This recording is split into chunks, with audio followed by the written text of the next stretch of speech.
The Divine Comedy. Bei Dante Alighieri. 1265 bis 1321. Inferno. Inferno, canto I. Midway upon the journey of our life, I found myself within a forest dark, for the straightforward pathway had been lost. Ah me! How hard a thing it is to say. What was this forest savage, rough, and stern, which in the very thought renews the fear? So bitter is it, death is little more, but of the good to treat, which there I found. Speak will I of the other things I saw there. I cannot well repeat how there I entered, so full was I of slumber at the moment, in which I had abandoned the true way. But after I had reached a mountain's foot, at that point where the valley terminated, which had with consternation pierced my heart, upward I looked, and I beheld its shoulders, vested already with that planet's rays, which leadeth others right by every road. Then was the fear a little quieted, that in my heart's lake had endured throughout the night, which I had passed so piteously. And even as he, who, with distressful breath, forth issued from the sea upon the shore, turns to the water perilous and gazes, so did my soul, that still was fleeing onward, turn itself back to re-behold the pass, which never yet a living person left. After my weary body I had rested, the way resumed I on the desert slope, so that the firm foot ever was the lower. And lo! Almost where the ascent began, a panther light and swift exceedingly, which with a spotted skin was covered o'er, and never moved she from before my face, nay, rather did impede so much my way, that many times I to return had turned. The time was the beginning of the morning, and up the sun was mounting with those stars, that with him were, what time the love divine, at first in motion set those beauteous things, so were to me occasion of good hope, the variegated skin of that wild beast, the hour of time, and the delicious season, but not so much, that did not give me fear. A lion's aspect which appeared to me, he seemed as if against me he were coming, with head uplifted, and with ravenous hunger, so that it seemed the air was afraid of him, and a she-wolf, that with all hungerings, seemed to be laden in her meagerness, and many folk has cause to live forlorn. She brought upon me so much heaviness, with the affright that from her aspect came, that I the hope relinquished of the height, and as he is who willingly acquires, and the time comes that causes him to lose, who weeps in all his thoughts and is despondent, e'en such made me that beast withouten peace, which, coming on against me by degrees, thrust me back thither where the sun is silent, while I was rushing downward to the lowland. Before mine eyes did one present himself, who seemed from long-continued silence hoarse. When I beheld him in the desert vast, have pity on me, unto him I cried, Wisher thou art, or shade or real man? He answered me, Not man, man once I was, and both my parents were of Lombardy, and Mantuans by country both of them. Sub Julio was I born, though it was late, and lived at Rome under the good Augustus, during the time of false and lying gods. A poet was I, and I sang that just son of Anchises, who came forth from Troy. After that Ilion the superb was burned.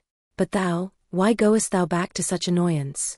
Why climb'st thou not the mount delectable, which is the source and cause of every joy? Now, art thou that Virgilius and that fountain, which spreads abroad so wide a river of speech? I made response to him with bashful forehead, O of the other poets' honor and light, avail me the long study and great love, that have impelled me to explore thy volume. Thou art my master, and my author thou art alone the one from whom I took the beautiful style that has done honor to me. Behold the beast, for which I have turned back. Do thou protect me from her, famous sage, for she doth make my veins and pulses tremble. Thee it behoves to take another road.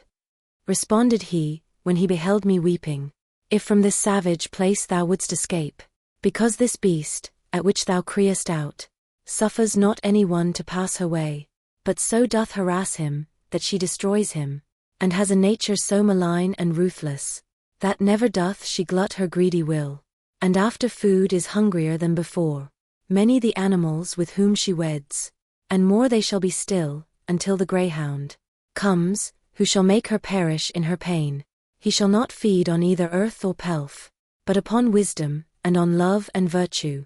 Twixt Feltro and Feltro shall his nation be. Of that low Italy shall he be the saviour, on whose account the maid Camilla died. Euryalus, Turnus, Nisus, of their wounds. Through every city shall he hunt her down, until he shall have driven her back to hell, there from whence envy first did let her loose. Therefore I think and judge it for thy best. Thou follow me, and I will be thy guide, and lead thee hence through the eternal place, where thou shalt hear the desperate lamentations, shalt see the ancient spirits disconsolate, who cry out each one for the second death, and thou shalt see those who contented are within the fire, because they hope to come, weener it may be, to the blessed people. To whom then, if thou wishest to ascend, a soul shall be for that than I more worthy. With her at my departure I will leave thee, because that emperor, who reigns above, in that I was rebellious to his law, wills that through me none come into his city. He governs everywhere, and there he reigns. There is his city and his lofty throne. O happy he whom thereto he elects. And I to him, poet, I thee entreat, by that same God whom thou didst never know, so that I may escape this woe and worse, thou wouldst conduct me there where thou hast said, that I may see the portal of Saint Peter, and those thou makest so disconsolate. Then he moved on, and I behind him followed. Inferno, canto secondo. Day was departing, and the embrowned air released the animals that are on earth from their fatigues, and I the only one, made myself ready to sustain the war, both of the way and likewise of the woe, which memory that errs not shall retrace. O Muses, O high genius, now assist me. O memory, that didst write down what I saw, here thy nobility shall be manifest. And I began, poet who guidest me, regard my manhood, if it be sufficient, ere to the arduous pass thou dost confide me. Thou sayest, that of Silvius the parent, while yet corruptible, unto the world immortal went, and was there bodily. But if the adversary of all evil was courteous, thinking of the high effect that issue would from him, and who and what, to men of intellect unmeet it seems not, for he was of great Rome, and of her empire, in the imperial heaven as father chosen, the which and what, wishing to speak the truth, were stablished as the holy place, wherein sits the successor of the greatest Peter. Upon this journey, whence thou givest him vaunt, things did he hear, which the occasion were, both of his victory and the papal mantle. Thither went afterwards the chosen vessel, to bring back comfort thence unto that faith, which of salvation's way is the beginning. But I, why thither come, or who concedes it? I not Aeneas am, I am not Paul, nor I, nor others, think me worthy of it. Therefore, if I resign myself to come, I fear the coming may be ill-advised. Thou art wise, and knowest better than I speak. And as he is, who unwills what he willed, and by new thoughts doth his intention change, so that from his design he quite withdraws, such I became, upon that dark hillside, because in thinking I consumed the emprise, which was so very prompt in the beginning. If I have well thy language understood, replied that shade of the magnanimous, thy soul attainted is with cowardice, which many times a man encumbers so, it turns him back from honored enterprise, as false sight doth a beast, when he is shy, that thou mayst free thee from this apprehension. I'll tell thee why I came, and what I heard, at the first moment when I grieved for thee. Among those was I who are in suspense, and a fair, saintly lady called to me. In such wise, I besought her to command me. Her eyes were shining brighter than the star, and she began to say, gentle and low, with voice angelical, in her own language, O spirit courteous of Mantua, of whom the fame still in the world endures, and shall endure long-lasting, ing as the world, a friend of mine, and not the friend of fortune, upon the desert slope is so impeded, upon his way, that he has turned through terror, and may, I fear, already be so lost, that I too late have risen to his succor. From that which I have heard of him in heaven, bestir thee now, and with thy speech ornate, and with what needful is for his release, assist him so, that I may be consoled. Beatrice am I, who do bid thee go. I come from there, where I would fain return. Love moved me, which compelleth me to speak, when I shall be in presence of my Lord. Full often will I praise thee unto him. Then paused she, and thereafter I began. O Lady of Virtue, thou alone through whom the human race exceedeth all contained within the heaven that has the lesser circles.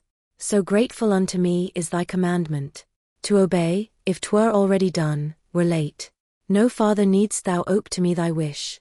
But the cause tell me why thou dost not shun the here descending down into this center. From the vast place thou burnest to return to. Since thou wouldst fain so inwardly discern.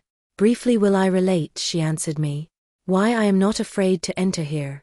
Of those things only should one be afraid, which have the power of doing others harm. Of the rest no, because they are not fearful.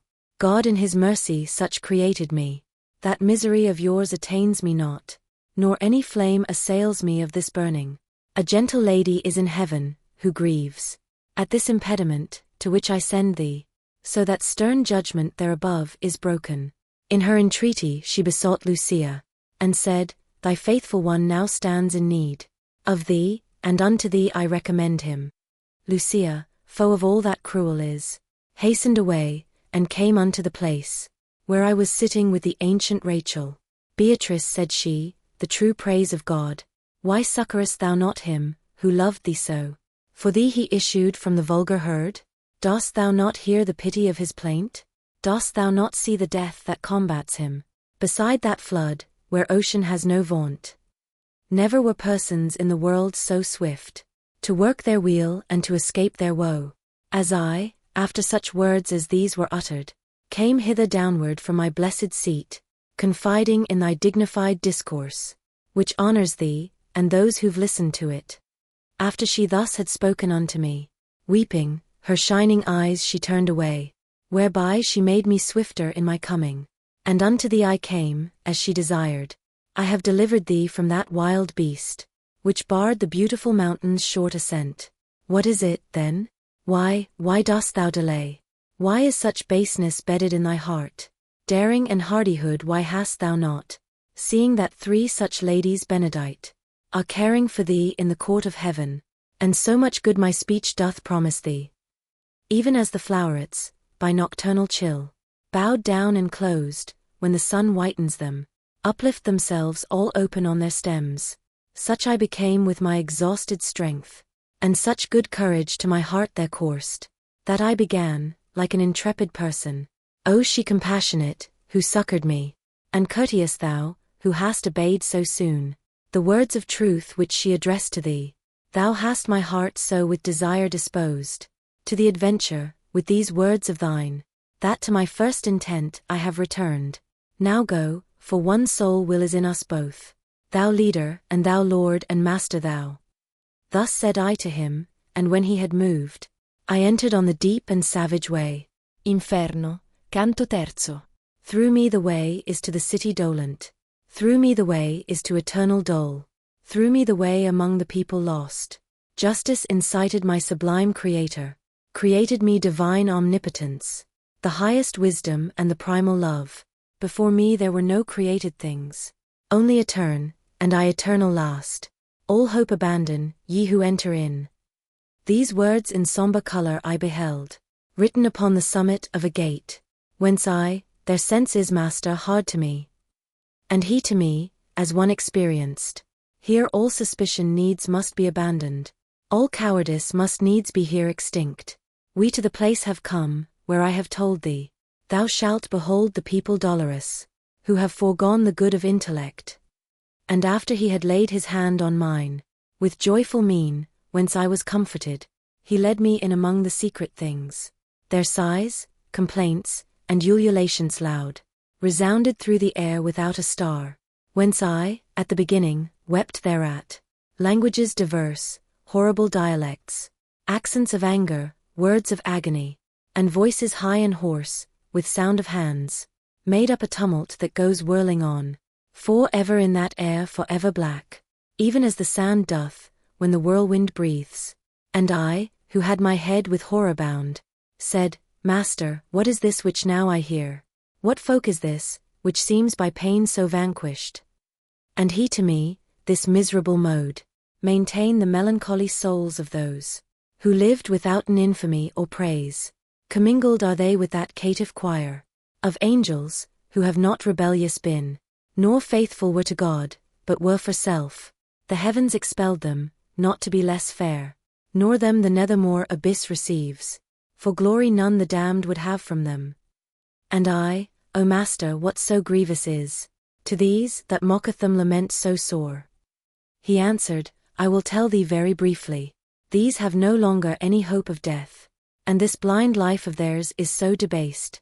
They envious are of every other fate. No fame of them the world permits to be. Misericord and justice both disdain them. Let us not speak of them but look and pass. And I, who looked again, beheld a banner, which, whirling round, ran on so rapidly, that of all pause it seemed to me indignant, and after it there came so long a train of people, that I ne'er would have believed, that ever death so many had undone, when some among them I had recognized. I looked, and I beheld the shade of him, who made through cowardice the great refusal. Forthwith I comprehended, and was certain, that this the sect was of the caitiff wretches, hateful to God and to his enemies. These miscreants, who never were alive, were naked, and were stung exceedingly, by gadflies and by hornets that were there. These did their faces irrigate with blood, which, with their tears commingled, at their feet, by the disgusting worms was gathered up.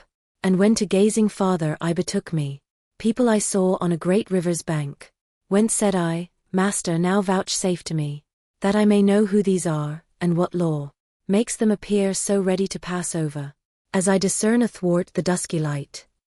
And he to me, these things shall all be known to thee, as soon as we our footsteps stay upon the dismal shore of Acheron. Then with mine eyes ashamed and downward cast, fearing my words might irksome be to him, from speech refrained I till we reached the river. And lo, towards us coming in a boat, an old man, hoary with the hair of eld, Cruing, wo unto you, ye souls depravit. Hope nevermore to look upon the heavens.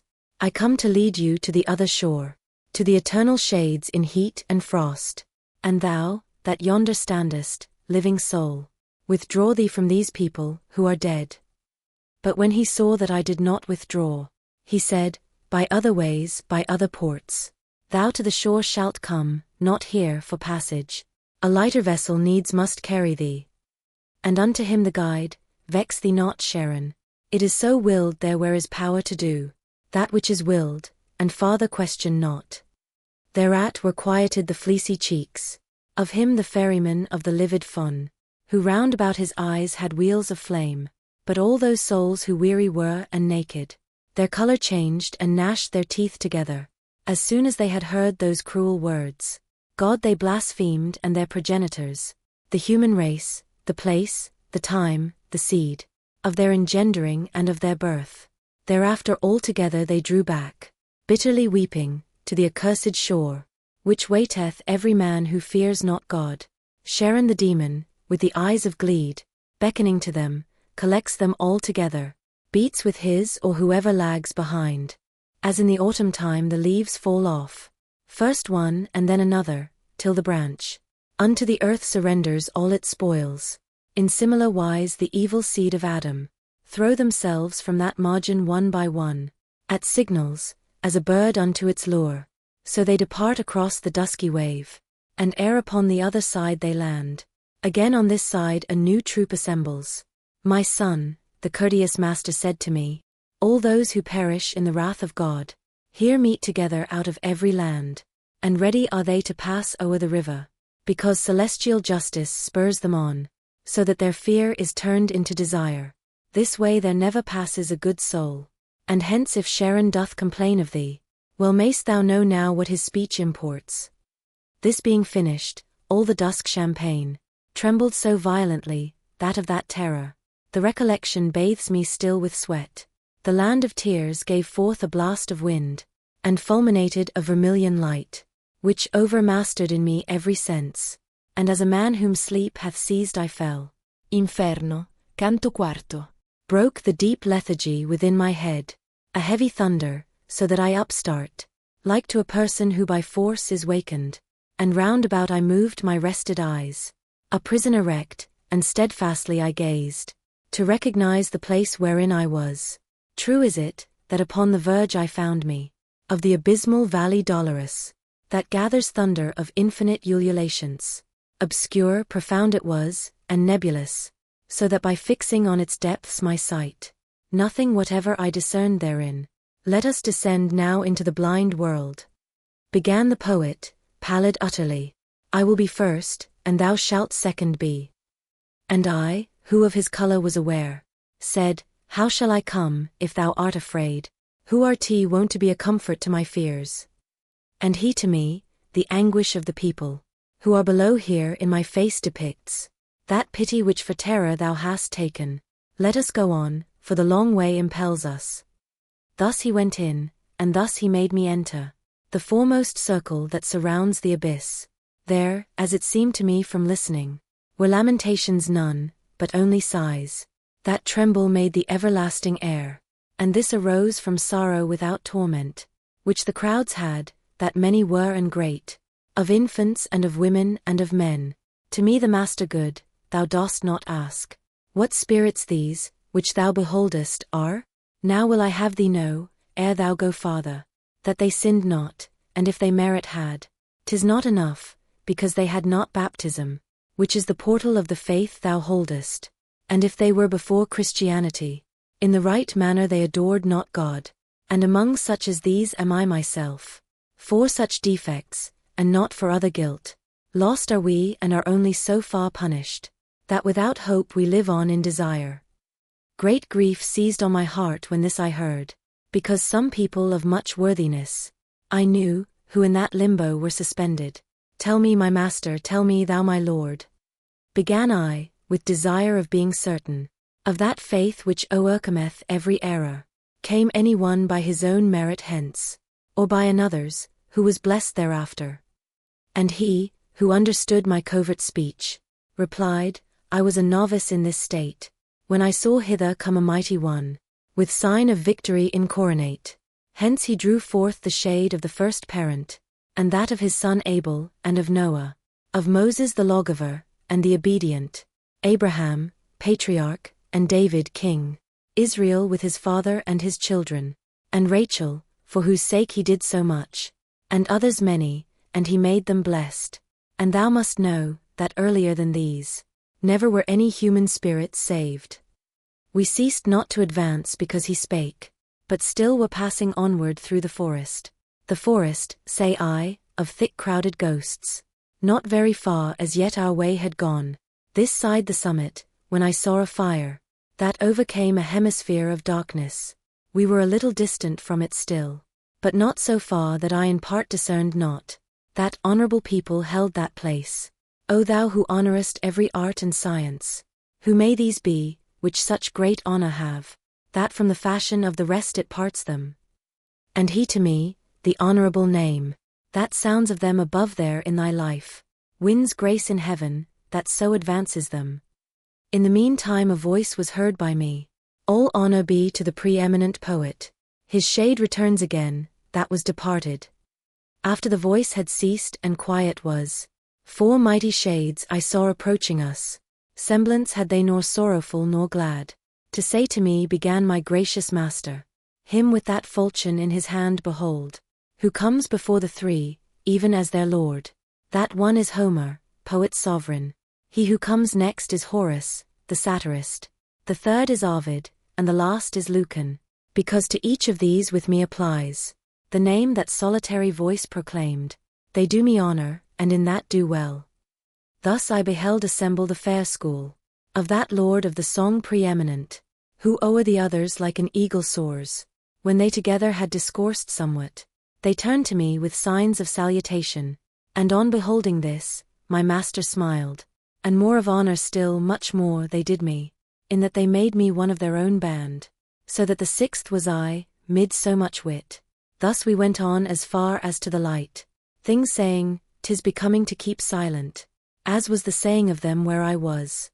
We came unto a noble castle's foot, 7 times encompassed with lofty walls, defended round by a fair rivulet. This we passed over even as firm ground. Through portals 7 I entered with these sages, We came into a meadow of fresh verdure. People were there with solemn eyes and slow, of great authority in their countenance. They spake but seldom, and with gentle voices. Thus we withdrew ourselves upon one side, into an opening luminous and lofty, so that they all of them were visible. There opposite, upon the green enamel, were pointed out to me the mighty spirits, whom to have seen I feel myself exalted. I saw Electra with companions many, mongst whom I knew both Hector and Aeneas, Caesar in armor with gerfalcon eyes. I saw Camilla and Penthesilea, on the other side, and saw the king Latinus, who with Lavinia his daughter sat. I saw that Brutus who drove Tarquin forth, Lucretia, Julia, Marcia, and Cornelia, and saw alone, apart, the Saladin. When I had lifted up my brows a little, the master I beheld of those who know, sit with his philosophic family. All gaze upon him, and all do him honor. There I beheld both Socrates and Plato, who nearer him before the others stand. Democritus, who puts the world on chance. Diogenes, Anaxagoras, and Thales. Zeno, Empedocles, and Heraclitus. Of qualities I saw the good collector. Hight Dioscorides, and Orpheus saw I. Tully and Livy, and moral Seneca. Euclid, Geometrician, and Ptolemy. Galen, Hippocrates, and Avicenna. Averroes, who the great comment made. I cannot all of them portray in full, because so drives me onward the long theme, that many times the word comes short of fact. The sixfold company in two divides. Another way my sapient guide conducts me, forth from the quiet to the air that trembles, and to a place I come where nothing shines. Inferno, canto quinto. Thus I descended out of the first circle, down to the second, that less space begirds, and so much greater dole, that goads to wailing. There standeth Minos horribly, and snarls, examines the transgressions at the entrance, judges, and sends according as he girds him. I say, that when the spirit evil-born cometh before him, wholly it confesses, and this discriminator of transgressions seeth what place in hell is meet for it, girds himself with his tail as many times as grades he wishes it should be thrust down. Always before him many of them stand. They go by turns each one unto the judgment. They speak, and hear, and then are downward hurled. O thou, that to this dolorous hostelry comest, said Minos to me, when he saw me, leaving the practice of so great an office. Look how thou enterest, and in whom thou trustest. Let not the portal's amplitude deceive thee. And unto him I guide, why criest thou too? Do not impede his journey fate ordained. It is so willed there where is power to do that which is willed, and ask no further question. And now begin the dulcim notes to grow audible unto me. Now am I come there where much lamentation strikes upon me. I came into a place mute of all light, which bellows as the sea does in a tempest, if by opposing winds is combated. The infernal hurricane that never rests hurtles the spirits onward in its rapine, whirling them round, and smiting, it molests them. When they arrive before the precipice, there are the shrieks, the plaints, and the laments. There they blaspheme the puissance divine. I understood that unto such a torment the carnal malefactors were condemned, who reason subjugate to appetite, and as the wings of starlings bear them on, in the cold season in large band and full, so doth that blast the spirit's maledict. It hither, thither, downward, upward, drives them. No hope doth comfort them for evermore, not of repose, but even of lesser pain. And as the cranes go chanting forth their lays, making in air a long line of themselves, so saw I coming, uttering lamentations, shadows borne onward by the aforesaid stress. Whereupon said I, Master, who are those people whom the black air so castigates? The first of those, of whom intelligence thou fain wouldst have. Then said he unto me, the empress was of many languages. To sensual vices she was so abandoned, that lustful she made licit in her law, to remove the blame to which she had been led. She is Semiramis, of whom we read, that she succeeded Ninus, and was his spouse. She held the land which now the Sultan rules. The next is she who killed herself for love, and broke faith with the ashes of Sychaeus. Then Cleopatra the voluptuous. Helen I saw, for whom so many ruthless seasons revolved, and saw the great Achilles, who at the last hour combated with love. Paris I saw Tristan, and more than 1,000 shades did he name and point out with his finger, whom love had separated from our life. After that I had listened to my teacher, naming the dames of Eld and cavaliers. Pity prevailed, and I was nigh bewildered, and I began, O poet, willingly speak would I to those two, who go together, and seem upon the wind to be so light. And he to me, thou wilt mark when they shall be nearer to us, and then do thou implore them, by love which leadeth them, and they will come. Soon as the wind in our direction sways them, my voice uplift I, O ye weary souls, come speak to us, if no one interdicts it. As turtle-doves, called onward by desire, with open and steady wings to the sweet nest, fly through the air by their volition borne, so came they from the band where Dido is, approaching us athwart the air malign. So strong was the affectionate appeal, O living creature gracious and benignant, who visiting goest through the purple air, us, who have stained the world incarnadine, if were the King of the universe our friend, we would pray unto him to give thee peace, since thou hast pity on our woe perverse. Of what it pleases thee to hear and speak, that will we hear, and we will speak to you. While silent is the wind, as it is now, sitteth the city, wherein I was born, upon the seashore where the Pur descends, to rest in peace with all his retinue.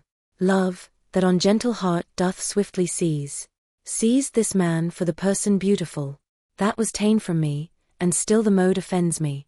Love, that exempts no one beloved from loving, seized me with pleasure of this man so strongly, that, as thou sayest, it doth not yet desert me. Love has conducted us unto one death, kine awaiteth him who quenched our life. These words were borne along from them to us. As soon as I had heard those souls tormented, I bowed my face, and so long held it down, until the poet said to me, What thinkest? When I made answer I began, Alas! How many pleasant thoughts, how much desire, conducted these unto the dolorous pass. Then unto them I turned me, and I spake, and I began, Thine agonies, Francesca, sad and compassionate to weeping make me. But tell me at the time of those sweet sighs, by what and in what manner love conceded, that you should know your dubious desires. And she to me, There is no greater sorrow, than to be mindful of the happy time, in misery, and that thy teacher knows. But, if to recognize the earliest root of love in us thou hast so great desire, I will do even as he who weeps and speaks. One day we reading were for our delight, of Lancelot, how love did him enthrall. Alone we were, and without any fear. Full many a time our eyes together drew that reading, and drove the color from our faces. But one point only was it that o'ercame us, when as we read of the much longed for smile, being by such a noble lover kissed, this one, who ne'er from me shall be divided, kissed me upon the mouth all palpitating.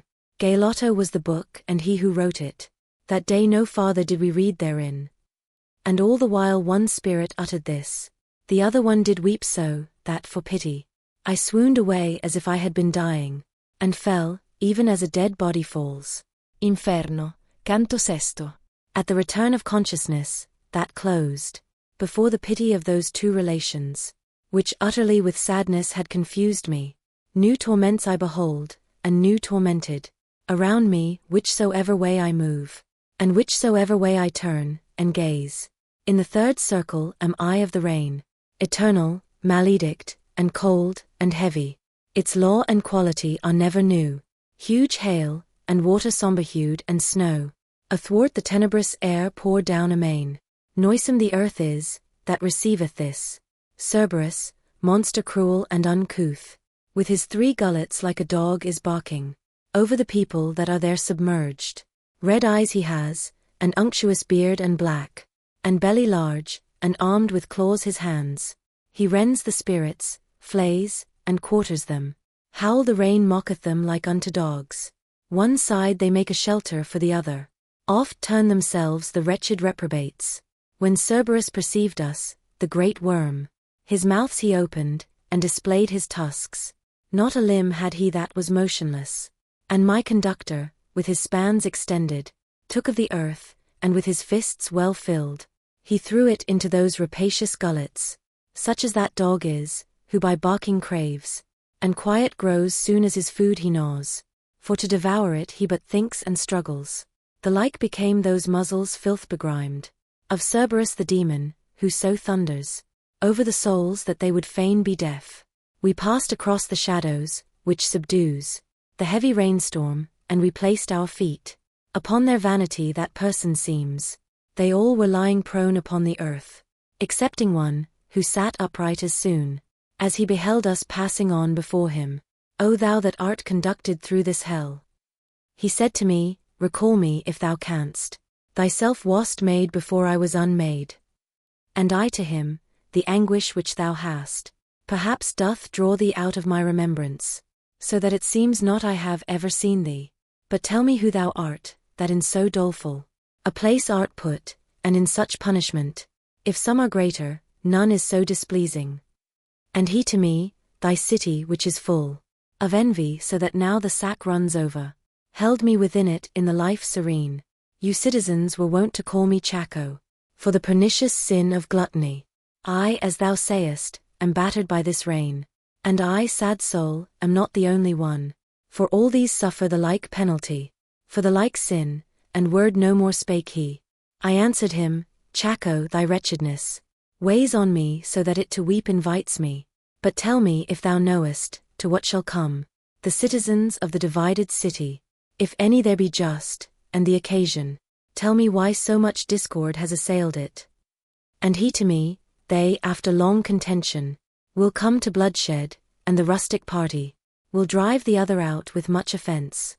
Then afterwards behoves it this one fall within 3 suns, and rise again the other, by force of him who now is on the coast. High will it hold its forehead a long while, keeping the other under heavy burdens. Howe'er it weeps thereat and is indignant. The just are 2, and are not understood there. Envy and arrogance and avarice are the 3 sparks that have all hearts enkindled. Here ended he his tearful utterance. And I to him, I wish thee still to teach me, and make a gift to me of further speech. Farinata and Tegio, once so worthy, Jacopo Rusticuxi, Arrigo, and Mosca, and others who on good deeds set their thoughts, say where they are, and cause that I may know them. For great desire constraineth me to learn, if heaven doth sweeten them, or hell envenom. And he, they are among the blacker souls. A different sin downweighs them to the bottom. If thou so far descendest, thou canst see them. But when thou art again in the sweet world, I pray thee to the mind of others bring me. No more I tell thee, and no more I answer. Then his straightforward eyes he turned askance, eyed me a little, and then bowed his head. He fell therewith prone like the other blind. And the guide said to me, he wakes no more. This side the sound of the angelic trumpet, when shall approach the hostile potentate. Each one shall find again his dismal tomb, shall reassume his flesh and his own figure, shall hear what through eternity re-echoes. So we passed onward o'er the filthy mixture of shadows and of rain with footsteps slow, touching a little on the future life. Wherefore I said, Master, these torments here, will they increase after the mighty sentence, or lesser be, or will they be as burning? And he to me, return unto thy science, which wills, that as the thing more perfect is, the more it feels of pleasure and of pain, albeit that this people maledict, to true perfection never can attain, hereafter more than now they look to be. Round in a circle by that road we went, speaking much more, which I do not repeat. We came unto the point where the descent is. There we found Plutus the great enemy. Inferno, canto settimo. Pape Satan, Alepe. Thus Plutus with his clucking voice began, and that benignant sage, who all things knew, said to encourage me, let not thy fear harm thee, for any power that he may have, shall not prevent thy going down this crag. Then he turned round unto that bloated lip, and said, be silent, thou accursed wolf. Consume within thyself with thine own rage. Not causeless is this journey to the abyss. Thus is it willed on high, where Michael wrought vengeance upon the proud adultery. even as the sails inflated by the wind, involved together fall when snaps the mast. So fell the cruel monster to the earth. Thus we descended into the fourth chasm, gaining still farther on the dolesome shore, which all the woe of the universe insacks. Justice of God, who heaps up so many new toils and sufferings as I beheld? And why doth our transgression waste us so, as doth the billow there upon Charybdis, that breaks itself on that which it encounters? So here the folk must dance their roundelay. Here saw I people more than elsewhere many, on one side and the other, with great howls, rolling weights forward by main force of chest. They clashed together, and then at that point, each one turned backward, rolling retrograde, crying, Why keepest, and why squanderest thou? Thus they returned along the lurid circle, on either hand unto the opposite point, shouting their shameful metre evermore. Then each, when he arrived there, wheeled about, through his half-circle to another joust. And I, who had my heart pierced as it were, exclaimed, My master, now declare to me, what people these are, and if all were clerks, these shaven crowns upon the left of us. And he to me, all of them were asquint, in intellect in the first life, so much, that there with measure they no spending made. Clearly enough their voices bark it forth, whene'er they reach the 2 points of the circle, where sunders them the opposite defect. Clerks those were who no hairy covering have on the head, and popes and cardinals, in whom doth avarice practice its excess. And I, my master, among such as these, I ought forsooth to recognize some few, who were infected with these maladies. And he to me, Vain thought thou entertainest, the undiscerning life which made them sordid, now makes them unto all discernment dim. Forever shall they come to these 2 buttings. These from the sepulchre shall rise again, with the fist closed, and these with tresses shorn. Ill-giving and ill-keeping the fair world have ta'en from them, and placed them in this scuffle. Whatever it be, no words adorn I for it. Now canst thou, son, behold the transient farce of goods that are committed unto fortune, for which the human race each other buffet. For all the gold that is beneath the moon, or ever has been, of these weary souls, could never make a single one repose.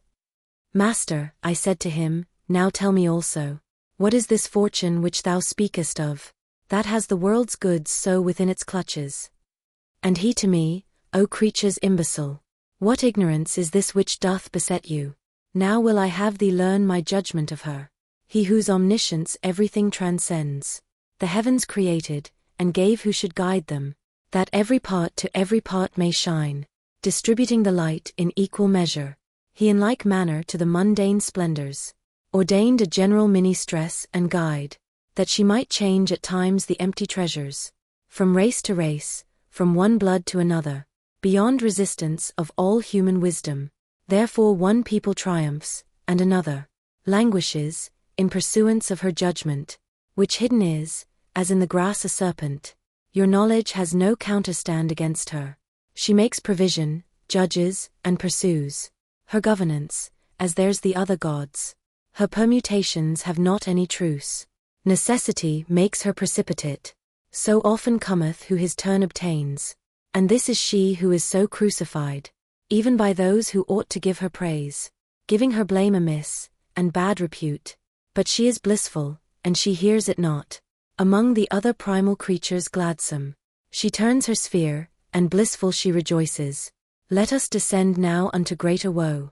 Already sinks each star that was ascending, when I set out, and loitering is forbidden. We crossed the circle to the other bank, near to a fount that boils, and pours itself, along a gully that runs out of it. The water was more sombre far than purse, and we, in company with the dusky waves, made entrance downward by a path uncouth. A marsh it makes, which has the name of Styx, this tristful brooklet, when it has descended down to the foot of the malign grey shores. And I, who stood intent upon beholding, saw people mud besprent in that lagoon, all of them naked and with angry look. They smote each other not alone with hands, but with the head and with the breast and feet, tearing each other piecemeal with their teeth.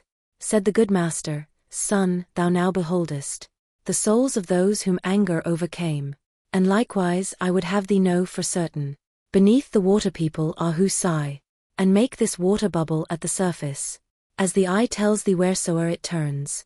Fixed in the mire they say, we sullen were, in the sweet air, which by the sun is gladdened, bearing within ourselves the sluggish reek. Now we are sullen in this sable mire.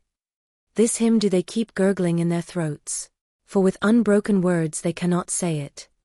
Thus we went circling round the filthy fon, a great arc twixt the dry bank and the swamp, with eyes turned unto those who gorge the mire.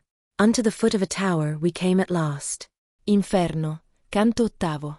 I say, continuing, that long before we to the foot of that high tower had come, our eyes went upward to the summit of it, by reason of two flamelets we saw placed there, and from afar another answer them, so far, that hardly could the eye attain it, and to the sea of all discernment turned.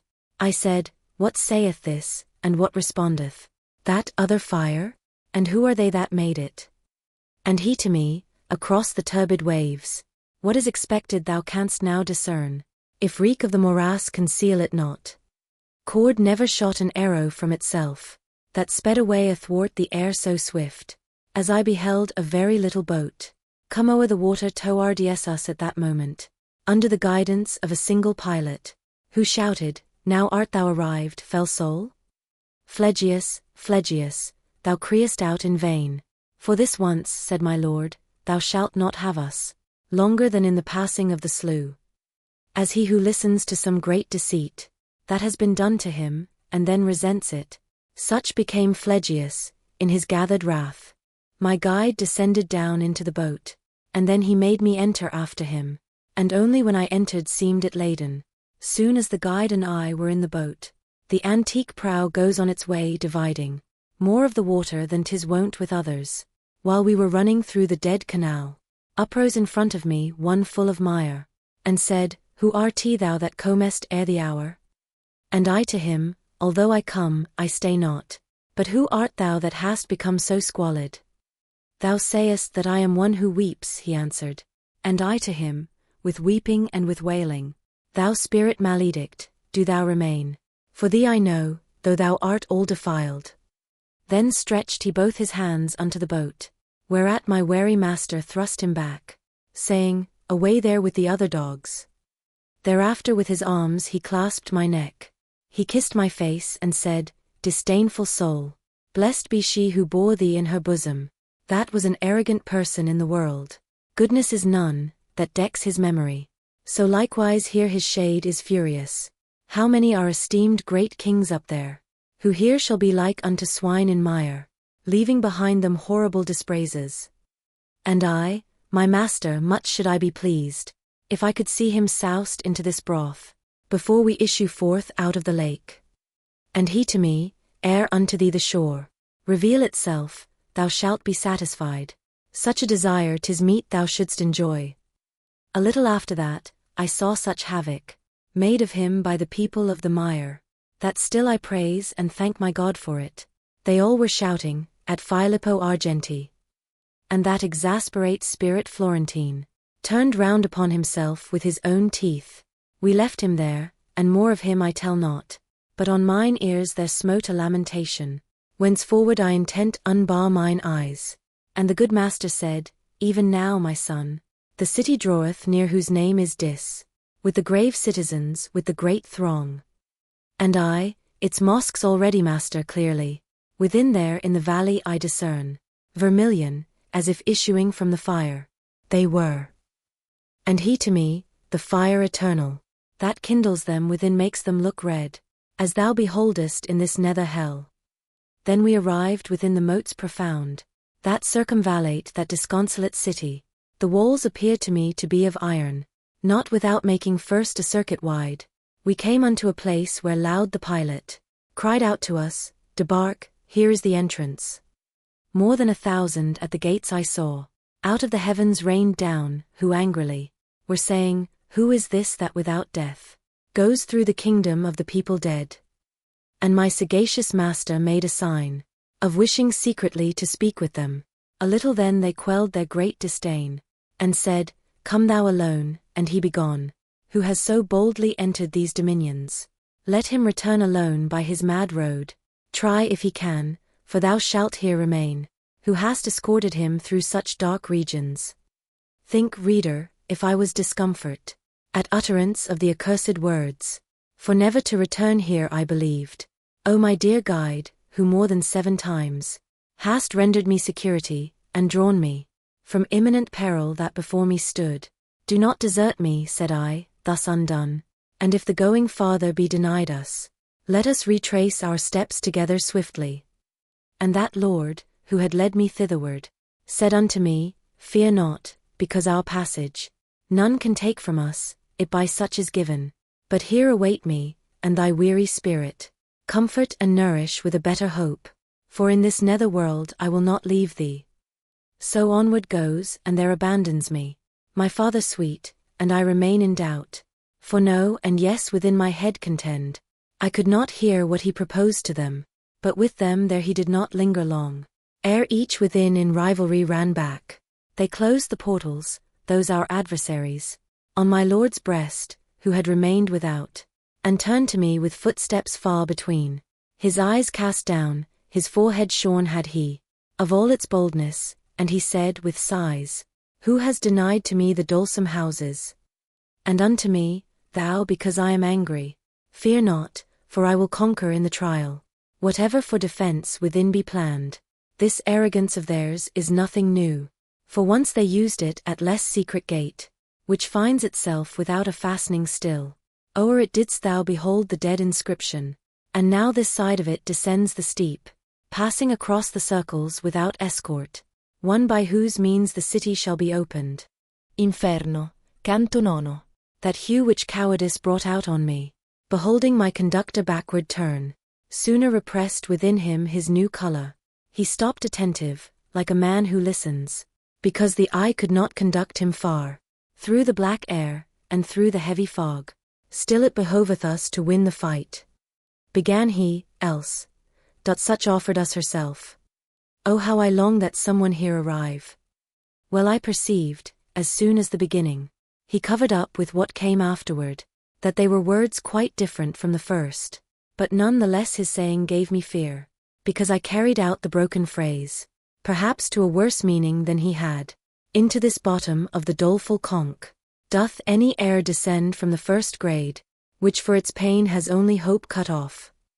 This question put I, and he answered me, Seldom it comes to pass that one of us mocketh the journey upon which I go.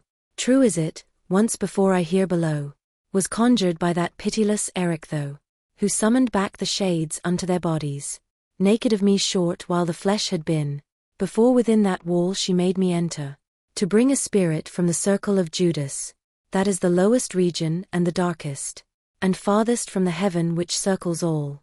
Well know I the way, therefore be reassured. This fun, which a prodigious stench exhales, encompasses about the city dolent, where now we cannot enter without anger. And more he said, but not in mind I have it, because mine eye had altogether drawn me towards the high tower with the red flaming summit, where in a moment saw I swift a prison, the 3 infernal furies stained with blood, who had the limbs of women and their mien, and with the greenest hydras were begirt. Small serpents and cerastes were their tresses, wherewith their horrid temples were entwined. And he who well the handmaids of the queen, of everlasting lamentation knew, said unto me, Behold the fierce Erinys. This is Magira, on the left-hand side. She who is weeping on the right, Alecto. Tisiphone is between, and then was silent. Each one her breast was rending with her nails. They beat them with their palms, and cried so loud, that I for dread pressed close unto the poet. Medusa come, so we to stone will change him. All shouted looking down, in evil hour, avenged we not on Theseus his assault? Turn thyself round, and keep thine eyes close shut, for if the Gorgon appear, and thou shouldst see it, no more returning upward would there be. Thus said the master, and he turned me round, himself, and trusted not unto my hands, so far as not to blind me with his own. O ye who have undistempered intellects, observe the doctrine that conceals itself beneath the veil of the mysterious verses. And now there came across the turbid waves the clangor of a sound with terror fraught, because of which both of the margins trembled. Not otherwise it was than of a wind, impetuous on account of adverse heats, that smites the forest, and without restraint, the branches rends, beats down, and bears away. Right onward, laden with dust, it goes superb, and puts to flight the wild beasts and the shepherds. Mine eyes he loosed, and said, direct the nerve of vision now along that ancient foam, there yonder where that smoke is most intense. Even as the frogs before the hostile serpent, across the water scatter all abroad, until each one is huddled in the earth. More than 1,000 ruined souls I saw, thus fleeing from before one who on foot was passing o'er the Styx with souls unwet. From off his face he fanned that unctuous air, waving his left hand oft in front of him, and only with that anguish seemed he weary. Well I perceived one sent from heaven was he, and to the master turned, and he made sign, that I should quiet stand, and bow before him. Ah! How disdainful he appeared to me! He reached the gate, and with a little rod, he opened it, for there was no resistance. O banished out of heaven, people despised! Thus he began upon the horrid threshold. Whence is this arrogance within you couched? Wherefore recalcitrate against that will, from which the end can never be cut off, and which has many times increased your pain? What helpeth it to but against the fates? Your Cerberus, if you remember well, for that still bears his chin and gullet peeled. Then he returned along the miry road, and spake no word to us, but had the look of one whom other care constrains and goads, than that of him who in his presence is. And we our feet directed towards the city, after those holy words all confident. Within we entered without any contest, and I, who inclination had to see what the condition such a fortress holds, soon as I was within, cast round mine eye, and see on every hand an ample plain, full of distress and torment terrible, even as at Ols, where stagnant grows the Rhone, even as at Pola near to the Quarnaro, that shuts in Italy and bathes its borders. The sepulchres make all the place uneven, so likewise did they there on every side, saving that there the manner was more bitter, for flames between the sepulchres were scattered, by which they so intensely heated were, that iron more so asks not any art. All of their coverings uplifted were, and from them issued forth such dire laments. Sooth seemed they of the wretched and tormented. And I, my master, what are all those people, who, having sepulture within those tombs, make themselves audible by doleful sighs? And he to me, here are the heresiarchs, with their disciples of all sects, and much more than thou thinkest laden are the tombs. Here like together with its like is buried, and more and less the monuments are heated. And when he to the right had turned, we passed between the torments and high parapets. Inferno, canto 10. Now onward goes, along a narrow path, between the torments and the city wall, my master, and I follow at his back. O power supreme, that through these impious circles turnest me, I began, as pleases thee. Speak to me, and my longings satisfy. The people who are lying in these tombs, might they be seen? Already are uplifted the covers all, and no one keepeth guard. And he to me, they all will be closed up, when from Jehoshaphat they shall return. Here with the bodies they have left above, their cemetery have upon this side, with Epicurus all his followers, who with the body mortal make the soul. But in the question thou dost put to me, within here shalt thou soon be satisfied, and likewise in the wish thou keepest silent. And I, good leader, I but keep concealed from thee my heart, that I may speak the less. Nor only now hast thou thereto disposed me. O Tuscan, thou who through the city of fire goest alive, thus speaking modestly, be pleased to stay thy footsteps in this place. Thy mode of speaking makes thee manifest, a native of that noble fatherland, to which perhaps I too molestful was. Upon a sudden issued forth this sound, from out one of the tombs, wherefore I pressed, fearing, a little nearer to my leader, and unto me he said, Turn thee, what dost thou?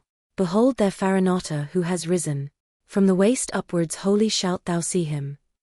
I had already fixed mine eyes on his, and he uprose erect with breast and front, E'en as if hell he had in great despite, and with courageous hands and prompt my leader, thrust me between the sepulchres towards him, exclaiming, "Let thy words explicit be." As soon as I was at the foot of his tomb, somewhat he eyed me, and as if disdainful, then asked of me, "Who were thine ancestors?" I, who desirous of obeying was, concealed it not, but all revealed to him, whereat he raised his brows a little upward. Then said he, "Fiercely adverse have they been, to me, and to my fathers, and my party, so that too several times I scattered them. If they were banished, they returned on all sides. I answered him, the first time and the second, but yours have not acquired that ardor right." Then there uprose upon the sight, uncovered, down to the chin, a shadow at his side. I think that he had risen on his knees. Round me he gazed, as if solicitude. He had to see if someone else were with me. But after his suspicion was all spent, weeping he said to me, "If through this blind prison thou goest by loftiness of genius, where is my son, and why is he not with thee?" And I to him, "I come not of myself. He who is waiting yonder leads me here, whom in disdain perhaps your Guido had. His language and the mode of punishment, already unto me had read his name. On that account my answer was so full." Upstarting suddenly, he cried out, "How? Saidst thou, he had? Is he not still alive? Does not the sweet light strike upon his eyes?" When he became aware of some delay, which I before my answer made, supine, he fell again, and forth appeared no more. But the other magnanimous, at whose desire I had remained, did not his aspect change, neither his neck he moved, nor bent his side. And if, continuing his first discourse, "They have that art," he said, "not learned aright, that more tormenteth me, than doth this bed, but 50 times shall not rekindled be, the countenance of the lady who reigns here, ere thou shalt know how heavy is that art, and as thou wouldst to the sweet world return, say why that people is so pitiless, against my race in each one of its laws." Whence I to him, "The slaughter and great carnage, which have with crimson stained the Arbia, cause such orisons in our temple to be made." After his head he with a sigh had shaken, "There I was not alone," he said, "nor surely without a cause had with the others moved, but there I was alone, where every one consented to the laying waste of Florence, he who defended her with open face. Ah, so hereafter may your seed repose." I him entreated, "Solve for me that knot, which has entangled my conceptions here. It seems that you can see, if I hear rightly, beforehand whatsoe'er time brings with it, and in the present have another mode. We see, like those who have imperfect sight, the things," he said, "that distant are from us. So much still shines on us the sovereign ruler. When they draw near or are is wholly vain, our intellect, and if none brings it to us, not anything know we of your human state. Hence thou canst understand, that wholly dead will be our knowledge from the moment when the portal of the future shall be closed." Then I, as if compunctious for my fault, said, "Now then you will tell that fallen one, that still his son is with the living joined, and if just now in answering I was dumb, tell him I did it because I was thinking already of the error you have solved me." And now my master was recalling me, wherefore more eagerly I prayed the Spirit, that he would tell me who was with him there. He said, "With more than 1,000 here I lie. Within here is the second Frederick, and the Cardinal, and of the rest I speak not." Thereon he hid himself, and I towards the ancient poet turned my steps, reflecting upon that saying, which seemed hostile to me. He moved along, and afterward thus going, he said to me, "Why art thou so bewildered?" And I in his inquiry satisfied him. "Let memory preserve what thou hast heard against thyself, that sage commanded me. And now attend here," and he raised his finger, "when thou shalt be before the radiance sweet of her whose beauteous eyes all things behold. From her thou lt know the journey of thy life." Unto the left hand then he turned his feet. We left the wall, and went towards the middle, along a path that strikes into a valley, which even up there unpleasant made its stench. Inferno, canto 11. Upon the margin of a lofty bank, which great rocks broken in a circle made, we came upon a still more cruel throng.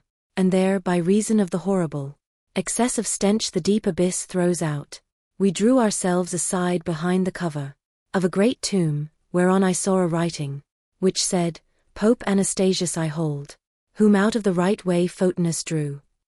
Slow it behoveth our descent to be, so that the sense be first a little used to the sad blast, and then we shall not heed it. The master thus, and unto him I said, some compensation find, that the time pass not idly, and he, thou sayest I think of that, my son, upon the inside of these rocks. Began he then to say, are 3 small circles, from grade to grade, like those which thou art leaving, they all are full of spirits maledict, but that hereafter sight alone suffice thee. Hear how and wherefore they are in constraint of every malice that wins hate in heaven. Injury is the end, and all such end, either by force or fraud afflicteth others. But because fraud is man's peculiar vice, more it displeases God, and so stand lowest the fraudulent, and greater dole assails them. All the first circle of the violent is, but since force may be used against 3 persons, in 3 rounds 'tis divided and constructed. To God, to ourselves, and to our neighbor can we use force, I say on them and on their things, as thou shalt hear with reason manifest. A death by violence, and painful wounds, are to our neighbor given, and in his substance, ruin, and arson, and injurious levies, whence homicides, and he who smites unjustly, marauders, and freebooters, the first round, tormenteth all in companies diverse. Man may lay violent hands upon himself, and his own goods, and therefore in the second round must perforce without avail repent. Whoever of your world deprives himself, who games, and dissipates his property, and weepeth there, where he should jocund be, violence can be done the deity, in heart denying and blaspheming him, and by disdaining nature and her bounty. And for this reason doth the smallest round seal with its signet Sodom and Coor.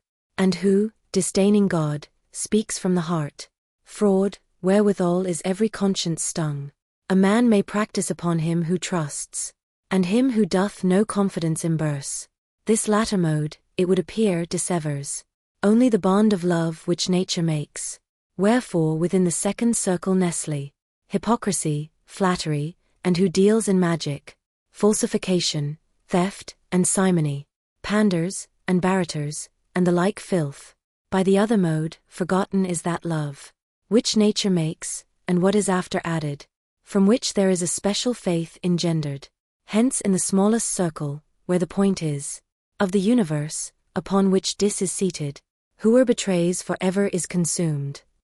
And I, my master, clear enough proceeds thy reasoning, and full well distinguishes this cavern and the people who possess it. But tell me, those within the fat lagoon, whom the wind drives, and whom the rain doth beat, and who encounter with such bitter tongues, wherefore are they inside of the red city, not punished, if God has them in his wrath? And if he has not, wherefore in such fashion? And unto me he said, why wanders so thine intellect from that which it is wont? Or sooth, thy mind where is it elsewhere looking? Hast thou no recollection of those words, with which thine ethics thoroughly discusses, the dispositions 3, that heaven abides not? Incontinence, and malice, and insane bestiality? And how incontinence less God offendeth, and less blame attracts? If thou regardest this conclusion well, and to thy mind recallest who they are, that up outside are undergoing penance, clearly wilt thou perceive why from these felons they separated are, and why less wrath justice divine doth smite them with its hammer. O Son, that healest all distempered vision, thou dost content me so, when thou resolvest, that doubting pleases me no less than knowing. Once more a little backward turn thee, said I, there where thou sayest that usury offends goodness divine, and disengage the knot. Philosophy, he said, to him who heeds it, noteth, not only in one place alone, after what manner nature takes her course, from intellect divine, and from its art. And if thy physics carefully thou notest, after not many pages shalt thou find, that this your art as far as possible follows, as the disciple doth the master. So that your art is, as it were, God's grandchild. From these two, if thou bringest to thy mind Genesis at the beginning, it behoves mankind to gain their life and to advance. And since the usurer takes another way, nature herself and in her follower disdains he, for elsewhere he puts his hope. But follow now as I would fain go on. For quivering are the fishes on the horizon, and the wane wholly over chorus lies, and far beyond there we descend the crag. Inferno, Canto 12. The place where to descend the bank we came was alpine, and from what was there moreover, of such a kind that every eye would shun it, such as that ruin is which in the flank smote, on this side of Trent the Adige, either by earthquake or by failing stay. For from the mountain's top, from which it moved, unto the plain the cliff is shattered so. Some path 'twould give to him who was above. Even such was the descent of that ravine. And on the border of the broken chasm, the infamy of Crete was stretched along, who was conceived in the fictitious cow. And when he us beheld, he bid himself, even as one whom anger racks within. My sage towards him shouted, Peradventure, thou think'st that here may be the Duke of Athens, who in the world above brought death to thee. Get thee gone, beast, for this one cometh not, instructed by thy sister, but he comes, in order to behold your punishments. As is that bull who breaks loose at the moment, in which he has received the mortal blow, who cannot walk, but staggers here and there. The Minotaur beheld I do the like, and he the wary cried, Run to the passage, while he wroth, 'tis well thou shouldst descend. Thus down we took our way o'er that discharge of stones, which oftentimes did move themselves beneath my feet, from the unwonted burden. Thoughtful I went, and he said, Thou art thinking, perhaps upon this ruin, which is guarded by that brute anger which just now I quenched. Now will I have thee know the other time I here descended to the nether hell. This precipice had not yet fallen down, but truly, if I well discern, a little before his coming who the mighty spoil bore off from Dis, in the supernal circle. Upon all sides the deep and loathsome valley trembled so, that I thought the universe was thrilled with love, by which there are who think the world oft times converted into chaos. And at that moment this primeval crag, both here and elsewhere made such overthrow. But fix thine eyes below, for draweth near the river of blood, within which boiling is, whoe'er by violence doth injure others. O blind cupidity, O wrath insane, that spurs us onward so in our short life, and in the eternal then so badly steeps us. I saw an ample moat bent like a bow, as one which all the plain encompasses, conformable to what my guide had said, and between this and the embankment's foot, centaurs in file were running, armed with arrows, as in the world they used the chase to follow.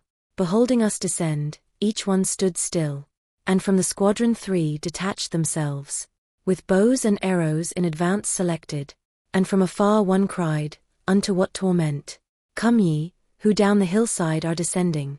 Tell us from there, if not I draw the bow.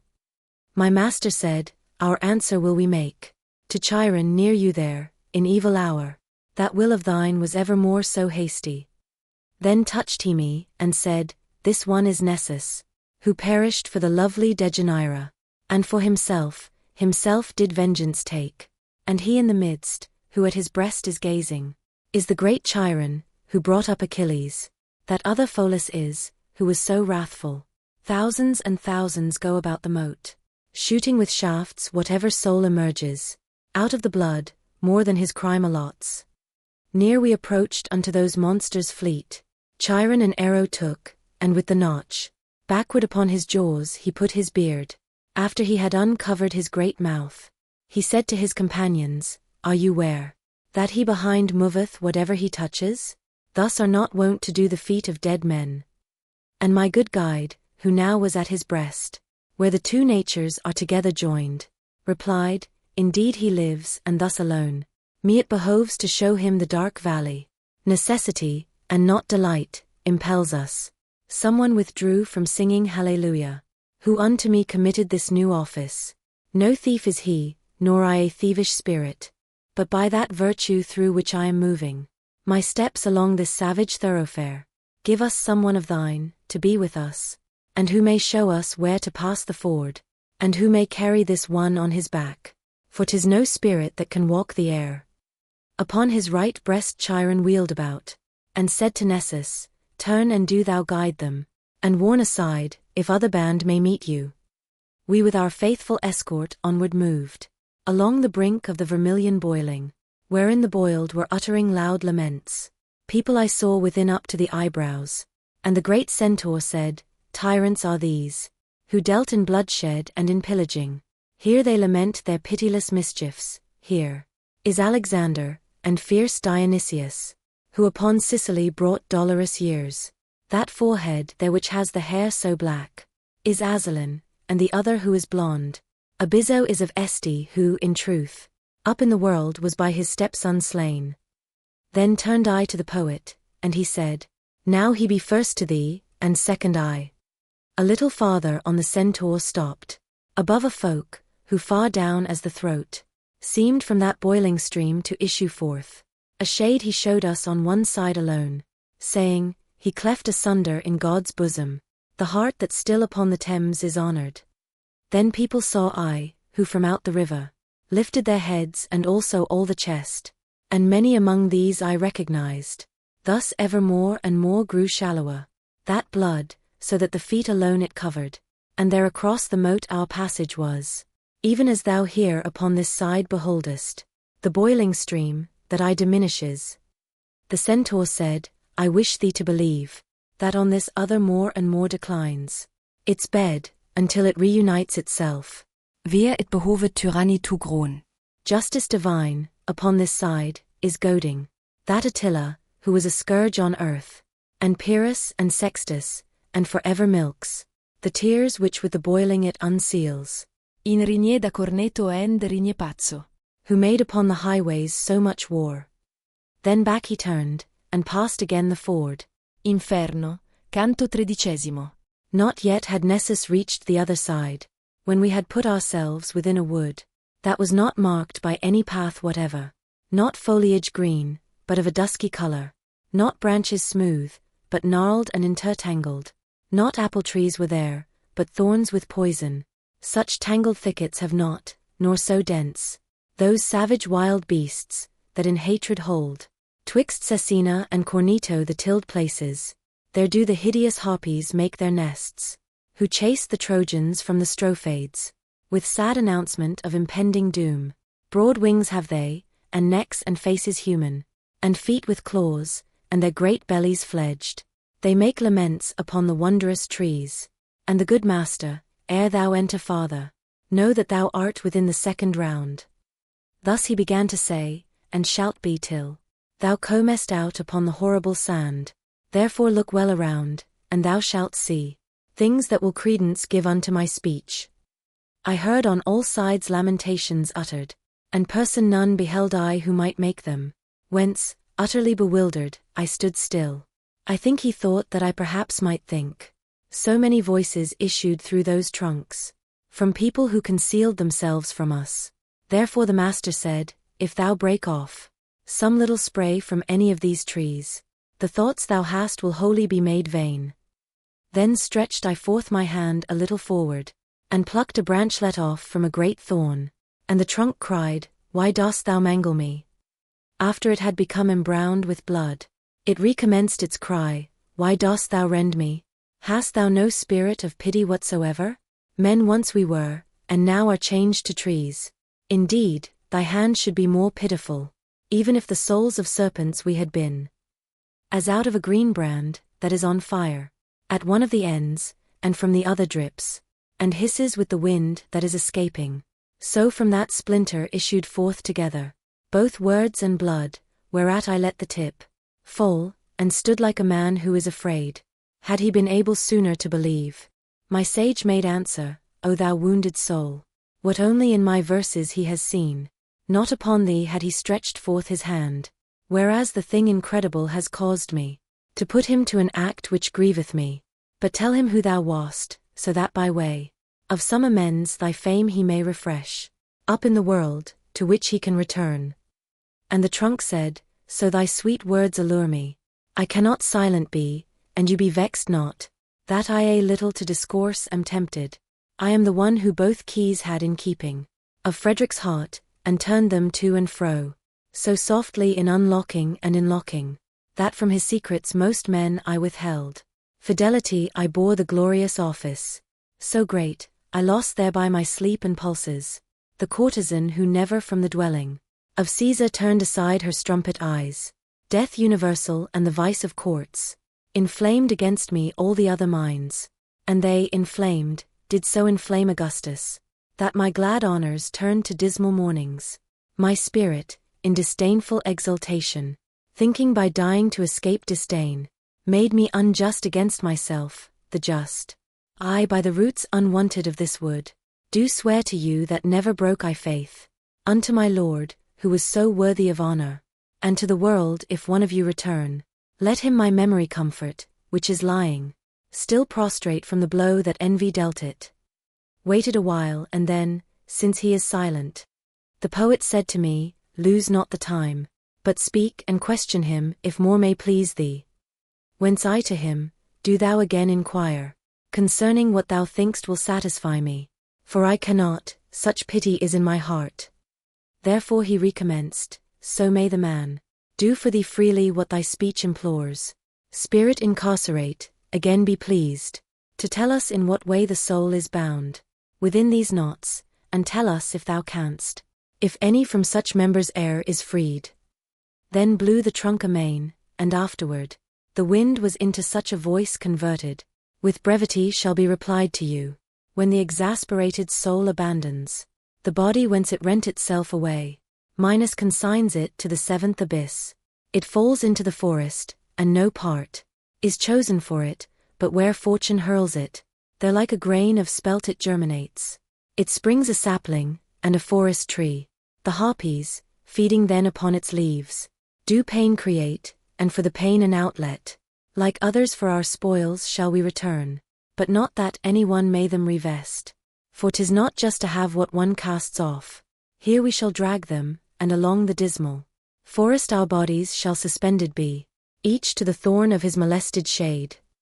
We were attentive still unto the trunk, thinking that more it yet might wish to tell us, when by a tumult we were overtaken, in the same way as he is who perceives the boar and chase approaching to his stand, who hears the crashing of the beasts and branches, and to behold, upon our left-hand side, naked and scratched, fleeing so furiously, that of the forest, every fan they broke. He who was in advance, now help death help. And the other one, who seemed to lag too much, was shouting, Lano were not so alert, those legs of thine at joustings of the topo. And then perchance because his breath was failing, he grouped himself together with a bush. Behind them was the forest full of black she-mastiffs, ravenous, and swift of foot, as greyhounds, who are issuing from the chain. On him who had crouched down they set their teeth, and him they lacerated piece by piece. Thereafter bore away those aching members. Thereat my escort took me by the hand, and led me to the bush, that all in vain was weeping from its bloody lacerations. O Jacopo, it said, of Sant' Andrea, what helped it thee of me to make a screen? What blame have I in thy nefarious life? When near him had the master stayed his steps, he said, Who wast thou, that through wounds so many art blowing out with blood thy dolorous speech? And he to us, O souls that hither come, to look upon the shameful massacre, that has so rent away from me my leaves, gather them up beneath the dismal bush. I of that city was which to the Baptist changed its first patron, wherefore he for this forever with his art will make it sad. And were it not that on the pass of Arno, some glimpses of him are remaining still, those citizens, who afterwards rebuilt it, upon the ashes left by Attila, in vain had caused their labor to be done. Of my own house I made myself a gibbet. Inferno, canto 14. Because the charity of my native place constrained me, gathered I the scattered leaves, and gave them back to him, who now was hoarse. Then came we to the confine, where dispart. The second round is from the third, and where a horrible form of justice is beheld. clearly to manifest these novel things. I say that we arrived upon a plain, which from its bed rejecteth every plant. The dolorous forest is a garland to it, all round about, as the sad moat to that. There close upon the edge we stayed our feet. The soil was of an arid and thick sand, not of another fashion made than that, which by the feet of Cato once was pressed. Vengeance of God, O how much oughtest thou, by each one to be dreaded, who doth read, that which was manifest unto mine eyes.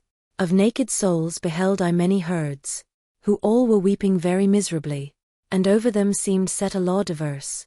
Supine upon the ground some folk were lying, and some were sitting all drawn up together, and others went about continually. Those who were going round were far the more, and those were less who lay down to their torment, but had their tongues more loosed to lamentation. O'er all the sand waste, with a gradual fall, were raining down dilated flakes of fire, as of the snow on Alp without a wind, as Alexander, in those torrid parts of India, beheld upon his host. Flames fall unbroken till they reached the ground, whence he provided with his phalanxes, to trample down the soil, because the vapor, better extinguished was while it was single.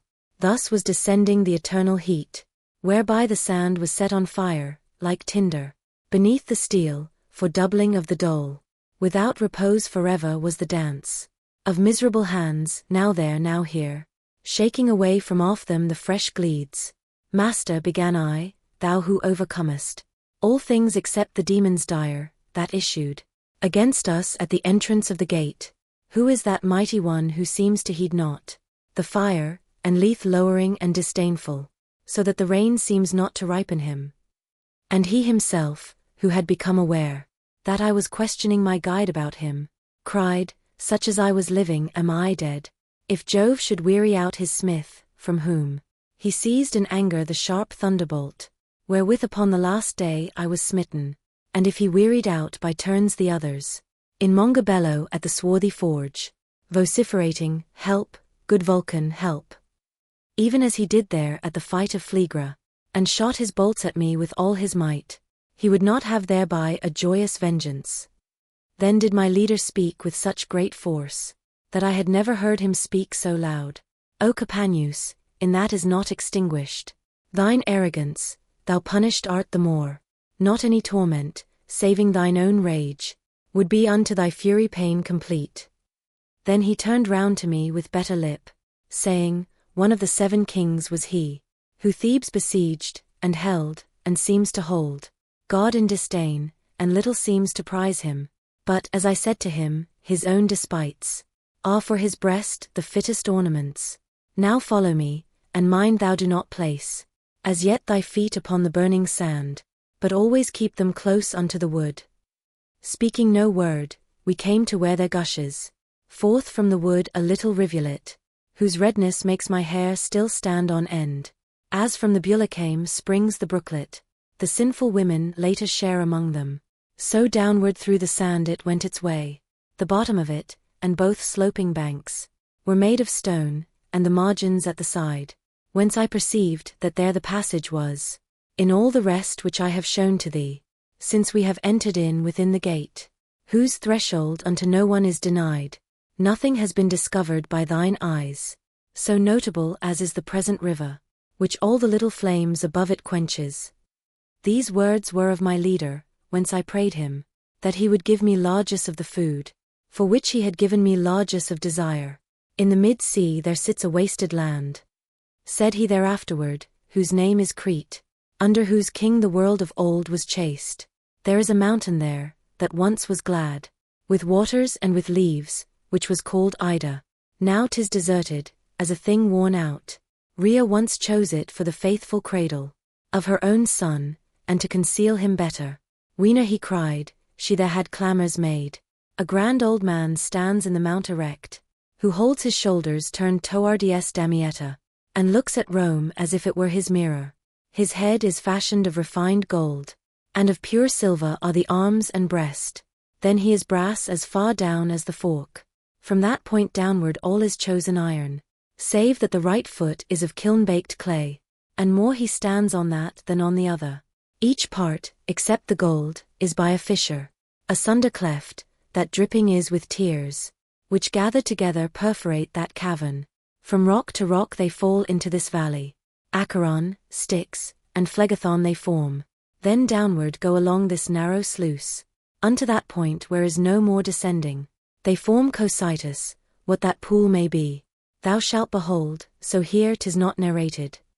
And I to him, if so the present runnel doth take its rise in this way from our world, why only on this verge appears it to us? And he to me, thou knowest the place is round, and notwithstanding thou hast journeyed far, still to the left descending to the bottom, thou hast not yet through all the circle turned. Therefore if something new appear to us, it should not bring amazement to thy face.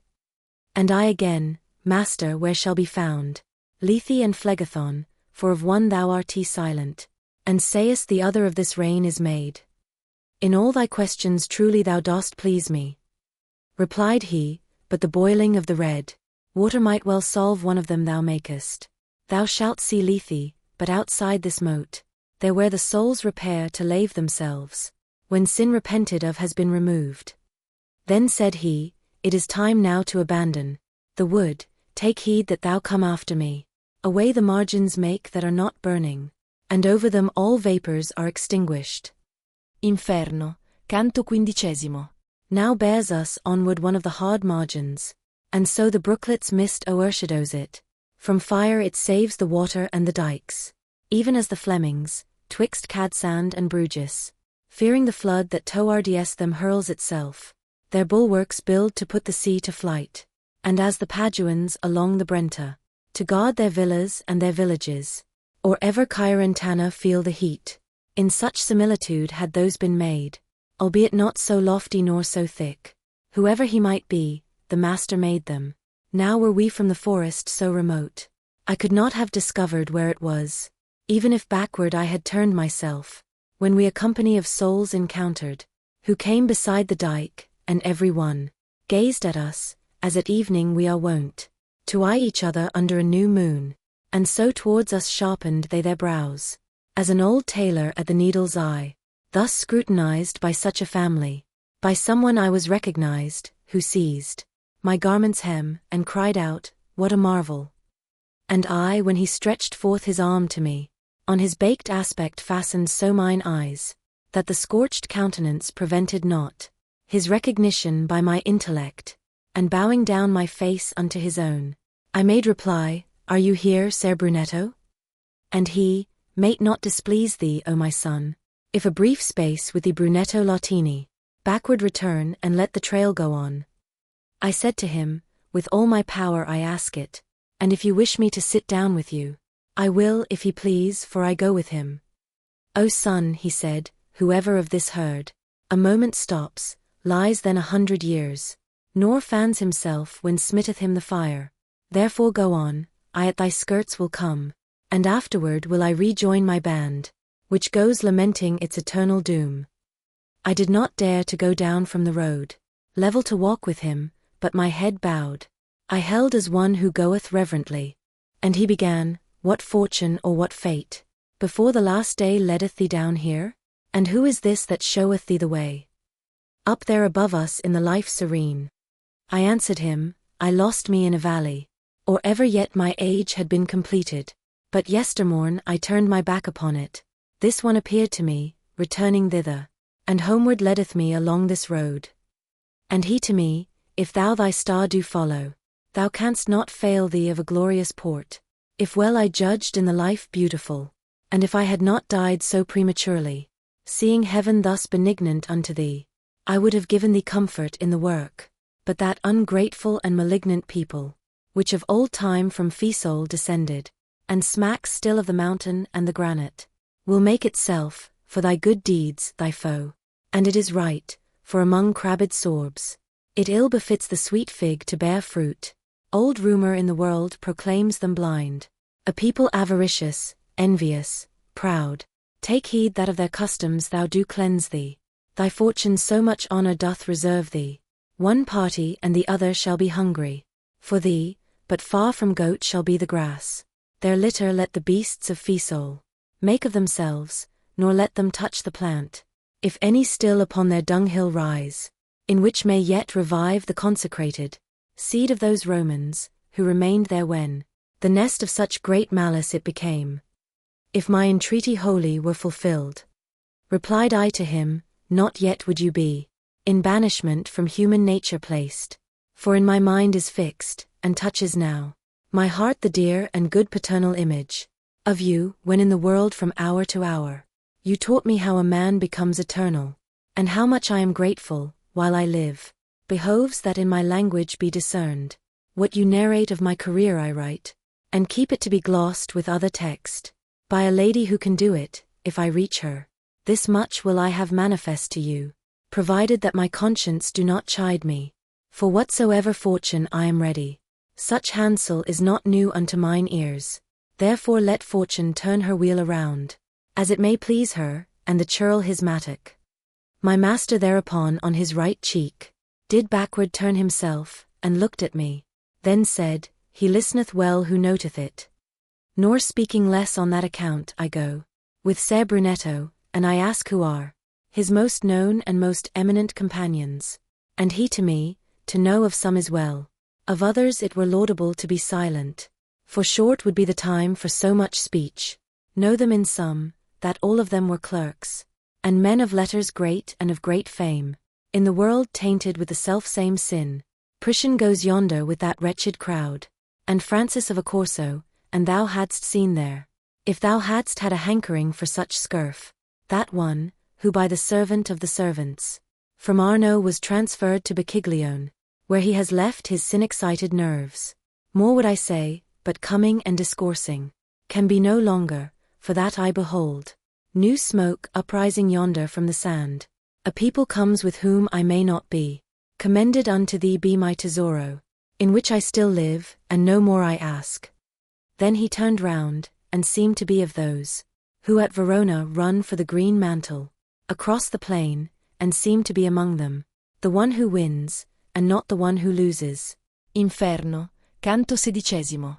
Now was I where was heard the reverberation of water falling into the next round, like to that humming which the beehives make, when shadows three together started forth, running from out a company that passed beneath the reign of the sharp martyrdom. Towards us came they, and each one cried out, Stop thou, for by thy garb to us thou seemest to be some one of our depraved city. Ah me, what wounds I saw upon their limbs, recent and ancient by the flames burnt in. It pains me still but to remember it. Unto their cries my teacher paused attentive. He turned his face towards me, and now wait.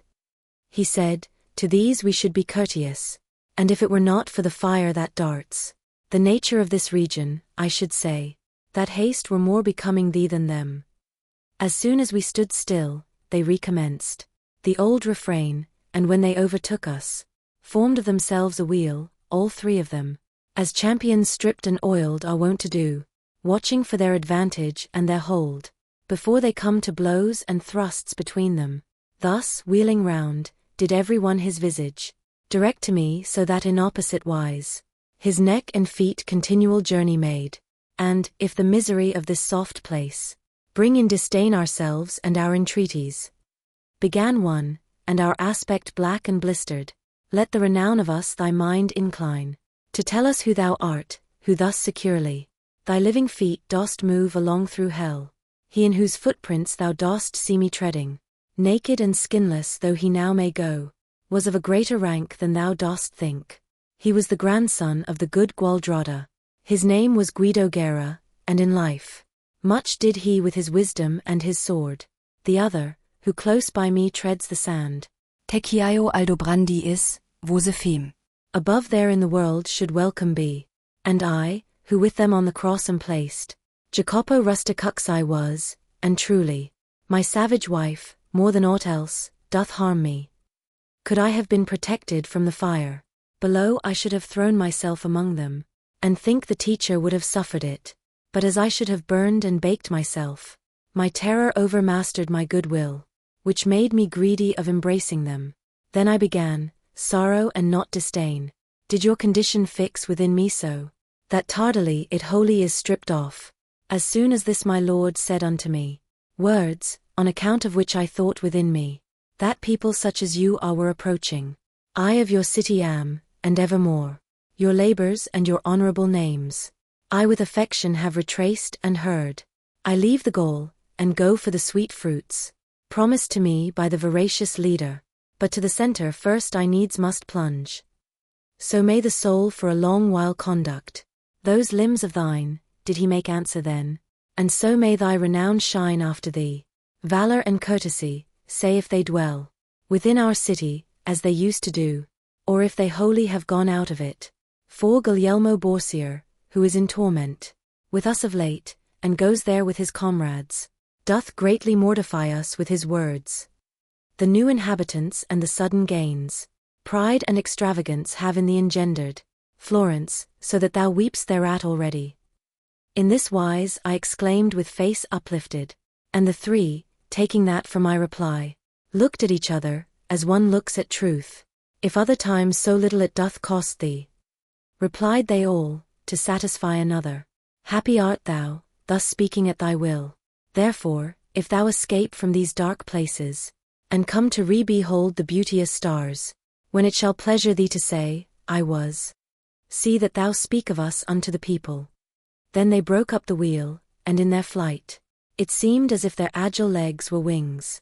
Not an amen could possibly be said, so rapidly as they had disappeared. Wherefore the master deemed best to depart.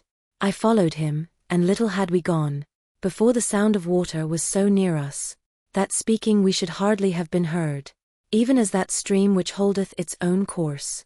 The first from Monte Viso towards the east, upon the left-hand slope of Apennine, which is above called Aquicita, air.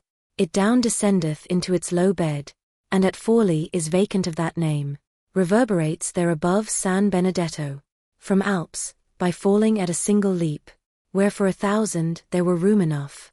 Thus downward from a bank precipitate, we found resounding that dark-tinted water, so that it soon the ear would have offended.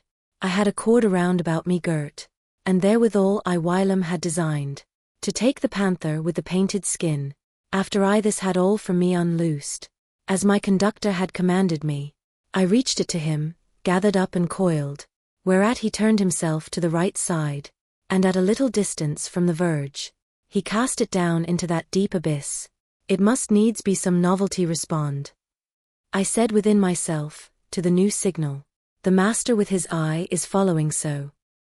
Ah me, how very cautious men should be, with those who not alone behold the act, but with their wisdom look into the thoughts. He said to me, soon there will upward come, what I await, and what thy thought is dreaming, must soon reveal itself unto thy sight. I to that truth which has the face of falsehood, a man should close his lips as far as may be, because without his fault it causes shame. But here I cannot, and reader by the notes of this my comedy to thee I swear, so may they not be void of lasting favor. Athwart that dense and darksome atmosphere, I saw a figure swimming upward come, marvelous unto every steadfast heart, even as he returns who goeth down, sometimes to clear an anchor, which has grappled, reef, or aught else that in the sea is hidden, who upward stretches, and draws in his feet. Inferno, Canto 17. Behold the monster with the pointed tail, who cleaves the hills, and breaketh walls and weapons. Behold him who infected all the world. Thus unto me my guide began to say, and beckoned him that he should come to shore, near to the confine of the trodden marble, and that uncleanly image of deceit came up and thrust ashore its head and bust, but on the border did not drag its tail. The face was as the face of a just man, its semblance outwardly was so benign, and of a serpent all the trunk beside. 2 paws it had, hairy unto the armpits, the back and breast, and both the sides it had, depicted o'er with nooses and with shields, with colours more, groundwork or broidery. Never in cloth did Tartars make nor Turks, nor were such tissues by Arachne laid, as sometimes wherries lie upon the shore, that part are in the water, part on land, and as among the guzzling Germans there, the beaver plants himself to wage his war, so that vile monster lay upon the border, which is of stone, and shutteth in the sand. His tail was wholly quivering in the void, contorting upwards the envenomed fork, that in the guise of scorpion armed its point. The guide said, now perforce must turn aside our way a little, even to that beast malevolent, that yonder coucheth him.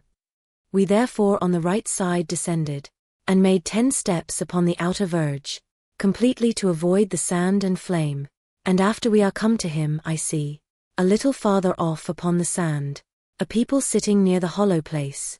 Then said to me the master, so that full experience of this round thou bear away.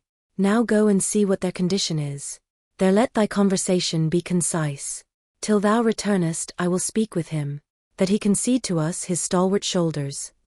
Thus farther still upon the outermost head of that 7th circle all alone, I went, where sat the melancholy folk. Out of their eyes was gushing forth their woe. This way, that way, they helped them with their hands. Now from the flames and now from the hot soil. Not otherwise in summer do the dogs. Now with the foot, now with the muzzle when, by fleas or flies or gadflies, they are bitten. When I had turned mine eyes upon the faces of some, on whom the dolorous fire is falling, not one of them I knew, but I perceived that from the neck of each there hung a pouch, which certain colour had, and certain blazon, and thereupon it seems their eyes are feeding. And as I gazing round me come among them, upon a yellow pouch I azure saw, that had the face and posture of a lion. Proceeding then the current of my sight, another of them saw I, red as blood, display a goose more white than butter is, and one, who with an azure sow and gravid, emblazoned had his little pouch of white, said unto me, what dost thou in this moat? Now get thee gone, and since thou art still alive, know that a neighbour of mine, Vitaliano, will have his seat here on my left-hand side. A Paduan am I with these Florentines. Full many a time they thunder in mine ears, exclaiming, come the sovereign cavalier, he who shall bring the satchel with 3 goats. Then twisted he his mouth, and forth he thrust his tongue, like to an ox that licks its nose, and fearing lest my longer stay might vex him who had warned me not to tarry long, backward I turned me from those weary souls. I found my guide, who had already mounted upon the back of that wild animal, and said to me, now be both strong and bold. Now we descend by stairways such as these. Mount thou in front, for I will be midway, so that the tail may have no power to harm thee. Such as he is who has so near the ague of quartan that his nails are blue already, and trembles all, but looking at the shade. Even such became I at those proffered words. But shame in me his menaces produced, which mocketh servant strong before good master. I seated me upon those monstrous shoulders. I wished to say, and yet the voice came not, as I believed, take heed that thou embrace me. But he, who other times had rescued me, in other peril, soon as I had mounted, within his arms encircled and sustained me, and said, now Gerion, bestir thyself. The circle's large, and the descent be little. Think of the novel burden which thou hast. Even as the little vessel shoves from shore, backward, still backward, so he thence withdrew. And when he wholly felt himself afloat, there where his breast had been he turned his tail, and that extended like an eel he moved, and with his paws drew to himself the air. A greater fear I do not think there was, what time abandoned Phaeton the reins, whereby the heavens, as still appears, were scorched, nor when the wretched Icarus his flanks felt stripped of feathers by the melting wax, his father crying, an ill way thou takest. Than was my own, when I perceived myself on all sides in the air, and saw extinguished the sight of everything but of the monster. Onward he goeth, swimming slowly, slowly, wheels and descends, but I perceive it only by wind upon my face and from below. I heard already on the right the whirlpool, making a horrible crashing under us, whence I thrust out my head with eyes cast downward. Then was I still more fearful of the abyss, because I fires beheld, and heard laments, whereat I, trembling, all the closer cling. I saw then, for before I had not seen it, the turning and descending, by great horrors, that were approaching upon divers sides, as falcon who has long been on the wing, who, without seeing either lure or bird, mocketh the falconer say, ah me thou stoopest. Descendeth weary, whence he started swiftly, thorough 100 circles, and alights, far from his master, sullen and disdainful. Even thus did Geryon place us on the bottom, close to the bases of the rough-hewn rock, and being disencumbered of our persons, he sped away as arrow from the string. Inferno, Canto 18. There is a place in hell called Malbolge, wholly of stone and of an iron color, as is the circle that around it turns. Right in the middle of the field malign, there yawns a well exceeding wide and deep, of which its place the structure will recount. Round then is that enclosure which remains between the well and foot of the high hard bank, and has distinct in valleys 10 its bottom, as where for the protection of the walls. Many and many moats surround the castles, the part in which they are a figure forms, just such an image those presented there, and as about such strongholds from their gates. Unto the outer bank are little bridges, so from the precipice's base did crags project, which intersected dikes and moats, unto the well that truncates and collects them.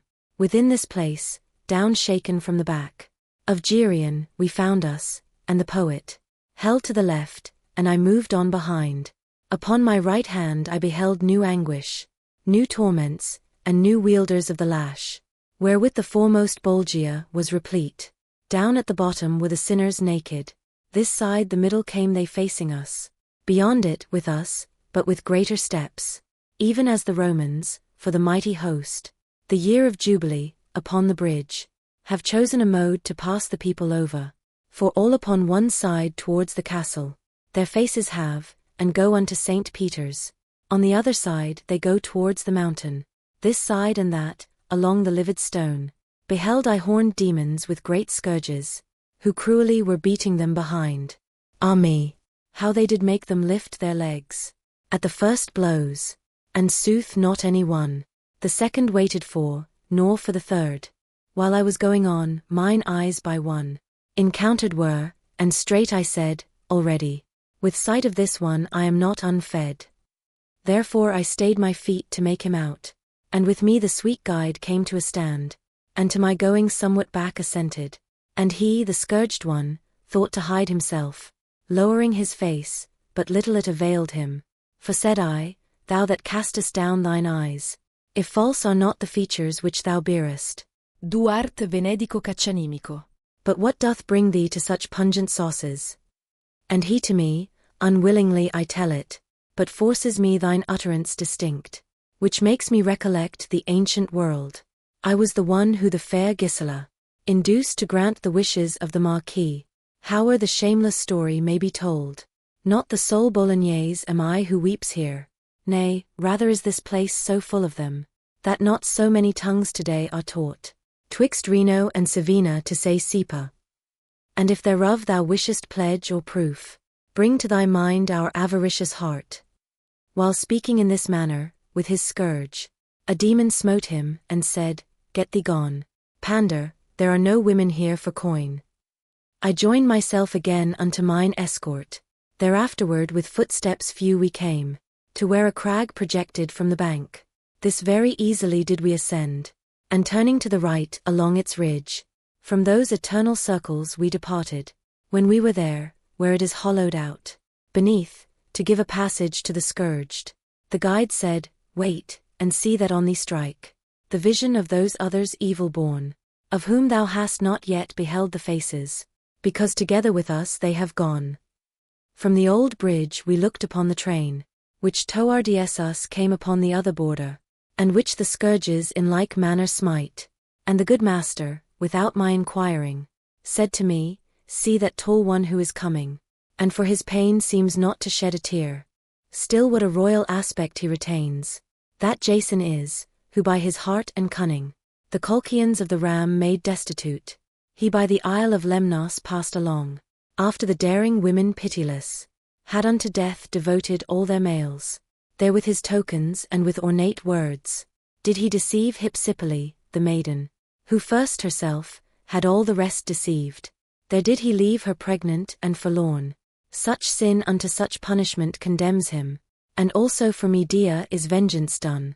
With him go those who in such wise deceive, and this sufficient be of the first valley, to know, and those that in its jaws it holds. We were already where the narrow path crosses athwart the second dike, and forms. Of that a buttress for another arch. Thence we heard people, who are making moan. In the next Bolgia, snorting with their muzzles, and with their palms beating upon themselves. The margins were encrusted with a mold. By exhalation from below, that sticks there. And with the eyes and nostrils wages war. The bottom is so deep, no place suffices to give us sight of it, without ascending. The arch is back, where most the crag impends. Thither we came, and thence down in the moat. I saw a people smothered in a filth, that out of human privies seemed to flow. And whilst below there with mine eye I search, I saw one with his head so foul with ordure. It was not clear if he were clerk or layman. He screamed to me, "Wherefore art thou so eager to look at me more than the other foul ones?"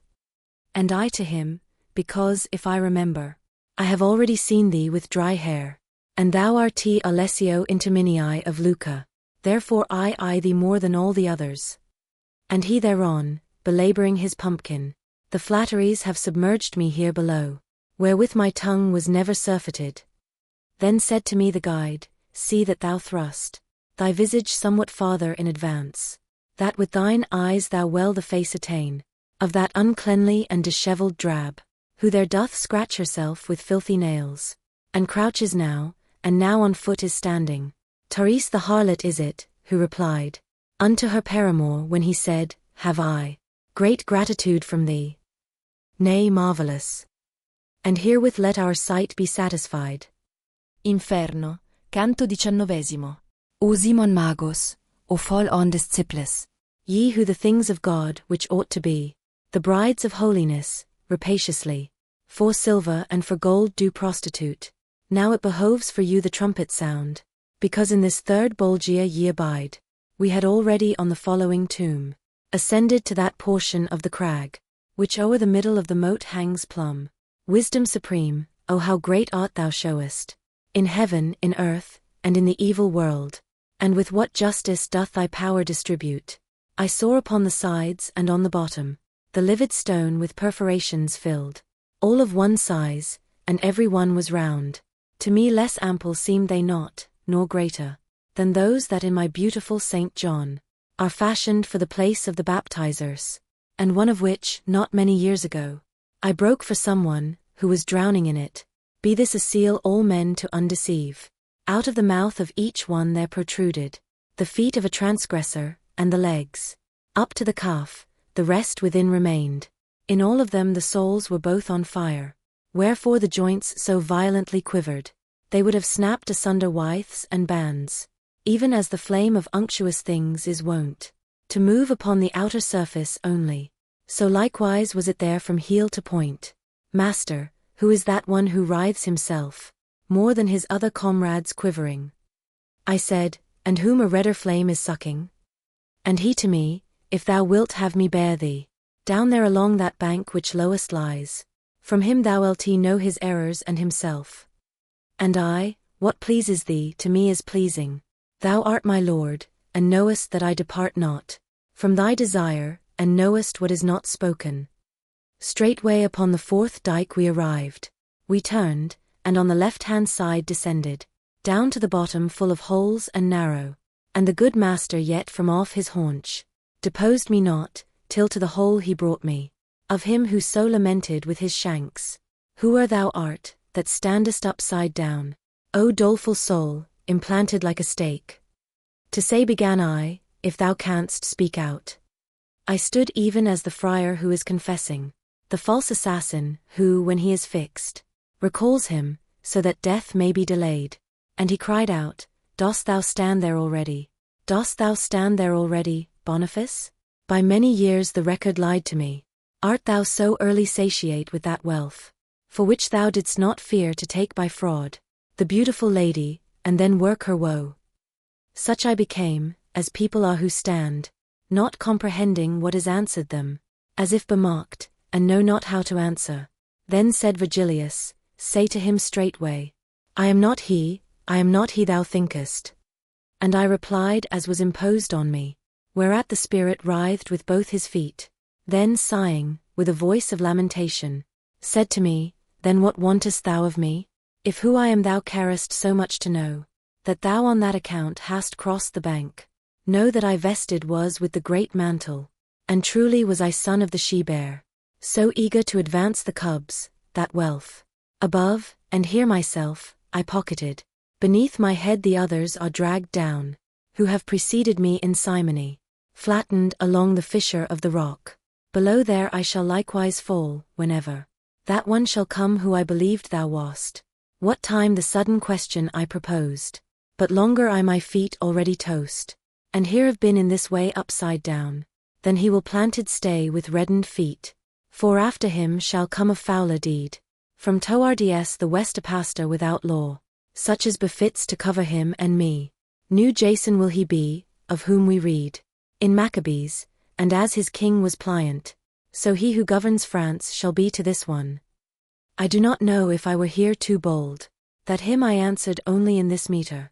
I pray thee tell me now how great a treasure our Lord demanded of Saint Peter first, before he put the keys into his keeping? Truly he nothing asked but follow me. Nor Peter nor the rest asked of Matthias silver or gold, when he by lot was chosen unto the place the guilty soul had lost. Therefore stay here, for thou art justly punished, and keep safe guard o'er the ill-gotten money, which caused thee to be valiant against Charles.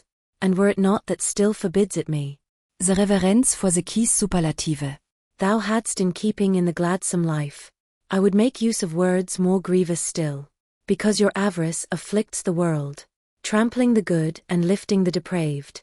The evangelist you pastors had in mind, when she who sitteth upon many waters, to fornicate with kings by him was seen, the same who with the 7 heads was born, and power and strength from the 10 horns received, so long as virtue to her spouse was pleasing.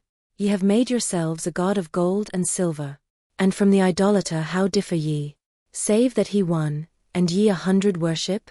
Ah, Constantine, of how much ill was mother, not thy conversion, but that marriage dower, which the first wealthy father took from thee. And while I sang to him such notes as these, either that anger or that conscience stung him, he struggled violently with both his feet. I think in sooth that it my leader pleased. With such contented lip he listened ever, unto the sound of the true words expressed. Therefore with both his arms he took me up, and when he had me all upon his breast, remounted by the way where he descended, nor did he tire to have me clasped to him, but bore me to the summit of the arch, which from the 4th dyke to the 5th is passage. There tenderly he laid his burden down, tenderly on the crag uneven and steep, that would have been hard passage for the goats. Thence was unveiled to me another valley. Inferno, canto 20. Of a new pain behoves me to make verses, and give material to the 20th canto. Of the first song, which is of the submerged, I was already thoroughly disposed to peer down into the uncovered depth, which bathed itself with tears of agony, and people saw I through the circular valley, silent and weeping, coming at the pace, which in this world the litanies assume. As lower down my sight descended on them, wondrously each one seemed to be distorted, from chin to the beginning of the chest. For towards the reins the countenance was turned, and backward it behoved them to advance, as to look forward had been taken from them. Perchance indeed by violence of palsy, someone has been thus wholly turned awry, but I ne'er saw it, nor believe it can be.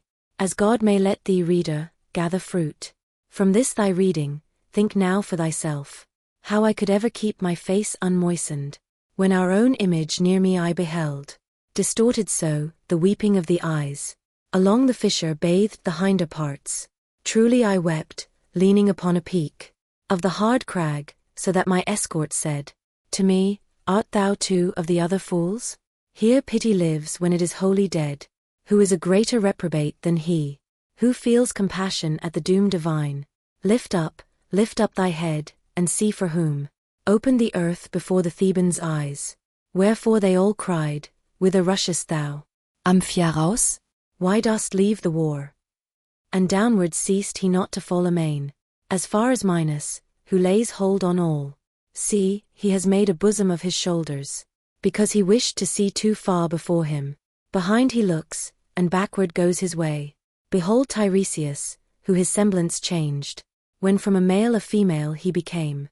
his members being all of them transformed. And afterwards was forced to strike once more the two entangled serpents with his rod, ere he could have again his manly plumes.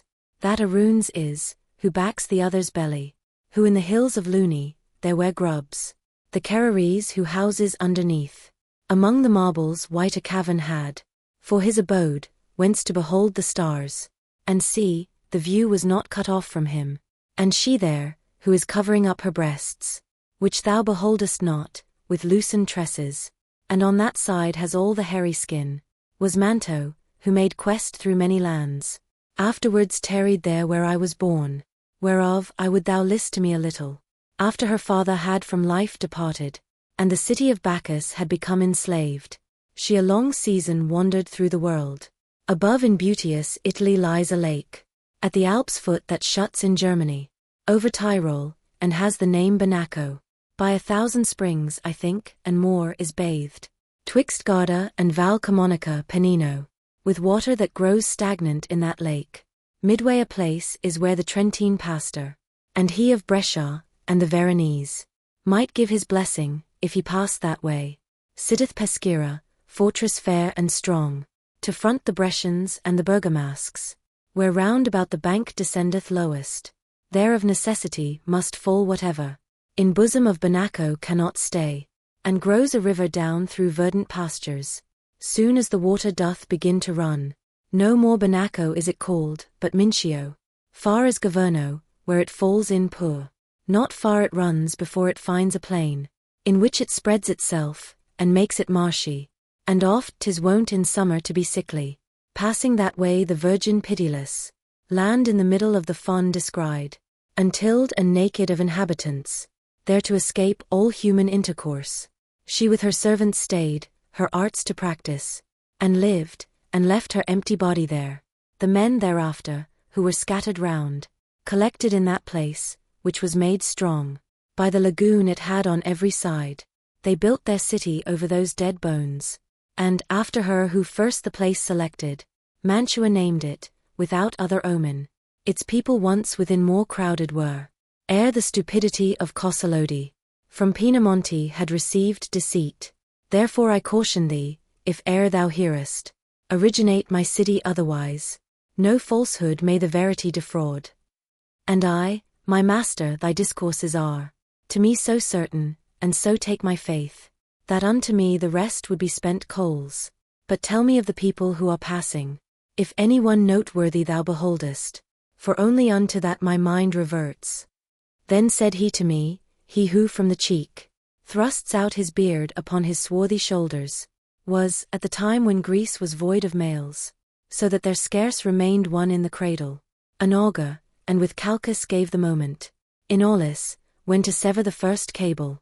Eriphilus his name was, and so sings, my lofty tragedy in some part or other, that knowest thou well, who knowest the whole of it. The next, who is so slender in the flanks, was Michael Scott, who of a verity, of magical illusions knew the game. Behold Guido Bonatti, behold Ostente, who now unto his leather and his thread would fain have stuck, but he too late repents. Behold the wretched ones, who left the needle, the spool and rock, and made them fortune-tellers. They wrought their magic spells with herb and image. But come now, for already holds the confines of both the hemispheres, and under Seville, touches the ocean wave, Cain and the thorns. And yesternight the moon was round already. Thou shouldst remember well it did not harm thee, from time to time within the forest deep. Thus spake he to me, and we walked the while. Inferno, canto 21. From bridge to bridge thus, speaking other things, of which my comedy cares not to sing. We came along, and held the summit when we halted to behold another fissure, of Malbolge and other vain laments, and I beheld it marvellously dark, as in the arsenal of the Venetians, boils in the winter the tenacious pitch, to smear their unsound vessels o'er again, for sail they cannot, and instead thereof, one makes his vessel new, and one recocks the ribs of that which many a voyage has made. One hammers at the prow, one at the stern, this one makes oars, and that one cordage twists, another mends the mainsail and the mizzen. Thus not by fire, but by the art divine, was boiling down below there a dense pitch, which upon every side the bank belimed. I saw it, but I did not see within it aught but the bubbles that the boiling raised, and all swell up and resubside compressed, the while below there fixedly I gazed. My leader crying out, "Beware, beware," drew me unto himself from where I stood. Then I turned round, as one who is impatient, to see what it behoves him to escape, and whom a sudden terror doth unman, who, while he looks, delays not his departure. And I beheld behind us a black devil, running along upon the crag, approach.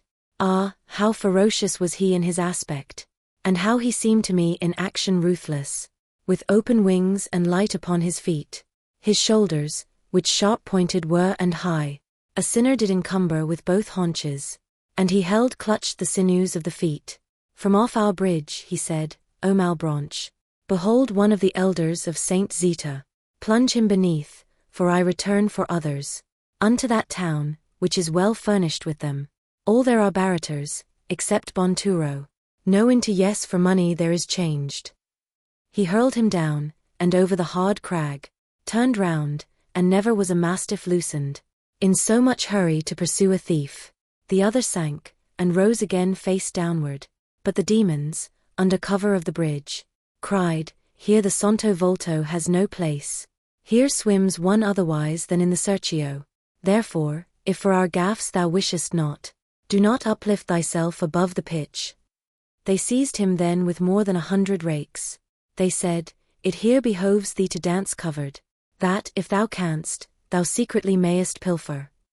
Not otherwise the cooks their scullions make. Immerse into the middle of the cauldron the meat with hooks, so that it may not float. Said the good master to me, that it be not apparent thou art here, crouch thyself down, behind a jag, that thou mayest have some screen, and for no outrage that is done to me, be thou afraid, because these things I know, for once before was I in such a scuffle. Then he passed on beyond the bridge's head, and as upon the 6th bank he arrived, need was for him to have a steadfast front, with the same fury, and the same uproar, as dogs leap out upon a mendicant, who on a sudden begs, where'er he stops. They issued from beneath the little bridge, and turned against him all their grappling irons. But he cried out, Be none of you malignant. Before those hooks of yours lay hold of me, let one of you step forward, who may hear me, and then take counsel as to grappling me. They all cried out, Let Malacoda go. Whereat one started, and the rest stood still, and he came to him, saying, What avails it? Thinkest thou, Malacoda, to behold me advanced into this place, my master said, safe hitherto from all your skill of fence, without the will divine, and fate auspicious? Let me go on, for it in heaven is willed, that I another show this savage road. Then was his arrogance so humbled in him, that he let fall his grapnel at his feet, and to the others said, Now strike him not. And unto me my guide, O thou, who sittest among the splinters of the bridge crouched down, securely now return to me again. Wherefore I started and came swiftly to him, and all the devils forward thrust themselves, so that I feared they would not keep their compact. And thus beheld I once afraid the soldiers, who issued under safeguard from Caprona, seeing themselves among so many foes. Close did I press myself with all my person, beside my leader, and turned not mine eyes from off their countenance, which was not good. They lowered their rakes, and wilt thou have me hit him? They said to one another, On the rump. And answered, Yes, see that thou nick him with it. But the same demon who was holding parley with my conductor turned him very quickly, and said, Be quiet, Scarmiglione. Then said to us, You can no farther go forward upon this crag, because is lying all shattered, at the bottom, the 6th arch, and if it still doth please you to go onward, pursue your way along upon this rock. Near is another crag that yields a path. Yesterday, 5 hours later than this hour, 1266 years were complete, that here the way was broken. I send in that direction some of mine, to see if any one doth err himself. Go ye with them, for they will not be vicious. Step forward, Olicino and Calcabrina. began he to cry out, and thou, Cagnozzo, and Barbaricia, do thou guide the 10. Come forward, Libicoco and Dracignazzo. And tusked Siriotto and Graffiacane, and Farfarello and mad Rubicant. Search ye all round about the boiling pitch. Let these be safe as far as the next crag, that all unbroken passes o'er the dens. OME. What is it, master, that I see? Pray let us go, I said, without an escort. If thou knowest how, since for myself I ask none. If thou art as observant as thy wont is, dost thou not see that they do gnash their teeth, and with their brows are threatening woe to us? And he to me, I will not have thee fear. Let them gnash on, according to their fancy, because they do it for those boiling wretches. Along the left-hand dike they wheeled about, but first had each one thrust his tongue between his teeth towards their leader for a signal, and he had made a trumpet of his rump. Inferno, canto 22. I have erewhile seen horsemen moving camp, begin the storming, and their muster make, and sometimes starting off for their escape. Vaunt couriers have I seen upon your land, O Artines, and foragers go forth, tournaments stricken, and the joustings run, sometimes with trumpets and sometimes with bells, with kettledrums, and signals of the castles, and with our own, and with outlandish things, but never yet with bagpipes so uncouth, did I see horsemen move, nor infantry, nor ship by any sign of land or star. We went upon our way with the 10 demons. Ah, savage company! But in the church, with saints, and in the tavern with the gluttons, ever upon the pitch was my intent, to see the whole condition of that Bolgia, and of the people who therein were burned, even as the dolphins, when they make a sign, to mariners by arching of the back, that they should counsel take to save their vessel. Thus sometimes, to alleviate his pain, one of the sinners would display his back, and in less time conceal it than it lightens. As on the brink of water in a ditch, the frogs stand only with their muzzles out, so that they hide their feet and other bulk. So upon every side the sinners stood, but ever as Barbaricia near them came, thus underneath the boiling they withdrew. I saw, and still my heart doth shudder at it, one waiting thus, even as it comes to pass. One frog remains, and down another dives, and Graffiacane, who most confronted him, grappled him by his tresses smeared with pitch, and drew him up, so that he seemed an otter.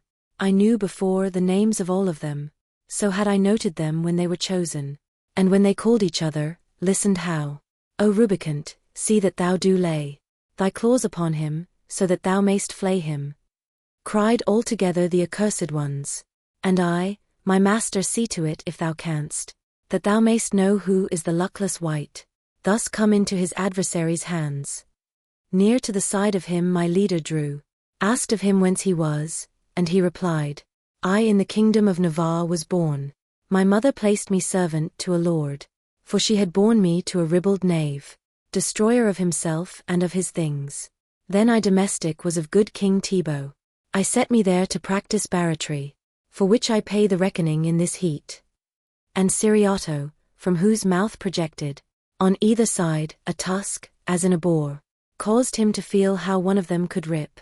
Among malicious cats the mouse had come, but Barbaricia clasped him in his arms, and said, Stand ye aside while I enfork him. And to my master he turned round his head. Ask him again, he said, if more thou wish to know from him, before someone destroy him. The guide, now tell then of the other culprits. Knowest thou any one who is a Latian, under the pitch? And he, I separated, lately from one who was a neighbor to it. Would that I still were covered up with him, for I should fear not either claw nor hook. And Libicocco, we have borne too much. And with his grapnel seized him by the arm, so that by rending, he tore off a tendon. Eke Dracignazzo wished to pounce upon him, down at the legs, whence their decurion turned round and round about with evil look, when they again somewhat were pacified. Of him, who still was looking at his wound, demanded my conductor without stay, who was that one, from whom a luckless parting, Tu seiest du hast Made, tu kammas hore? And he replied, it was the friar Gomita, he of Galura, vessel of all fraud, who had the enemies of his lord in hand, and dealt so with them each exults thereat. Money he took, and let them smoothly off, as he says, and in other offices. A barator was he, not mean but sovereign, for gathers with him one Don Michael Zanch, of Logadoro, and of Sardinia, to gossip never do their tongues feel tired. OME. See that one, how he grinds his teeth. Still farther would I speak, but am afraid, lest he to scratch my itch be making ready. And the grand provost, turned to Farfarello, who rolled his eyes about as if to strike, said, Stand aside there, thou malicious bird. If you desire either to see or hear. The terror-stricken recommenced thereon. Tuscans or Lombards, I will make them come, but let the Malebranche cease a little, so that these may not their revenges fear. And I, down sitting in this very place, for one that I am will make 7 come, when I shall whistle, as our custom is, to do whenever one of us comes out. Cagnozzo at these words his muzzle lifted, shaking his head and said, Just hear the trick, which he has thought of, down to throw himself. Whence he, who snares in great abundance had, responded, I by far too cunning am, when I procure for mine a greater sadness. Olichin held not in, but running counter, unto the rest said to him, If thou dive, I will not follow thee upon the gallop, but I will beat my wings above the pitch, the height be left, and be the bank a shield, to see if thou alone dost countervail us. O thou who readest, thou shalt hear new sport. Each to the other side his eyes averted. He first, who most reluctant was to do it. The Navarrese selected well his time, planted his feet on land, and in a moment, leaped, and released himself from their design, whereat each one was suddenly stung with shame. But he most who was cause of the defeat. Therefore he moved and cried, Thou art o'ertaken. But little it availed, for wings could not outstrip the fear. The other one went under, and flying, upward he his breast directed. Not otherwise the duck upon a sudden dives under, when the falcon is approaching, and upward he earneth cross and weary, infuriate at the mockery. Calcabrina, flying behind him, followed close, desirous the other should escape, to have a quarrel. And when the barator had disappeared, he turned his talons upon his companion, and grappled with him right above the moat. But sooth the other was a doughty sparhawk, to clap a claw him well, and both of them fell in the middle of the boiling pond. A sudden intercessor was the heat, but any earthless of rising there was naught. To such degree they had their wings belimed. Lamenting with the others, Barbaricia made 4 of them fly to the other side, with all their gaffs, and very speedily. This side and that they to their posts descended. They stretched their hooks towards the pitch ensnared, who were already baked within the crust. And in this manner busy did we leave them. Inferno, canto 23. Silent, alone, and without company. We went, the one in front, the other after, as go the minor friars along their way. Upon the fable of Aesop was directed my thought, by reason of the present quarrel, where he has spoken of the frog and mouse. For Emo and Isa are not more alike than this one is to that, if well we couple, end and beginning with a steadfast mind, and even as one thought from another springs, so afterward from that was born another, which the first fear within me double made. Thus did I ponder, these on our account are laughed to scorn, with injury and scoff, so great, that much I think it must annoy them. If anger be engrafted on ill will, they will come after us more merciless than dog upon the leveret which he seizes. I felt my hair stand all on end already, with terror, and stood backwardly intent. When said I, Master, if thou hidest not thyself and me forthwith, of Malebranche, I am in dread. We have them now behind us. I so imagine them, I already feel them. And he, if I were made of leaded glass, thine outward image I should not attract sooner to me than I imprint the inner. Just now thy thoughts came in among my own, with similar attitude and similar face, so that of both one counsel soul I made. If peradventure the right bank so slope, that we to the next Bolgia can descend, we shall escape from the imagined chase. Not yet he finished rendering such opinion, when I beheld them come with outstretched wings, not far remote, with will to seize upon us. My leader on a sudden seized me up, even as a mother who by noise is wakened, and close beside her sees the enkindled flames, who takes her son, and flies, and does not stop, having more care of him than of herself, so that she clothes her only with a shift, and downward from the top of the hard bank, supine he gave him to the pendant rock, that one side of the other Bolgia walls, ne'er ran so swiftly water through a sluice, to turn the wheel of any land-built mill, when nearest to the paddles it approaches, as did my master down along that border, bearing me with him on his breast away, as his own son, and not as a companion, hardly the bed of the ravine below, his feet had reached, ere they had reached the hill, right over us, but he was not afraid, for the high providence, which had ordained, to place them ministers of the fifth mote, the power of thence departing took from all. A painted people there below we found, who went about with footsteps very slow, weeping and in their semblance tired and vanquished. They had on mantles with the hoods low down, before their eyes, and fashioned of the cut, that in Cologne they for the monks are made. Without, they gilded are so that it dazzles, but inwardly all leaden and so heavy, that Frederick used to put them on of straw. O everlastingly fatiguing mantle! Again we turned us, still to the left hand, along with them, intent on their sad plaint, but owing to the weight, that weary folk came on so tardily, that we were new, in company at each motion of the haunch, whence I unto my leader, see thou find someone who may by deed or name be known, and thus in going move thine eye about. And one, who understood the Tuscan speech, cried to us from behind, Stay ye your feet, ye, who so run athwart the dusky air. Perhaps thou wilt have from me what thou demandest. Whereat the leader turned him, and said, Wait, and then according to his pace proceed.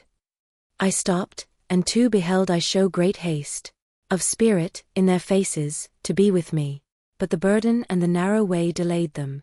When they came up, long with an eye askance, they scanned me without uttering a word, then to each other turned, and said together, He by the action of his throat seems living, and if they dead are, by what privilege, go they uncovered by the heavy stole. Then said to me, Tuscan, who to the college of miserable hypocrites art come, do not disdain to tell us who thou art.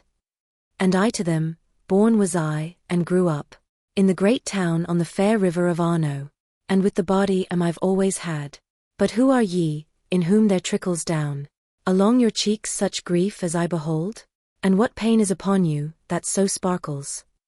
And one replied to me, These orange cloaks are made of lead so heavy, that the weights cause in this way their balances to creak. Frati Gaudenti were we, and Bolognese, I Catalano, and he Lodringo, named, and together taken by thy city, as the wont is to take one man alone, for maintenance of its peace, and we were such, that still it is apparent round Gardingo. O friars, began I, you're iniquitous. But said no more, for to mine eyes there rushed one crucified with 3 stakes on the ground. When me he saw, he writhed himself all over, blowing into his beard with suspirations. And the friar Catalan, who noticed this, said to me, This transfixed one whom thou sayest, counselled the Pharisees that it was meet to put one man to torture for the people. Crosswise and naked is he on the path, as thou perceivest, and he needs must feel, whoever passes, first how much he weighs. And in like mode his father-in-law is punished, within this mote, and the others of the council, which for the Jews was a malignant seed. And thereupon I saw Virgilius marvel, o'er him who was extended on the cross, so vilely in eternal banishment. Then he directed to the friar this voice, Be not displeased if granted thee to tell us, if to the right hand any pass slope down, by which we too may issue forth from here, without constraining some of the black angels, to come and extricate us from this deep. Then he made answer, Nearer than thou hopest, there is a rock, that forth from the great circle proceeds, and crosses all the cruel valleys, save that at this 'tis broken, and does not bridge it. You will be able to mount up the ruin, that sidelong slopes and at the bottom rises. The leader stood a while with head bowed down, then said, The business badly he recounted, who grapples with his hook the sinners yonder. and the friar, many of the devil's vices. Once heard I at Bologna, and among them, that he's a liar and the father of lies. Thereat my leader with great strides went on, somewhat disturbed with anger in his looks, whence from the heavy laden I departed, after the prints of his beloved feet. Inferno, canto 24. In that part of the youthful year wherein the sun his locks beneath Aquarius tempers, and now the nights draw near to half the day, what time the hoar-frost copies on the ground the outward semblance of her sister white, but little lasts the temper of her pen. The husbandman, whose forage faileth him, rises and looks, and seeth the champaign, all gleaming white, whereat he beats his flank, returns indoors, and up and down laments, like a poor wretch, who knows not what to do. Then he returns and hope revives again, seeing the world has changed its countenance in little time, and takes his shepherd's crook, and forth the little lambs to pasture drives. Thus did the master fill me with alarm, when I beheld his forehead so disturbed, and to the ailment came as soon the plaster. For as we came unto the ruined bridge, the leader turned to me with that sweet look, which at the mountain's foot I first beheld. His arms he opened, after some advisement, within himself elected, looking first well at the ruin, and laid hold of me, and even as he who acts and meditates, for it seems that he provides beforehand, so upward lifting me towards the summit of a huge rock, he scanned another crag, saying, to that one G. Rappel afterwards, but try first if 'tis such that it will hold thee. This was no way for one clothed with a cloak, for hardly we, he light, and I pushed upward, were able to ascend from jag to jag, and had it not been, that upon that precinct, shorter was the ascent than on the other, he I know not, but I had been dead beat, but because mal bulged towards the mouth of the profoundest well is all inclining, the structure of each valley doth import, that one bank rises and the other sinks. Still we arrived at length upon the point, wherefrom the last stone breaks itself asunder. The breath was from my lungs so milked away, when I was up, that I could go no farther. Nay, I sat down upon my first arrival. Now it behoves thee thus to put off sloth, my master said, for sitting upon down, or under quilt, one cometh not to fame, withouten which whoso his life consumes, such vestige leaveth of himself on earth, as smoke in air or in the water foam, and therefore raise thee up, o'ercome the anguish, with spirit that o'ercometh every battle. If with its heavy body it sink not, a longer stairway it behoves thee mount. 'Tis not enough from these to have departed, let it avail thee, if thou understand me. Then I uprose, showing myself provided, better with breath than I did feel myself, and said, go on, for I am strong and bold. Upward we took our way along the crag, which jagged was, and narrow, and difficult, and more precipitous far than that before. Speaking I went, not to appear exhausted, whereat a voice from the next moat came forth, not well adapted to articulate words. I know not what it said, though o'er the back I now was of the arch that passes there, but he seemed moved to anger who was speaking. I was bent downward, but my living eyes could not attain the bottom, for the dark. Wherefore I, master, see that thou arrive at the next round, and let us descend the wall. For as from hence I hear and understand not, so I look down and nothing I distinguish. Other response, he said, I make thee not, except the doing, for the modest asking, ought to be followed by the deed in silence. We from the bridge descended at its head, where it connects itself with the 8th bank, and then was manifest to me the Bolgia, and I beheld therein a terrible throng of serpents, and of such a monstrous kind, that the remembrance still congeals my blood. Let Libya boast no longer with her sand, for if Calidri, Jaculi, and Pherii, she breeds, with Cencri and with Amphisperina, neither so many plagues nor so malignant, ere showed she with all Ethiopia, nor with whatever on the Red Sea is. Among this cruel and most dismal throng, people were running naked and affrighted, without the hope of hole or heliotrope. They had their hands with serpents bound behind them, these riveted upon their reins the tail and head, and were in front of them entwined. And lo, at one who was upon our side, there darted forth a serpent, which transfixed him. There where the neck is knotted to the shoulders. Nor oh so quickly ere, nor I was written. As he took fire and burned, and ashes holy, behoved it that in falling he became. And when he on the ground was thus destroyed, the ashes drew together, and of themselves, into himself they instantly returned. Even thus by the great sages 'tis confessed. The phoenix dies, and then is born again, when it approaches its 500th year. On herb or grain it feeds not in its life, but only on tears of incense and omomum. And nard and myrrh are its last winding sheet. And as he is who falls, and knows not how, by force of demons who to earth down drag him, or other operation that binds man, when he arises and around him looks, wholly bewildered by the mighty anguish, which he has suffered, and in looking sighs. Such was that sinner after he had risen. Justice of God! Oh how severe it is, that blows like these in vengeance poureth down. The guide thereafter asked him who he was. Whence he replied, I reigned from Tuscany, a short time since into this cruel gorge. A bestial life, and not a human, pleased me. Even as the mule I was, I'm Vanni Fucci, beast, and Pistoia was my worthy den.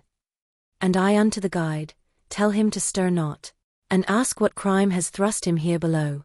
For once a man of blood and wrath I saw him. And the sinner who had heard, dissembled not, but unto me directed mind and face, and with a melancholy shame was painted. Then said, It pains me more that thou hast caught me, amid this misery where thou sayest me, than when I from the other life was taken.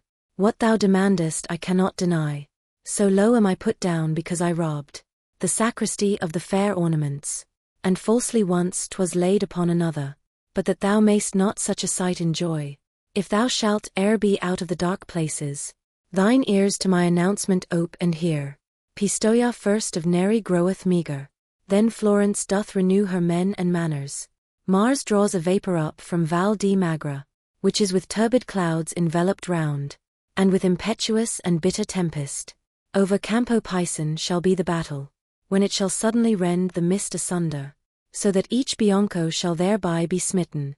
And this I've said that it may give thee pain. Inferno, canto 25. At the conclusion of his words, the thief lifted his hands aloft with both the figs, crying, Take that, God, for at thee I aim them. From that time forth the serpents were my friends, for one entwined itself about his neck, as if it said, I will not thou speak more. And round his arms another, and rebound him, clinching itself together so in front, that with them he could not a motion make. Pistoia, ah, Pistoia. Why resolve not to burn thyself to ashes and so perish, since in ill-doing thou thy seed excellest? Through all the sombre circles of this hell, spirit I saw not against God so proud, not he who fell at Thebes down from the walls. He fled away, and spake no further word, and I beheld a centaur full of rage, come crying out, where is the scoffer? I do not think Maremma has so many serpents as he had all along his back, as far as where our countenance begins. Upon the shoulders, just behind the nape, with wings wide open was a dragon lying, and he sets fire to all that he encounters. My master said, that one is Cacus who, beneath the rock upon Mount Aventine, created oftentimes a lake of blood. He goes not on the same road with his brothers, by reason of the fraudulent theft he made, of the great herd, which he had near to him, whereat his tortuous actions ceased beneath the mace of Hercules, who peradventure gave him 100, and he felt not 10. While he was speaking thus, he had passed by, and spirits 3 had underneath us come, of which nor I aware was, nor my leader, until what time they shouted, Who are you? On which account our story made a halt, and then we were intent on them alone. I did not know them, but it came to pass, as it is wont to happen by some chance, that one to name the other was compelled, exclaiming, Where can Cianfa have remained? Whence I, so that the leader might attend, upward from chin to nose my finger laid. If thou art reader, slow now to believe what I shall say, it will no marvel be, for I who saw it hardly can admit it. As I was holding raised on them my brows, behold, a serpent with 6 feet darts forth. In front of one, and fastens wholly on him. With middle feet it bound him round the paunch, and with the forward ones his arms it seized. Then thrust its teeth through one cheek and the other. The hindermost it stretched upon his thighs, and put its tail through in between the two, and up behind along the reins outspread it. Ivy was never fastened by its barbs unto a tree so, as this horrible reptile. Upon the other's limbs entwined its own. Then they stuck close, as if of heated wax. They had been made, and intermixed their colour. Nor one nor other seemed now what he was. E'en as proceedeth on before the flame, upward along the paper a brown colour, which is not black as yet, and the white dies. The other two looked on, and each of them cried out, O me Agnello, how thou changest! Behold, thou now art neither two nor one. Already the two heads had one become, when there appeared to us two figures mingled into one face, wherein the two were lost. Of the four lists were fashioned the two arms, the thighs and legs, the belly and the chest. Members became that never yet were seen. Every original aspect there was cancelled. Two and yet none did the perverted image appear, and such departed with slow pace, even as a lizard, under the great scourge of day's canicular, exchanging hedge. Lightning appeareth if the road it cross. Thus did appear, coming towards the bellies of the two others, a small fiery serpent, livid and black as is a peppercorn, and in that part whereat is first received our aliment, it one of them transfixed, then downward fell in front of him extended. The one transfixed looked at it, but said naught. Nay, rather with feet motionless he yawned, just as if sleep or fever had assailed him. He at the serpent gazed, and it at him. One through the wound, the other through the mouth. Smoked violently, and the smoke commingled. Henceforth be silent Lucan, where he mentions wretched Sabellus and Nasidius, and wait to hear what now shall be shot forth. Be silent Ovid, of Cadmus and Arethusa, for if him to a snake, her to fountain, converts he fabling, that I grudge him not, because two natures never front to front, has he transmuted, so that both the forms to interchange their matter ready were. Together they responded in such wise, that to a fork the serpent cleft his tail, and eke the wounded drew his feet together, the legs together with the thighs themselves, adhered so, that in little time the juncture, no sign whatever made that was apparent. He with the cloven tail assumed the figure, the other one was losing, and his skin became elastic, and the other's hard. I saw the arms draw inward at the armpits, and both feet of the reptile, that were short, lengthen as much as those contracted were. Thereafter the hind feet, together twisted, became the member that a man conceals, and of his own the wretch had two created, while both of them the exhalation veils, with a new colour, and engenders hair, on one of them and depilates the other. The one uprose and down the other fell, though turning not away their impious lamps, underneath which each one his muzzle changed. He who was standing drew it towards the temples, and from excess of matter, which came thither, issued the ears from out the hollow cheeks. What did not backward run and was retained, of that excess made to the face a nose, and the lips thickened far as was befitting. He who lay prostrate thrusts his muzzle forward, and backward draws the ears into his head, in the same manner as the snail its horns. And so the tongue, which was entire and apt for speech before, is cleft, and the biforked. In the other closes up, and the smoke ceases. The soul, which to a reptile had been changed, along the valley hissing takes to flight, and after him the other speaking sputters. Then did he turn upon him his new shoulders, and said to the other, I'll have Buso run, crawling as I have done, along this road.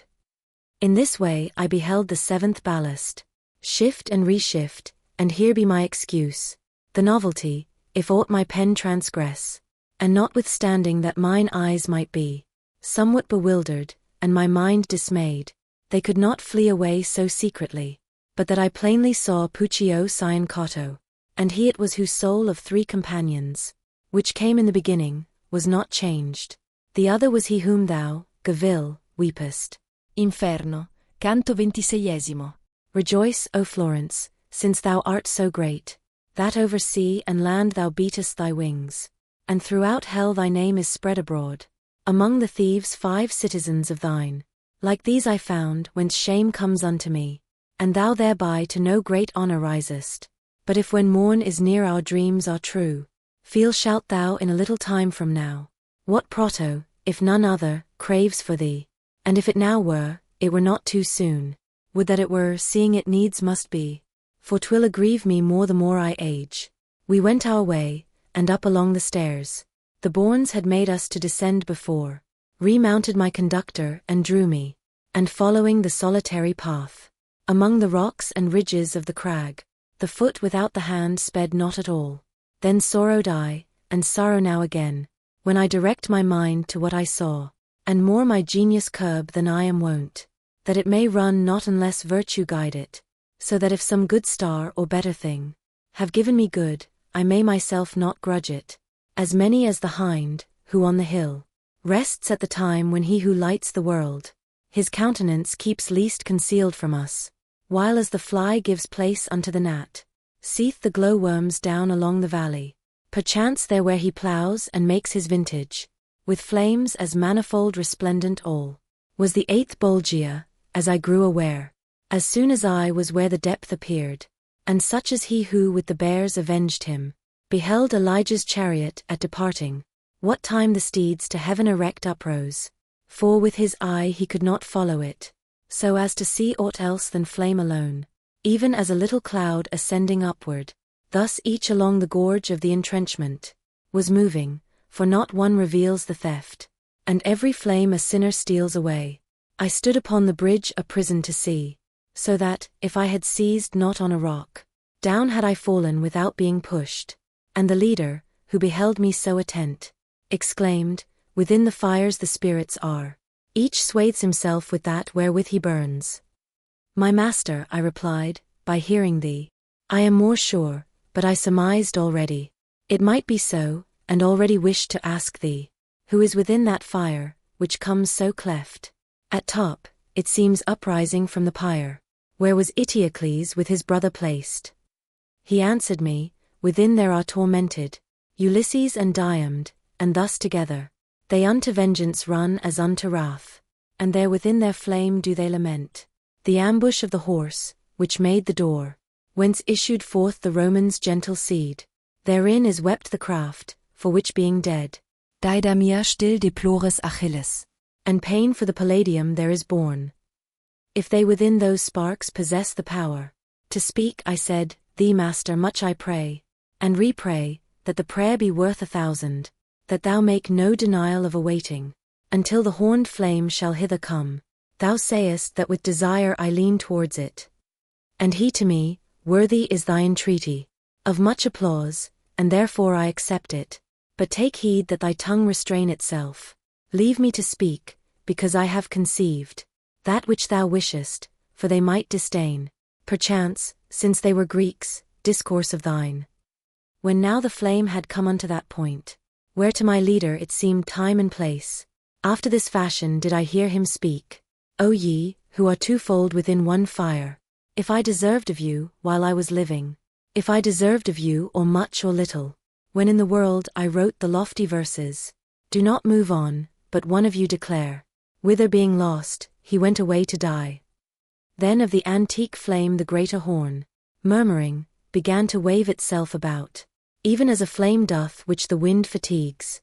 Thereafterward, the summit to and fro, moving as if it were the tongue that spake, it uttered forth a voice and said, when I from Circe had departed, who concealed me more than a year there near unto Gaeta, or ever yet Aeneas named it so, nor fondness for my son, nor reverence for my old father, nor the due affection, which joyous should have made Penelope, could overcome within me the desire I had to be experienced of the world, and of the vice and virtue of mankind.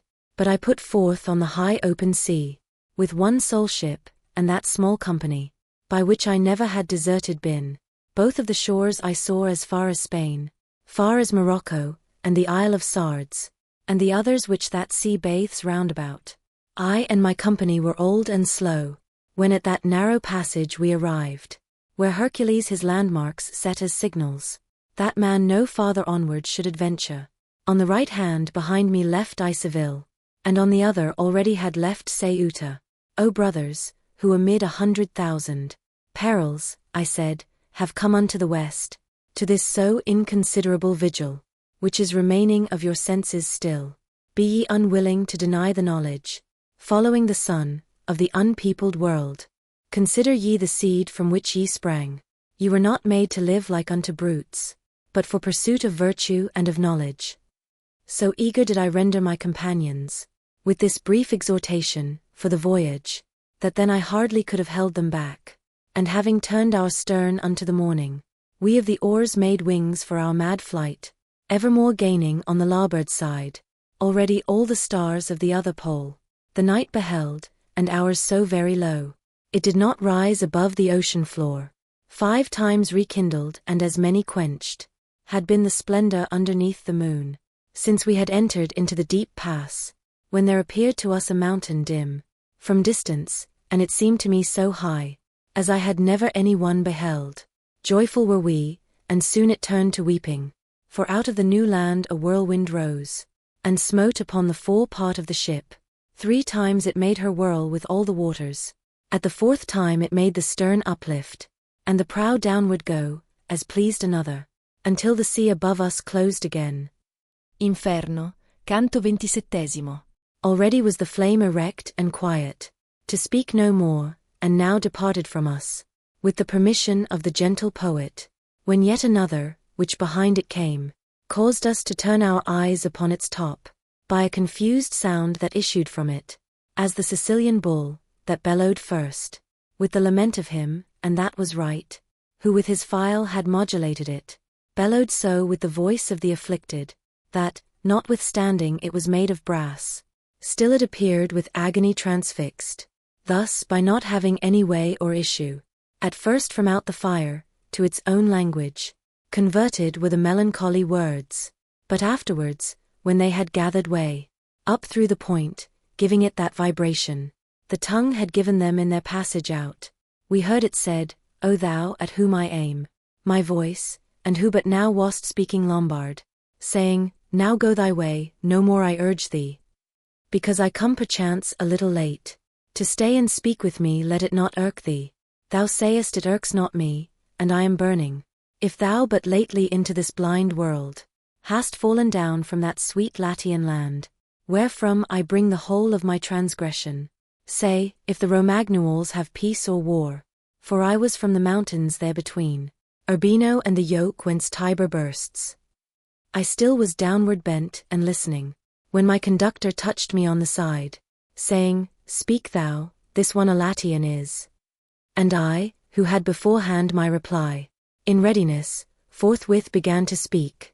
O soul, that down below there art concealed, Romagna thine is not and never has been, without war in the bosom of its tyrants, but open war I none have left there now.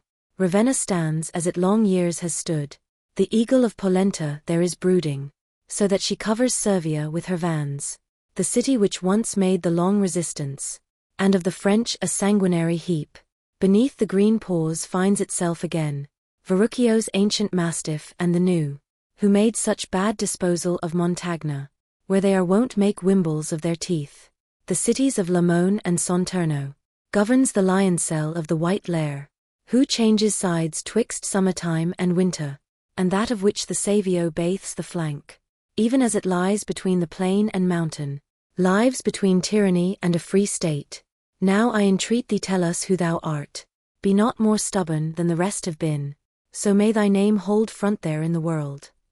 After the fire a little more had roared, in its own fashion, the sharp point it moved, this way and that, and then gave forth such breath, if I believed that my reply were made, to one who to the world would e'er return, this flame without more flickering would stand still, but inasmuch as never from this depth, did any one return, if I hear true, without the fear of infamy I answer, I was a man of arms, then Cordelier, believing thus begirt to make amends, and truly my belief had been fulfilled, but for the high priest, whom may ill betide, who put me back into my former sins, and how and wherefore I will have thee hear, while I was still the form of bone and pulp. My mother gave to me, the deeds I did, were not those of a lion, but a fox. The machinations and the covert ways, I knew them all, and practiced so their craft, that to the ends of earth the sound went forth. When now unto that portion of mine age, I saw myself arrived, when each one ought to lower the sails, and coil away the ropes, that which before had pleased me then displeased me, and penitent and confessing I surrendered, Avouez-me. and it would have bestead me, the leader of the modern Pharisees, having a war near unto Lateran, and not with Saracens nor with the Jews, for each one of his enemies was Christian, and none of them had been to conquer Acre, nor merchandising in the Sultan's land, nor the high office, nor the sacred orders, in him regarded, nor in me that cord, which used to make those girt with it more meager. But even as Constantine sought out Sylvester, to cure his leprosy, within Soract, so this one sought me out as an adept, to cure him of the fever of his pride. Counsel he asked of me, and I was silent, because his words appeared inebriate. And then he said, Be not thy heart afraid. Henceforth I thee absolve, and thou instruct me, how to raise Palestrina to the ground. Heaven have I power to lock and to unlock, as thou dost know, therefore the keys are two, the which my predecessor held not dear. Then urged me on his weighty arguments, there, where my silence was the worst advice. And said I, Father, since thou washest me of that sin into which I now must fall, the promise long with the fulfillment short, will make thee triumph in thy lofty seat.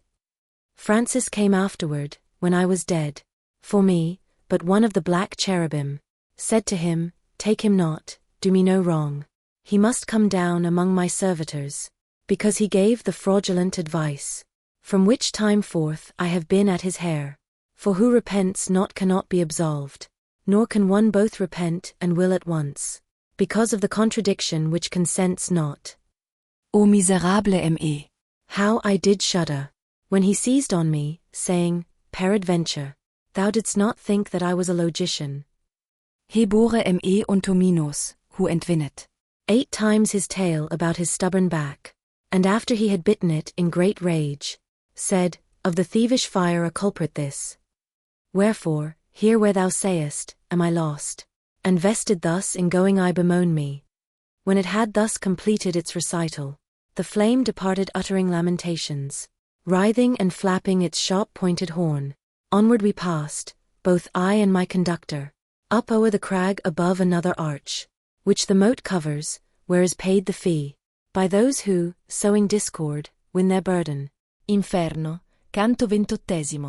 Who ever could, e'en with untrammeled words, tell of the blood and of the wounds in full, which now I saw, by many times narrating, each tongue would for a certainty fall short, by reason of our speech and memory, that have small room to comprehend so much, if were again assembled all the people, which formerly upon the fateful land of Puglia were lamenting for their blood, shed by the Romans and the lingering war, that of the rings made such illustrious spoils, as Livy has recorded, who errs not, with those who felt the agony of blows, by making counterstand to Robert Guiscard, and all the rest, whose bones are gathered still, at Ceperano, where a renegade was each Apulian, and at Tagliacozzo, where without arms the old Alardo conquered, and one his limb transpierced, and one lopped off, should show, it would be nothing to compare with the disgusting mode of the 9th Bolgia.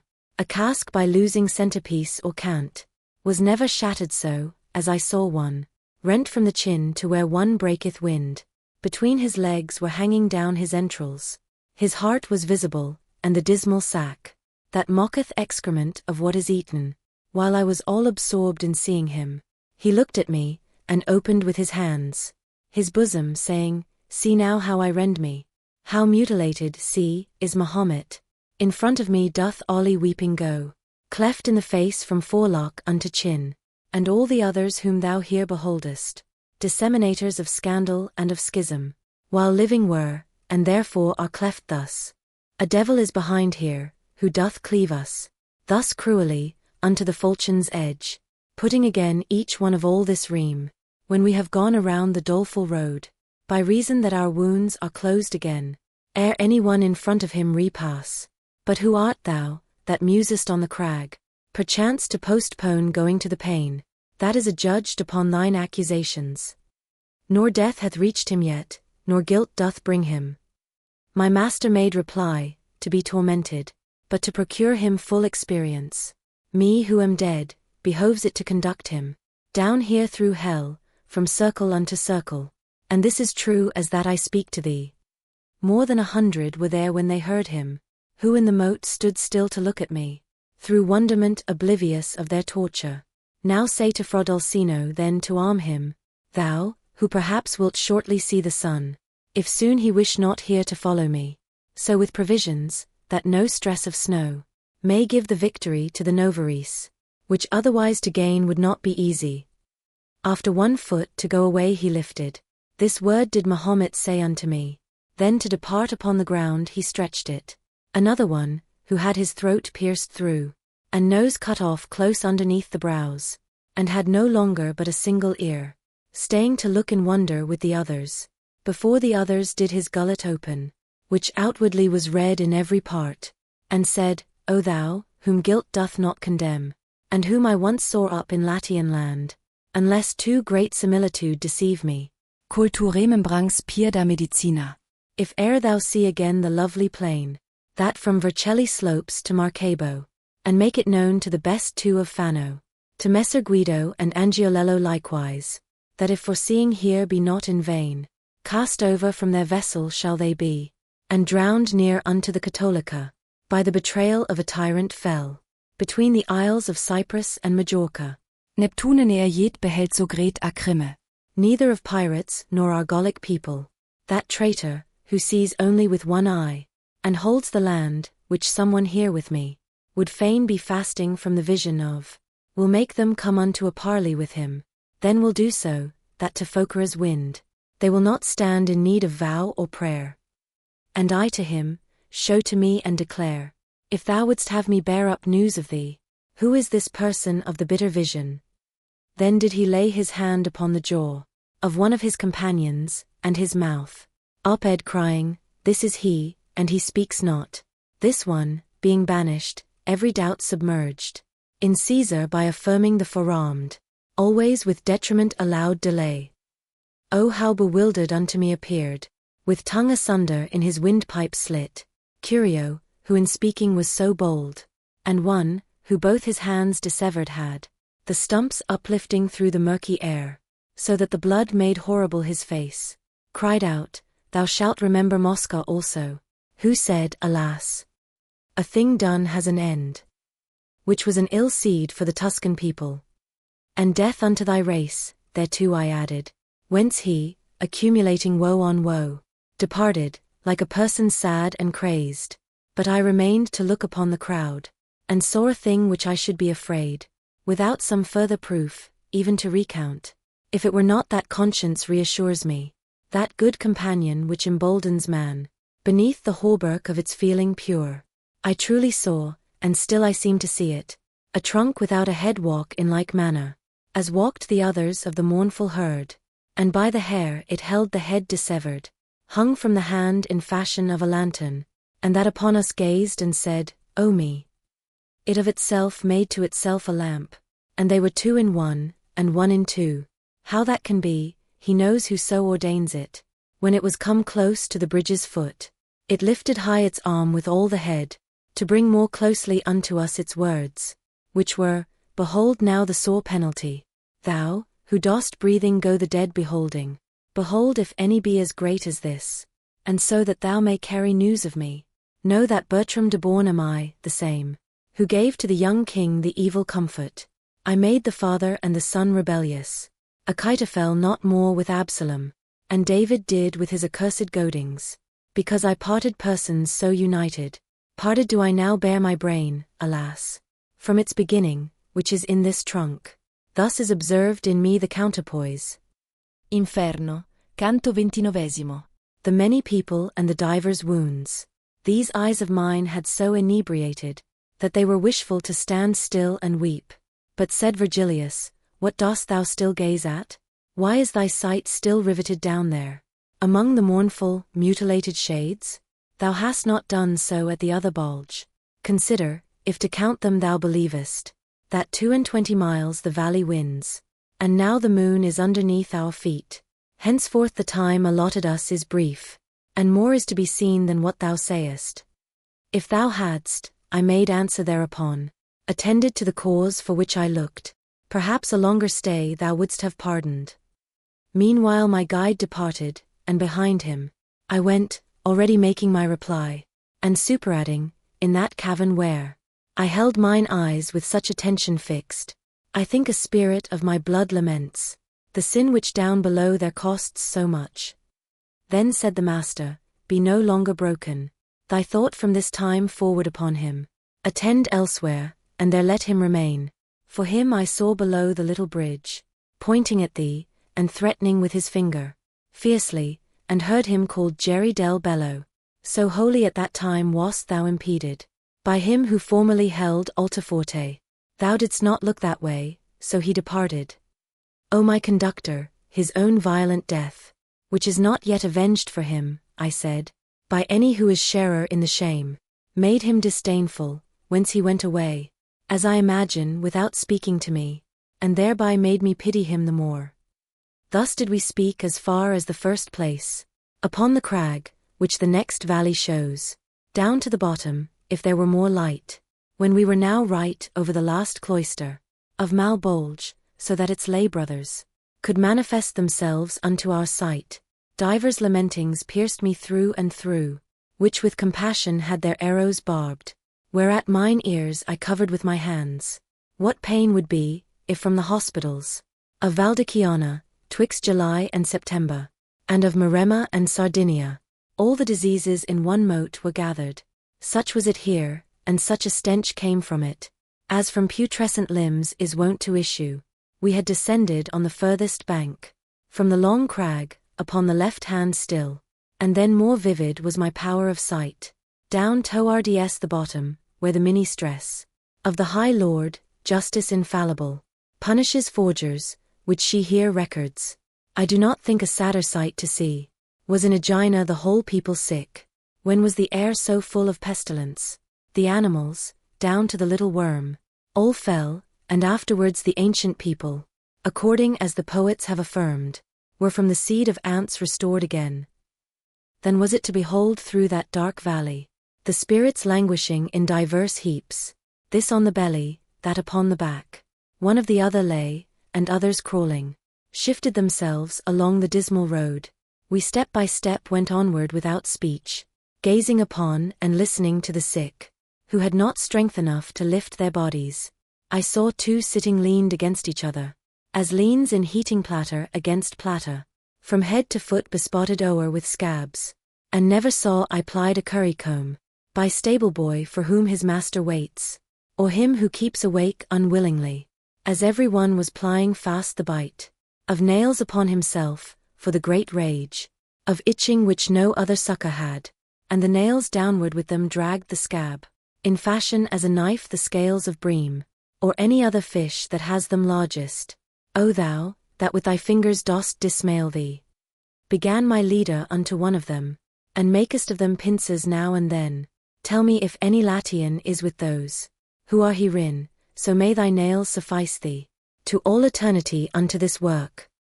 Latians are we, whom thou so wasted sayest, both of us here. One weeping made reply, but who art thou, that questionest about us? And said the guide, one am I who descends down with this living man from cliff to cliff, and I intend to show hell unto him. Then broken was their mutual support, and trembling each one turned himself to me, with others who had heard him by rebound. Wholly to me did the good master gather, saying, say unto them whatever thou wishest. And I began, since he would have it so. So may your memory not steal away in the first world from out the minds of men, but so may it survive neath many suns.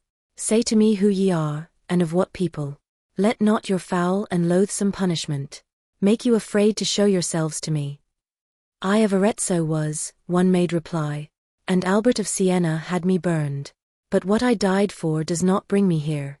'Tis true I said to him, speaking in jest, that I could rise by flight into the air, and he who had conceit, but little wit, would have me show to him the art, and only because no deadless I made him, made me be burned by one who held him as his son, but unto the last Bolgia of the 10. For alchemy, which in the world I practiced, Minos, who cannot err, has me condemned. And to the poet said I, now was ever so vain a people as the Sienese? Not for a certainty the French by far.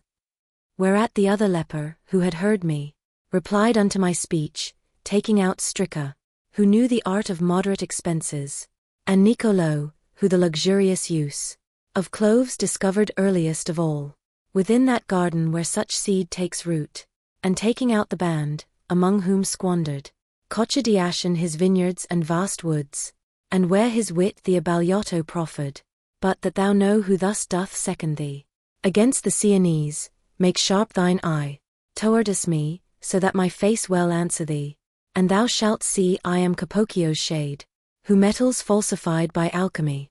Thou must remember, if I well descry thee, how I a skilful ape of nature was. Inferno, canto 30. 'Twas at the time when Juno was enraged for Semele, against the Theban blood, as she already more than once had shown. So reft of reason Athamas became, that, seeing his own wife with children twain, walking encumbered upon either hand, he cried, spread out the nets, that I may take the lioness and her whelps upon the passage. And then extended his unpitying claws, seizing the first, who had the name Lurchus, and whirled him round, and dashed him on a rock, and she with the other burthen, drowned herself. And at the time when fortune downward hurled the Trojans' arrogance, that all things dared, so that the king was with his kingdom crushed, Hecuba sad, disconsolate, and captive, when lifeless she beheld Polyxena, and of her Polydorus on the shore of ocean was the dolorous one aware. Out of her senses like a dog she barked, so much the anguish had her mind distorted. But not of Thebes the Furies nor the Trojan were ever seen in any one so cruel, in goading beasts, and much more human members, as I beheld two shadows pale and naked, who biting, in the manner ran along, that a boar does, when from the sty turned loose. One to Capocchio came, and by the nape seized with its teeth his neck, so that in dragging it made his belly grate the solid bottom. And the Aretine, who trembling had remained, said to me, that mad sprite is Johnny Skikky, and raving goes thus harrying other people. Oh, said I to him, so may not the other set teeth on thee, let it not weary thee to tell us who it is, ere it dart hence.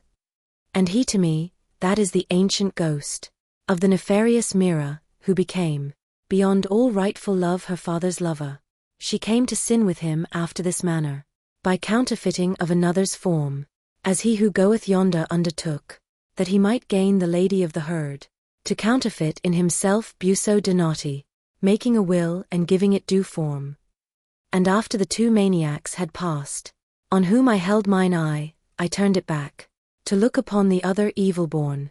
I saw one made in fashion of a lute, if he had only had the groin cut off, just at the point at which a man is forked, the heavy dropsy, that so disproportions the limbs with humours, which it ill concocts, that the face corresponds not to the belly, compelled him so to hold his lips apart, as does the hectic, who because of thirst, one towards the chin, the other upward turns. O ye, who without any torment are, and why I know not, in the world of woe.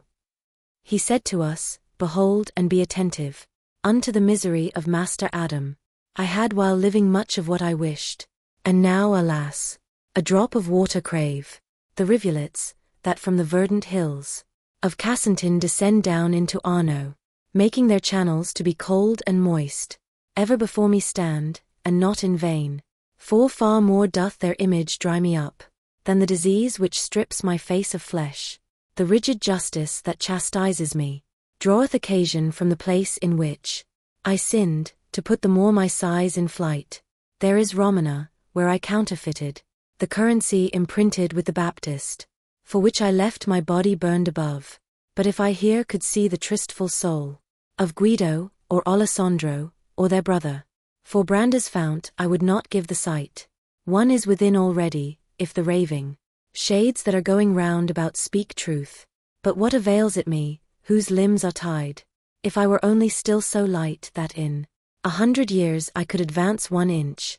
I had already started on the way, seeking him out among this squalid folk, although the circuit be 11 miles, and be not less than half a mile across. For them am I in such a family. They did induce me into coining florins, which had 3 carats of impurity. And I to him, who are the 2 poor wretches, that smoke like unto a wet hand in winter, lying there close upon thy right hand confines.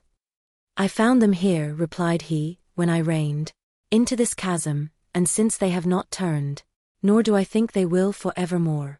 One the false woman is who accused Joseph, the other the false Sinon, Greek of Troy. From acute fever they send forth such reek. And one of them, who felt himself annoyed at being peradventure named so darkly, smote with the fist upon his hardened paunch.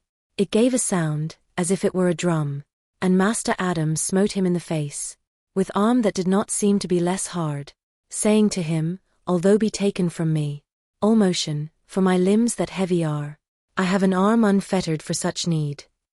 Whereat he answer made, when thou didst go unto the fire, thou hadst it not so ready, but hadst it so and more when thou wast coining the dropsicle. Thou sayest true in that, but thou wast not so true a witness there, where thou wast questioned of the truth at Troy.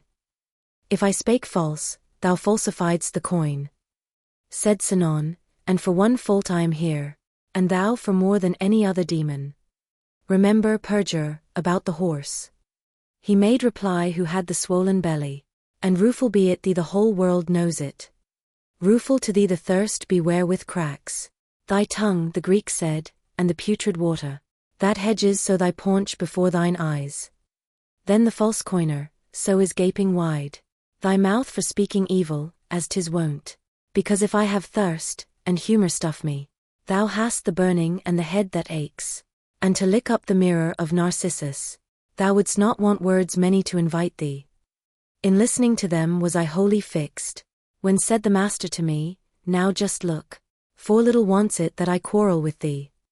When him I heard in anger speak to me, I turned me round towards him with such shame, that still it eddies through my memory.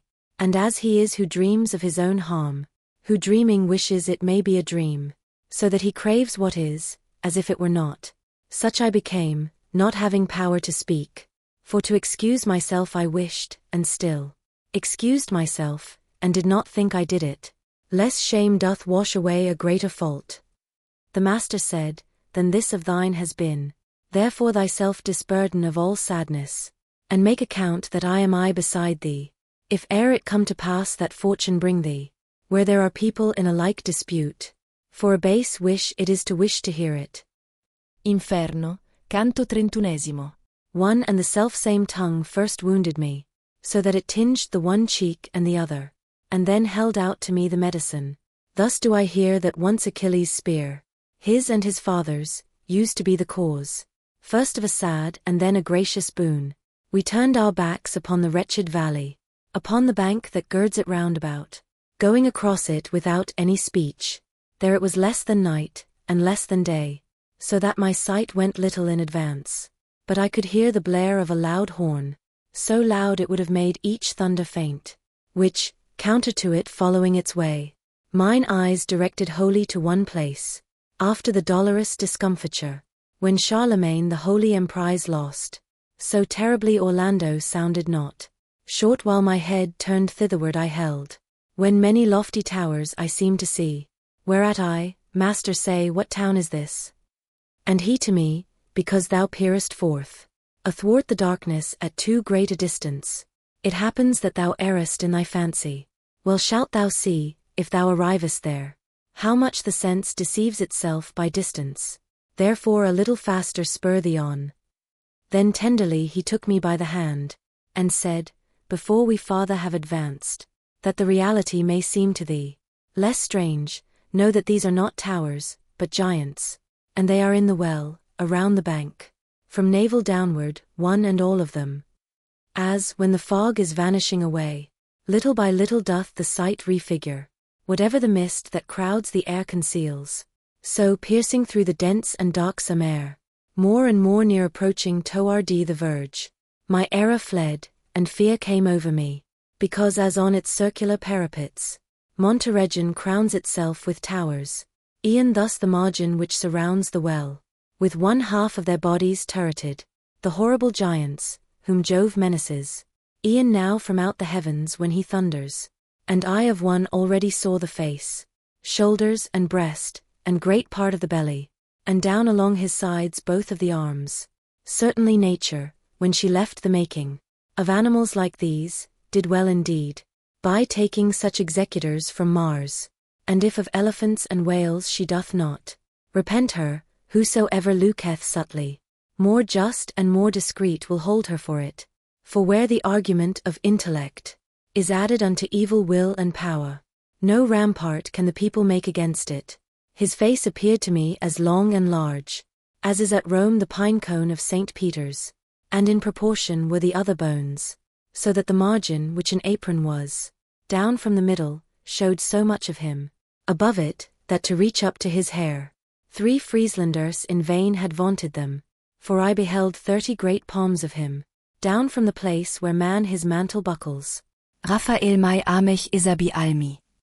Began to clamor the ferocious mouth, to which were not befitting sweeter psalms. And unto him my guide, soul idiotic, keep to thy horn, and vent thyself with that. When wrath or other passion touches thee, search round thy neck, and thou wilt find the belt, which keeps it fastened, O bewildered soul, and see it, where it bars thy mighty breast. Then said to me, he doth himself accuse. This one is Nimrod, by whose evil thought, one language in the world is not still used. Here let us leave him and not speak in vain, for even such to him is every language, as his to others, which to none is known. Therefore a longer journey did we make, turn to the left, and a crossbow shot oft, we found another far more fierce and large. In binding him, who might the master be, I cannot say, but he had pinioned close, behind the right arm, and in front the other, with chains, that held him so begirt about, from the neck down, that on the part uncovered, it wound itself as far as the 5th gyre. This proud one wished to make experiment of his own power against the supreme Jove. My leader said, whence he has such a guerdon. Ephialtes is his name, he showed great prowess. What time the giants terrified the gods, the arms he wielded nevermore he moves. And I to him, if possible I should wish, that of the measureless Briareus, these eyes of mine might have experience.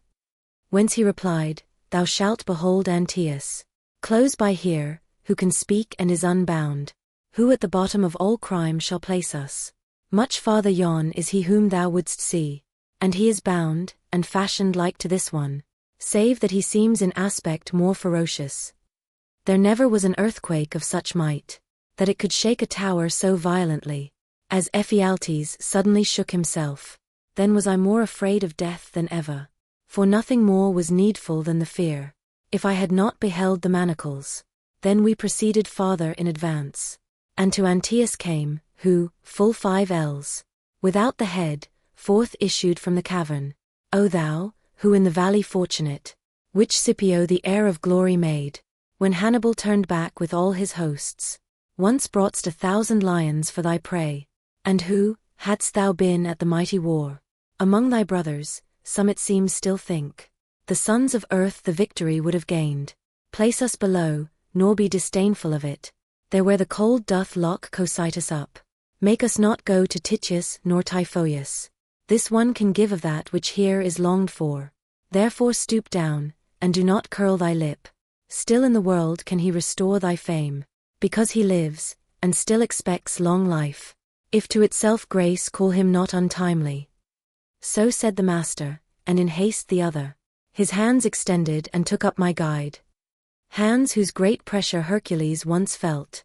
Virgilius, when he felt himself embraced, said unto me, draw nigh that I may take thee. Then of himself and me one bundle made, as seems the Caracenda, to behold. Beneath the leaning side, when goes a cloud, above it so that opposite it hangs. Such did Antaeus seem to me, who stood, watching to see him stoop, and then it was. I could have wished to go some other way, but lightly in the abyss, which swallows up. Judas with Lucifer, he put us down. Nor thus bowed downward made he their delay. But, as a mast does in a ship, uprose. Inferno, canto 32. If I had rhymes both rough and stridulous, as were appropriate to the dismal hole, down upon which thrust all the other rocks, I would press out the juice of my conception, more fully, but because I have them not without fear I bring myself to speak. For 'tis no enterprise to take in jest, to sketch the bottom of all the universe, nor for a tongue that cries Mama and Babbo. But may those ladies help this verse of mine, who helped Amphion in enclosing Thebes, that from the fact the word be not diverse. O rabble ill-begotten above all, who are in the place to speak of which is hard, 'twere better ye had here been sheep or goats, when we were down within the darksome well, beneath the giant's feet, but lower far, and I was scanning still the lofty wall. I heard it said to me, Look how thou steppest, take heed thou do not trample with thy feet the heads of the tired, miserable brothers. Whereat I turned me round, and saw before me, and underfoot a lake, that from the frost, the semblance had of glass, and not of water, so thick a veil ne'er made upon its current. In winter-time Danube in Austria, nor there beneath the frigid sky the dawn, as there was here, so that if Tambernich had fallen upon it, or Pietrapana, e'en at the edge, 'twould not have given a creak. And as to croak the frog doth place himself, with muzzle out of water, when is dreaming of gleaning oftentimes the peasant girl, livid, as far down as where shame appears, were the disconsolate shades within the ice, setting their teeth unto the note of storks, each one his countenance held downward bent, from mouth the cold, from eyes the doleful heart, among them witness of itself procures. When round about me somewhat I had looked, I downward turned me, and saw two so close, the hair upon their heads together mingled. Ye who so strain your breasts together, tell me. I said, Who are you? And they bent their necks, and when to me their faces they had lifted, their eyes, which first were only moist within, gushed o'er the eyelids, and the frost congealed the tears between, and locked them up again. Clamp never bound together wood with wood so strongly, whereat they like two he-goats butted together, so much wrath o'ercame them. And one, who had by reason of the cold lost both his ears, still with his visage downward, said, Why dost thou so mirror thyself in us? If thou desire to know who these two are, the valley whence Bicenzio descends belonged to them and to their father Albert. They from one body came, and all kina. Thou shalt search through, and shalt not find a shade more worthy to be fixed in gelatin. Not he in whom were broken breast and shadow, at one and the same blow by Arthur's hand. For catch not he whom he encumbers. So with his head I see no farther forward, and bore the name of Sassel Mascaroni. Well knowest thou who he was, if thou art Tuscan, and that thou put me not to further speech. Know that I commissioned de Puzzi was, and wait Carlino to exonerate me. Then I beheld 1,000 faces made purple with cold, whence o'er me comes a shudder, and evermore will come, at frozen ponds. And while we were advancing towards the middle, where everything of weight unites together, and I was shivering in the eternal shade, whether 'twere will, or destiny, or chance, I know not, but in walking 'mong the heads, I struck my foot hard in the face of one. Weeping he growled, Why dost thou trample me? Unless thou comest to increase the vengeance of Monteperti, why dost thou molest me? And I, my master, now wait here for me, that I through him may issue from a doubt. Then thou mayst hurry me, as thou shalt wish. The leader stopped, and to that one I said, who was blaspheming vehemently still, Who art thou, that thus reprehendest others? Now who art thou, that goest through Antenora, smiting, replied he, other people's cheeks, so that, if thou wert living, 'twere too much. Living I am, and dear to thee it may be, was my response, if thou demandest fame, that mid the other notes thy name I place. And he to me, for the reverse I long, take thyself hence, and give me no more trouble, for ill thou knowest to flatter in this hollow.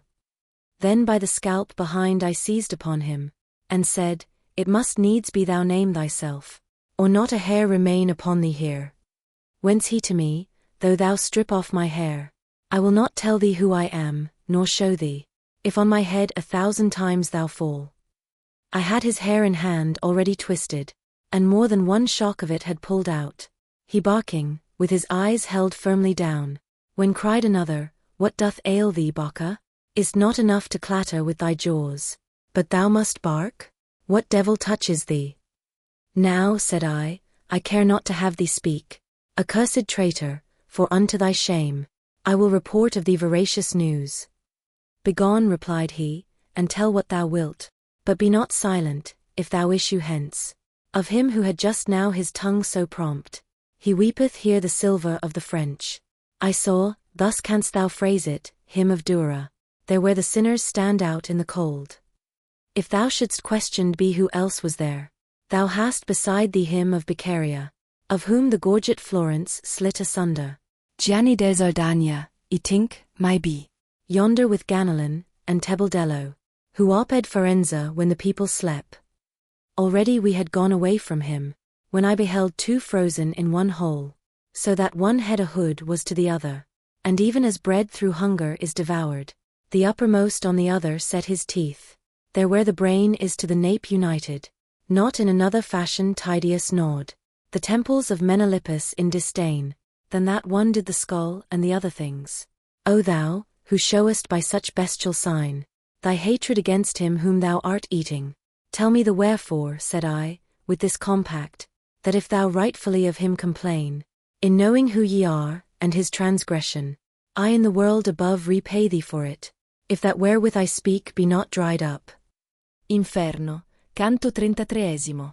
His mouth uplifted from his grim repast, that sinner, wiping it upon the hair of the same head that he behind had wasted. Then he began, Thou wilt that I renew the desperate grief, which wrings my heart already, to think of only, ere I speak of it, but if my words be seed that may bear fruit, of infamy to the traitor whom I gnaw, speaking and weeping shalt thou see together. I know not who thou art, nor by what mode thou hast come down here, but a Florentine. Thou seemest to me truly, when I hear thee. Thou hast to know I was Count Ugolino, and this one was Ruggieri the Archbishop. Now I will tell thee why I am such a neighbor, that by effect of his malicious thoughts, trusting in him I was made prisoner, and after put to death, I need not say, but any earthless what thou canst not have heard, that is to say, how cruel was my death. Here shalt thou, and shalt know if he has wronged me. A narrow perforation in the mew, which bears because of me the title of famine, and in which others still must be locked up, had shown me through its opening many moons. Already, when I dreamed the evil dream, which of the future rent for me the veil, this one appeared to me as lord and master, hunting the wolf and whelps upon the mountain, for which the Pisons cannot Luca see, with sleuth-hounds gaunt, and eager, and well-trained, Gualandi with Sismondi and Lanfianchi, he had sent out before him to the front. After brief course seemed unto me forespent, the father and the sons, and with sharp tushes, it seemed to me I saw their flanks ripped open, when I before the morrow was awake, moaning amid their sleep I heard my sons, who with me were, and asking after bread. Cruel indeed art thou, if yet thou grieve not, thinking of what my heart foreboded me, and weep'st thou not, what art thou wont to weep at? They were awake now, and the hour drew nigh, at which our food used to be brought to us, and through his dream was each one apprehensive, and I heard locking up the under door of the horrible tower, whereat without a word, I gazed into the faces of my sons. I wept not, I within so turned to stone, they wept, and darling little Anselm mine said, Thou dost gaze so, father, what doth ail thee? Still not a tear I shed, nor answer made, all of that day, nor yet the night thereafter, until another sun rose on the world, as now a little glimmer made its way into the dolorous prison, and I saw upon four faces my own very aspect. Both of my hands in agony I bit, and thinking that I did it from desire of eating, on a sudden they uprose, and said they, Father, much less pain 'twill give us, if thou do eat of us, thyself didst clothe us with this poor flesh, and do thou strip it off. I calmed me then, not to make them more sad. That day we all were silent, and the next. Ah, Obdurate earth, wherefore didst thou not open? When we had come unto the fourth day, Gaddo threw himself down outstretched before my feet, saying, My father, why dost thou not help me? And there he died, and as thou sayest me, I saw the three fall, one by one between the fifth day and the sixth, whence I betook me, already blind, to groping over each, and 3 days called them after they were dead. Then hunger did what sorrow could not do. When he had said this, with his eyes distorted, the wretched skull resumed he with his teeth, which, as a dog's, upon the bone were strong. ah, Pisa, tu opprobrium of the people. Of the fair land there where the sea doth sound, since slow to punish thee thy neighbours are, let the Caprea and Gorgona move, and make a hedge across the mouth of Arno, that every person in thee it may drown. For if Count Ugolino had the fame of having in thy castles thee betrayed, thou shouldst not on such cross have put his sons, guiltless of any crime, thou modern Thebes. Their youth made Uguccione and Brigata, and the other two my song doth name above. We passed still farther onward, where the ice, another people ruggedly enswathes, not downward turned, but all of them reversed. Weeping itself there does not let them weep, and grief that finds a barrier in the eyes, turns itself inward to increase the anguish, because the earliest tears a cluster form, and, in the manner of a crystal visor, fill all the cup beneath the eyebrow full. And notwithstanding that, as in a callous, because of cold all sensibility, its station had abandoned in my face, still it appeared to me I felt some wind, whence I, my master, who sets this in motion, is not below here every vapour quenched. Whence he to me, full soon shalt thou beware, thine eye shall answer make to thee of this, seeing the cause which raineth down the blast. And one of the wretches of the frozen crust cried out to us, O souls so merciless, that the last post is given unto you, lift from mine eyes the rigid veils, that I may vent the sorrow which imprens my heart, a little, ere the weeping recongeal.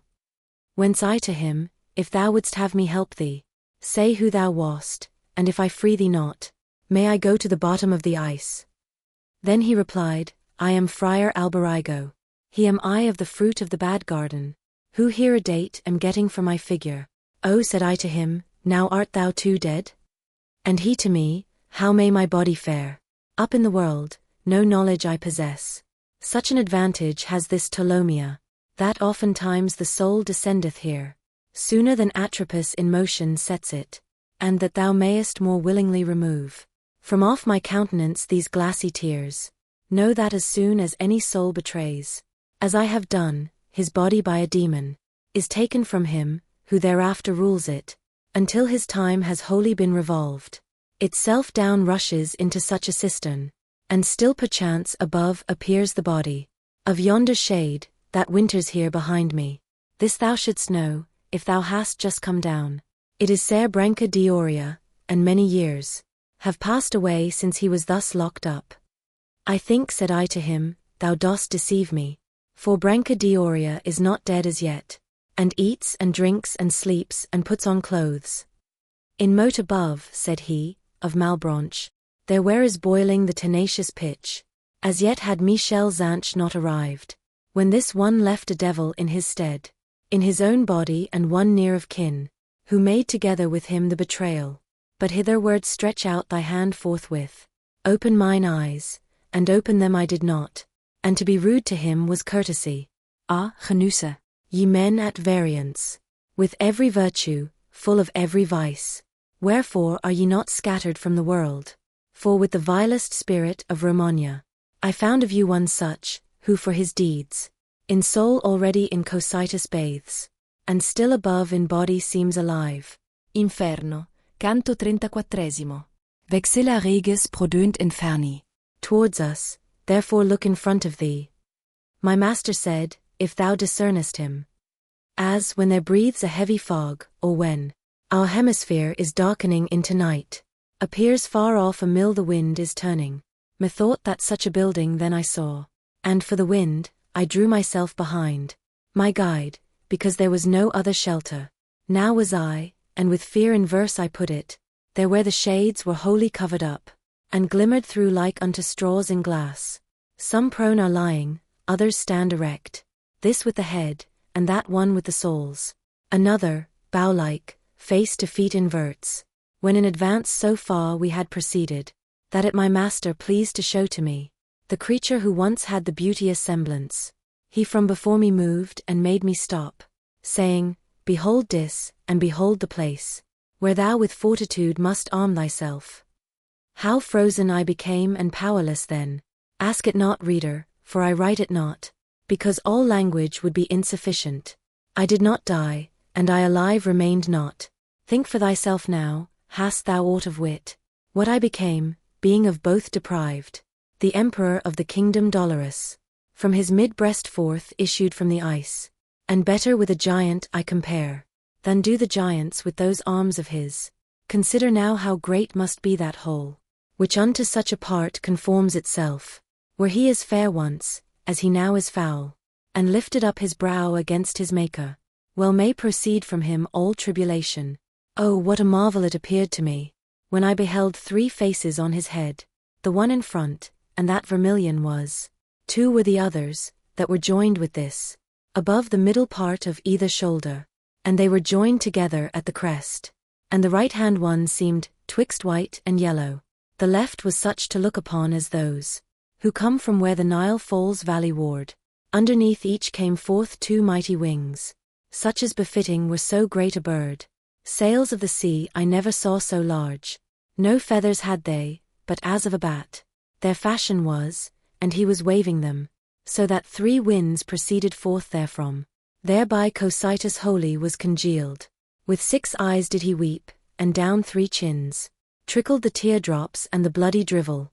At every mouth he with his teeth was crunching, a sinner, in the manner of a brake, so that he 3 of them tormented thus. To him in front the biting was as naught, unto the clawing, for sometimes the spine, utterly stripped of all the skin remained, that soul up there which has the greatest pain. The master said, is Judas Iscariot. With head inside, he plies his legs without.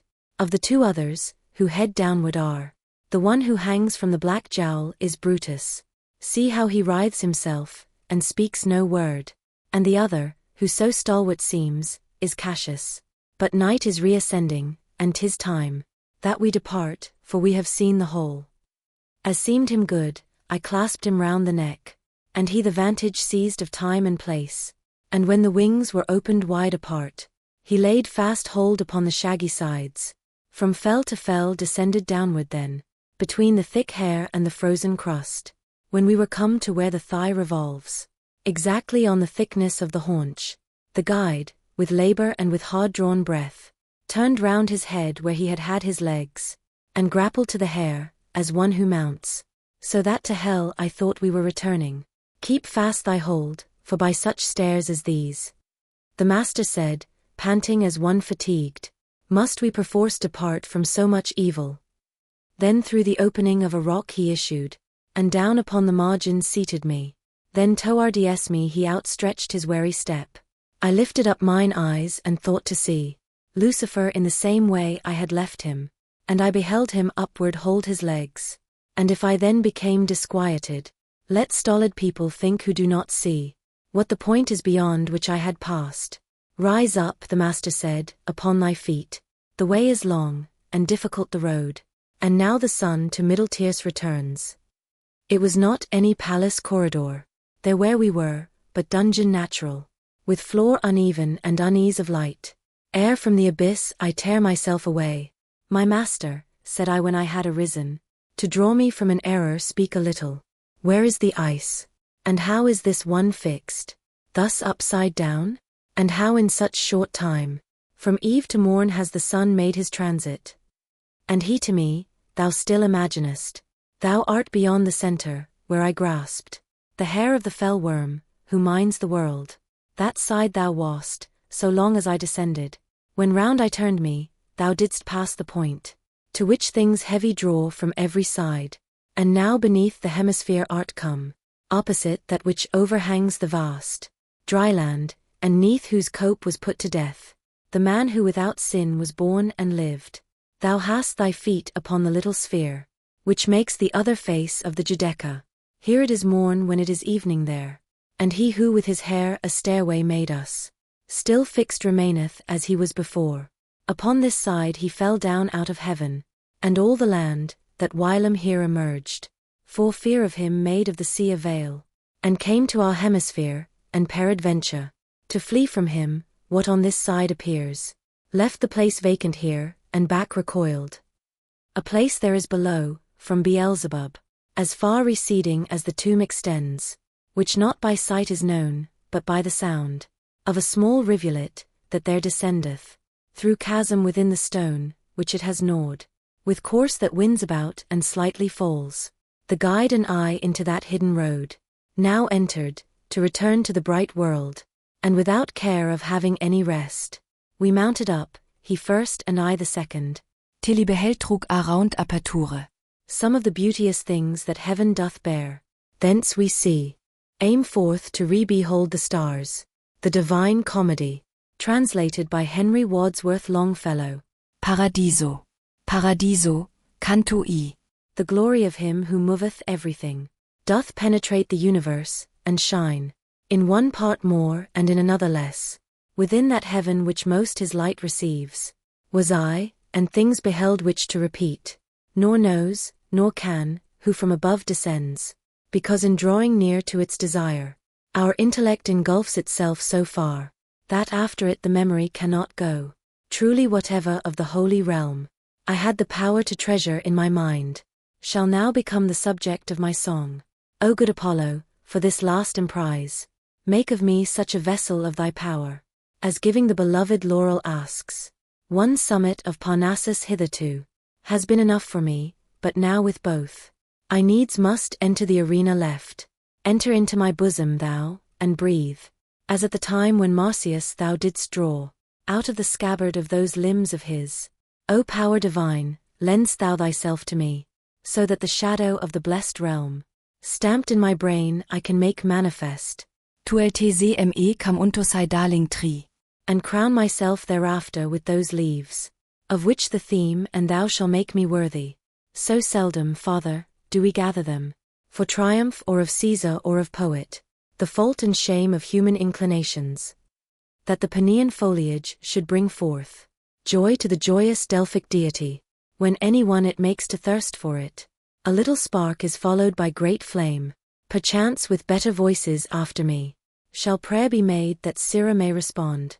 To mortal men by passages diverse, uprises the world's lamp, but by that one, which circles four uniteth with three crosses, with better course and with a better star, conjoined it issues, and the mundane wax, tempers and stamps more after its own fashion. Almost that passage had made morning there, and evening here, and there was wholly white, that hemisphere, and black the other part, when Beatrice towards the left-hand side, I saw turned round, and gazing at the sun, never did eagle fasten so upon it, and even as a second ray is wont, to issue from the first and reascend, like to a pilgrim who would fain return, thus of her action, through the eyes infused, in my imagination, mine I made, and sunward fixed mine eyes beyond our wont. There much is lawful which is here unlawful, unto our powers, by virtue of the place, made for the human species as its own. Not long I bore it, nor so little while, but I beheld it sparkle round about, like iron that comes molten from the fire, and suddenly it seemed that day to day was added, as if he who has the power had with another sun the heaven adorned. With eyes upon the everlasting wheels, stood Beatrice all intent, and I on her, fixing my vision from above removed. Such at her aspect inwardly became, as Glaucus, tasting of the herb that made him, peer of the other gods beneath the sea. To represent transhumanize in words, impossible were, the example then suffice. Him for whom grace the experience reserves. If I was merely what of me thou newly createdst, love who governest the heaven, thou knowest, who didst lift me with thy light, when now the wheel, which thou dost make eternal, desiring thee, made me attentive to it. By harmony thou dost modulate and measure, then seemed to me so much of heaven enkindled, by the sun's flame, that neither rain nor river Air made a lake so widely spread abroad. The newness of the sound and the great light kindled in me a longing for their cause, never before with such acuteness felt. Whence she, who saw me as I saw myself, to quiet in me my perturbed mind, opened her mouth, ere I did mine to ask, and she began, Thou makest thyself so dull, with false imagining, that thou sayest not what thou wouldst see if thou hadst shaken it off. Thou art not upon earth, as thou believest, but lightning, fleeing its appropriate sight, ne'er ran as thou, who thitherward returnest. If of my former doubt I was divested, by these brief little words more smiled than spoken, I in a new one was the more ensnared, and said, Already did I rest content, from great amazement, but am now amazed, in what way I transcend these bodies' light. Whereupon she, after a pitying sigh, her eyes directed towards me with that look a mother casts on a delirious child, and she began, All things whatever they be, have order among themselves, and this is form, that makes the universe resemble God. Here do the higher creatures see the footprints of the eternal power, which is the end, whereto is made the law already mentioned. In the order that I speak of are inclined all natures, by their destinies diverse, more or less near unto their origin, hence they move onward unto ports diverse, o'er the great sea of being, and each one, with instinct given it which bears it on. This bears away the fire towards the moon. This is in mortal hearts the motive power. This binds together and unites the earth, nor only the created things that are. Without intelligence this bow shoots forth, but those that have both intellect and love. The providence that regulates all this, makes with its light the heaven forever quiet, wherein that turns which has the greatest haste, and thither now, as to a sight decreed, bears us away the virtue of that cord, which aims its arrows at a joyous mark. True is it, that as oftentimes the form accords not with the intention of the art, because in answering is matter deaf, so likewise from this course doth deviate, sometimes the creature, who the power possesses, though thus impelled, to swerve some other way, in the same wise as one may see the fire fall from a cloud, if the first impetus earthward is wrested by some false delight. Thou shouldst not wonder more, if well I judge, at thine ascent, than at a rivulet, from some high mount descending to the lowland. Marvel it would be in thee, if deprived of hindrance, thou wert seated down below, as if on earth the living fire were quiet. Thereat she heavenward turned again her face. Paradiso, Canto 2. O ye, who in some pretty little boat, eager to listen, have been following behind my ship, that singing sails along, turn back to look again upon your shores. Do not put out to sea, lest peradventure, in losing me, you might yourselves be lost. The sea I sail has never yet been passed. Minerva breathes, and pilots me Apollo, and Muses 9 point out to me the bears.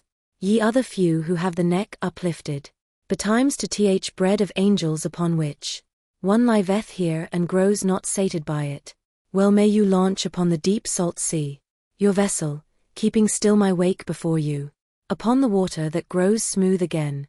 Those glorious ones who unto Colchos passed, were not so wonderstruck as you shall be, when Jason they beheld a ploughman made, the concreated and perpetual thirst, for the realm deiform did bear us on, as swift almost as ye the heavens behold. Upward gazed Beatrice, and I at her, and in such space perchance as strikes a bolt, and flies, and from the notch unlocks itself.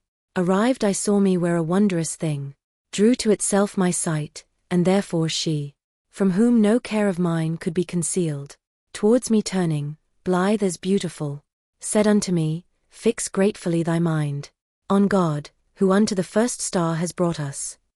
It seemed to me a cloud encompassed us, luminous, dense, consolidate and bright, as adamant on which the sun is striking. Into itself did the eternal pearl receive us, even as water doth receive a ray of light, remaining still unbroken. If I was body, and we here conceive not how one dimension tolerates another, which needs must be if body enter body, more the desire should be enkindled in us, that essence to behold, wherein is seen how God and our own nature were united. there will be seen what we receive by faith. Not demonstrated, but self-evident. In guise of the first truth that man believes. I made reply, Madonna, as devoutly as most I can do I give thanks to him, who has removed me from the mortal world. But tell me what the dusky spots may be upon this body, which below on earth make people tell that fabulous tale of Cain. Somewhat she smiled, and then, if the opinion of mortals be erroneous, she said, where'er the key of sense doth not unlock, certes, the shafts of wonder should not pierce thee. Now forasmuch as, following the senses, thou sayest that the reason has short wings. But tell me what thou think'st of it thyself. And I, what seems to us up here diverse, is caused, I think, by bodies rare and dense. And she, right truly shalt thou see immersed in error thy belief, if well thou hearest the argument that I shall make against it. Lights many the eighth sphere displays to you, which in their quality and quantity may noted be of aspects different. If this were caused by rare and dense alone, one only virtue would there be in all, or more or less diffused, or equally. Virtues diverse must be perforce the fruits of formal principles, and these, save one, of course would by thy reasoning be destroyed. Besides, if rarity were of this dimness, the cause thou askest, either through and through this planet thus attenuate were of matter, or else, as in a body is apportioned the fat and lean, so in like manner this would in its volume interchange the leaves. Were it the former, in the sun's eclipse, it would be manifest by the shining through of light, as through aught tenuous interfused.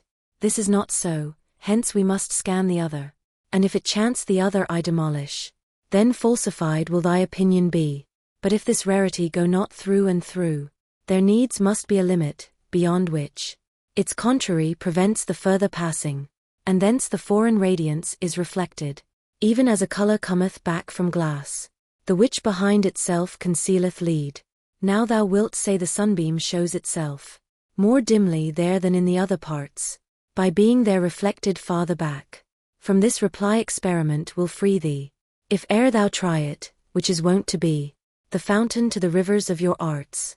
3 mirrors shalt thou take, and 2 remove, alike from thee, the other more remote.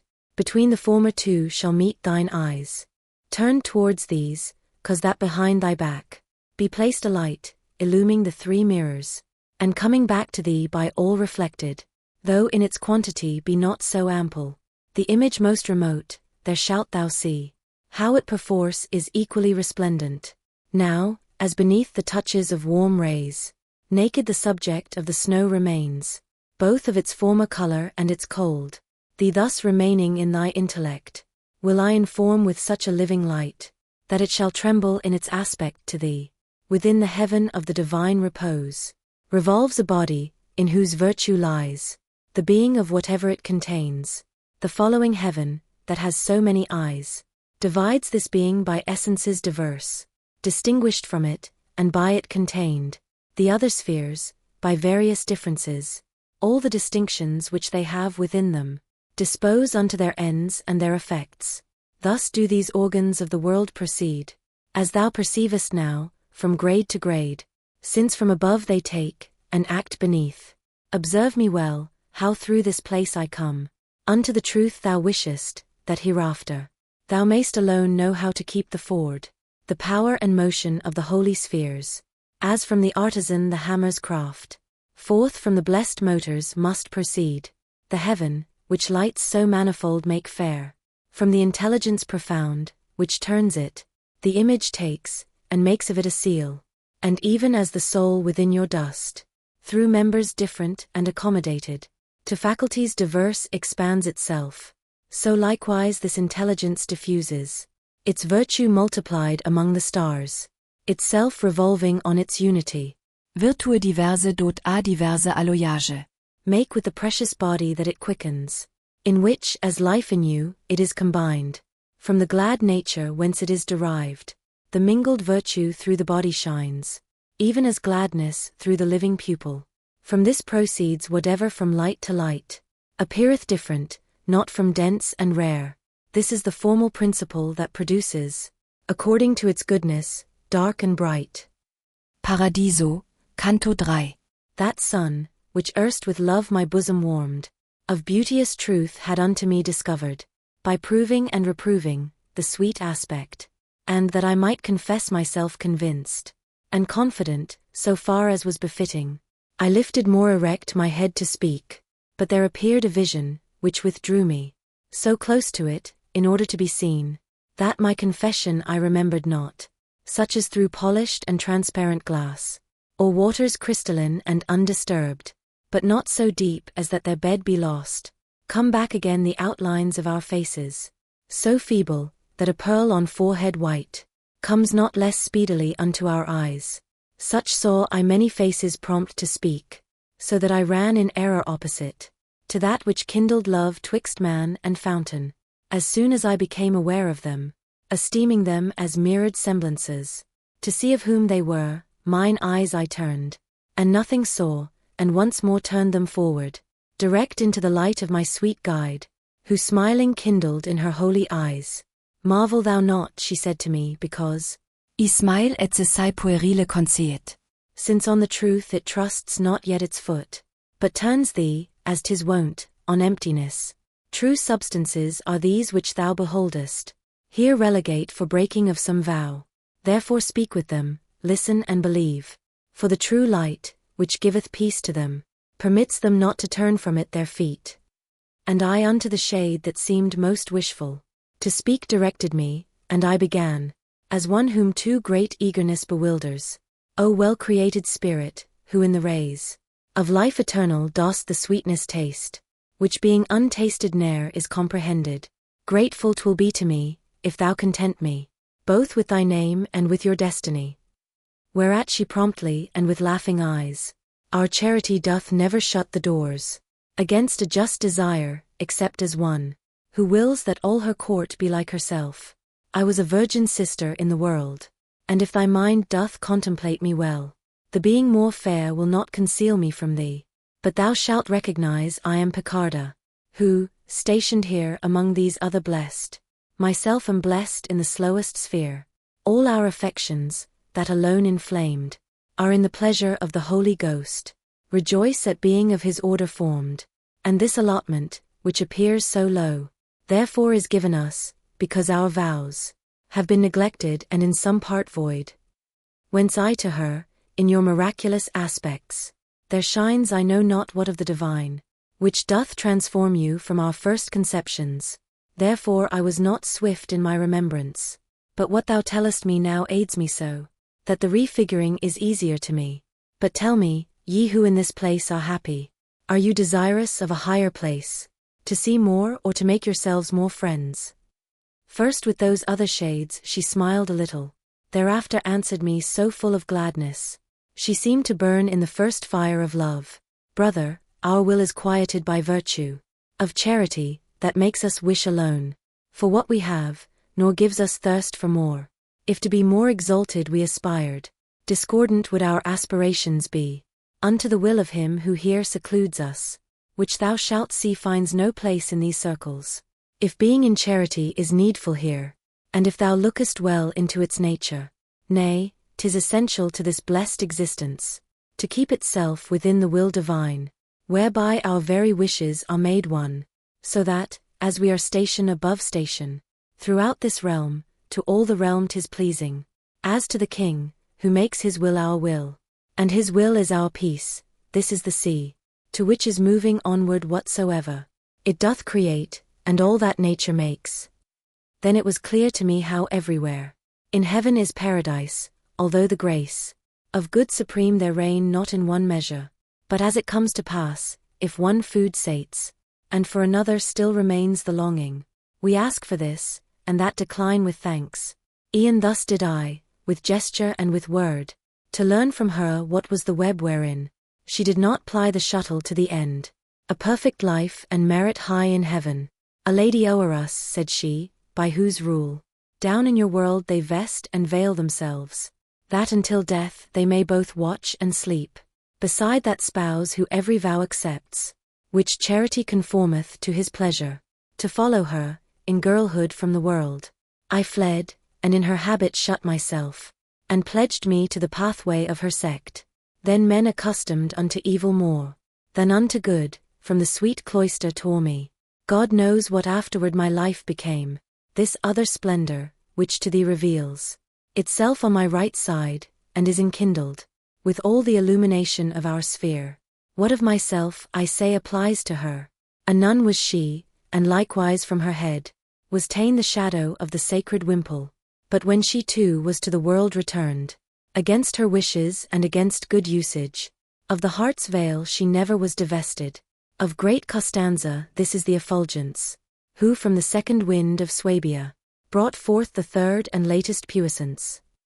Thus unto me she spake, and then began Ave Maria singing, and in singing vanished, as through deep water something heavy.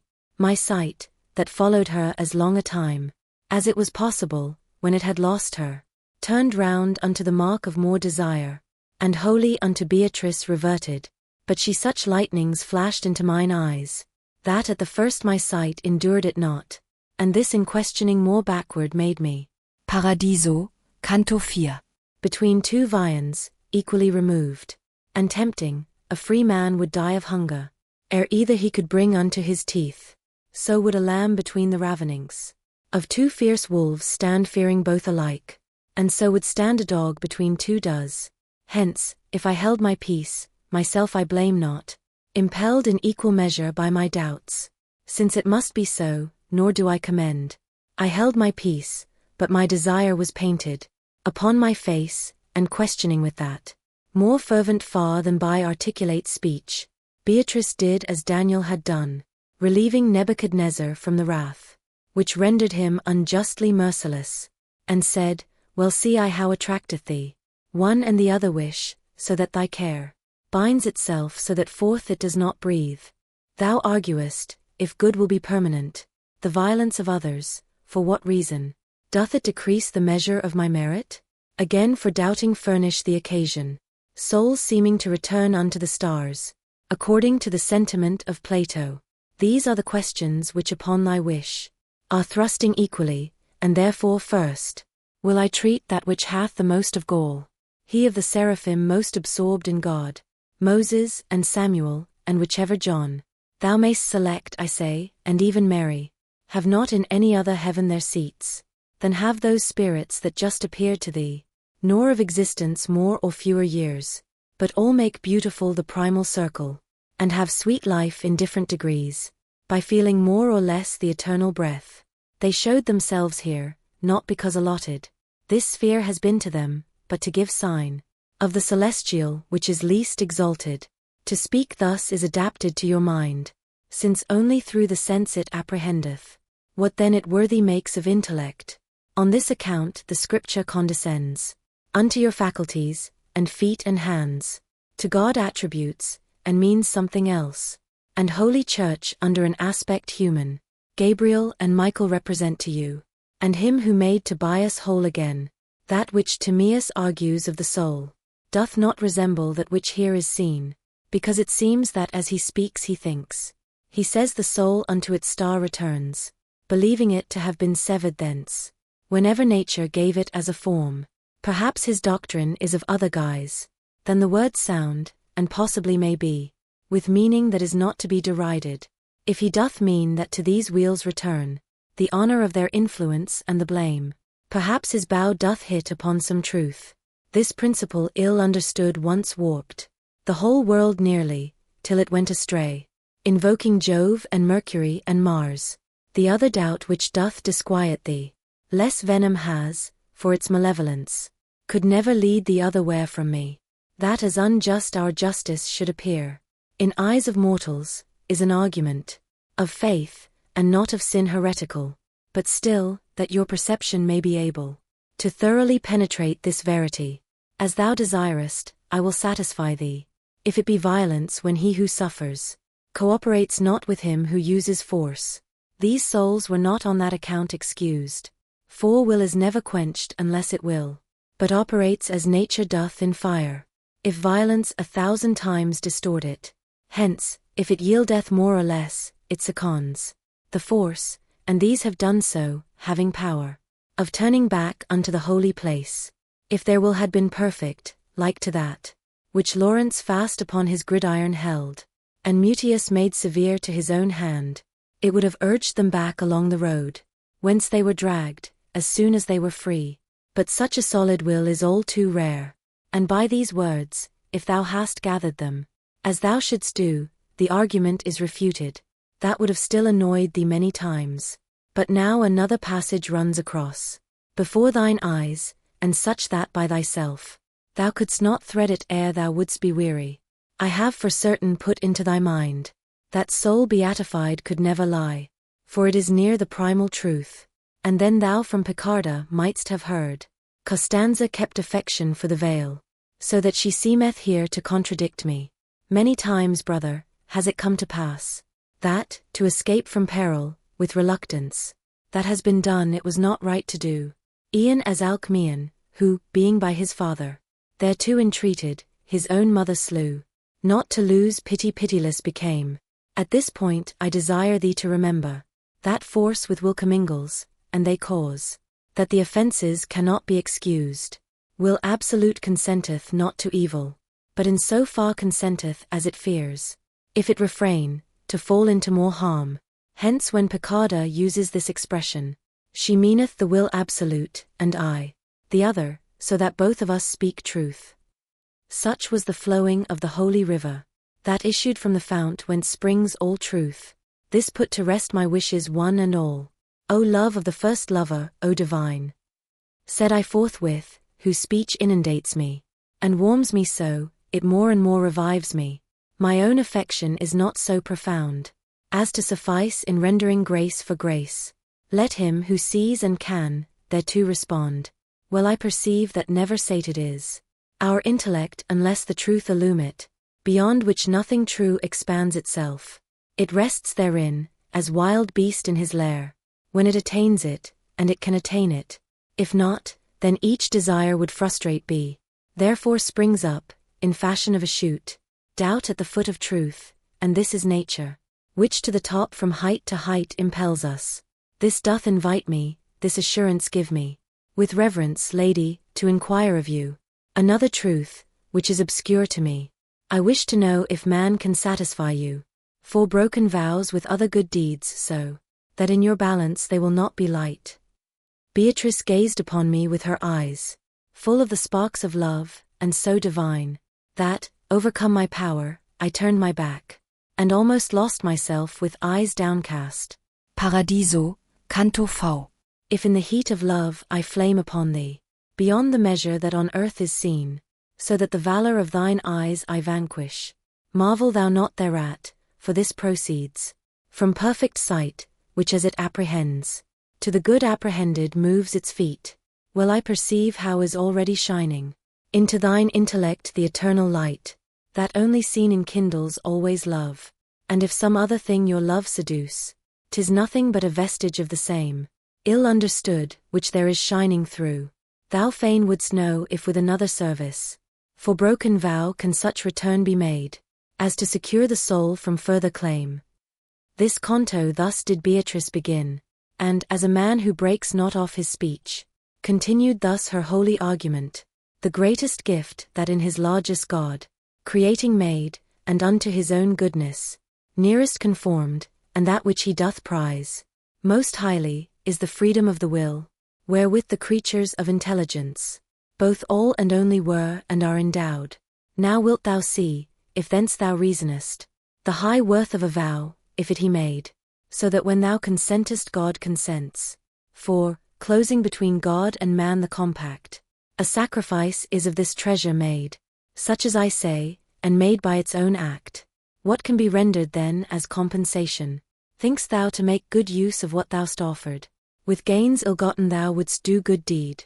Now art thou certain of the greater point, but because Holy Church in this dispenses, which seems against the truth which I have shown thee, behoves thee still to sit a while at table, because the solid food which thou hast taken, requireth further aid for thy digestion. Open thy mind to that which I reveal, and fix it there within, for 'tis not knowledge, the having heard without retaining it. In the essence of this sacrifice two things convene together, and the one is that of which 'tis made, the other is the agreement. This last for evermore is cancelled not, unless complied with, and concerning this, with such precision has above been spoken. Therefore it was enjoined upon the Hebrews, to offer still, though sometimes what was offered, might be commuted, as thou oughtst to know. The other, which is known to thee as matter, may well indeed be such that one errs not, if it for other matter be exchanged. But let none shift the burden on his shoulder, at his arbitrament, without the turning, both of the white and of the yellow key, and every permutation deem as foolish, if in the substitute the thing relinquished, as the 4 is in 6, be not contained. Therefore whatever thing has so great weight, in value that it drags down every balance, cannot be satisfied with other spending. Let mortals never take a vow in jest, be faithful and not blind in doing that, as Jephthah was in his first offering, who more beseemed to say, I have done wrong, than to do worse by keeping, and as foolish, thou the great leader of the Greeks wilt find, whence wept Iphigenia her fair face, and made for her both wise and simple weep, who heard such kind of worship spoken of. Christians, be ye more serious in your movements, be ye not like a feather at each wind, and think not every water washes you. Ye have the Old and the New Testament, and the pastor of the church who guideth you. Let this suffice you unto your salvation. If evil appetite cry aught else to you, be ye as men, and not as silly sheep, so that the Jew among you may not mock you. Be ye not as the lamb that doth abandon its mother's milk, and frolicsome and simple, combats at its own pleasure with itself. Thus Beatrice to me even as I write it. Then all desireful turned herself again, to that part where the world is most alive. Her silence and her change of countenance. Silence imposed upon my eager mind, that had already in advance new questions, and as an arrow that upon the mark strikes ere the bowstring quiet hath become, so did we speed into the second realm. My lady there so joyful I beheld, as into the brightness of that heaven she entered, more luminous thereat the planet grew, and if the star itself was changed and smiled, what became I, who by my nature am exceeding mutable in every guise, as, in a fish-pond which is pure and tranquil, the fishes draw to that which from without comes in such fashion that their food they deem it, so I beheld more than 1,000 splendors, drawing towards us, and in each was heard, Lo, this is she who shall increase our love. And as each one was coming unto us, full of beatitude the shade was seen, by the effulgence clear that issued from it. Think, reader, if what here is just beginning, no farther should proceed, how thou wouldst have an agonizing need of knowing more, and of thyself thou wilt see how I from these was in desire of hearing their conditions, as they unto mine eyes were manifest. O thou wellborn, unto whom grace concedes, to see the thrones of the eternal triumph, or ever yet the warfare be abandoned, with light that through the whole of heaven is spread. Kindled are we, and hence if thou desirest to know of us, at thine own pleasure sate thee. Thus by some one among those holy spirits was spoken, and by Beatrice, speak, securely, and believe them even as gods.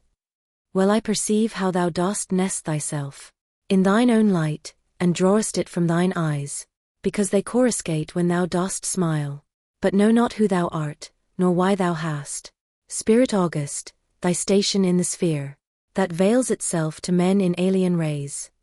This said I in direction of the light, which first had spoken to me, whence it became, by far more lucent than it was before, even as the sun, that doth conceal himself, by too much light, when heat has worn away, the tempering influence of the vapors dense, by greater rapture thus concealed itself, in its own radiance the figure saintly, and thus close enfolded answered me, in fashion as the following canto sings. Paradiso, canto sesto. After that Constantine the eagle turned against the course of heaven, which it had followed, behind the ancient who Lavinia took. 200 years and more the bird of God, in the extreme of Europe held itself, near to the mountains whence it issued first, and under shadow of the sacred plumes, it governed there the world from hand to hand, and changing thus, upon mine own alighted. Caesar I was, and am Justinian, who by the will of primal love I feel, took from the laws the useless and redundant, and ere unto the work I was attent, one nature to exist in Christ, not more, believed, and with such faith was I contented. But blessed Agapetus, he who was the supreme pastor, to the faith sincere, pointed me out the way by words of his. Him I believed, and what was his assertion? I now see clearly, even as thou sayest, each contradiction to be false and true. As soon as with the church I moved my feet, God in his grace it pleased with this high task, to inspire me, and I gave me wholly to it, and to my Belisarius I commended the arms, to which was heaven's right hand so joined. It was a signal that I should repose. Now here to the first question terminates my answer, but the character thereof constrains me to continue with a sequel, in order that thou see with how great reason men move against the standard sacrosanct, both who appropriate and who oppose it. Behold how great a power has made it worthy of reverence, beginning from the hour when Pallas died to give it sovereignty. Thou knowest it made in Alba its abode, 300 years and upward, till at last the 3 to 3 fought for it yet again.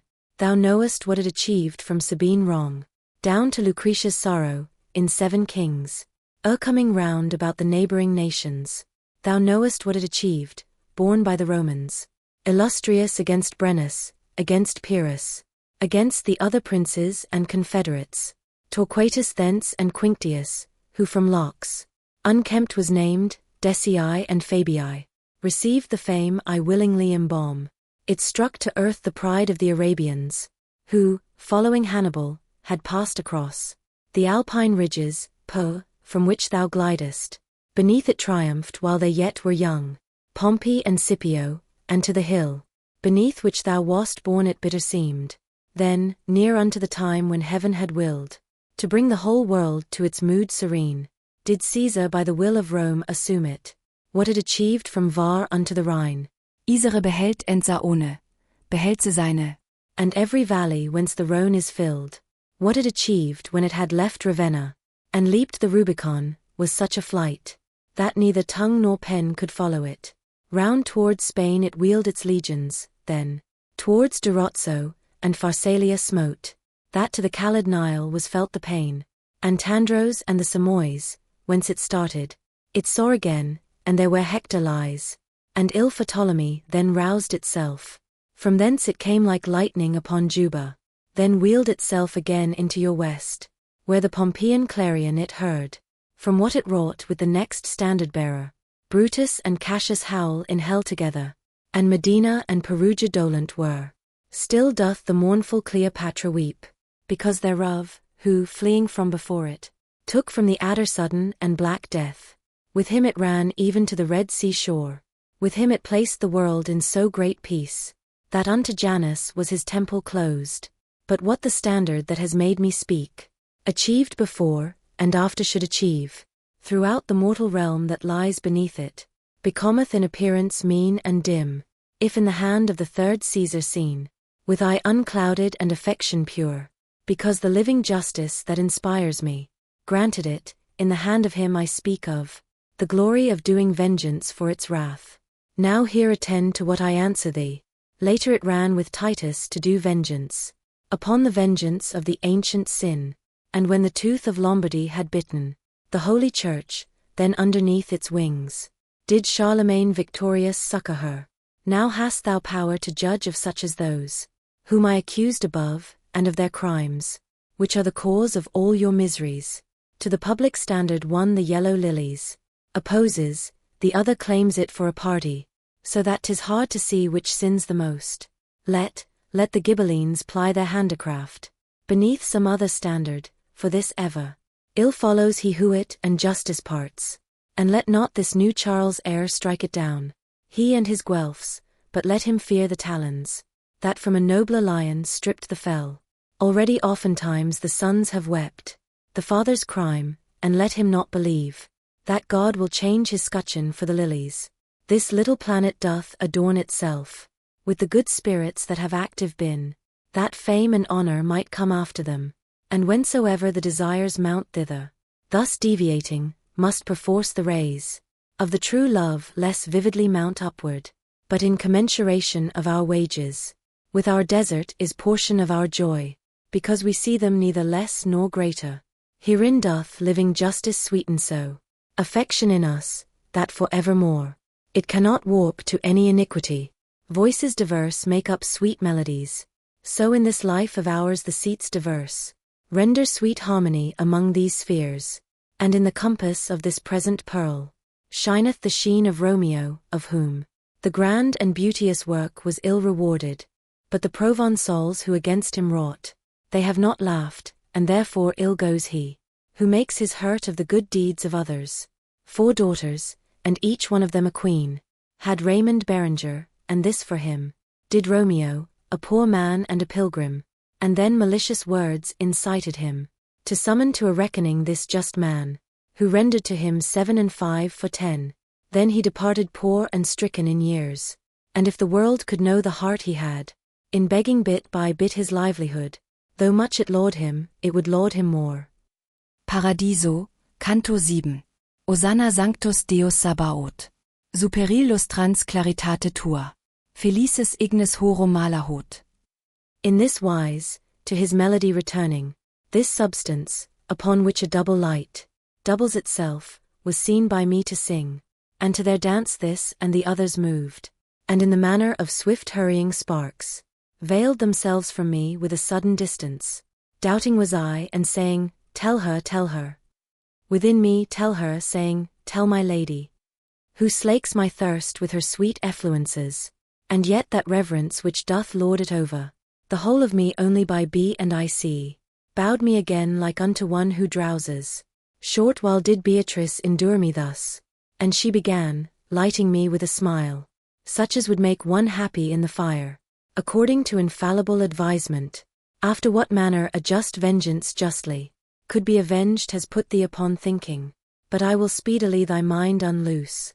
And do thou listen, for these words of mine, of a great doctrine will a present make thee, by not enduring on the power that wills curb for his good, that man who ne'er was born, damning himself damned all his progeny, whereby the human species down below lay sick for many centuries in great error, till to descend it pleased the word of God, to where the nature, which from its own maker estranged itself, he joined to him in person, by the sole act of his eternal love. Now unto what is said direct thy sight. This nature when united to its maker, such as created, was sincere and good, but by itself alone was banished forth from paradise, because it turned aside, out of the way of truth and of its life. Therefore the penalty the cross held out, if measured by the nature thus assumed, none ever yet with so great justice stung, and none was ever of so great injustice, considering who the person was that suffered, within whom such a nature was contracted. From one act therefore issued things diverse. To God and to the Jews one death was pleasing. Earth trembled at it, and the heaven was opened. It should no longer now seem difficult to thee, when it is said that a just vengeance by a just court was afterward avenged. But now do I behold thy mind entangled from thought to thought within a knot, from which with great desire it waits to free itself. Thou sayest, well discern I what I hear, but it is hidden from me why God willed for our redemption only this one mode. Buried remaineth, brother, this decree, unto the eyes of every one whose nature is in the flame of love not yet adult. Verily, inasmuch as at this mark one gazes long and little is discerned, wherefore this mode was worthiest will I say.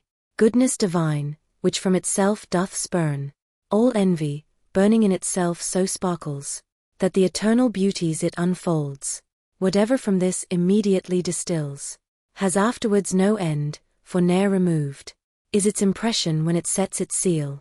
Whatever from this immediately rains down, is wholly free, because it is not subject unto the influences of novel things.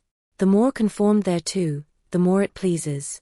For the blessed ardor that irradiates all things, in that most like itself is most vivacious. With all of these things has advantaged been the human creature, and if one be wanting, from his nobility he needs must fall. 'Tis sin alone which doth disfranchise him, and render him unlike the good supreme. so that he little with its light is blanched, and to his dignity no more returns, unless he fill up where transgression empties, with righteous pains for criminal delights, your nature when it sinned so utterly, in its own seed, out of these dignities, even as out of paradise was driven, nor could itself recover, if thou notest, with nicest subtlety by any way, except by passing one of these two fords, either that God through clemency alone had pardon granted, or that man himself had satisfaction for his folly made. Fix now thine eye deep into the abyss of the eternal counsel, to my speech, as far as may be fastened steadfastly. Man in his limitations had not power to satisfy, not having power to sink, in his humility obeying then, far as he disobeying thought to rise, and for this reason man has been from power of satisfying by himself excluded. Therefore it God behoved in his own ways, man to restore unto his perfect life, I say in one, or else in both of them, but since the action of the doer is so much more grateful, as it more presents the goodness of the heart from which it issues, goodness divine, that doth imprint the world, has been contented to proceed by each, and all its ways to lift you up again, nor twixt the first day and the final night, such high and such magnificent proceeding, by one or by the other was or shall be. For God more bounteous was himself to give, to make man able to uplift himself, than if he only of himself had pardoned, and all the other modes were insufficient. For justice, were it not the Son of God, himself had humbled to become incarnate, now to fill fully each desire of thine. Return I to elucidate one place, in order that thou there mayst see as I do. Thou sayest, I see the air, I see the fire, the water, and the earth, and all their mixtures, come to corruption, and short while endure, and these things notwithstanding were created. Therefore if that which I have said were true, they should have been secure against corruption, the angels, brother, and the land sincere, in which thou art, created may be called, just as they are in their entire existence. But all the elements which thou hast named, and all those things which out of them are made, by a created virtue are informed. Created was the matter which they have. Created was the informing influence. Within these stars that round about them go, the soul of every brute and of the plants, by its potential temperament attracts the ray and motion of the holy lights. But your own life immediately inspires supreme beneficence, and enamors it. So with herself, it evermore desires her. And thou from this mayst argue furthermore your resurrection, if thou think again, how human flesh was fashioned at that time, when the first parents both of them were made. Paradiso, Canto 8. The world used in its peril to believe that the fair Cypria delirious love rayed out, in the third epicycle turning, wherefore not only unto her paid honor of sacrifices and of votive cry, the ancient nations in the ancient error, but both Dion honored they and Cupid, that as her mother, this one as her son, and said that he had sat in Dido's lap, and they from her, whence I beginning took the denomination of the star, that woos the sun, now following, now in front. I was not ware of our ascending to it, but of our being in it gave full faith. My lady whom I saw more beauteous grow, and as within a flame a spark is seen, and as within a voice discerned, when one is steadfast, and one comes and goes, within that light beheld I other lamps move in a circle, speeding more and less, methinks in measure of their inward vision, from a cold cloud descended never winds, or visible or not, so rapidly, they would not laggard and impeded seem, to any one who had those lights divine, seen come towards us, leaving the gyration, begun at first in the high seraphim, and behind those that most in front appeared, sounded Hosanna, so that never since, to hear again was I without desire. Then unto us more nearly one approached, and it alone began, we all are ready, unto thy pleasure, that thou joy in us. We turn around with the celestial princes, one gyre and one gyration and one thirst, to whom thou in the world of old didst say, ye who, intelligent, the third heaven are moving, and are so full of love, to pleasure thee, a little quiet will not be less sweet. after these eyes of mine themselves had offered unto my lady reverently, and she, content and certain of herself, had made them back to the light they turned, which so great promise made of itself. And say, who art thou? Was my voice, imprinted with a great affection. Oh, how and how much I beheld it grow, with the new joy that superadded was unto its joys, as soon as I had spoken. Thus changed, it said to me, the world possessed me. Short time below, and if it had been more, much evil will be which would not have been. My gladness keepeth me concealed from thee, which rayeth round about me, and doth hide me, like as a creature swathed in its own silk. Much didst thou love me, and thou hadst good reason. For had I been below, I should have shown thee, somewhat beyond the foliage of my love, that left-hand margin, which doth bathe itself in Rhone, when it is mingled with the Sorgue. Me for its lord awaited in due time, and that horn of Ausonia, which is towned with Bari, with Gaeta and Catona, whence Tronto and Verde in the sea disgorge.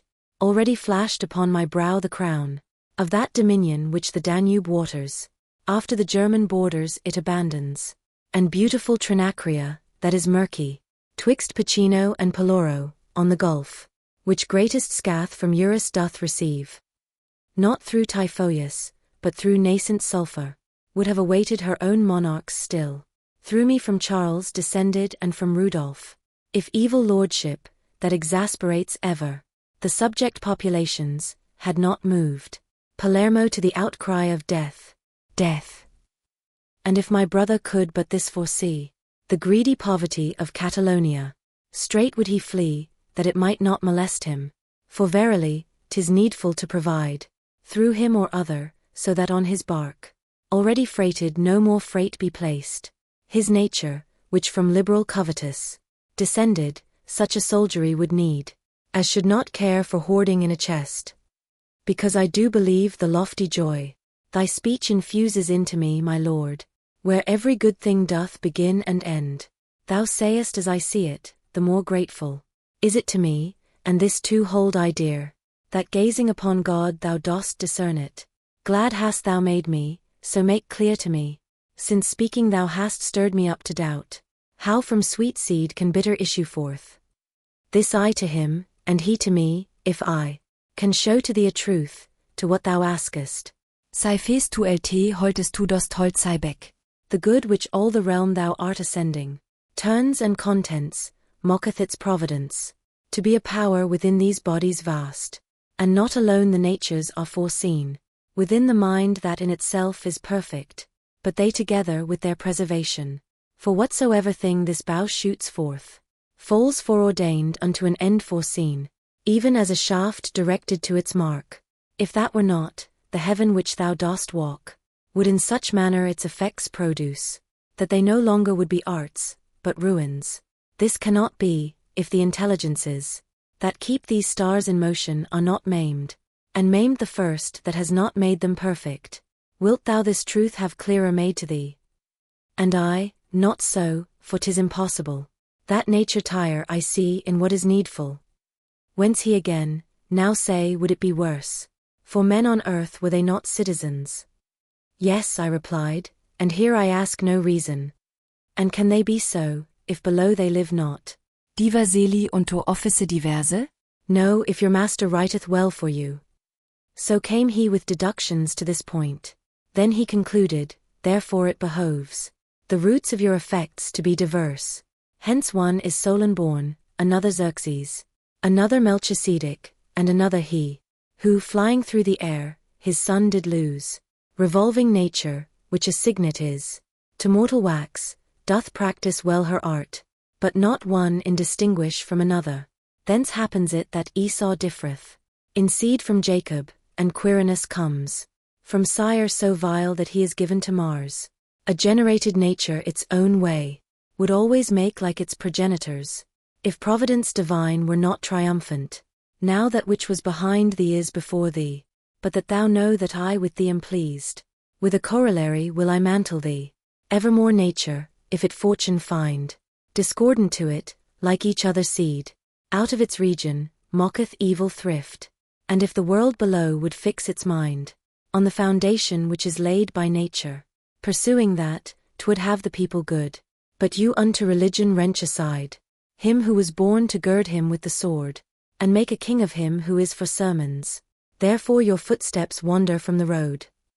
Paradiso, Canto 9.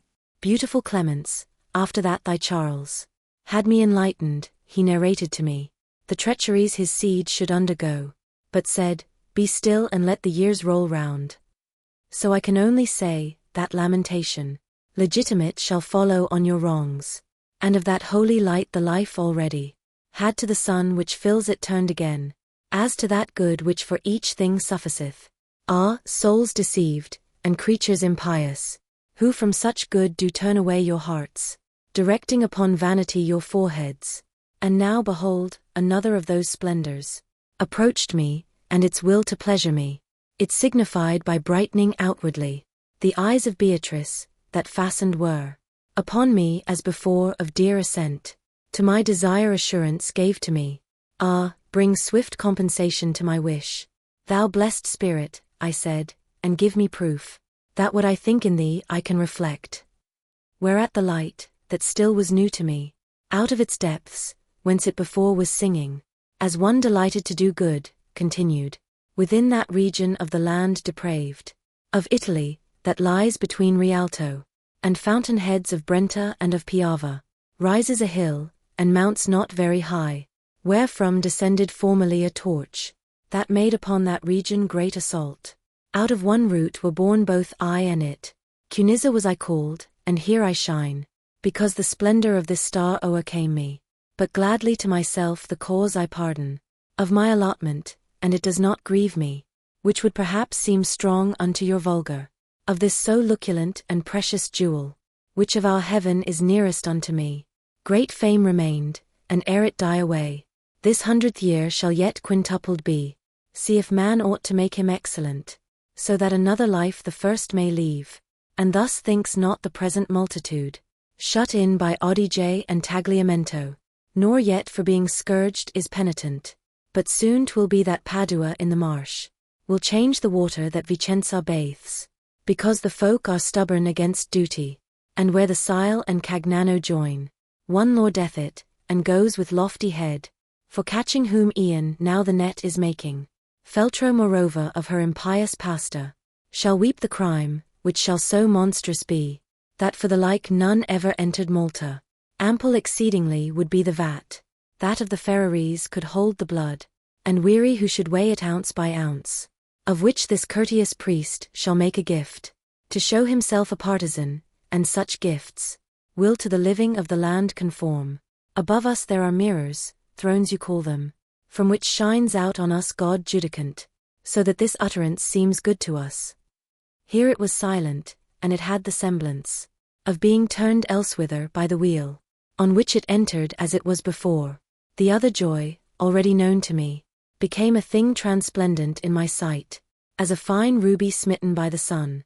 Through joy effulgence is acquired above, as here a smile, but down below the shade outwardly darkens, as the mind is sad. God seeth all things, and in him, blessed spirit, thy sight is, said I, so that never will of his can possibly from thee be hidden. Thy voice, then, that for ever makes the heavens glad, with the singing of those holy fires, which of their 6 wings make themselves a cowl. Wherefore does it not satisfy my longings? Indeed, I would not wait thy questioning, if I in thee were as thou art in me.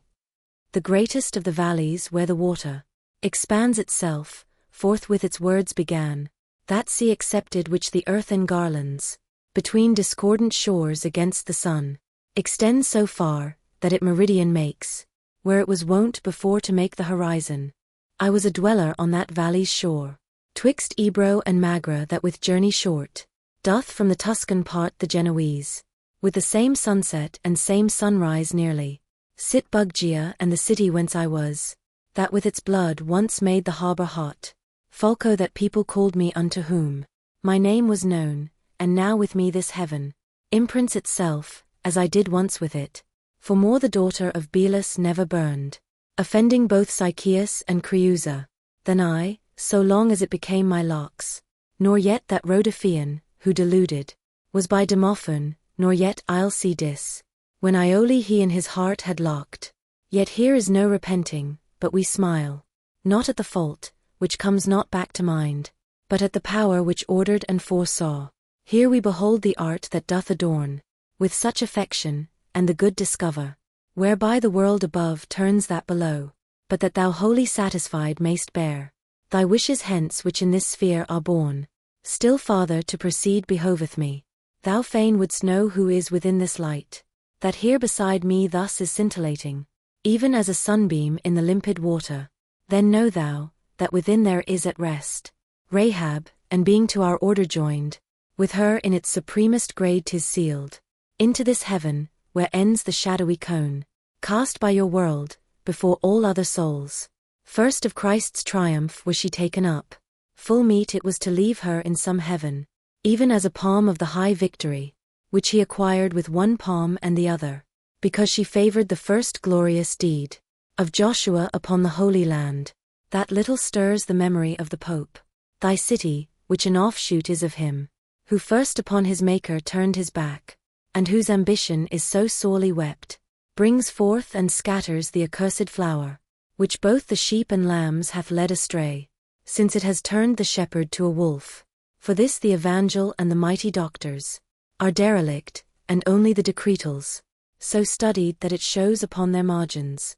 On this are Pope and Cardinals intent. Their meditations reach not Nazareth, there where his pinions Gabriel unfolded, but Vatican and the other parts elect of Rome, which have a cemetery been unto the soldiery that followed Peter, shall soon be free from this adultery. Paradiso, Canto X. Looking into his Son with all the love, which each of them eternally breathes forth, the primal and unutterable power, whatever before the mind or eye revolves, with so much order made, there can be none, who this beholds without enjoying him. Lift up then, reader, to the lofty wheels, with me thy vision straight unto that part, where the one motion on the other strikes, and there begin to contemplate with joy that master's art, who in himself so loves it, that never doth his eye depart therefrom. Behold how from that point goes branching off the oblique circle, which conveys the planets, to satisfy the world that calls upon them. And if their pathway were not thus inflected, much virtue in the heavens would be in vain, and almost every power below here dead. If from the straight line distant more or less were the departure, much would wanting be, above and underneath of mundane order. Remain now, reader, still upon thy bench, in thought pursuing that which is foretaste.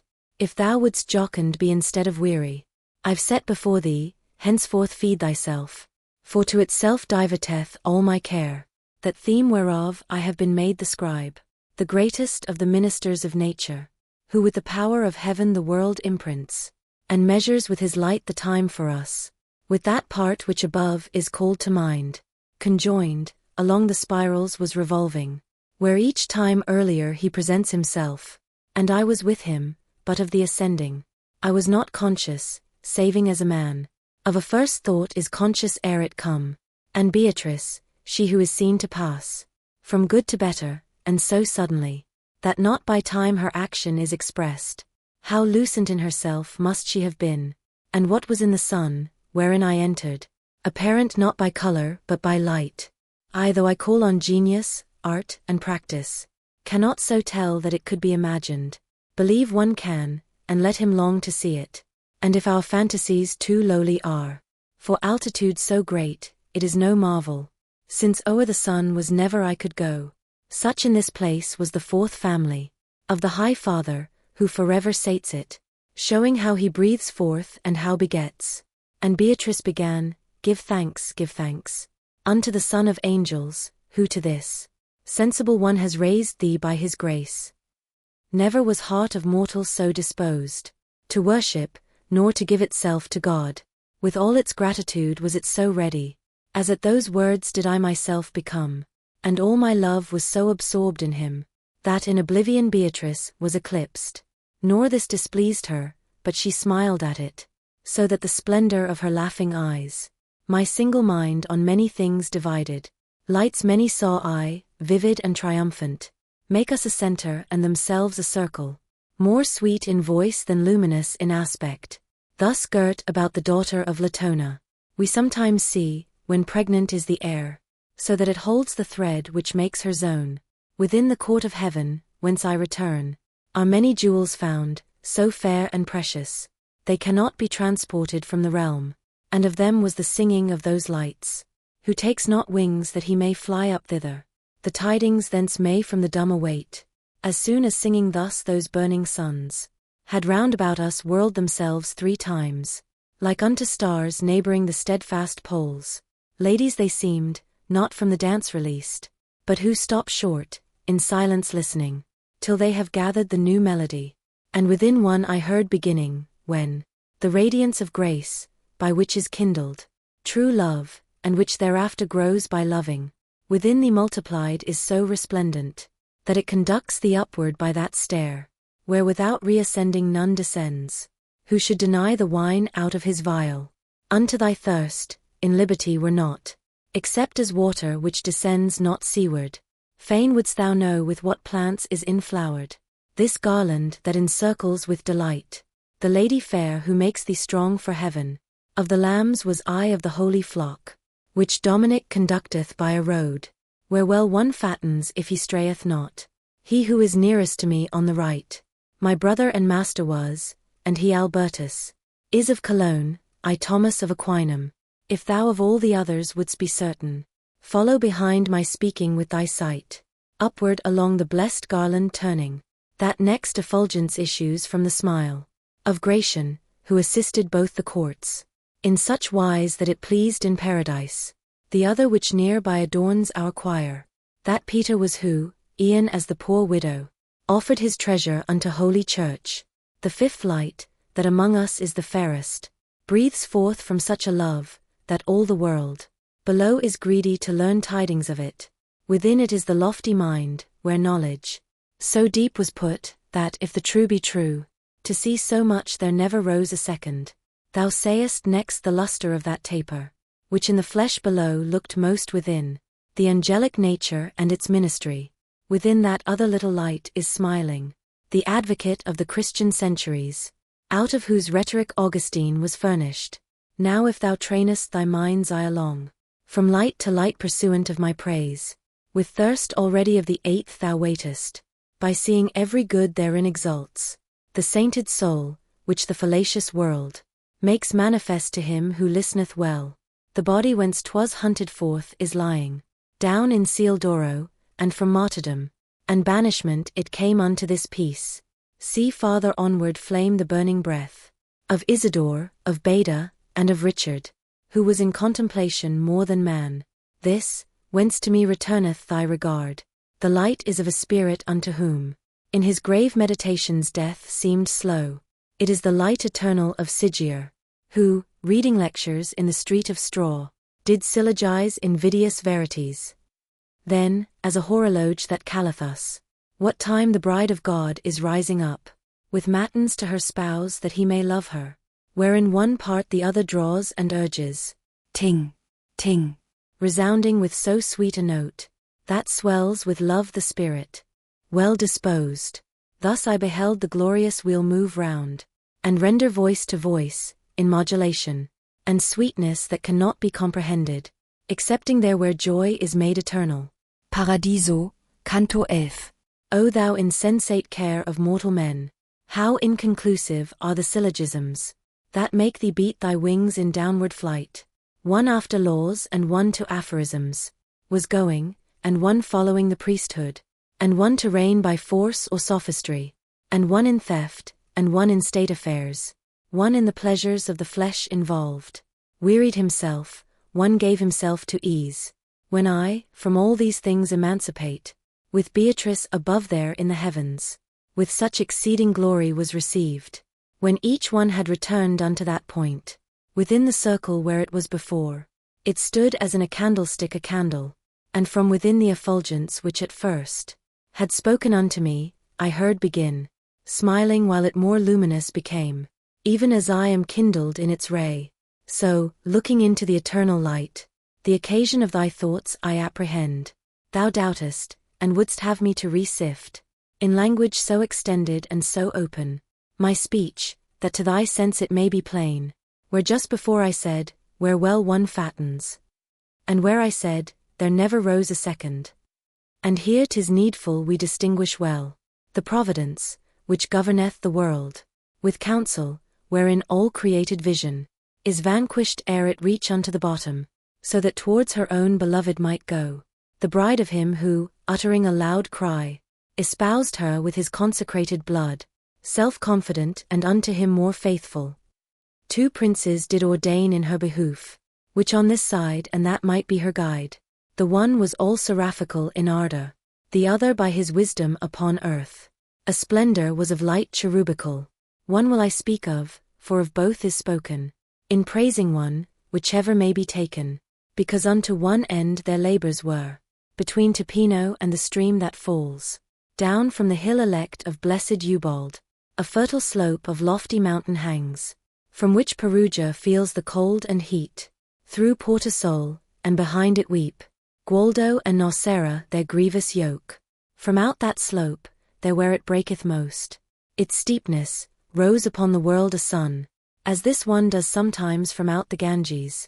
Therefore let him who speaketh of that place say not a seaside, for he would say little, but Orient, if he properly would speak.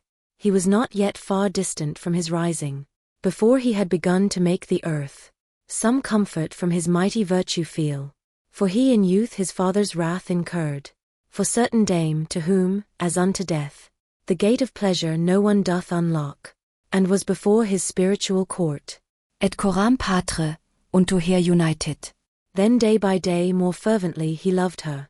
She, reft of her first husband, scorned, obscure, 1,100 years and more, waited without a suitor till he came. Naught it availed to hear, that with Amiclas, found her unmoved at sounding of his voice. He who struck terror into all the world, naught it availed being constant and undaunted, so that when Mary still remained below, she mounted up with Christ upon the cross. But that too darkly I may not proceed. Francis and poverty for these 2 lovers, take thou henceforward in my speech diffuse, their concord and their joyous semblances, the love, the wonder, and the sweet regard, they made to be the cause of holy thoughts. So much so that the venerable Bernard first bared his feet, and after so great peace, ran, and in running, thought himself too slow. O wealth unknown! O veritable good! Giles bears his feet, and bears his feet Sylvester, behind the bridegroom, so doth please the bride. Then goes his way that father and that master, he and his lady and that family, which now was girding on the humble cord, nor cowardice of heart weighed down his brow, at being son of Peter Bernard one, nor for appearing marvellously scorned, but regally his hard determination. To innocent he opened, and from him received the primal seal upon his order. After the people mendicant increased, behind this man, whose admirable life, better in glory of the heavens was sung, incoronated with a second crown, was through Honorius by the eternal Spirit, the holy purpose of this Archimandrite, and when he had, through thirst of martyrdom, in the proud presence of the Sultan preached, Christ and the others who came after him, and finding for conversion too unripe, the folk, and not to tarry there in vain, returned to fruit of the Italic grass, on the rude rock twixt Tiber and the Arno. From Christ did he receive the final seal, which during 2 whole years his members bore, when he, who chose him unto so much good, was pleased to draw him up to the reward that he had merited by being lowly. Unto his friars, as to the rightful heirs, his most dear lady did he recommend, and bade that they should love her faithfully, and from her bosom the illustrious soul wished to depart, returning to its realm, and for its body wished no other bier. Think now what man was he, who was a fit companion over the high seas to keep the bark of Peter to its proper bearings. And this man was our patriarch, hence whoever doth follow him as he commands can see, that he is laden with good merchandise, but for new pasturage his flock has grown, so greedy, that it is impossible they be not scattered over fields diverse, and in proportion as his sheep remote and vagabond go farther off from him, more void of milk return they to the fold. verily some there are that fear a hurt, and keep close to the shepherd, but so few, that little cloth doth furnish forth their hoods. Now if my utterance be not indistinct, if thine own hearing hath attentive been, if thou recall to mind what I have said, in part contented shall thy wishes be, for thou shalt see the plant that's chipped away, and the rebuke that lieth in the words, where well one fattens, if he strayeth not. Paradiso, Canto 12. Soon as the blessed flame had taken up the final word to give it utterance, began the holy millstone to revolve, and in its gyre had not turned wholly round, before another in a ring enclosed it, and motion joined to motion, song to song, song that as greatly doth transcend our muses, our sirens, in those dulcet clarions, as primal splendor that which is reflected, and as are spanned athwart a tender cloud, two rainbows parallel and like in color, when Juno to her handmaid gives command, the one without born of the one within, like to the speaking of that vagrant one, whom love consumed as doth the sun the vapors. And make the people hear, through covenant, God set with Noah, presageful of the world, that shall no more be covered with a flood. In such wise of those sempiternal roses, the garlands twain encompassed us about, and thus the outer to the inner answered, after the dance, and other grand rejoicings, both of the singing, and the flaming forth, effulgence with effulgence blithe and tender, together at once, with one accord had stopped, even as the eyes, that, as volition moves them, must needs together shut and lift themselves. Out of the heart of one of the new lights, there came a voice, that needle to the star, made me appear in turning thitherward, and it began, the love that makes me fair, draws me to speak about the other leader, by whom so well is spoken here of mine.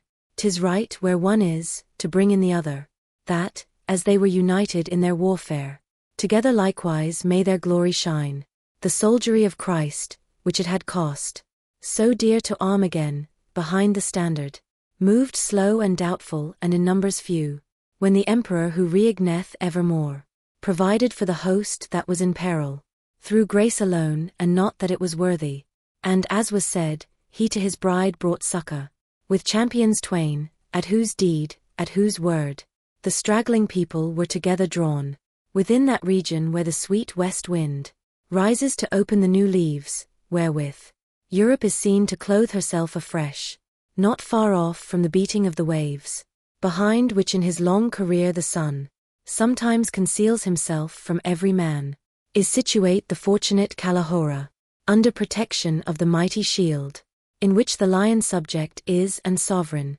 Therein was born the amorous paramour of Christian faith, the athlete consecrate, kind to his own and cruel to his foes, and when it was created was his mind, replete with such a living energy, that in his mother her it made prophetic, as soon as the espousals were complete, between him and the faith at holy font, where they with mutual safety dowered each other, the woman, who for him had given assent, saw in a dream the admirable fruit, that issue would from him and from his heirs, and that he might be construed as he was. A spirit from this place went forth to name him, with his possessive whose he wholly was.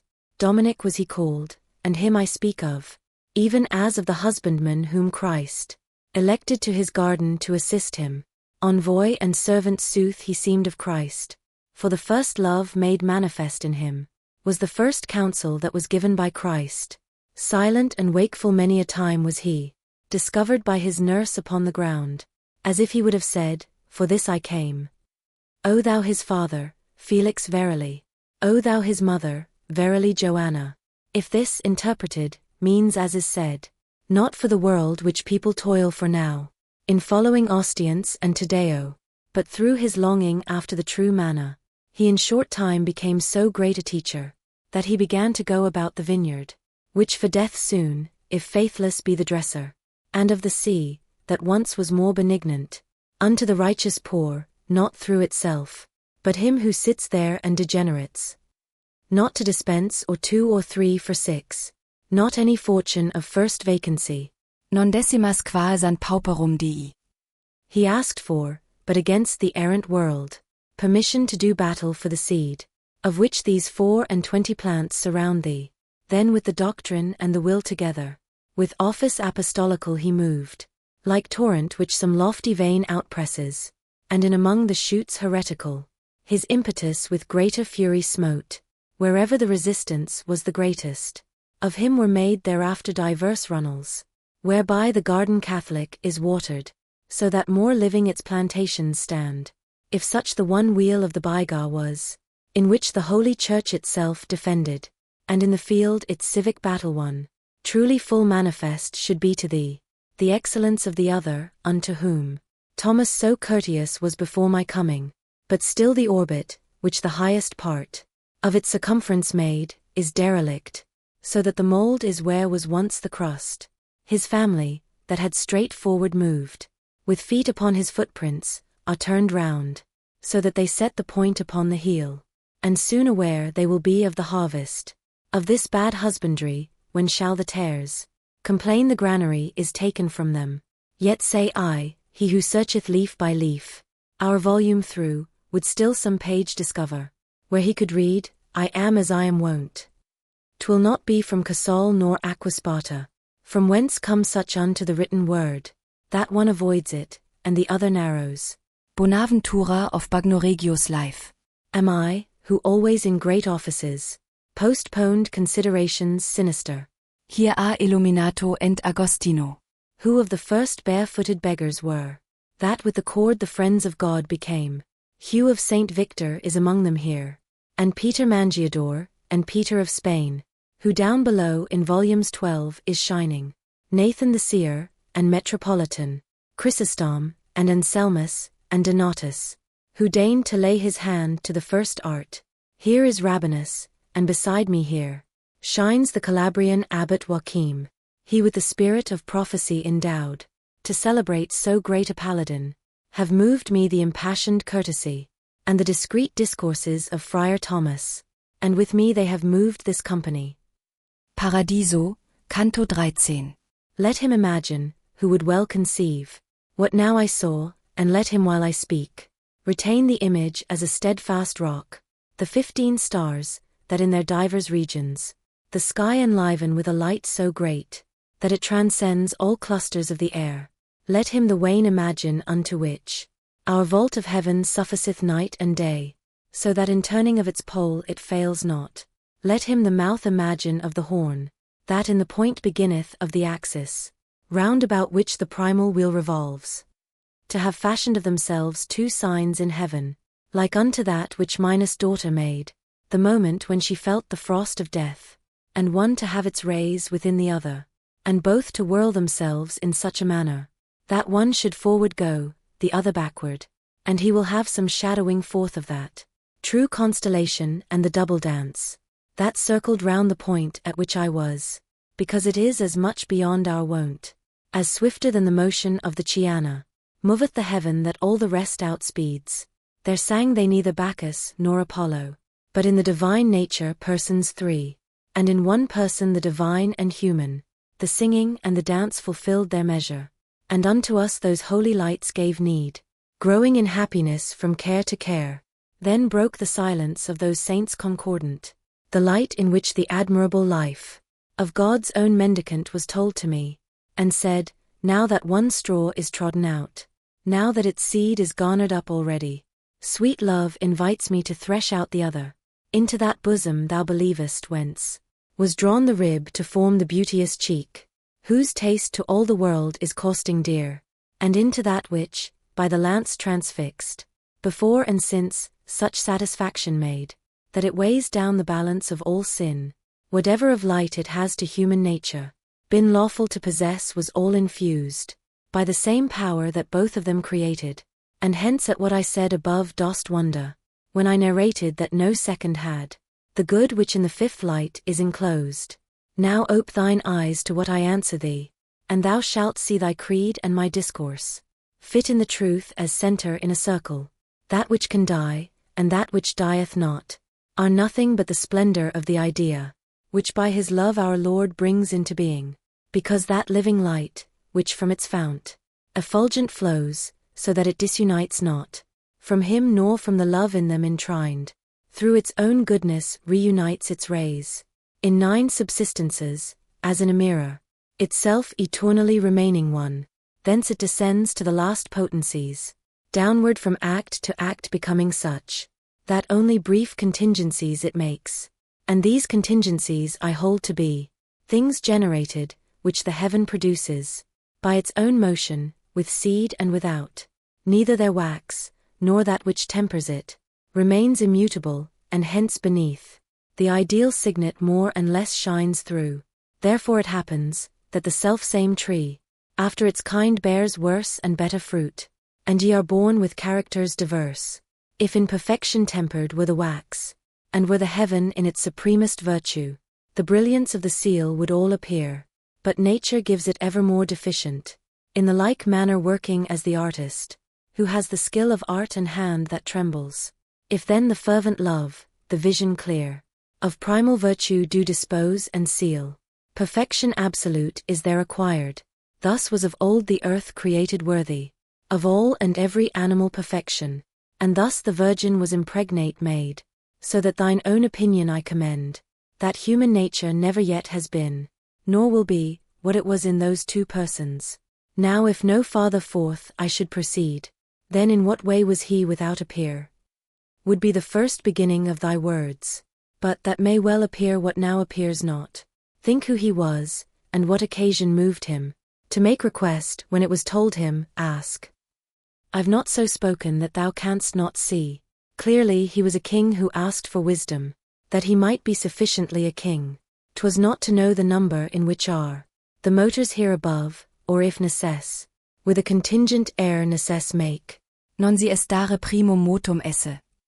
or if in semicircle can be made, triangle so that it have no right angle. Whence, if thou notest this and what I said, a regal prudence is that peerless seeing, in which the shaft of my intention strikes, and if on rose thou turnest thy clear eyes, thou wilt see that it has reference alone to kings who are many, and the good are rare. With this distinction take thou what I said, and thus it can consist with thy belief of the first Father and of our delight, and lead shall this be always to thy feet, to make thee like a weary man, move slowly, both to the yes and no thou sayest not. For very low among the fools is he who affirms without distinction, or denies, as well in one as in the other case, because it happens that full often bends current opinion in the false direction, and then the feelings bind the intellect. Far more than uselessly he leaves the shore, since he returneth not the same he went. Who fishes for the truth, and has no skill, and in the world proofs manifest thereof. Parmenides, Melissus, Brissus a. And many who went on and knew not whither. Thus did Sibelius, Arius, and those fools, who have been even as swords unto the Scriptures, in rendering distorted their straight faces. Nor yet shall people be too confident in judging, even as he is who doth count the corn in field or ever it be ripe. For I have seen all winter long the thorn first show itself intractable and fierce, and after bear the rose upon its top. And I have seen a ship direct and swift run o'er the sea throughout its course entire, to perish at the harbor's mouth at last. Led not Dame Bertha nor Sir Martin Tink. Seeing one steal, another offering make, to see them in the arbitrament divine. For one may rise, and fall the other may. Paradiso, Canto 14. From center unto rim, from rim to center, in a round vase the water moves itself, as from without 'tis struck or from within. Into my mind upon a sudden dropped, what I am saying at the moment when silent became the glorious life of Thomas, because of the resemblance that was born of his discourse and that of Beatrice, whom after him it pleased thus to begin. This man has need, and does not tell you so, nor with the voice, nor even in his thought, of going to the root of one truth more. Declare unto him if the light wherewith blossoms your substance shall remain with you, eternally the same that it is now, and if it do remain, say in what manner, after ye are again made visible, it can be that it injure not your sight. As by a greater gladness urged and drawn, they who are dancing in a ring sometimes uplift their voices and their motions quicken, so, at that orison devout and prompt, the holy circles a new joy displayed, in their revolving and their wondrous song. Whoso lamenteth him that here we die, that we may live above, has never there seen the refreshment of the eternal reign, the one and two and three who ever liveth, and reigneth ever in three and two and one, not circumscribed and all things circumscribing. Three several times was chanted by each one, among those spirits, with such melody, that for all merit it were just reward, and in the lustre most divine of all, the lesser ring, I heard a modest voice, such as perhaps the angels was to Mary, answer, as long as the festivity of paradise shall be, so long our love shall radiate round about us such a vesture. Its brightness is proportioned to the ardor to the vision, and the vision equals what grace it has above its worth.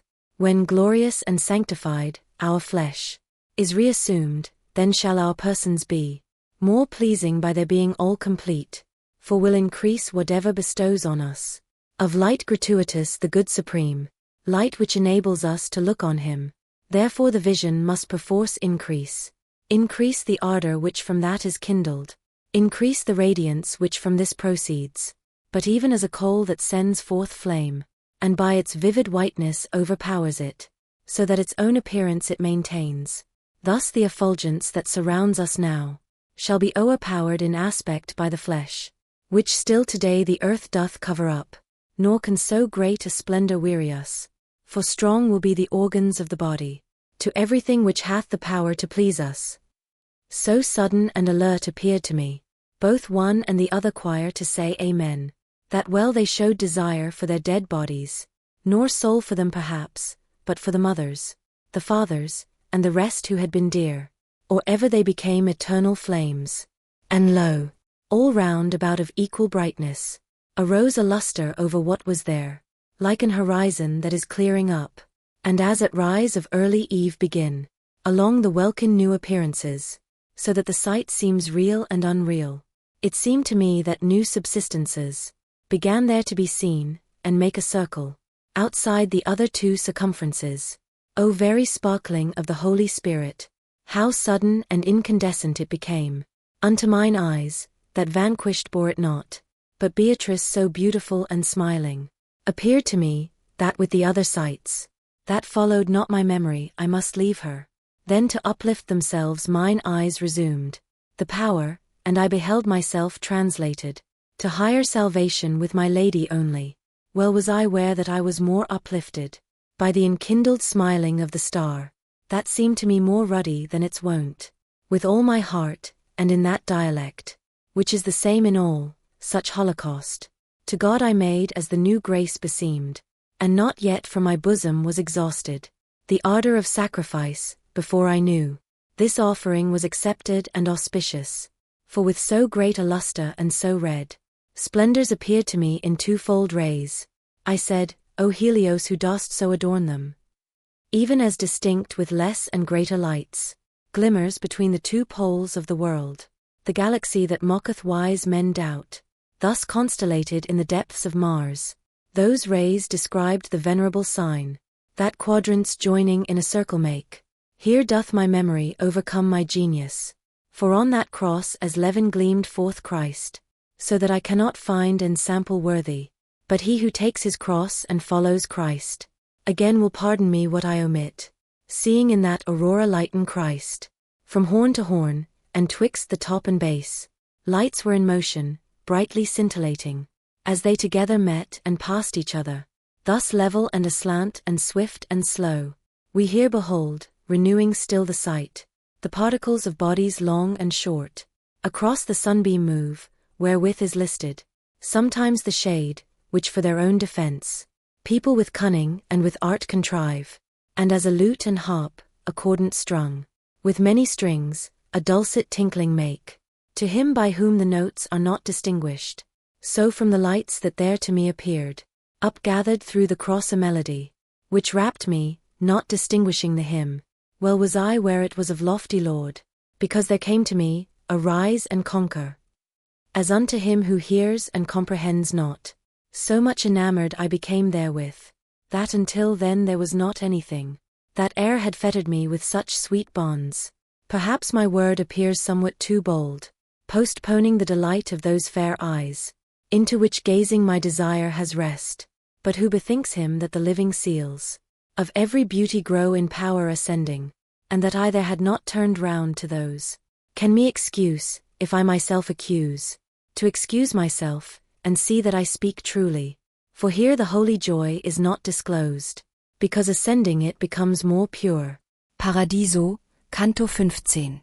A will benign, in which reveals itself ever the love that righteously inspires, as in the iniquitous cupidity, silence imposed upon that dulcet lyre, and quieted the consecrated chords, that heaven's right hand doth tighten and relax.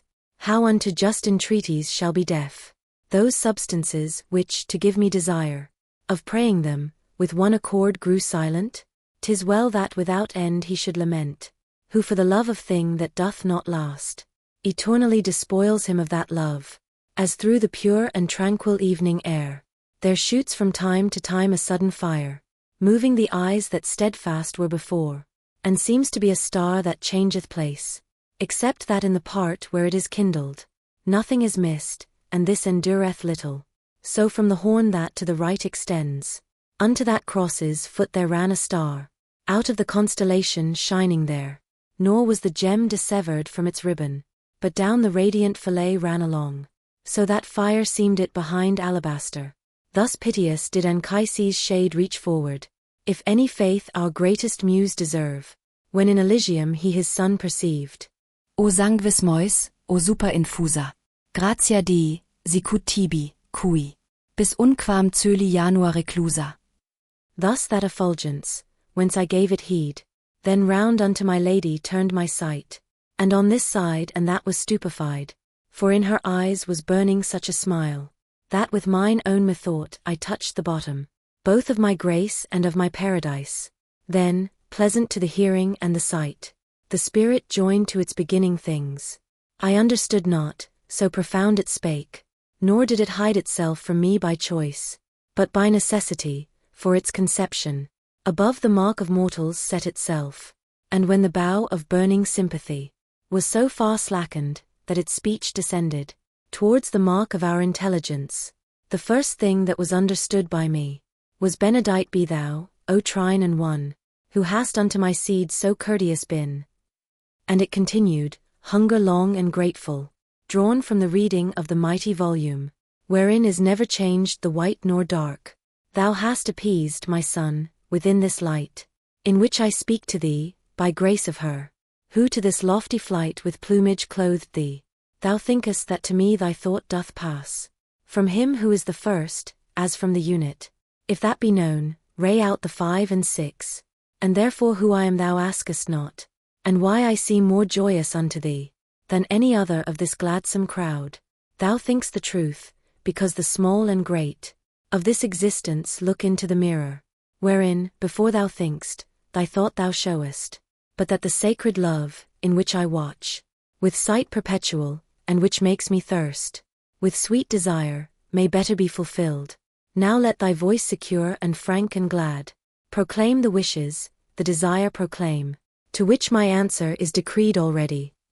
To Beatrice I turned me, and she heard, before I spake, and smiled to me a sign, that made the wings of my desire increase. Then in this wise began I, love and knowledge, when on you dawned the first equality, of the same weight for each of you became, for in the sun, which lighted you and burned, with heat and radiance, they so equal are, that all similitudes are insufficient, but among mortals will and argument, for reason that to you is manifest, diversely feathered in their pinions are, whence I, who mortal am, feel in myself this inequality, so give not thanks, save in my heart, for this paternal welcome. Truly do I entreat thee, living topaz, set in this precious jewel as a gem, that thou wilt satisfy me with thy name. O leaf of mine, in whom I pleasure took, e'en while awaiting, I was thine own root. Such a beginning he in answer made me, then said to me, that one from whom is named thy race, and who 100 years and more has circled round the mount on the first cornice, a son of mine and thy great-grandsire was. Well, it behoves thee that the long fatigue thou shouldst for him make shorter with thy works, Florence, within the ancient boundary. from which she taketh still her tierce and nones. Abode in quiet, temperate, and chaste. No golden chain she had, nor coronal, nor ladies shod with sandal shoon, nor girdle, that caught the eye more than the person did. Not yet the daughter at her birth struck fear into the father, for the time and dower. Did not owe Aaron this side or that the measure. No houses had she void of families. Not yet had thither come Sardanapalus, to show what in a chamber can be done. Not yet surpassed had Monte Molo been, by your Uxalatojo, which surpassed, shall in its downfall be as in its rise. Bellinkion berti sau I go bekirts. With leather and with bone, and from the mirror. His dame depart without a painted face, and him of Nerli saw, and him of Vecchio, contented with their simple suits of buff, and with the spindle and the flax their dames. O fortunate women! And each one was certain of her own burial place, and none as yet, for sake of France, was in her bed deserted. One o'er the cradle kept her studious watch, and in her lullaby the language used, that first delights the fathers and the mothers. Another, drawing tresses from her distaff, told o'er among her family the tales of Trojans and of Fiesole and Rome, as great a marvel then would have been held. A Lapo Salterello, a Cianghella. As Cincinnatus or Cornelia now, to such a quiet, such a beautiful life of the citizen, to such a safe community, and to so sweet an inn, did Mary give me, with loud cries invoked, and in your ancient baptistry at once, Christian and Cacciaguida I became. Morontu was my brother, and Eliseo. From Val di Paddo came to me my wife, and from that place thy surname was derived. I followed afterward the Emperor Conrad, and he begirt me of his chivalry. So much I pleased him with my noble deeds. I followed in his train against that law's iniquity, whose people doth usurp your just possession, through your pastor's fault. There by that execrable race was I, released from bonds of the fallacious world, the love of which defileth many souls, and came from martyrdom unto this peace. Paradiso, Canto 16.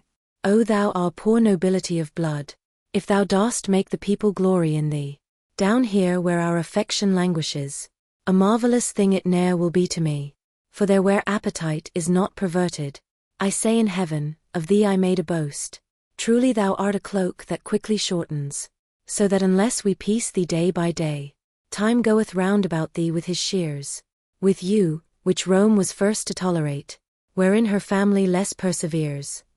Yet once again my words beginning made, whence Beatrice, who stood somewhat apart, smiling, appeared like unto her who coughed, at the first failing writ of Guinevere. And I began, you are my ancestor. You give to me all hardihood to speak. You lift me so that I am more than I. So many rivulets with gladness fill my mind, that of itself it makes a joy, because it can endure this and not burst. Then tell me, my beloved root ancestral, who were your ancestors, and what the years that in your boyhood chronicled themselves? Tell me about the sheepfold of St. John, how large it was, and who the people were, within it worthy of the highest seats. As at the blowing of the winds a coal quickens to flame, so I beheld that light become resplendent at my blandishments, and as unto mine eyes it grew more fair, with voice more sweet and tender, but not in this modern dialect, it said to me, from uttering of the Ave, till the birth, in which my mother, who is now a saint, of me was lightened who had been her burden. Unto its lion had this fire returned, 550 times and 30 more, to rain flame itself beneath his paw. My ancestors and I our birthplace had, where first is found the last ward of the city, by him who runneth in your annual game. Suffice it of my elders to hear this, but who they were, and whence they thither came. Silence is more considerate than speech. All those who at that time were there between Mars and the Baptist, fit for bearing arms, were a fifth part of those who now are living, but the community, that now is mixed, with Campi and Certoldo and Figheim, pure in the lowest artisan was seen. Oh how much better 'twere to have as neighbors the folk of whom I speak, and at Galuzzo, and at Trespiano have your boundary, than have them in the town, and bear the stench of a Guglione's churl, and him of Signa, who has sharp eyes for trickery already. Had not the folk, which most of all the world, degenerates, been a stepdame unto Caesar, but as a mother to her son benignant, some who turn Florentines, and trade and discount, would have gone back again to Cimofont, there where their grandsires went about as beggars. At Montemerlo still would be the counts, the Cerci in the parish of Acone, Perhaps in Valdig rive se Buondelmonti. ever the intermingling of the people, has been the source of malady in cities, as in the body food it surfeits on, and a blind bull more headlong plunges down, than a blind lamb, and very often cuts, better and more a single sword than 5. If Luni thou regard, and Urbisaglia, how they have passed away, and how are passing, Chiusi and Sinigaglia after them, to hear how races waste themselves away, will seem to thee no novel thing nor hard, seeing that even cities have an end.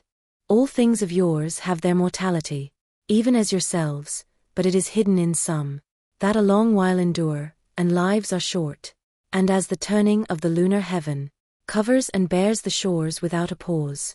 In the like manner fortune does with Florence, therefore should not appear a marvelous thing, what I shall say of the great Florentines, of whom the fame is hidden in the past. I saw the Uggi, saw the Catilini, Filippi, Greci, Ormani, and Alberici.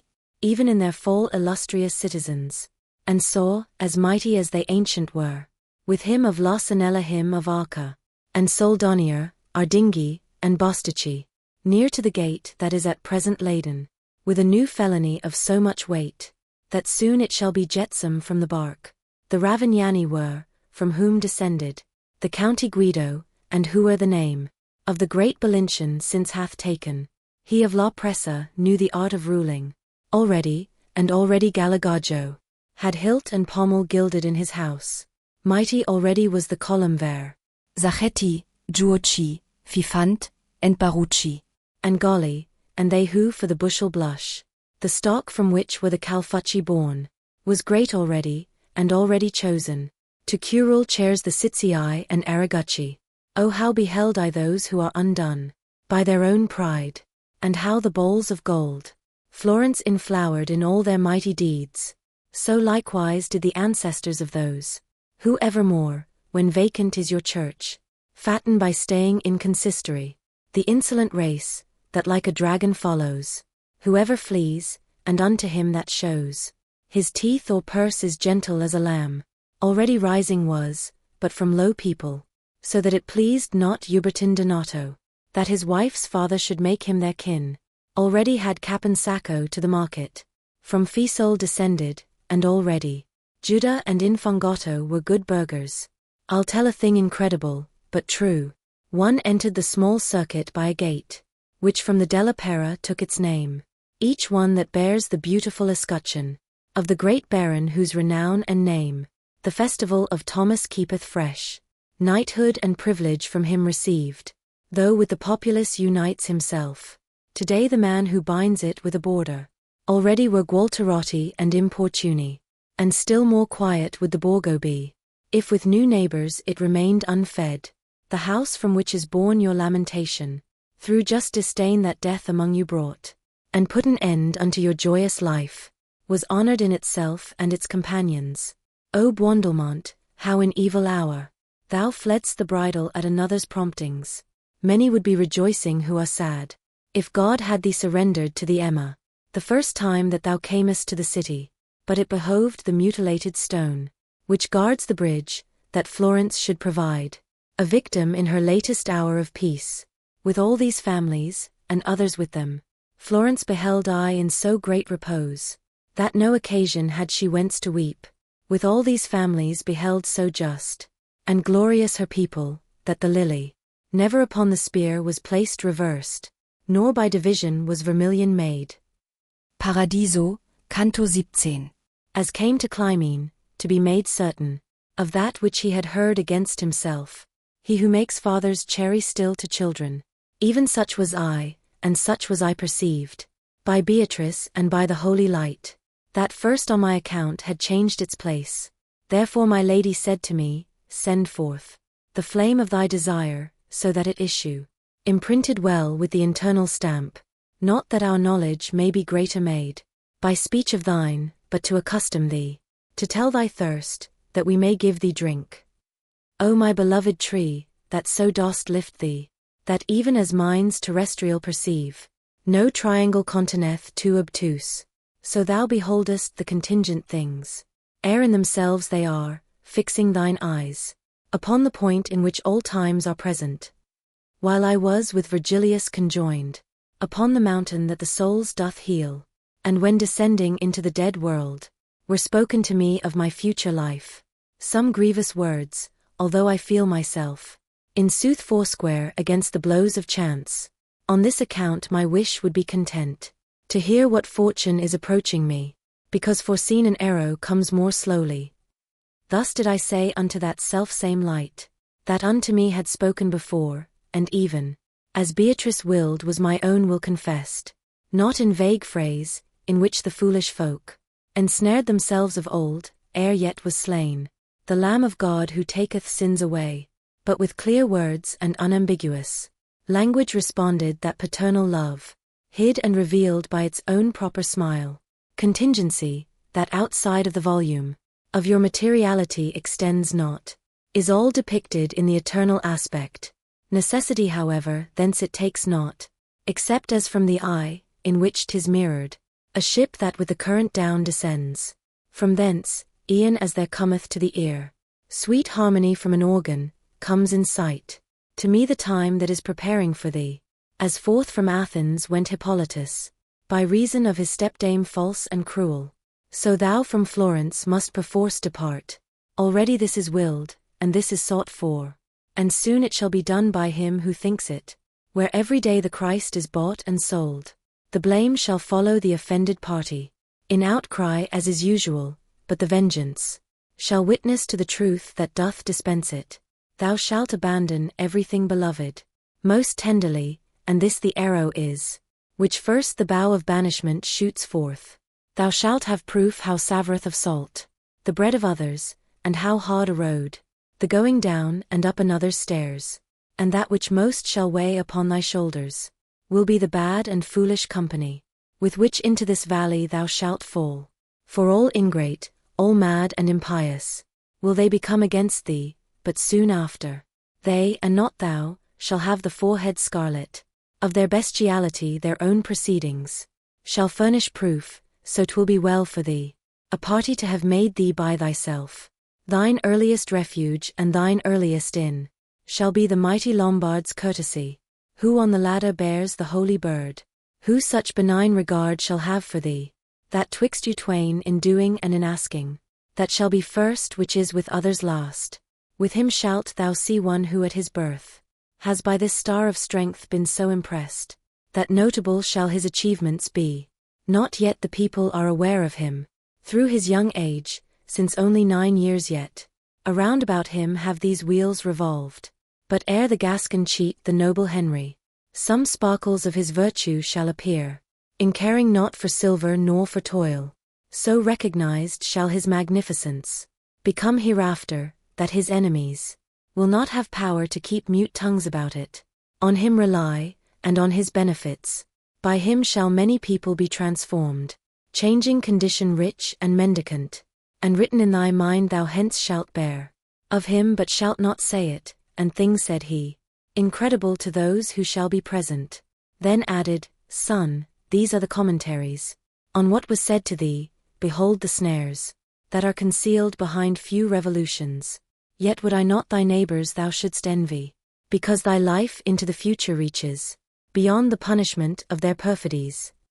When by its silence showed that sainted soul, that it had finished putting in the woof, into that web which I had given it warped, began I, even as he who yearneth after, being in doubt, some counsel from a person, who seeth, and uprightly wills, and loves. Well see I, Father mine, how spurreth on the time towards me such a blow to deal me, as heaviest is to him who most gives way. Therefore with foresight it is well I arm me, that, if the dearest place be taken from me, I may not lose the others by my songs. Down through the world of infinite bitterness, and o'er the mountain, from whose beauteous summit, the eyes of my own lady lifted me, and afterward through heaven from light to light, I have learned that which, if I tell again, will be a savor of strong herbs to many, and if I am a timid friend to truth, I fear lest I may lose my life with those, who will hereafter call this time the olden. The light in which was smiling my own treasure, which there I had discovered, flashed at first, as in the sunshine doth a golden mirror, then made reply, a conscience overcast, or with its own or with another's shame, will taste forsooth the tartness of thy word, but any earthless, all falsehood laid aside, Meg manifest sei Vision utterly. and let them scratch wherever is the itch. For if thine utterance shall offensive be, at the first taste, a vital nutriment, 'twill leave thereafter, when it is digested. This cry of thine shall do as doth the wind, which smitteth most the most exalted summits, and that is no slight argument of honor. Therefore are shown to thee within these wheels, upon the mount and in the dolorous valley, only the souls that unto fame are known, because the spirit of the hearer rests not, nor doth confirm its faith by an example, which has the root of it unknown and hidden, or other reason that is not apparent. Paradiso, Canto 18. Now was alone rejoicing in its word, that soul beatified, and I was tasting my own, the bitter tempering with the sweet, and the lady who to God was leading me, said, change thy thought, consider that I am near unto him who every wrong disburdens. Unto the loving accents of my comfort, I turned me round, and then what love I saw, within those holy eyes I here relinquish, not only that my language I distrust, but that my mind cannot return so far above itself, unless another guide it. Thus much upon that point can I repeat, that, her again beholding, my affection, from every other longing was released, while the eternal pleasure, which direct, rayed upon Beatrice, from her fair face, contented me with its reflected aspect, conquering me with the radiance of a smile. She said to me, turn thee about and listen, not in mine eyes alone is paradise. Even as sometimes here do we behold, the affection in the look, if it be such, that all the soul is rapt away by it, so by the flaming of the effulgence holy, to which I turned, I recognized therein the wish of speaking to me somewhat farther, and it began, in this fifth resting place, upon the tree that liveth by its summit, and I bears fruit, and never loses leaf, are blessed spirits that below, ere yet they came to heaven, were of such great renown, that every muse therewith would affluent be. Therefore look thou upon the cross's horns, he whom I now shall name will there enact, what doth within a cloud its own swift fire. I saw athwart the cross a splendor drawn, by naming Joshua, even as he did it. Nor noted I the word before the deed, and at the name of the great Maccabee, I saw another move itself revolving, and gladness was the whip unto that top. Likewise for Charlemagne and for Orlando, two of them my regard attentive followed, as followeth the eye its falcon flying. William thereafterward, and Reneward, and the Duke Godfrey, did attract my sight, along upon that cross, and Robert Guiscard. Then, moved and mingled with the other lights, the soul that had addressed me showed how great an artist 'twas among the heavenly singers. To my right side I turned myself around, my duty to behold in Beatrice, either by words or gesture signified, and so translucent I beheld her eyes, so full of pleasure, that her countenance surpassed its other and its latest wont, and as, by feeling greater delectation, a man in doing good from day to day becomes aware his virtue is increasing, so I became aware that my gyration with heaven together had increased its arc, that miracle beholding more adorned. And such as is the change, in little lapse of time, in a pale woman, when her face is from the load of bashfulness unladen, such was it in mine eyes, when I had turned, caused by the whiteness of the temperate star, the sixth, which to itself had gathered me. Within that jovial torch did I behold the sparkling of the love which was therein, delineate our language to mine eyes, and even as birds a prison from the shore, as in congratulation o'er their food, make squadrons of themselves, now round, now long, so from within those lights the holy creatures sang flying to and fro, and in their figures made of themselves now D, now I, now L. First singing they to their own music moved, then one becoming of these characters. A little while they rested and were silent. O divine Pegasia, tu hu genius. Dost glorious make, and render it long-lived, and this through thee the cities and the kingdoms. Illume me with thyself, that I may bring their figures out as I have them conceived. Apparent be thy power in these brief verses. Themselves then they displayed in 5 times 7 vowels and consonants, and I observed the parts as they seemed spoken unto me. Diligite justitium, these were. First verb and noun of all that was depicted. Cojudicatus terram, were the last. Thereafter in the M of the 5th word, remained they so arranged that Jupiter seemed to be silver there with gold inlaid, and other lights I saw descend where was the summit of the M, and pause there singing. The good, I think, that draws them to itself. Then, as in striking upon burning logs, upward there fly innumerable sparks, whence fools are wont to look for auguries. More than 1,000 lights seemed thence to rise, and to ascend, some more, and others less, even as the sun that lights them had allotted, and each one being quiet in its place. The head and neck beheld I of an eagle, delineated by that inlaid fire.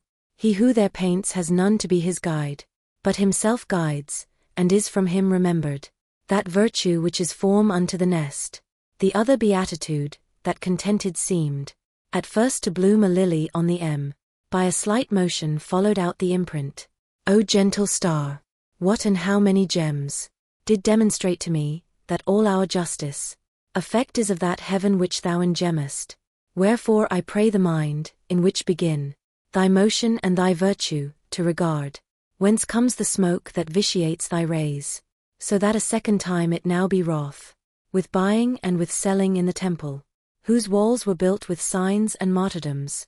O soldiery of heaven, whom I contemplate, implore for those who are upon the earth, all gone astray after the bad example. Once 'twas the custom to make war with swords, but now 'tis made by taking here and there. The bread the pitying Father shuts from none. Yet thou, who writest but to cancel, think that Peter and that Paul, who for this vineyard, which thou art spoiling died, are still alive. Well canst thou say, so steadfast my desire is unto him who willed to live alone, and for a dance was led to martyrdom, that I know not the fisherman nor Paul. Paradiso, Canto 19. Appeared before me with its wings outspread, the beautiful image that in sweet fruition made jubilant the interwoven souls.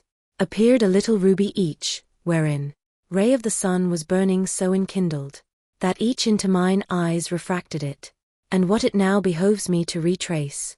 Nor voice has e'er reported, nor ink written, nor was by fantasy e'er comprehended. For speak I saw, and likewise heard the beak, and utter with its voice both I and my. When in conception it was we and our. And it began, being just and merciful, am I exalted here unto that glory, which cannot be exceeded by desire. And upon earth I left my memory, such, that the evil-minded people there commend it, but continue not the story. So doth a single heat from many embers make itself felt, even as from many loves issued a single sound from out that image, whence I thereafter, O perpetual flowers of the eternal joy, that only one, make me perceive your odors manifold. Exhaling, break within me the great fast, which a long season has in hunger held me, not finding for it any food on earth. Well do I know, that if in heaven its mirror, justice divine another realm doth make, yours apprehends it not through any veil.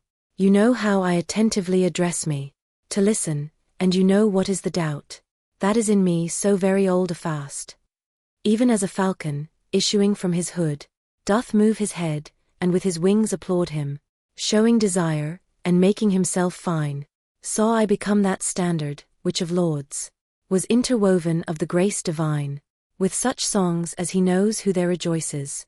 Then it began, he who a compass turned on the world's outer verge, and who within it devised so much occult and manifest, could not the impress of his power so make on all the universe, as that his word should not remain in infinite excess.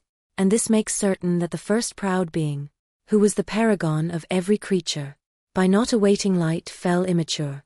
And hence appears it, that each minor nature is scant receptacle unto that good, which has no end, and by itself is measured. In consequence our vision, which perforce must be some ray of that intelligence, with which all things whatever are replete, cannot in its own nature be so potent, that it shall not its origin discern, far beyond that which is apparent to it. Therefore into the justice sempiternal, the power of vision that your world receives, as I into the ocean, penetrates, which, though it see the bottom near the shore, upon the deep perceives it not, and yet 'tis there, but it is hidden by the depth. There is no light but comes from the serene, that never is o'ercast, nay, it is darkness, or shadow of the flesh, or else its poison. Amply to thee is opened now the cavern, which has concealed from thee the living justice, of which thou madst such frequent questioning. For saidst thou, born a man is on the shore of Indus, and is none who there can speak of Christ, nor who can read, nor who can write, and all his inclinations and his actions are good, so far as human reason sees, without a sin in life or in discourse. He dieth unbaptized and without faith. Where is this justice that condemneth him? Where is his fault, if he do not believe? Now who art thou, that on the bench wouldst sit in judgment at 1,000 miles away, with the short vision of a single span? Truly to him who with me subtilizes, if so the scripture were not over you, for doubting there were marvelous occasion. O animals terrene, O stolid minds, the primal will, that in itself is good, ne'er from itself, the good supreme, has moved. So much is just as is accordant with it. No good created draws it to itself, but it by raying forth, occasions that.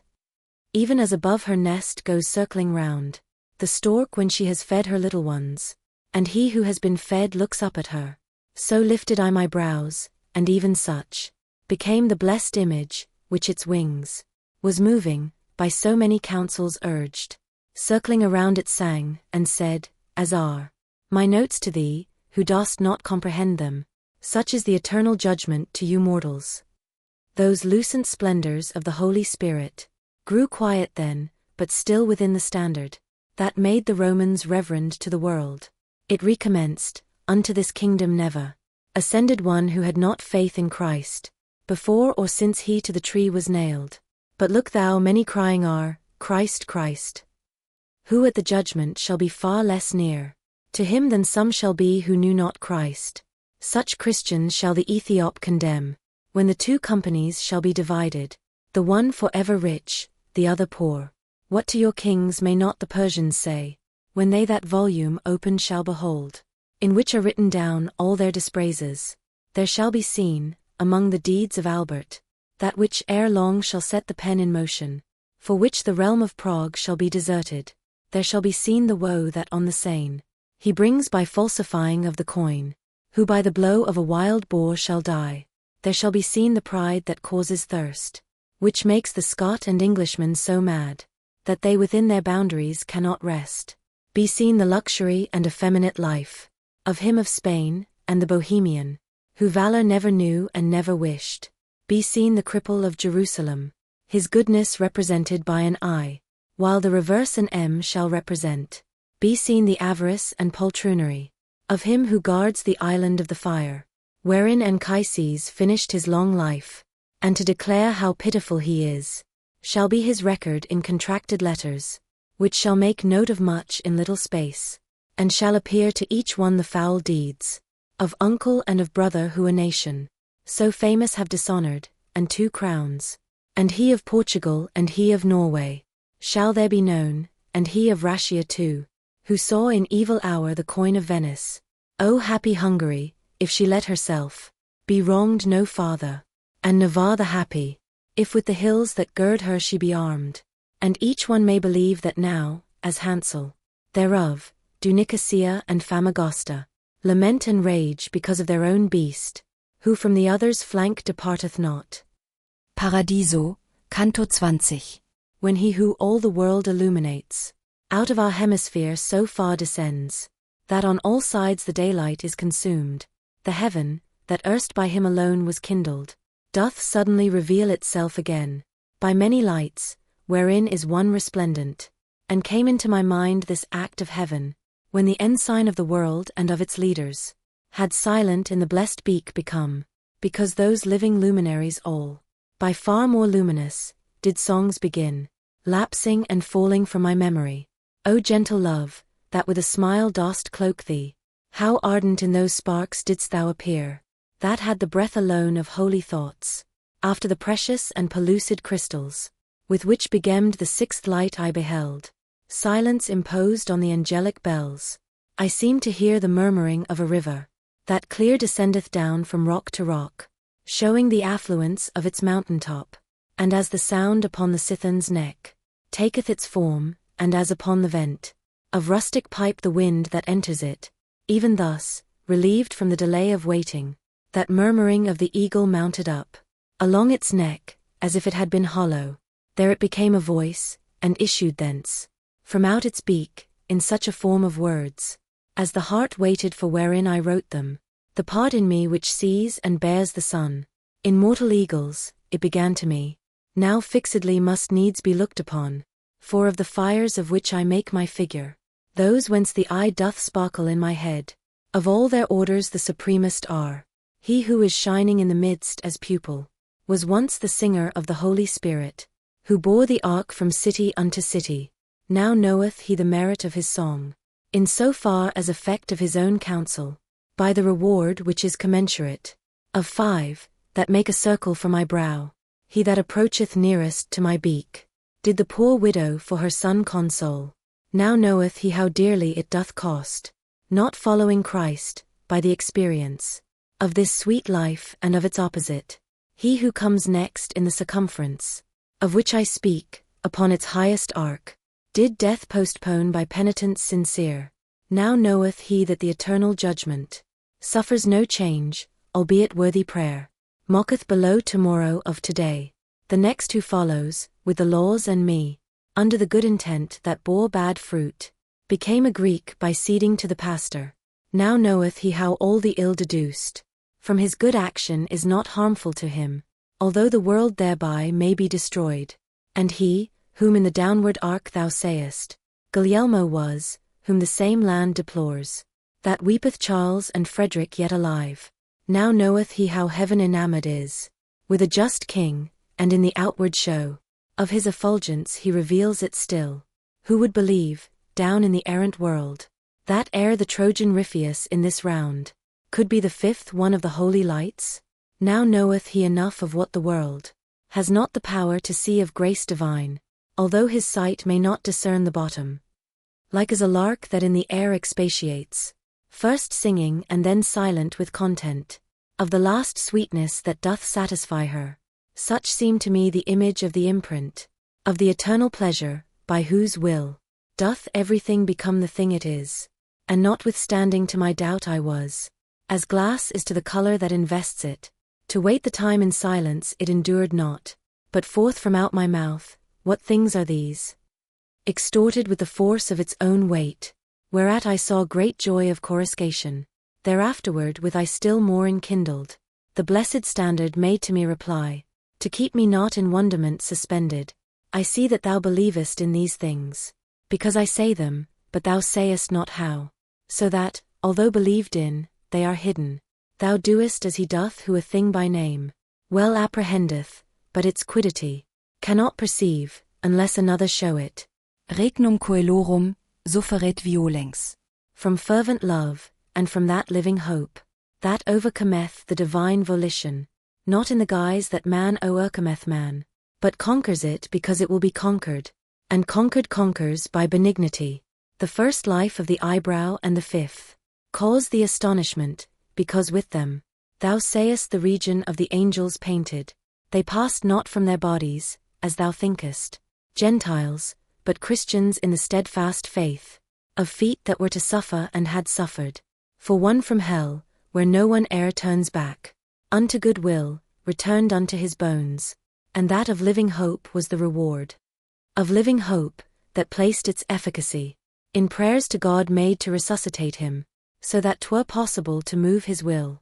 The glorious soul concerning which I speak, returning to the flesh, where brief its stay, believed in him who had the power to aid it, and in believing, kindled to such fire of genuine love, that at the second death, worthy it was to come unto this joy.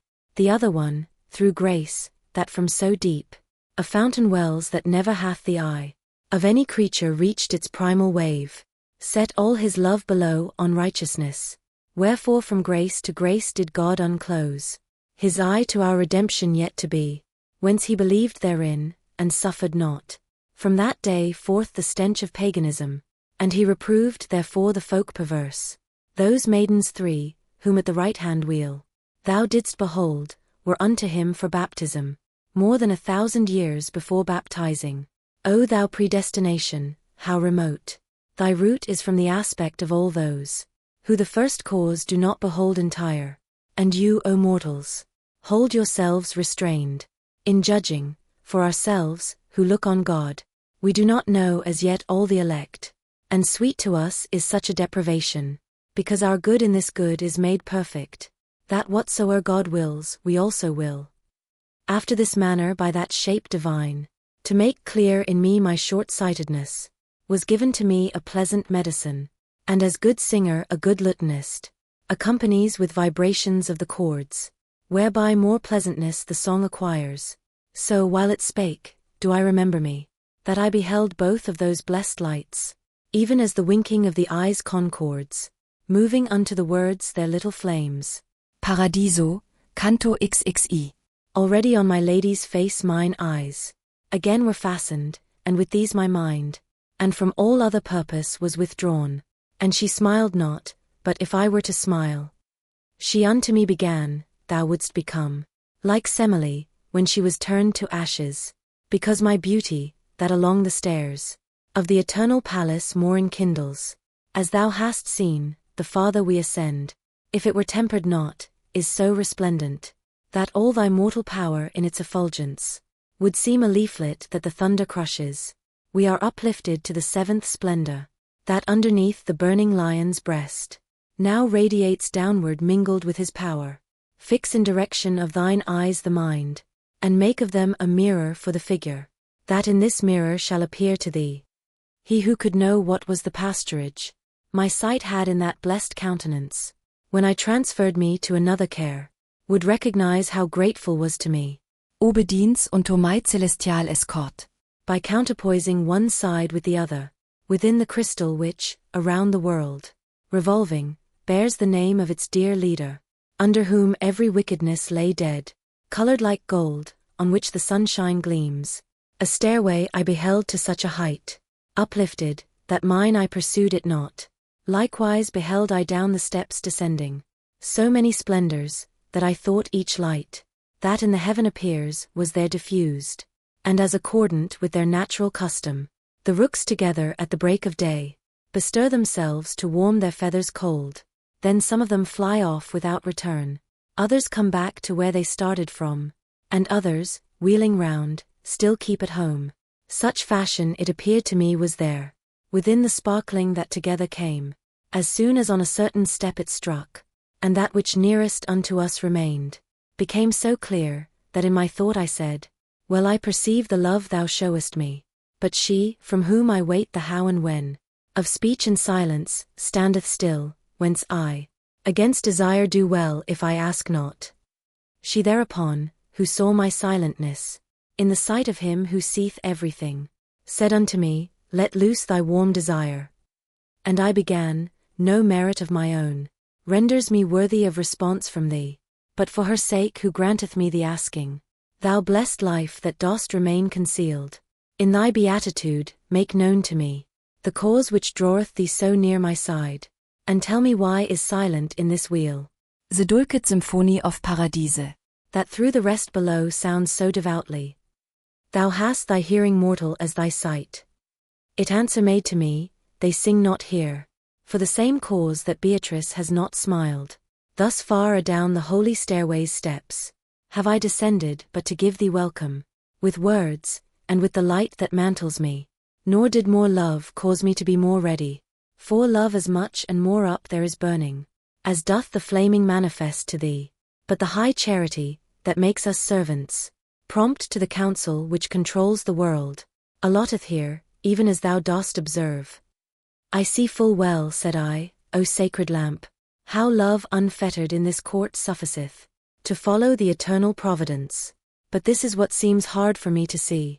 Wherefore predestinate wast thou alone unto this office from among thy consorts? No sooner had I come to the last word, than of its middle made the light a centre, whirling itself about like a swift millstone, when answer made the love that was therein.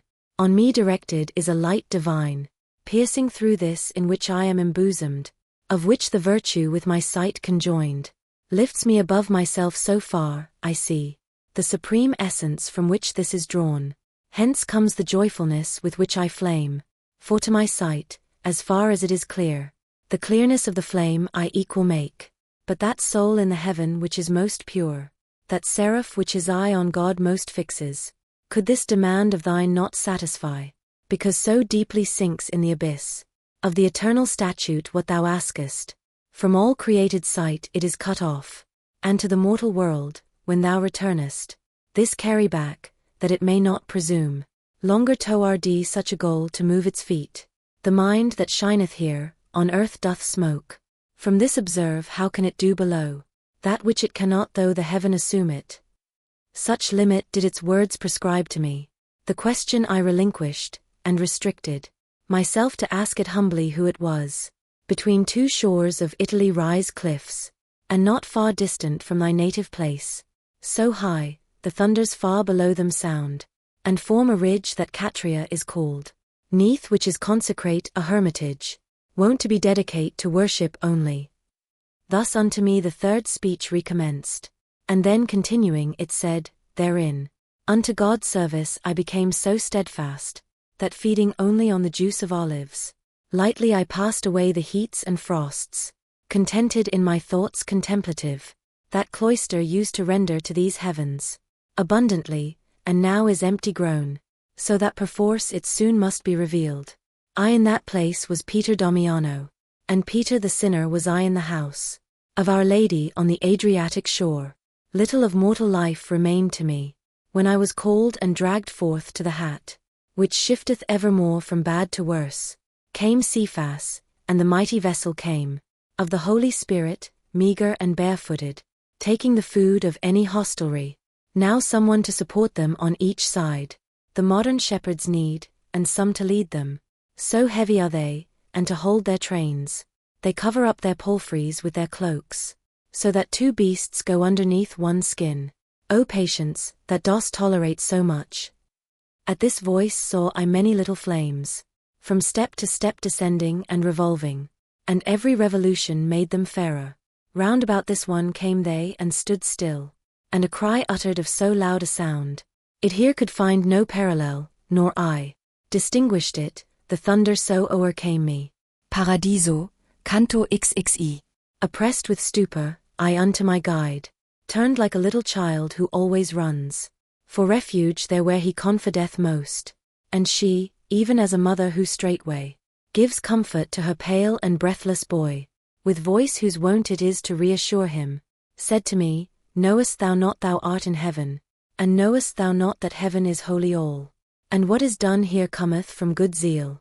After what wise the singing would have changed thee, and I by smiling, thou canst now imagine, since that the cry has startled thee so much, in which if thou hadst understood its prayers, already would be known to thee the vengeance, which thou shalt look upon before thou deest. The sword above here smitteth not in haste, nor tardily, howe'er it seem to him, who fearing or desiring waits for it. But turn thee round towards the others now, for very illustrious spirits shalt thou see, if thou thy sight directest as I say. As it seemed good to her mine eyes I turned, and saw 100 spherules that together, with mutual rays each other more embellished. I stood as one who in himself represses the point of his desire, and ventures not to question, he so feareth the too much. And now the largest and most luculent among those pearls came forward, that it might make my desire concerning it content.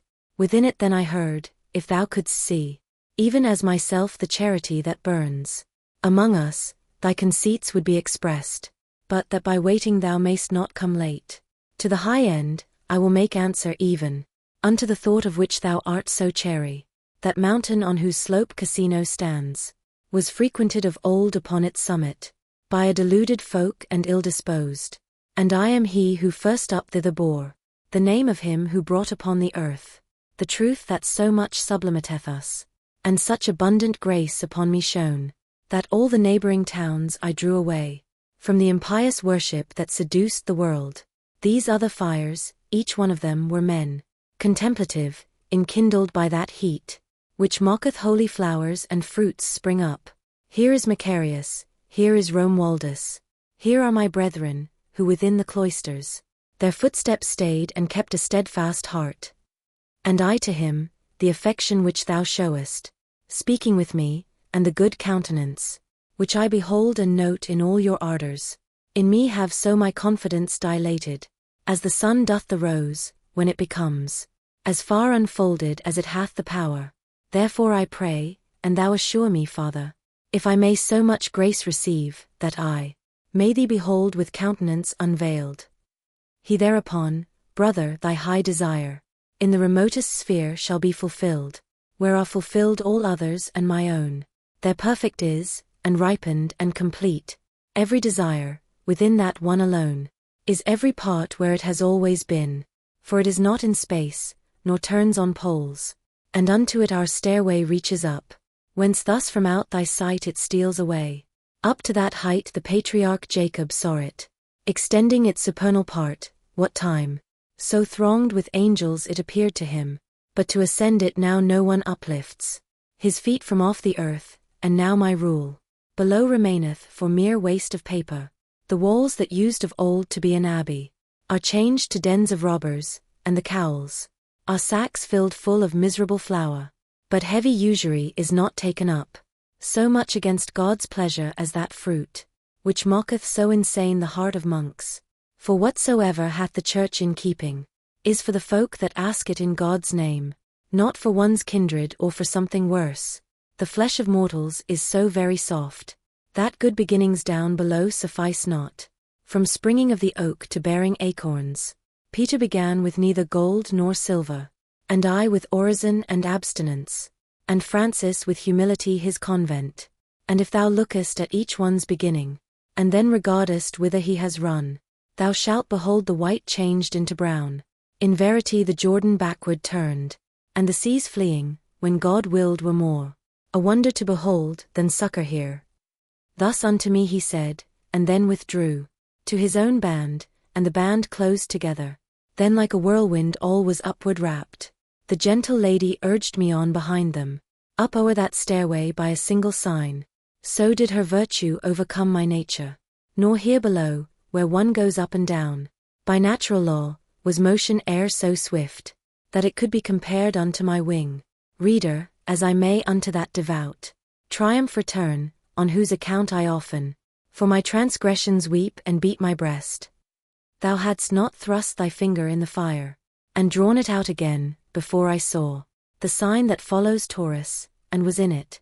O glorious stars, O light impregnated with mighty virtue, from which I acknowledge all of my genius, whatsoe'er it be, with you was born, and hid himself with you, he who is father of all mortal life. When first I tasted of the Tuscan air, and then when grace was freely given to me, to enter the high wheel which turns you round, your region was allotted unto me.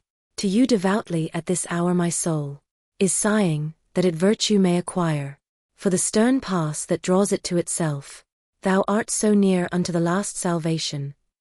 Thus Beatrice began, thou oughtest now to have thine eves unclouded and acute, and therefore, ere thou enter farther in, look down once more, and see how vast a world thou hast already put beneath thy feet, so that thy heart, as jocund as it may, present itself to the triumphant throng that comes rejoicing through this rounded ether.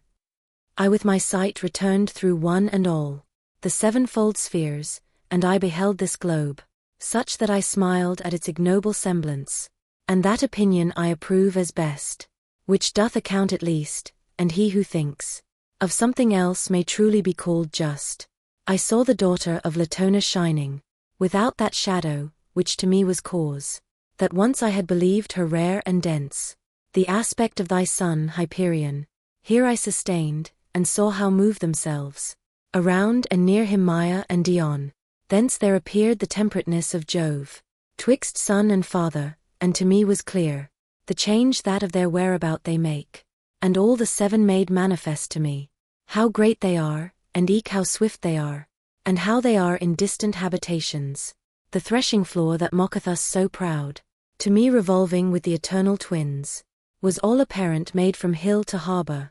Then to the beauteous eyes mine eyes I turned. Paradiso, canto xi. Even as a bird, mid the beloved leaves. Quiet upon the nest of her sweet brood.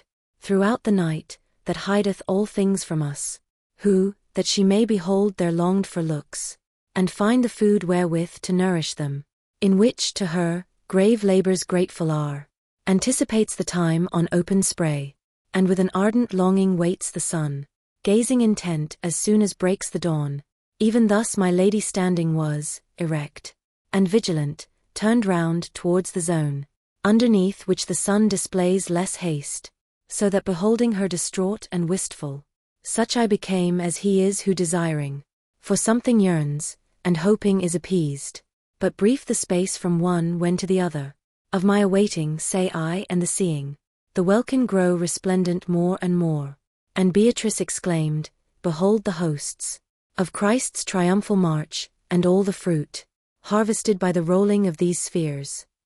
It seemed to me her face was all aflame, and eyes she had so full of ecstasy, that I must needs pass on without describing, as when in nights serene of the full moon, smiles trivia among the nymphs eternal, who paint the firmament through all its gulfs. Saw I, above the myriads of lamps, a sun that one and all of them enkindled, e'en as our own doth the supernal sights, and through the living light transparent shone, the lucent substance so intensely clear, into my sight, that I sustained it not. O Beatrice, thou gentle guide and dear, to me she said, what overmasters thee? A virtue is from which naught shields itself. There are the wisdom and the omnipotence, that oped the thoroughfares twixt heaven and earth, for which there erst had been so long a yearning. As fire from out a cloud unlocks itself, dilating so it finds not room therein, and down, against its nature, falls to earth, so did my mind, among those elements, becoming larger, issue from itself, and that which it became cannot remember. Open thine eyes, and look at what I am. Thou hast beheld such things, that strong enough hast thou become to tolerate my smile. I was as one who still retains the feeling of a forgotten vision, and endeavors in vain to bring it back into his mind. When I this invitation heard, deserving of so much gratitude, it never fades out of the book that chronicles the past. If at this moment sounded all the tongues that Polyhymnia and her sisters made most lubrical with their delicious milk, to aid me to 1,000th of the truth, it would not reach, singing the holy smile, and how the holy aspect it illumed. And therefore, representing paradise, the sacred poem must perforce leap over, even as a man who finds his way cut off. But whoso thinketh of the ponderous theme, and of the mortal shoulder laden with it, should blame it not, if under this it tremble. It is no passage for a little boat, this which goes cleaving the audacious prow, nor for a pilot who would spare himself. Why doth my face so much enamour thee, that to the garden fair thou turnest not, which under the rays of Christ is blossoming? There is the rose in which the Word divine became incarnate, there the lilies are, by whose perfume the good way was discovered. Thus Beatrice, and I, who to her counsels was wholly ready, once again betook me unto the battle of the feeble brows, as in the sunshine, that unsullied streams through fractured cloud, ere now a meadow of flowers, mine eyes with shadow covered o'er have seen, so troops of splendors manifold I saw, illumined from above with burning rays, beholding not the source of the effulgence. O power benignant that dost so imprint them, thou didst exalt thyself to give more scope there to mine eyes, that were not strong enough. The name of that fair flower I e'er invoke, morning and evening utterly enthralled my soul to gaze upon the greater fire, and when in both mine eyes depicted were the glory and greatness of the living star, which there excelleth, as it here excelled. Athwart the heavens a little torch descended, formed in a circle like a coronal, and cinctured it, and whirled itself about it. Whatever melody most sweetly soundeth on earth, and to itself most draws the soul, would seem a cloud that, rent asunder, thunders, compared unto the sounding of that lyre, wherewith was crowned the sapphire beautiful, which gives the clearest heaven its sapphire hue. I am angelic love, that circle round, the joy sublime which breathes from out the womb. That was the hostelry of our desire. And I shall circle, Lady of Heaven, while thou followest thy Son, and makest diviner the sphere supreme, because thou enterest there. Thus did the circulated melody seal itself up, and all the other lights were making to resound the name of Mary, the regal mantle of the volumes all of that world, which most fervid is and living, with breath of God and with his works and ways, extended over us its inner border, so very distant, that the semblance of it, there where I was not yet appeared to me. Therefore mine eyes did not possess the power of following the incoronated flame, which mounted upward near to its own seed, and as a little child, that towards its mother stretches its arms, when it the milk has taken, through impulse kindled into outward flame, each of those gleams of whiteness upward reached, so with its summit, that the deep affection they had for Mary was revealed to me. Thereafter they remained there in my sight, Regina Caeli singing with such sweetness, that ne'er from me has the delight departed. Oh, what exuberance is garnered up within those richest coffers, which had been good husbandmen for sowing here below. There they enjoy and live upon the treasure, which was acquired while weeping in the exile of Babylon, wherein the gold was left. There triumpheth, beneath the exalted Son of God and Mary, in his victory, both with the ancient council and the new, he who doth keep the keys of such a glory. Paradiso, canto xiv. O company elect to the great supper of the Lamb Benedict, who feedeth you, so that for ever full is your desire. If by the grace of God this man foretaste something of that which falleth from your table, or ever death prescribe to him the time, direct your mind to his immense desire, and him somewhat bedew, ye drinking are, for ever at the fount whence comes his thought. Thus Beatrice, and those souls beatified, transformed themselves to spheres on steadfast poles, flaming intensely in the guise of comets, and as the wheels in works of horologes revolve so that the first to the beholder motionless seems, and the last one to fly, so in like manner did those carols, dancing in different measure of their affluence, give me the gauge, as they were swift or slow. From that one which I noted of most beauty, beheld I issue forth a fire so happy, that none it left there of a greater brightness, and around Beatrice 3 several times it whirled itself with so divine a song. My fantasy repeats it not to me, therefore the pen skips, and I write it not, since our imagination for such folds, much more our speech, is of a tint too glaring. O holy sister mine, who us implorest, with such devotion, by thine ardent love, thou dost unbind me from that beautiful sphere. Thereafter, having stopped the blessed fire, unto my Lady did direct its breath, which spake in fashion as I here have said, and she, O light etern of the great man, to whom our Lord delivered up the keys, he carried down of this miraculous joy, this one examine on points light and grave, as good beseemeth thee, about the faith, by means of which thou on the sea didst walk. If he love well, and hope well, and believe, from thee 'tis hid not, for thou hast thy sight, there where depicted everything is seen. But since this kingdom has made citizens, by means of the true faith, to glorify it, 'tis well he have the chance to speak thereof. As baccalaureate arms himself, and speaks not, until the master doth propose the question, to argue it, and not to terminate it, so did I arm myself with every reason, while she was speaking, that I might be ready for such a questioner and such profession. Say, thou good Christian, manifest thyself. What is the faith? Whereat I raised my brow unto that light wherefrom was this breathed forth. Then turned I round to Beatrice, and she prompt signals made to me that I should pour the water forth from my internal fountain. May grace, that suffers me to make confession. Began I, to the great centurion, cause my conceptions all to be explicit. And I continued, as the truthful pen, Father, of thy dear brother wrote of it, who put with thee Rome into the good way. Faith is the substance of the things we hope for, and evidence of those that are not seen, and this appears to me its quiddity.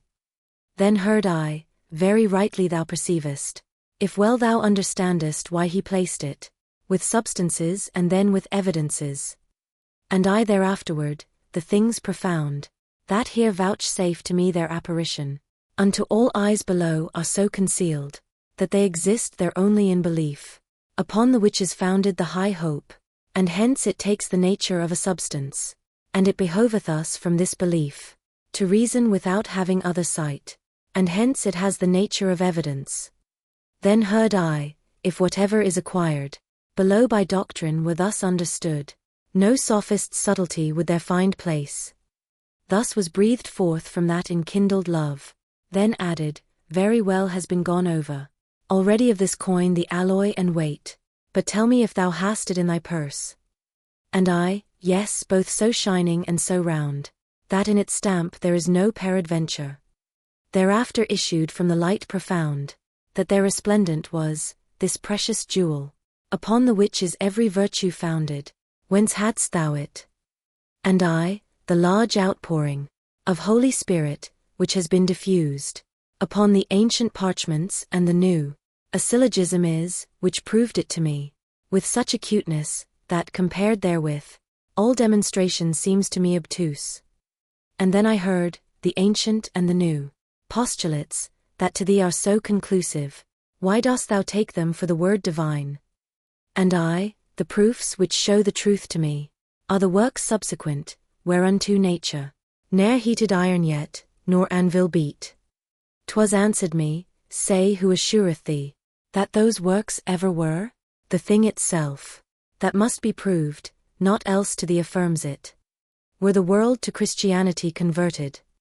I said, withouten miracles this one is such, the rest are not its 100th part, because that poor and fasting thou didst enter into the field to sow there the good plant, which was a vine and has become a thorn. This being finished, the high, holy court, resounded through the spheres, one God we praise.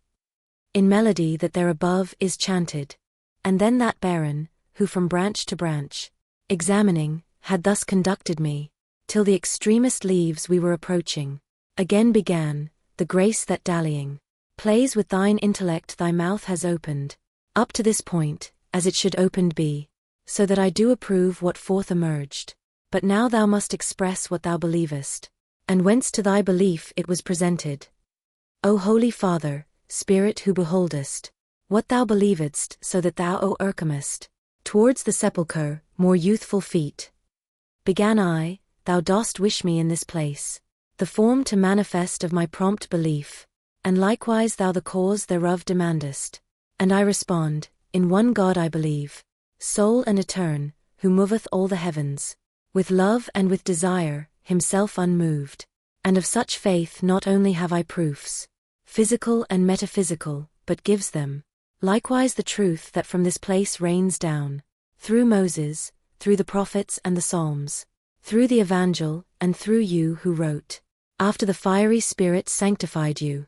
In persons three etern believe, and these, one essence I believe, so one and trine, they bear conjunction both with sunt and est. With the profound condition and divine, which now I touch upon, doth stamp my mind.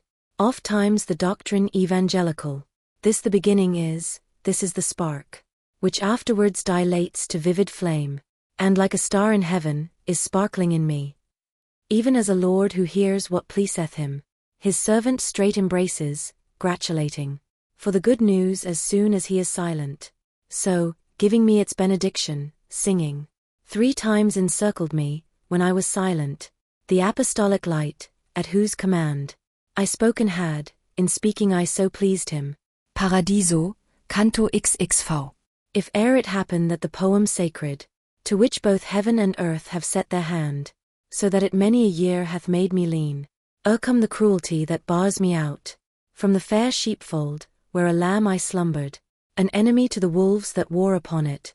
With other voice forthwith, with other fleece, poet will I return, and at my font, baptismal will I take the laurel crown, because into the faith that mocketh known, all souls to God there entered I, and then, Peter for her sake thus my brow encircled, there afterward towards us moved a light, out of that band whence issued the first fruits, which of his vicars Christ behind him left, and then my lady, full of ecstasy, said unto me, Look, look, behold the Baroon, for whom below Galicia is frequented. In the same way as, when a dove alights, near his companion, both of them pour forth, circling about and murmuring, their affection, so one beheld I by the other grand, Prince glorified to be with welcome greeted, lauding the food that there above is eaten. But when their gratulations were complete, silently coram me each one stood still, so incandescent it o'ercame my sight. Smiling there afterwards, said Beatrice, Illustrious life, by whom the benefactions of our basilica have been described, make hope resound within this altitude. Thou knowest as oft thou dost personify it, as Jesus to the three gave greater clearness. Strich. Lift up thy head, and make thyself assured, for what comes hither from the mortal world, must needs be ripened in our radiance. This comfort came to me from the second fire, wherefore mine eyes I lifted to the hills, which bent them down before with too great weight, since through his grace, our Emperor wills that thou shouldst find thee face to face, before thy death, in the most secret chamber, with his counts, so that, the truth beholden of this court, hope, which below there rightfully enamors, thereby thou strengthen in thyself and others. Say what it is, and how is flowering with it, thy mind, and say from whence it came to thee. Thus did the second light again continue, and the compassionate, who piloted the plumage of my wings in such high flight, did in reply anticipate me thus. No child whatever the church militant, of greater hope possesses, as is written, in that sun which irradiates all our band. Therefore it is conceded him from Egypt, to come into Jerusalem to see, or ever yet his warfare be completed. The two remaining points, that not for knowledge, have been demanded, but that he report, how much this virtue unto thee is pleasing. To him I leave, for hard he will not find them, nor of self-praise, and let him answer them, and may the grace of God in this assist him. As a disciple, who his teacher follows, ready and willing, where he is expert, that his proficiency may be displayed.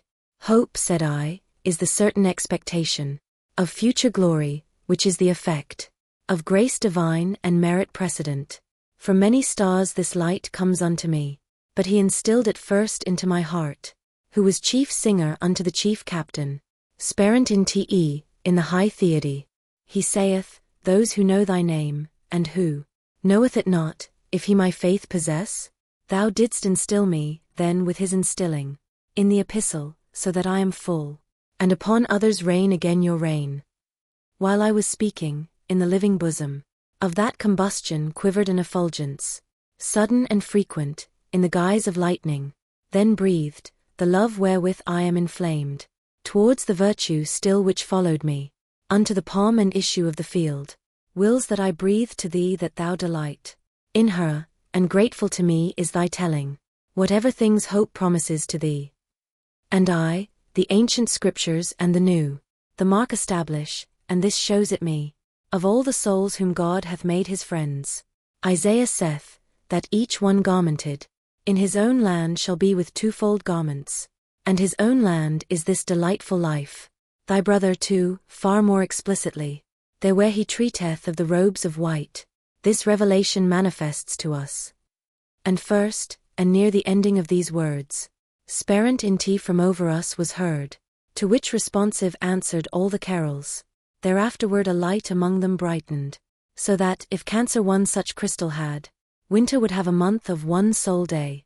And as a prizes, goes, and enters the dance, a winsome maiden, only to do honor to the new bride, and not from any failing. Even thus did I behold the brightened splendor approach the two, who in a wheel revolved, as was beseeming to their ardent love. Into the song and music there it entered, and fixed on them my lady kept her look, even as a bride silent and motionless. This is the one who lay upon the breast of him our pelican, and this is he, to the great office from the cross elected. My lady thus, but therefore none the more, did move her sight from its attentive gaze, before or afterward these words of hers, even as a man who gazes, and endeavors, to see the eclipsing of the sun a little, and who by seeing, sightless doth become, so I became before that latest fire, while it was said, Why dost thou daze thyself, to see a thing which here hath no existence? Earth in the earth my body is, and shall be, with all the others there, until our number, with the eternal proposition tallies, with the 2 garments in the blessed cloister, are the 2 lights alone that have ascended, and this shalt thou take back into your world.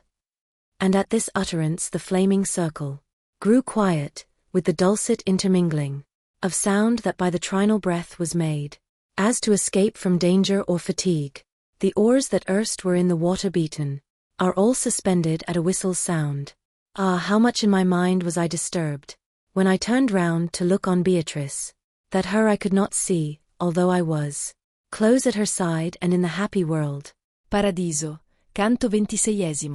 While I was doubting for my vision quenched, out of the flame refulgent that had quenched it, issued a breathing that attentive made me, saying, While thou recoverest the sense of seeing which in me thou hast consumed, 'tis well that speaking thou shouldst compensate it. Begin then, and declare to what thy soul is aimed, and count it for a certainty. Sight is in thee bewildered and not dead, because the lady, who through this divine region conducteth thee, has in her look the power the hand of Ananias had. I said, as pleaseth her or soon or late, let the cure come to eyes that portals were, when she with fire I ever burn with entered. The good, that gives contentment to this court, the Alpha and Omega is of all, the writing that love reads me low or loud. The self-same voice, that taken had from me, the terror of the sudden dazzlement, to speak still farther put it in my thought, and said, in verity with finer sieve, Behovet te to sift, te it behovet. To say who aimed thy bow at such a target. And I, by philosophic arguments, and by authority that hence descends, such love must needs imprint itself in me, for good, so far as good, when comprehended, doth straight enkindle love, and so much greater, as more of goodness in itself it holds, then to that essence, whose is such advantage, that every good which out of it is found, is nothing but a ray of its own light, more than elsewhither must the mind be moved, of every one, in loving who discerns, the truth in which this evidence is founded. Such truth he to my intellect reveals, who demonstrates to me the primal love of all the sempiternal substances. The voice reveals it of the truthful author, who says to Moses, speaking of himself, I will make all my goodness pass before thee. Thou too revealest it to me, beginning the loud evangel that proclaims the secret of heaven to earth above all other edict. And I heard say, by human intellect, and by authority concordant with it, of all thy loves reserve for God the highest. But say again if other chords thou feelest, draw thee towards him, that thou mayst proclaim, with how many teeth this love is biting thee. The holy purpose of the eagle of Christ, not latent was, nay, rather I perceived, whither he fain would my profession lead. Therefore I recommenced, all of those bites, which have the power to turn the heart to God, unto my charity have been concurrent, the being of the world, and my own being, the death which he endured that I may live, and that which all the faithful hope, as I do, with the forementioned vivid consciousness, have drawn me from the sea of love perverse, and of the right have placed me on the shore. The leaves, wherewith embowered is all the garden, of the eternal gardener, do I love, as much as he has granted them of good. As soon as I had ceased, a song most sweet, throughout the heaven resounded, and my lady said with the others, Holy, holy, holy. And as at some keen light one wakes from sleep, by reason of the visual spirit that runs unto the splendor past from coat to coat, and he who wakes abhorreth what he sees, so all unconscious is his sudden waking, until the judgment cometh to his aid.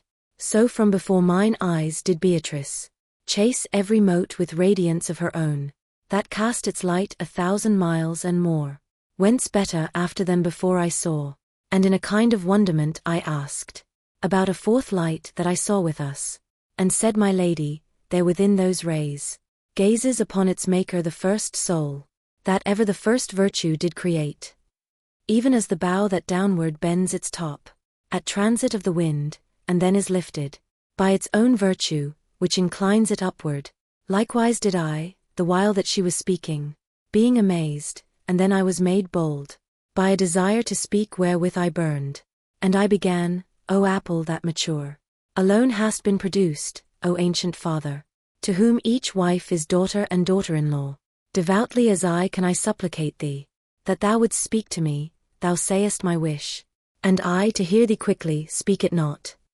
Sometimes an animal, when covered, struggles, so that his impulse needs must be apparent, by reason of the rapage following it, and in like manner the primeval soul, made clear to me athwart its covering, how jubilant it was to give me pleasure, then breathed, without thy uttering it to me, thine inclination better I discern, than thou whatever thing is surest to thee, for I behold it in the truthful mirror, that of himself all things parhelion makes, and none makes him parhelion of itself. Thou fain wouldst hear how long ago God placed me, within the lofty garden, where this lady, unto so long a stairway thee disposed, and how long to mine eyes it was a pleasure, and of the great disdain the proper cause, and the language that I used and that I made. Now, son of mine, the tasting of the tree, not in itself was cause of so great exile, but solely the o'erstepping of the bounds, there, whence thy lady moved Virgilius, 4,302 circuits, made by the sun. This counsel I desired, and him I saw return to all the lights of his highway 900 times and 30, whilst I upon the earth was tarrying.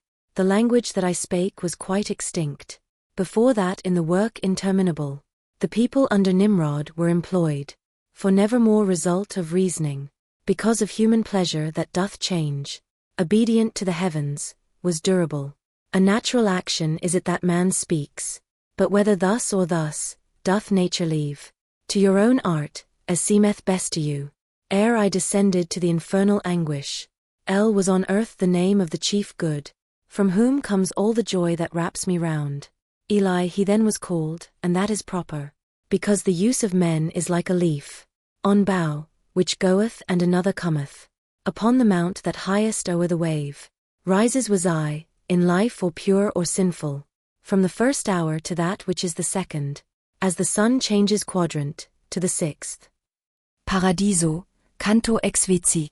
Glory be to the Father, to the Son, and Holy Ghost. All paradise began, so that the melody inebriate made me. What I beheld seemed unto me a smile of the universe, for my inebriation found entrance through the hearing and the sight. O joy! O gladness inexpressible! O perfect life of love and peacefulness! O riches without hankering secure! Before mine eyes were standing the 4 torches, enkindled, and the one that first had come, began to make itself more luminous, and even such in semblance it became, as Jupiter would become, if he and Mars were birds, and they should interchange their feathers. That Providence, which here distributeth season and service, in the blessed choir, had silence upon every side imposed. When I heard say, if I my color change, marvel not at it, for while I am speaking, thou shalt behold all these their color change. He who usurps upon the earth my place,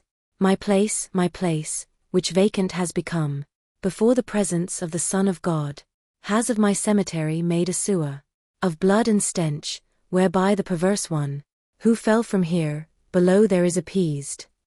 With the same color which, through sun adverse, painteth the clouds at evening or at morn, beheld I then the whole of heaven suffused, and as a modest woman, who abides, sure of herself, and at another's failing, from listening only, timorous becomes, even thus did Beatrice change countenance, and I believe in heaven was such eclipse, when suffered the supreme omnipotence.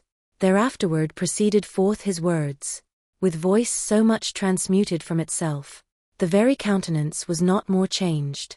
The spouse of Christ has never nurtured been, on blood of mine, of Linus and of Cletus, to be made use of in a quest of gold, but in a quest of this delightful life.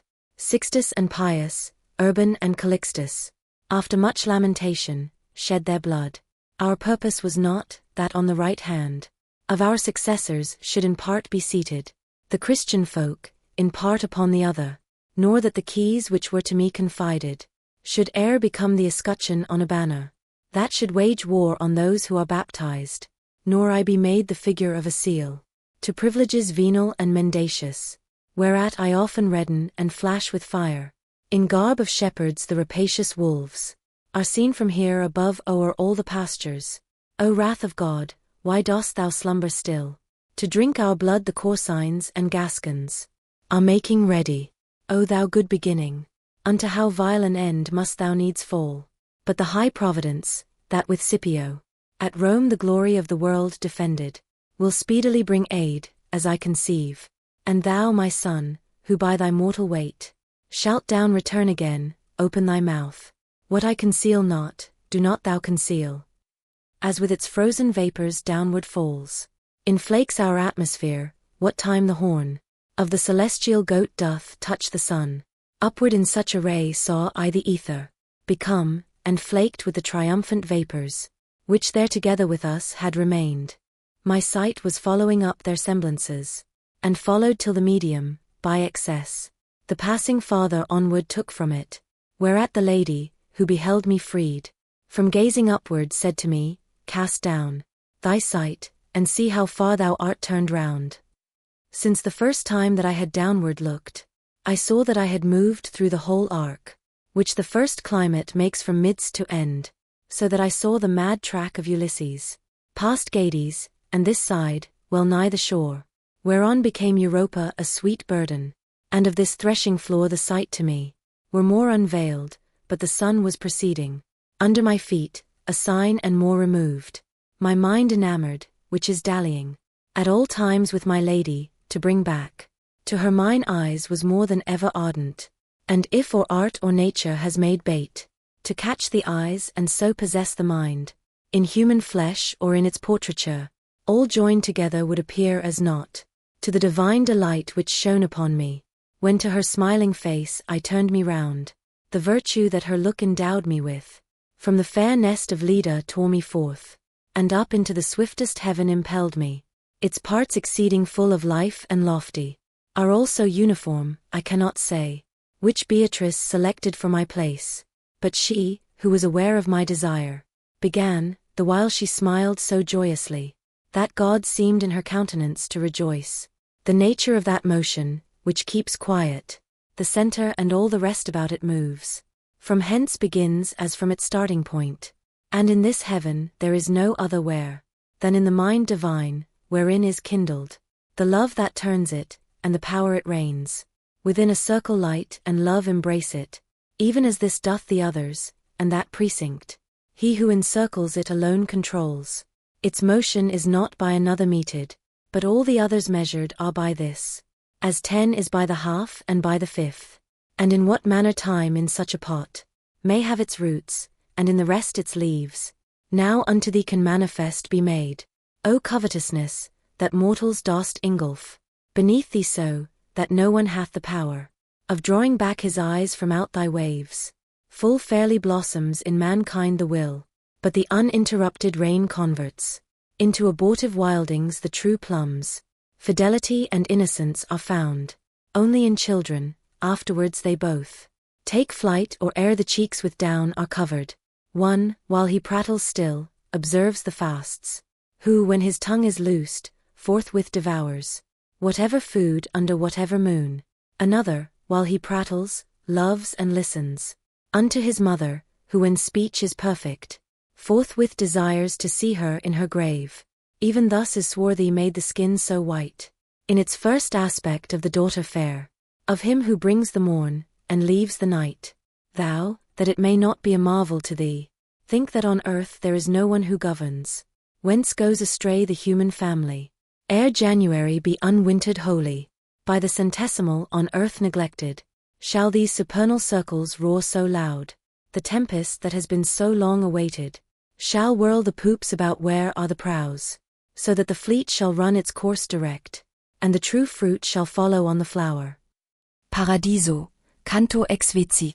After the truth against the present life of miserable mortals was unfolded, by her who doth in paradise my mind, as in a looking-glass a taper's flame.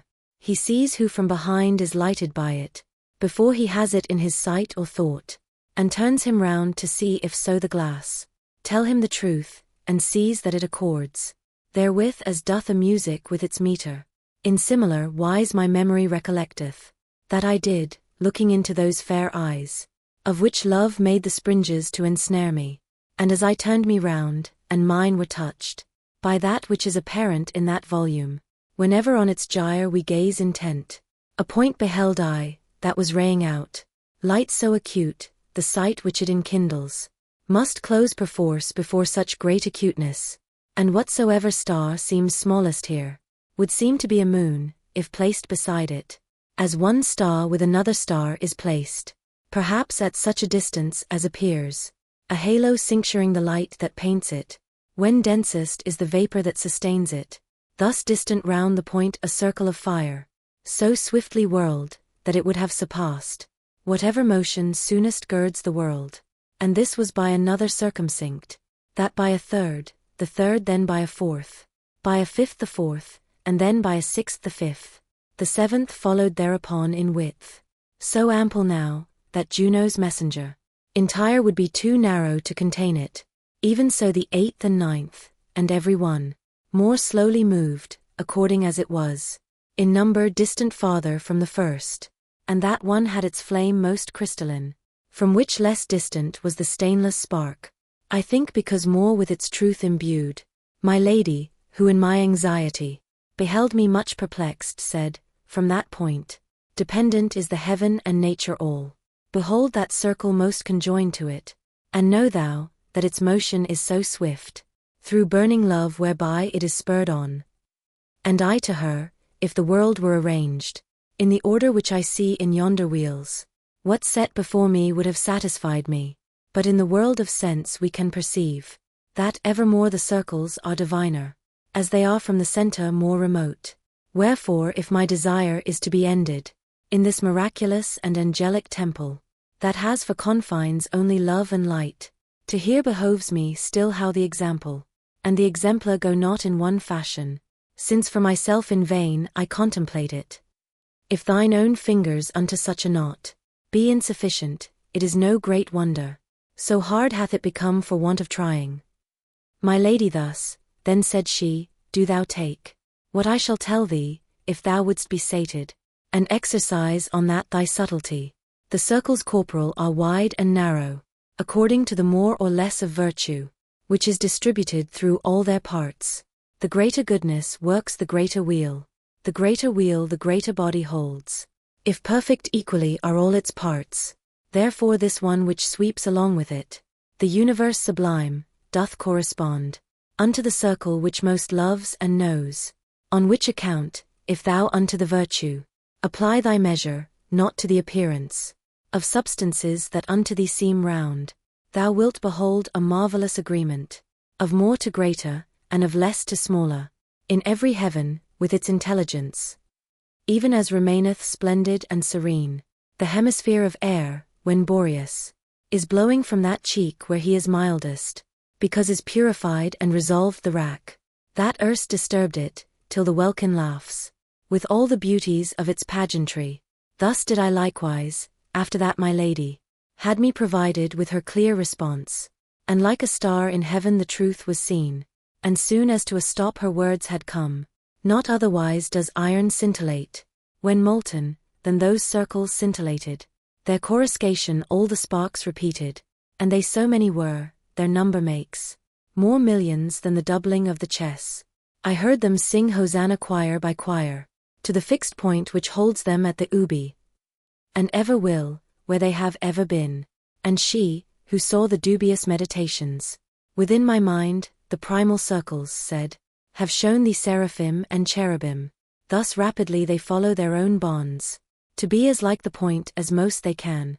and can as far as they are high in vision. Those other loves, that round about them go, thrones of the countenance divine are called, because they terminate the primal triad.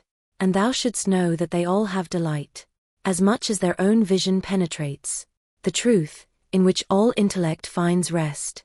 From this it may be seen how blessedness is founded in the faculty which sees, and not in that which loves, and follows next. And of this seeing merit is the measure, which is brought forth by grace, and by good will. Thus on from grade to grade doth it proceed, the second triad, which is germinating, in such wise in this sempiternal spring, that no nocturnal Aries despoils.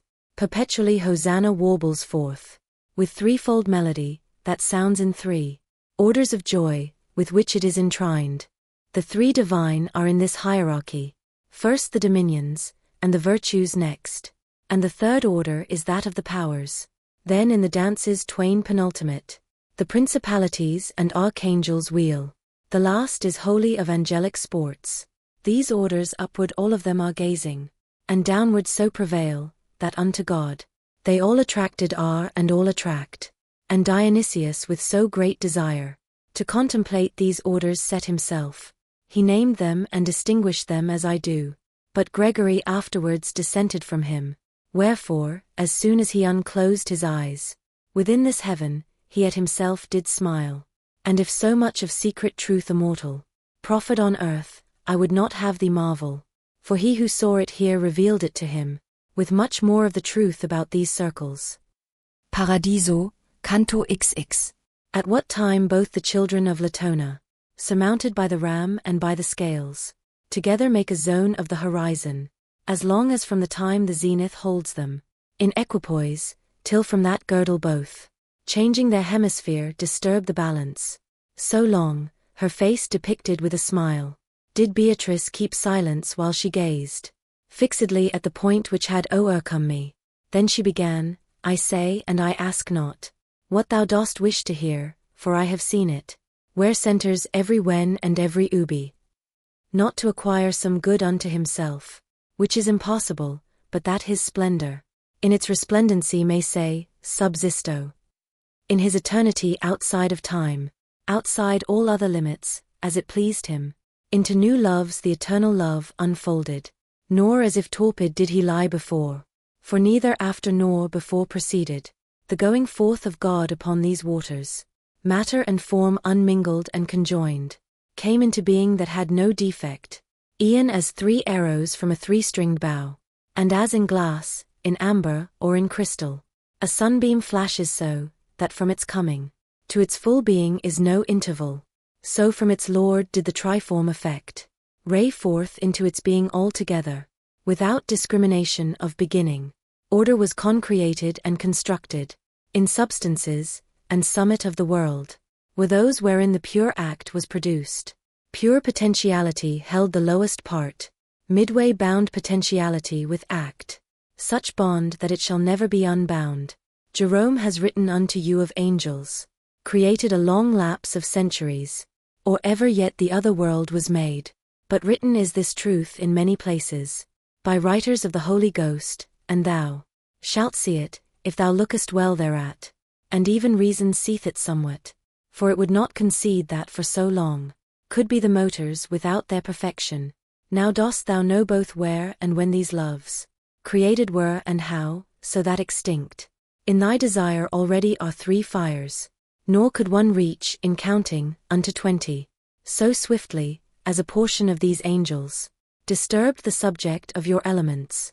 The rest remained, and they began this art, which thou discernest, with so great delight, that never from their circling do they cease.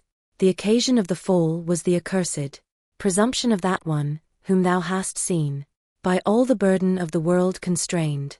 Those whom thou here beholdest modest were, to recognize themselves as of that goodness, which made them apt for so much understanding, on which account their vision was exalted, by the enlightening grace and their own merit, so that they have a full and steadfast will. I would not have thee doubt, but certain be, 'tis meritorious to receive this grace, according as the affection opens to it. Now round about in this consistory, much mayst thou contemplate, if these my words be gathered up, without all further aid. But since upon the earth, throughout your schools, they teach that such is the angelic nature, that it doth hear, and recollect, and will. More will I say, that thou mayst see unmixed the truth that is confounded there below, equivocating in such like prelections. These substances, since in God's countenance they jocund were, turned not away their sight from that wherefrom not anything is hidden. Hence they have not their vision intercepted by object new, and hence they do not need to recollect through interrupted thought. So that below, not sleeping people dream, believing they speak truth, and not believing. And in the last is greater sin and shame. Below you do not journey by one path. Philosophizing, so transporteth you love of appearance and the thought thereof. And even this above here is endured with less disdain than when is set aside the holy writ, or when it is distorted. They think not there how much of blood it costs to sow it in the world, and how he pleases who in humility keeps close to it. Each striveth for appearance, and doth make his own inventions, and these treated are by preachers, and the evangel holds its peace. One saith that the moon did backward turn in the passion of Christ, and interpose herself, so that the sunlight reached not down below, and lies, for of its own accord the light hid itself, whence to Spaniards and to Indians, as to the Jews, did such eclipse respond.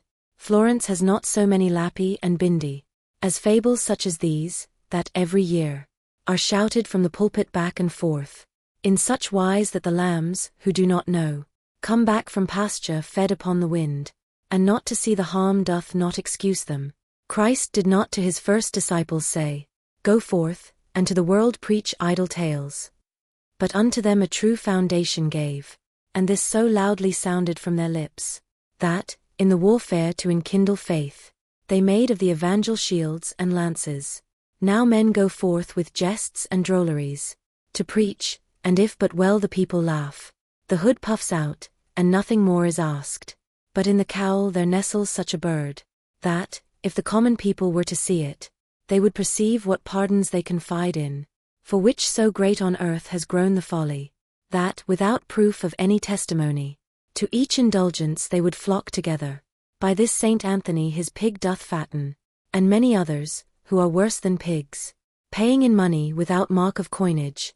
But since we have digressed abundantly, turn back thine eyes forthwith to the right path, so that the way be shortened with the time.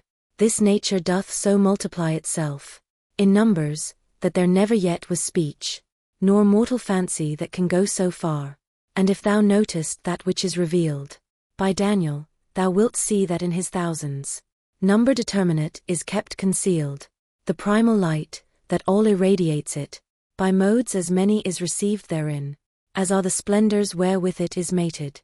Hence, inasmuch as on the act conceptive, the affection followeth, of love the sweetness, therein diversely fervid is or tepid, the height behold now and the amplitude of the eternal power, since it hath made itself so many mirrors, where 'tis broken, one in itself remaining as before. Paradiso, Canto XXX. Perchance 6,000 miles remote from us, is glowing the 6th hour, and now this world inclines its shadow almost to a level, when the mid-heaven begins to make itself so deep to us, that here and there a star ceases to shine so far down as this depth, and as advances bright exceedingly, the handmaid of the sun, the heaven is closed, light after light to the most beautiful, not otherwise the triumph, which for ever plays round about the point that vanquished me, seeming enclosed by what itself encloses, little by little from my vision faded, whereat to turn mine eyes on Beatrice, my seeing nothing and my love constrained me. If what has hitherto been said of her were all concluded in a single praise, scant would it be to serve the present turn. Not only does the beauty I beheld transcend ourselves, but truly I believe its maker only may enjoy it all. Vanquished do I confess me by this passage, more than by problem of his theme was ever o'ercome the comic or the tragic poet, for as the sun the sight that trembles most, even so the memory of that sweet smile my mind depriveth of its very self. from the first day that I beheld her face. In this life, to the moment of this look, the sequence of my song has ne'er been severed, but now perforce this sequence must desist, from following her beauty with my verse, as every artist at his uttermost, such as I leave her to a greater fame, than any of my trumpet, which is bringing its arduous matter to a final close. With voice and gesture of a perfect leader, she recommenced, we from the greatest body have issued to the heaven that is pure light, light intellectual replete with love, love of true good replete with ecstasy, ecstasy that transcendeth every sweetness. Here shalt thou see the one host and the other, of paradise, and one in the same aspects, which at the final judgment thou shalt see. Even as a sudden lightning that disperses the visual spirits, so that it deprives the eye of impress from the strongest objects, thus round about me flashed a living light, and left me swathed around with such a veil of its effulgence, that I nothing saw. Ever the love which quieteth this heaven welcomes into itself with such salute, to make the candle ready for its flame. No sooner had within me these brief words an entrance found, than I perceived myself to be uplifted over my own power, and I with vision new rekindled me, such that no light whatever is so pure, but that mine eyes were fortified against it, and light I saw in fashion of a river, fulvid with its effulgence, twixt two banks, depicted with an admirable spring. Out of this river issued living sparks, and on all sides sank down into the flowers, like unto rubies that are set in gold, and then, as if inebriate with the odors, they plunged again into the wondrous torrent, and as one entered issued forth another. The high desire, that now inflames and moves thee, to have intelligence of what thou sayest, pleaseth me all the more it swells. But of this water it behoves thee drink, before so great a thirst in thee be slaked. Thus said to me the sunshine of mine eyes, and added, the river and the topazes, going in and out, and the laughing of the herbage, are of their truth foreshadowing prefaces. Not that these things are difficult in themselves, but the deficiency is on thy side, for yet thou hast not vision so exalted. There is no babe that leaps so suddenly, with face towards the milk, if he awake much later than his usual custom is, as I did, that I might make better mirrors still of mine eyes, down stooping to the wave, which flows that we therein be better made. And even as the penthouse of mine eyelids drank of it, it forthwith appeared to me, out of its length to be transformed to round. Then as a folk who have been under masks, seem other than before, if they divest the semblance not their own they disappeared in. Thus into greater pomp were changed for me the flowerets and the sparks, so that I saw both of the courts of heaven made manifest.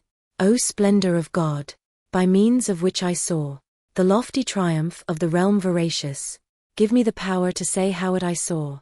There is a light above, which visible makes the Creator unto every creature, who only in beholding him has peace, and it expands itself in circular form, to such extent, that its circumference would be too large a girdle for the sun.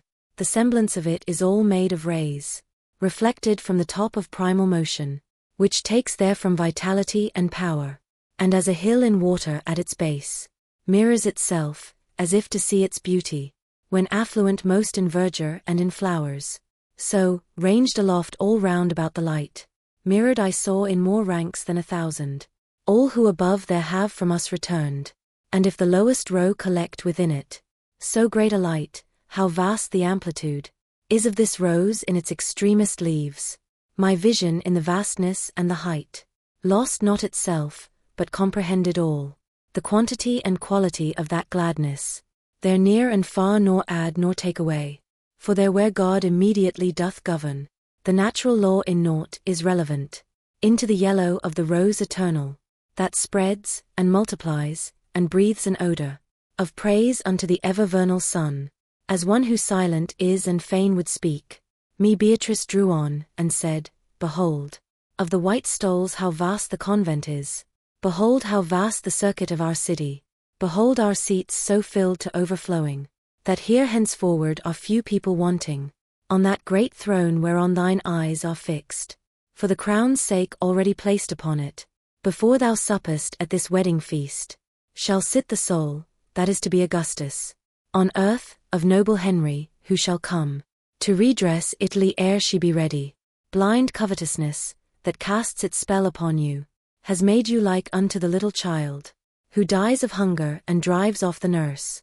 And in the sacred forum then shall be a prefect such, that openly or covert, on the same road he will not walk with him, but long of God he will not be endured. In holy office, he shall be thrust down, where Simon Magus is for his deserts, and make him of a Lagna lower go. Paradiso, Canto XXXI. In fashion then as of a snow-white rose, displayed itself to me the saintly host, whom Christ in his own blood had made his bride, but the other host, that flying sees and sings, the glory of him who doth enamour it, and the goodness that created it so noble, even as a swarm of bees, that sinks in flowers, one moment, and the next returns again, to where its labour is to sweetness turned, sank into the great flower, that is adorned with leaves so many, and thence reascended, to where its love abideth evermore. Their faces had they all of living flame, and wings of gold, and all the rest so white. No snow unto that limit doth attain. From bench to bench, into the flower descending, they carried something of the peace and ardour, which by the fanning of their flanks they won, nor did the interposing twixt the flower, and what was o'er it of such plenitude, of flying shapes impede the sight and splendour, because the light divine so penetrates the universe, according to its merit, that naught can be an obstacle against it. This realm secure and full of gladsomeness, crowded with ancient people and with modern, unto one mark had all its look and love. O trinal light, that in a single star, sparkling upon their sight so satisfies them, look down upon our tempest here below. If the barbarians, coming from some region, that every day by Hellas is covered, revolving with her son whom she delights in, Beholding Rom and all her noble works, were wonderstruck, what time the Lateran, above all mortal things was eminent.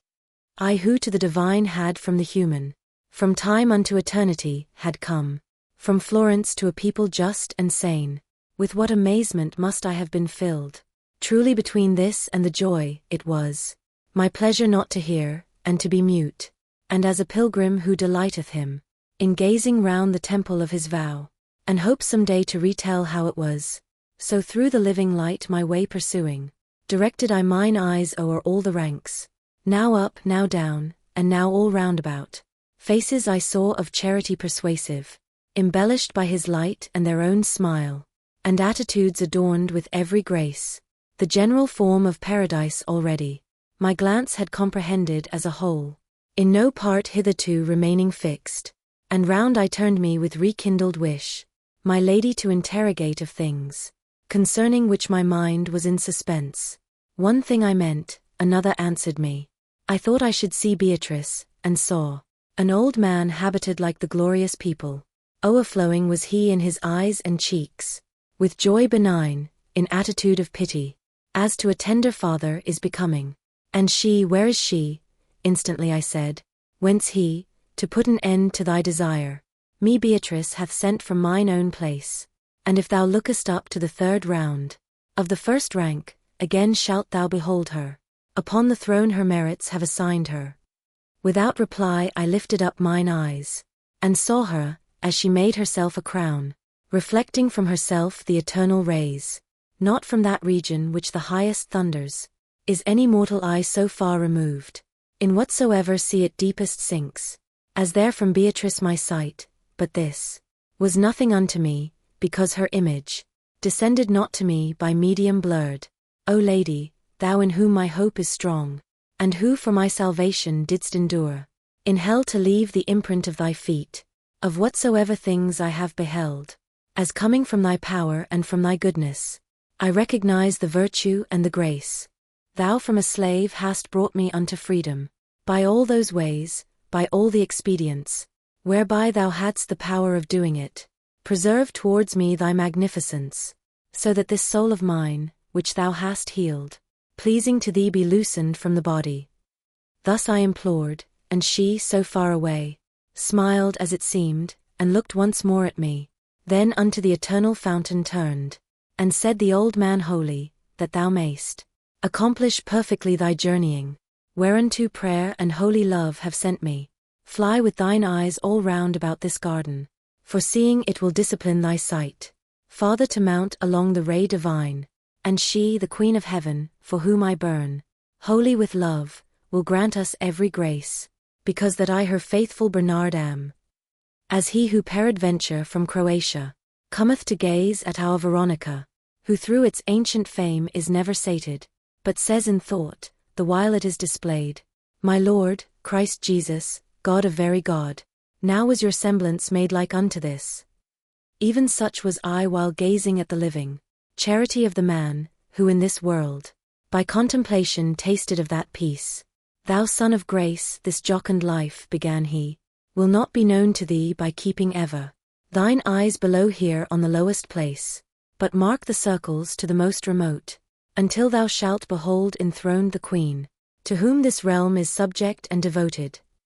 I lifted up mine eyes, and as at morn, the oriental part of the horizon surpasses that wherein the sun goes down, thus, as if going with mine eyes from vale to mount, I saw a part in the remoteness surpass in splendor all the other front, and even as there where we await the pole, that phaeton drove badly, blazes more the light, and is on either side diminished, so likewise that Pacific oriflamme gleamed brightest in the center, and each side in equal measure did the flame abate, and at that center, with their wings expanded, more than 1,000 jubilant angels saw I, each differing in effulgence and in kind.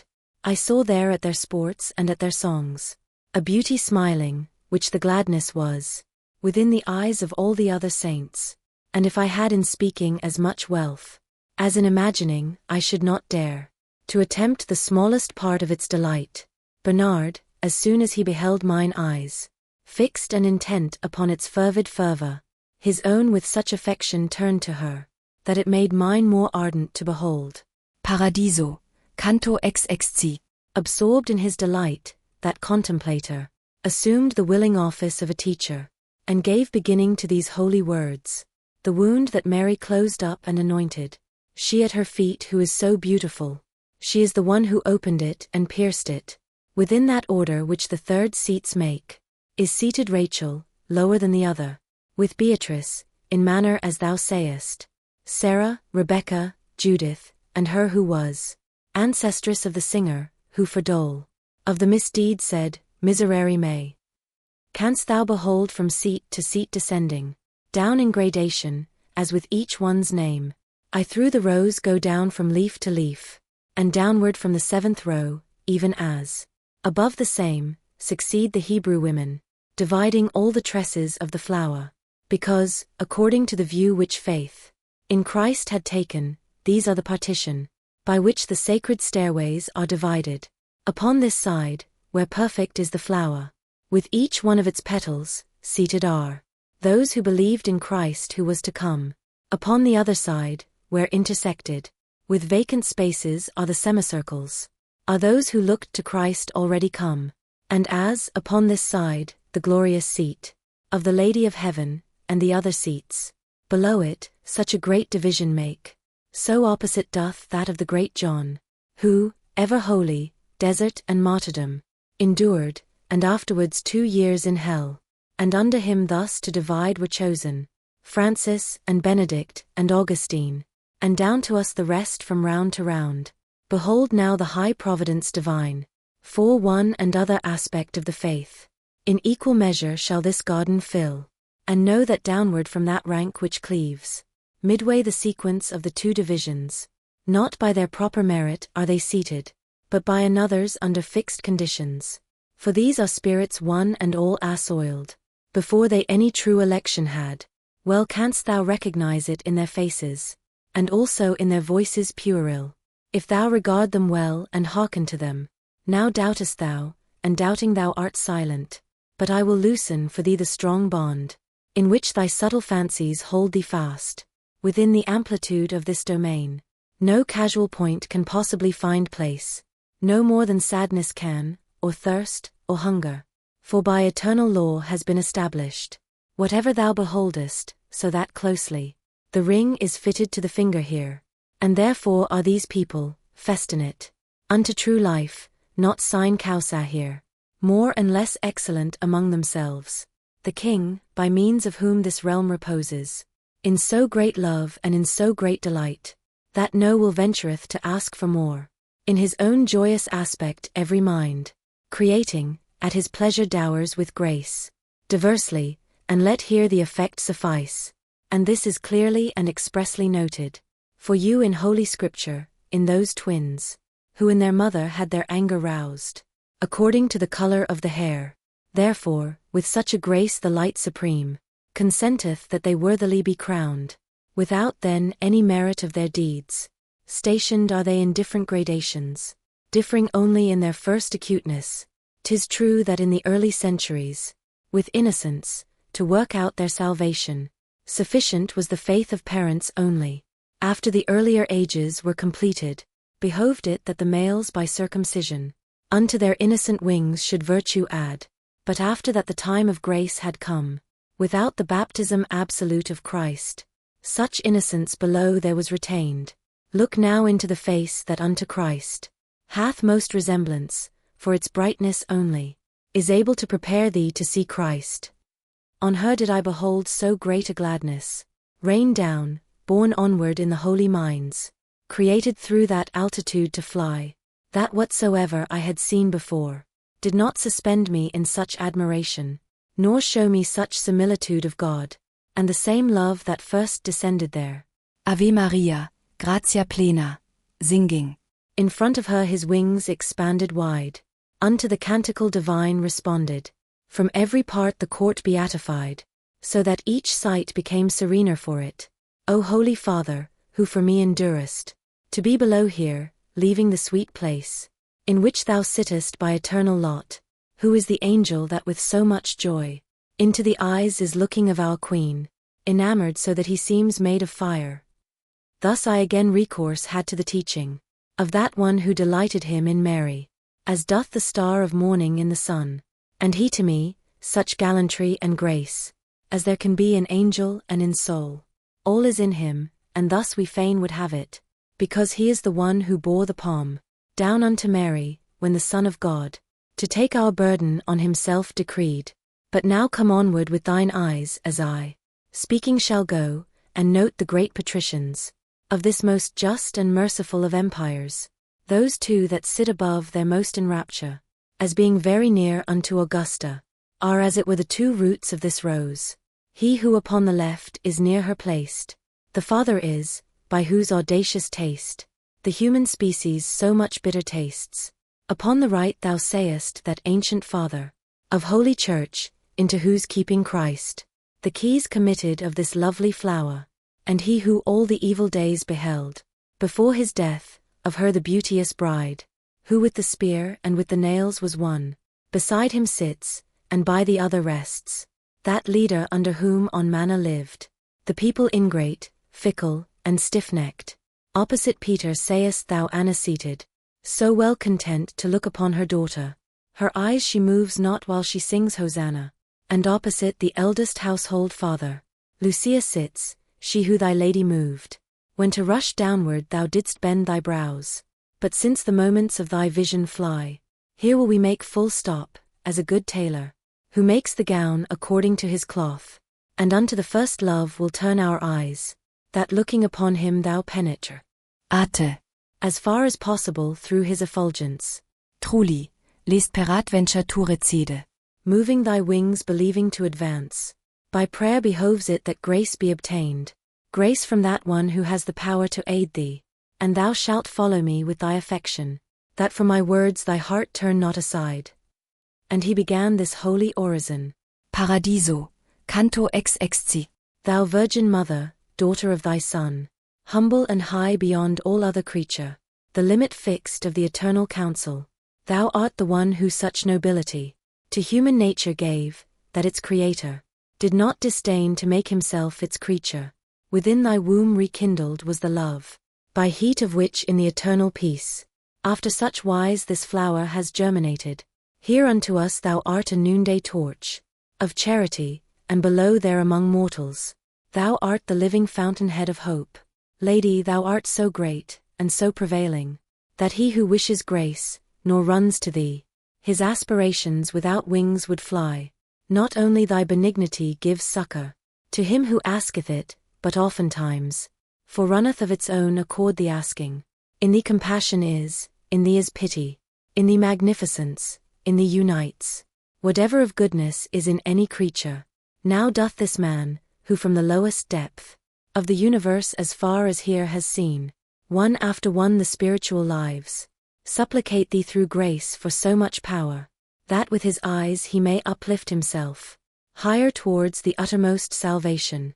And I, who never burned for my own seeing, more than I do for his, all of my prayers proffer to thee, and pray they come not short, that thou wouldst scatter from him every cloud of his mortality, so with thy prayers, that the chief pleasure be to him displayed. Still farther do I pray thee, Queen, who canst, whatever thou wilt, that sound thou mayst preserve, after so great a vision his affections. Let thy protection conquer human movements. See Beatrice and all the blessed ones, my prayers to second clasp their hands to thee. The eyes beloved and revered of God, fastened upon the speaker, showed to us how grateful unto her our prayers devout. Then unto the eternal light they turned, on which it is not credible could be by any creature bent an eye so clear. And I, who to the end of all desires was now approaching, even as I ought, the ardor of desire within me ended. Bernard was beckoning unto me, and smiling, that I should upward look, but I already was of my own accord such as he wished, because my sight, becoming purified, was entering more and more into the ray of the high light which of itself is true. From that time forward what I saw was greater than our discourse, that to such vision yields, and yields the memory unto such excess, even as he is who seeth in a dream, and after dreaming the imprinted passion remains, and to his mind the rest returns not. Even such am I, for almost utterly ceases my vision, and distilleth yet within my heart the sweetness born of it. Even thus the snow is in the sun unsealed, even thus upon the wind in the light leaves were the soothsayings of the Sibyl lost. O light supreme, that dost so far uplift thee from the conceits of mortals, to my mind, of what thou didst appear relend a little, and make my tongue of so great puissance, that but a single sparkle of thy glory it may bequeath unto the future people. For by returning to my memory somewhat, and by a little sounding in these verses, more of thy victory shall be conceived. I think the keenness of the living ray, which I endured would have bewildered me, if but mine eyes had been averted from it, and I remember that I was more bold on this account to bear, so that I joined my aspect with the glory infinite. O grace abundant, by which I presumed to fix my sight upon the light eternal, so that the seeing I consumed therein, I saw that in its depth far down is lying, bound up with love together in one volume, what through the universe in leaves is scattered, substance and accident, and their operations, all interfused together in such wise, that what I speak of is one simple light, the universal fashion of this knot. Methinks I saw, since more abundantly, in saying this I feel that I rejoice. One moment is more lethargy to me than 25 centuries to the emprise that startled Neptune with the shade of Argo. My mind in this wise wholly in suspense, steadfast, immovable, attentive gazed, and evermore with gazing grew enkindled. In presence of that light one such becomes, that to withdraw therefrom for other prospect, it is impossible he e'er consent, because the good, which object is of will, is gathered all in this and out of it, that is defective which is perfect there.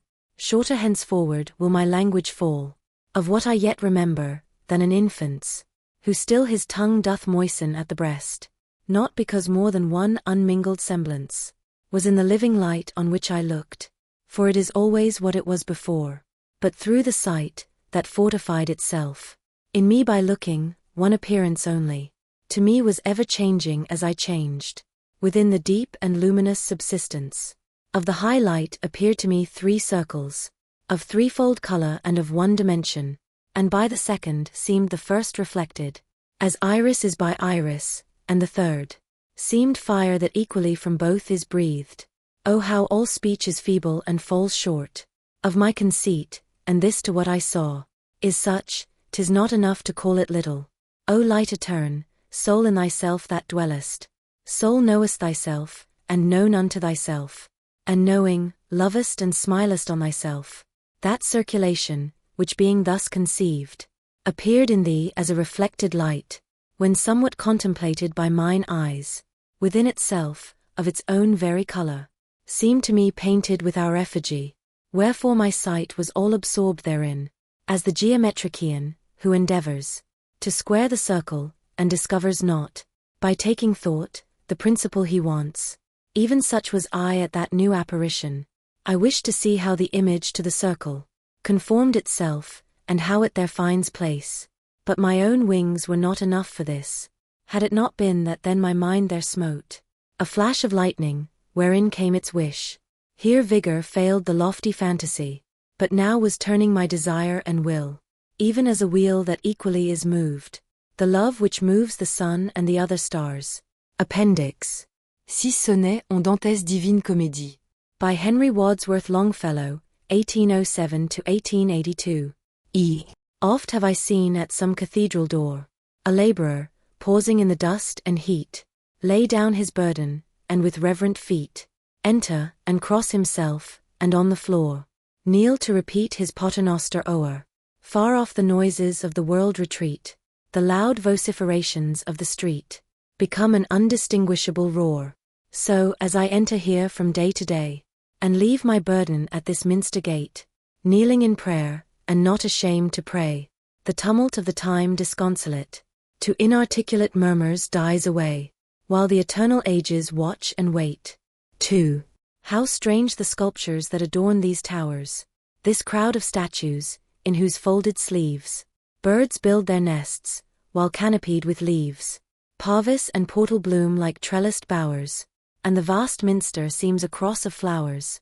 But fiends and dragons on the gargoyled eaves watch the dead Christ between the living thieves, and underneath, the traitor Judas lowers. Ah! From what agonies of heart and brain, what exultations trampling on despair, what tenderness, what tears, what hate of wrong, what passionate outcry of a soul in pain, uprose this poem of the earth and air, this medieval miracle of song. 3. I enter, and I see thee in the gloom of the long aisles, O poet saturnine, and strive to make my steps keep pace with thine. The air is filled with some unknown perfume. The congregation of the dead make room for thee to pass. The votive tapers shine like rooks that haunt Ravenna's groves of pine. The hovering echoes fly from tomb to tomb. From the confessionals I hear arise rehearsals of forgotten tragedies, and lamentations from the crypts below, and then a voice celestial that begins with the pathetic words, although your sins as scarlet be, and ends with as the snow. 4. With snow-white veil, and garments as of flame, she stands before thee, who so long ago filled thy young heart with passion and the woe, from which thy song in all its splendors came. And while with stern rebuke she speaks thy name, the ice about thy heart melts as the snow on mountain heights, and in swift overflow comes gushing from thy lips in sobs of shame. Thou makest full confession, and a gleam as of the dawn on some dark forest cast seems on thy lifted forehead to increase. Lethe, and you know the remembered dream, and the forgotten sorrow bring at last that perfect pardon which is perfect peace. V. I lift mine eyes, and all the windows blaze with forms of saints and holy men who died, here martyred and hereafter glorified, and the great rose upon its leaves displays Christ's triumph, and the angelic roundelays, with splendor upon splendor multiplied. And Beatrice again at Dante's side, no more rebukes, but smiles her words of praise. And then the organ sounds, and unseen choirs sing the old Latin hymns of peace and love, and benedictions of the Holy Ghost, and the melodious bells among the spires, o'er all the housetops and through heaven above, proclaim the elevation of the host. 6. O star of morning and of liberty, O bringer of the light, whose splendor shines Above the darkness of the Apennines, forerunner of the day that is to be, the voices of the city and the sea, the voices of the mountains and the pines. Repiazai song, tilse familiar lines. Are footpaths for the thought of Italy. Thy fame is blown abroad from all the heights, through all the nations, and a sound is heard, as of a mighty wind, and men devout, strangers of Rome, and the new proselytes, in their own language hear thy wondrous word, and many are amazed and many doubt. End. The Divine Comedy. Translated by Henry Wadsworth Longfellow. Purgatorio. Purgatorio, canto I. To run o'er better waters hoists its sail, the little vessel of my genius now, that leaves behind itself a sea so cruel, and of that second kingdom will I sing, wherein the human spirit doth purge itself, and to ascend to heaven becometh worthy. But let dead poesy here rise again, O holy muses, since that I am yours, and hear Calliope somewhat ascend, my song accompanying with that sound, of which the miserable magpies felt the blow so great, that they despaired of pardon. Sweet color of the oriental sapphire, that was upgathered in the cloudless aspect of the pure air, as far as the first circle, unto mine eyes did recommence delight, soon as I issued forth from the dead air, which had with sadness filled mine eyes and breast. The beauteous planet, that to love incites, was making all the Orient to laugh, veiling the fishes that were in her escort. To the right hand I turned, and fixed my mind upon the other pole, and saw 4 stars, ne'er seen before save by the primal people, rejoicing in their flamelets seemed the heaven. O thou septentrional and widowed sight, because thou art deprived of seeing these, when from regarding them I had withdrawn, turning a little to the other pole, there where the wane had disappeared already, I saw beside me an old man alone, worthy of so much reverence in his look, that more owes not to father any son. A long beard and with white hair intermingled, he wore, in semblance like unto the tresses, of which a double list fell on his breast. The rays of the 4 consecrated stars did so adorn his countenance with light, that him I saw as were the sun before him. Who are you, ye who, counter the blind river, have fled away from the eternal prison? Moving those venerable plumes, he said, who guided you? Or who has been your lamp, in issuing forth out of the night profound, that ever black makes the infernal valley? The laws of the abyss, are they thus broken? Or is there changed in heaven some counsel new, that being damned ye come unto my crags?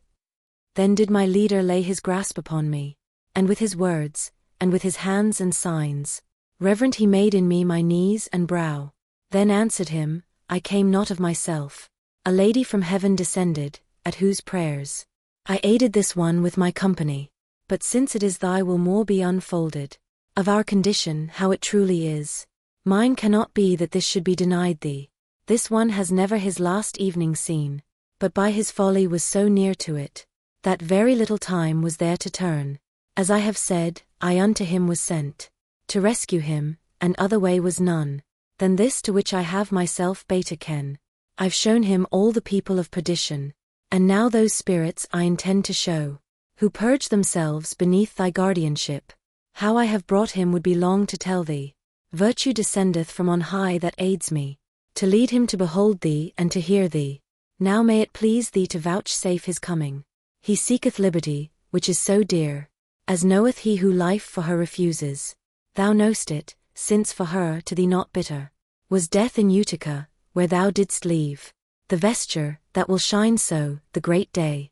By us the eternal edicts are not broken, since this one lives, and minus binds not me, but of that circle where are the chaste eyes of thy Marcia, who in looks still praise thee, O holy breast, to hold her as thine own.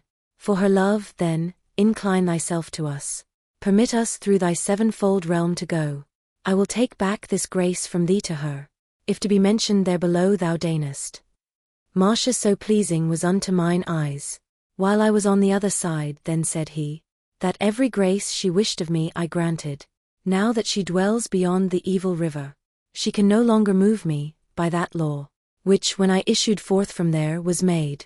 But if a lady of heaven do move and rule thee, as thou dost say, no flattery is needful. Let it suffice thee that for her thou ask me. Go then, and see thou gird this one about, with a smooth rush, and that thou wash his face, so that thou cleanse away all stain therefrom. For 'twere not fitting that the cast by any mist should go before the first angel, who is of those of paradise. This little island round about its base, below there yonder, where the billow beats it, doth rushes bare upon its washy ooze. No other plant that putteth forth the leaf, or that doth indurate, can there have life, because it yieldeth not unto the shocks. Thereafter be not this way your return. The sun, which now is rising, will direct you to take the mount by easier ascent. With this he vanished, and I raised me up, without a word, and wholly drew myself unto my guide, and turned mine eyes to him. And he began, Son, follow thou my steps. Let us turn back, for on this side declines the plain unto its lower boundaries. The dawn was vanquishing the matin hour, which fled before it, so that from afar I recognized the trembling of the sea. Along the solitary plain we went, as one who unto the lost road returns, until he finds it seems to go in vain.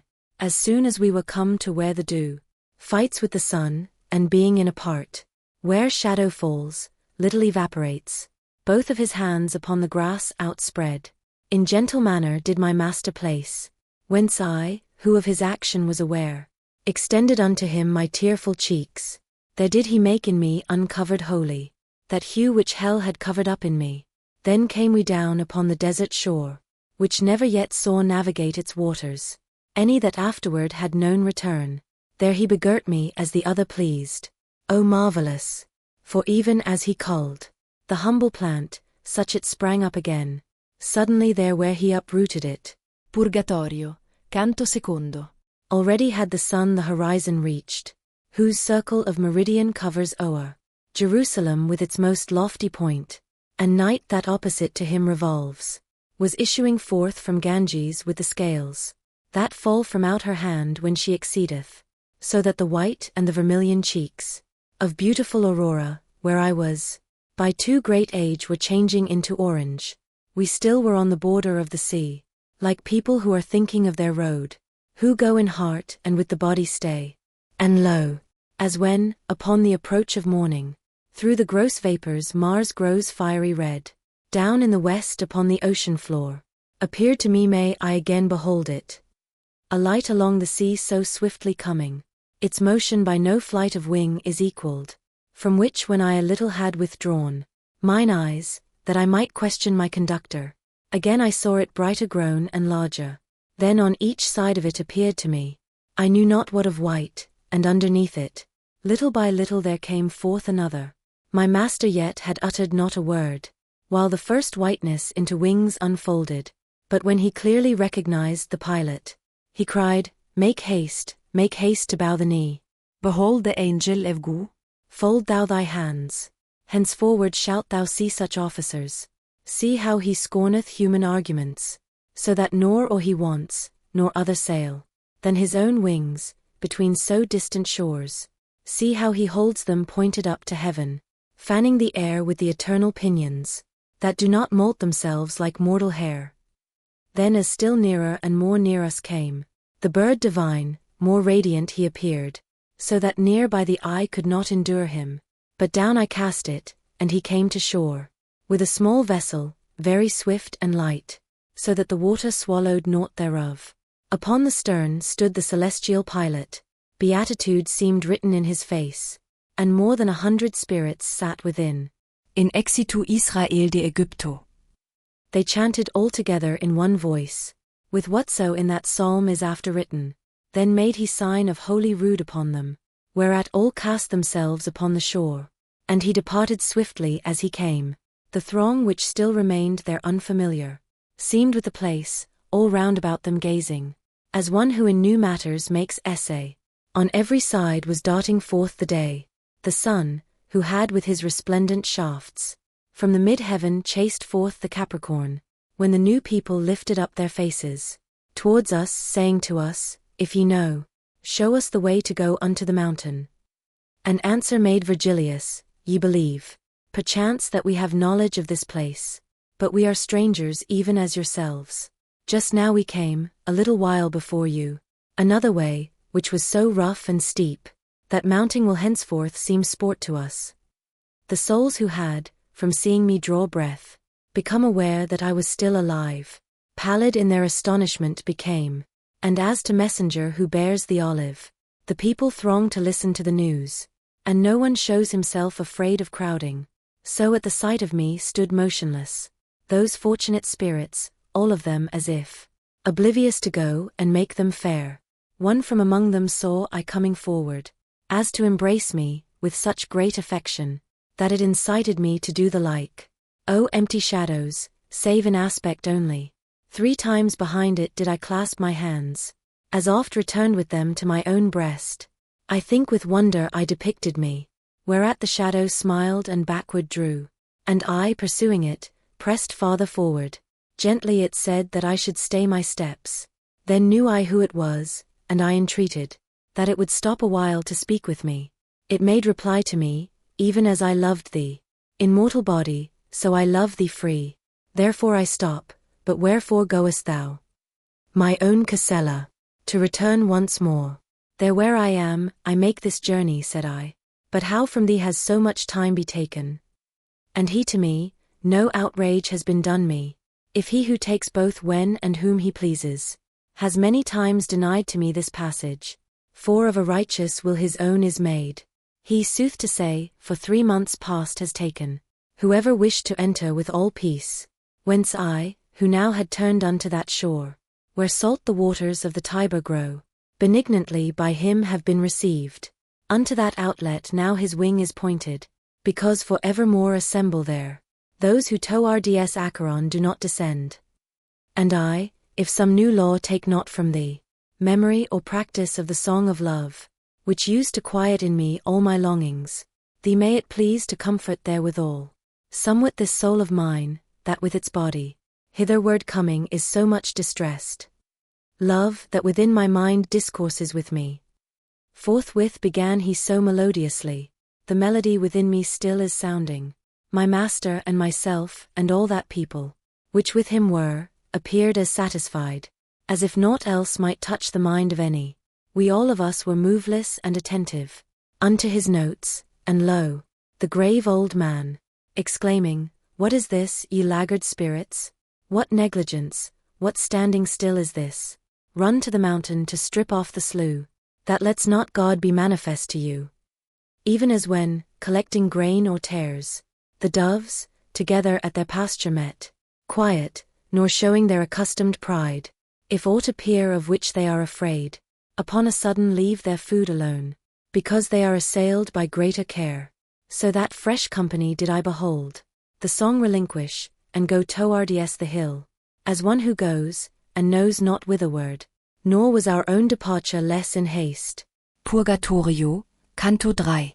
Inasmuch as the instantaneous flight had scattered them asunder o'er the plain, turned to the mountain whither reason spurs us, I pressed me close unto my faithful comrade, and how without him had I kept my course?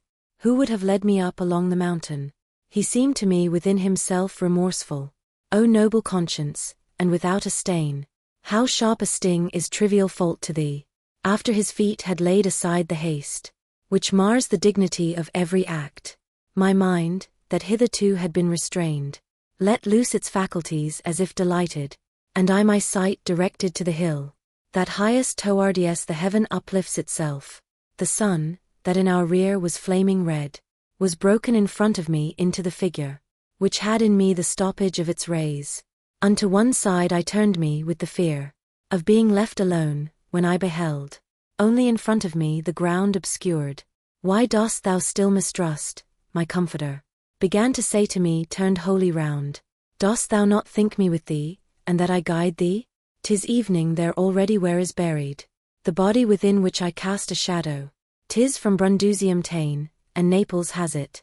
Now if in front of me no shadow fall, marvel not at it more than at the heavens, because one ray impedeth not another to suffer torments, both of cold and heat. Bodies like this that power provides, which wills that how it works be not unveiled to us. Insane is he who hopeth that our reason can traverse the illimitable way, which the one substance in three persons follows. Mortals, remain contented at the Kia. For if ye had been able to see all, no need there were for Mary to give birth. And ye have seen desiring without fruit, those whose desire would have been quieted, which evermore is given them for a grief. I speak of Aristotle and of Plato, and many others, and here bowed his head, and more he said not, and remained disturbed. We came meanwhile unto the mountain's foot. There so precipitate we found the rock, that nimble legs would there have been in vain. Twixt Larissae and Turbia, the most desert, the most secluded pathway is a stair, easy and open, if compared with that. Who knoweth now upon which hand the hill slopes down, my master said, his footsteps staying, so that who goeth without wings may mount? And while he held his eyes upon the ground, examining the nature of the path, and I was looking up around the rock, on the left hand appeared to me a throng of souls that moved their feet in our direction, and did not seem to move, they came so slowly. Lift up thine eyes, I to the master said, behold on this side, who will give us counsel, if thou of thine own self can have it not. Then he looked at me, and with frank expression, replied, let us go there, for they come slowly, and thou be steadfast in thy hope, sweet son.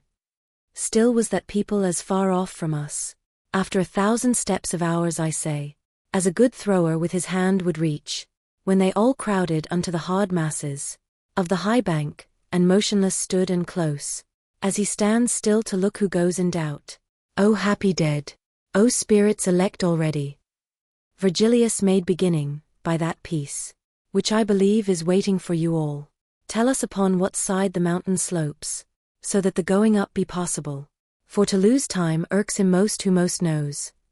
As sheep come issuing forth from out the fold, by ones and twos and threes, and the others stand, timidly, holding down their eyes and nostrils, and what the foremost does the others do, huddling themselves against her, if she stop, simple and quiet and the wherefore know not, so moving to approach us thereupon.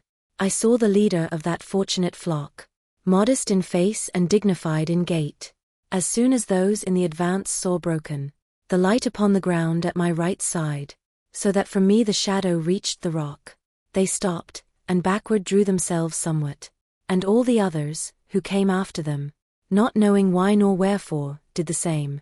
Without your asking, I confess to you, this is a human body which you see, whereby the sunshine on the ground is cleft. Marvel ye not thereat, but be persuaded, that not without a power which comes from heaven, doth he endeavor to surmount this wall. The master thus, and said those worthy people, return ye then, and enter in before us, making a signal with the back of the hand, and one of them began, whoe'er thou art, thus going turn thine eyes, consider well, if e'er thou saw me in the other world. I turned me towards him, and looked at him closely.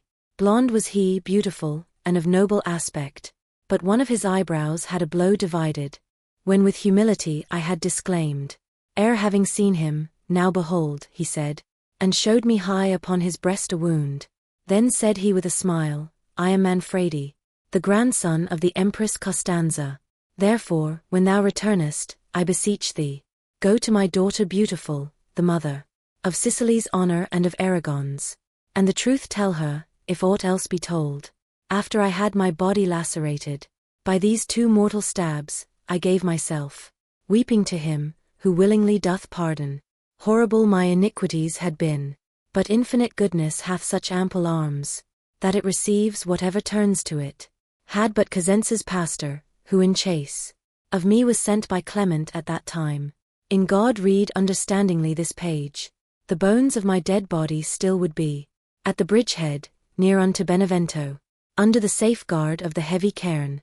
Now the rain bathes and moveth them the wind, beyond the realm, almost beside the Verde, where he transported them with tapers quenched.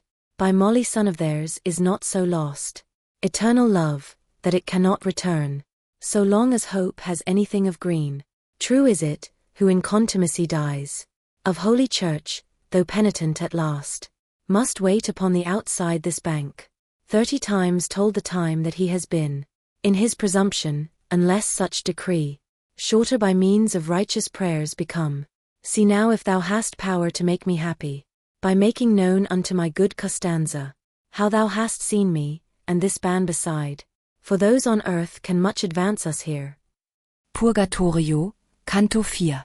Whenever by delight or else by pain, that seizes any faculty of ours, wholly to that the soul collects itself, it seemeth that no other power it heeds, and this against that error is which thinks, one soul above another kindles in us, and hence, whenever aught is heard or seen, which keeps the soul intently bent upon it, time passes on, and we perceive it not, because one faculty is that which listens, and other that which the soul keeps entire.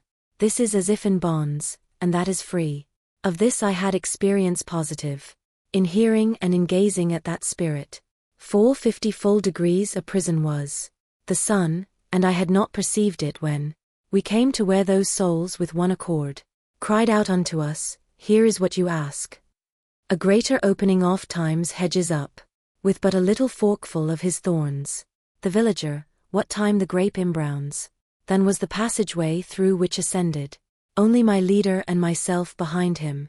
After that company departed from us, one climbs San Leo and descends in Nolly, and mounts the summit of Bismantova, with feet alone, but here one needs must fly, with the swift pinions and the plumes I say, of great desire, conducted after him, who gave me hope, and made a light for me.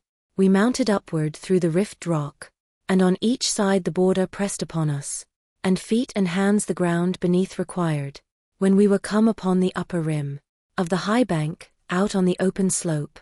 My master, said I, what way shall we take? And he to me, no step of thine descend, still up the mount behind me win thy way, till some sage escort shall appear to us.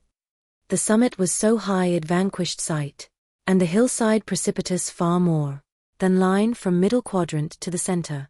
Spent with fatigue was I, when I began, O my sweet father, turn thee and behold, how I remain alone, unless thou stay. O son, he said, up yonder drag thyself, pointing me to a terrace somewhat higher, which on that side encircles all the hill. These words of his so spurred me on that I strained every nerve, behind him scrambling up, until the circle was beneath my feet.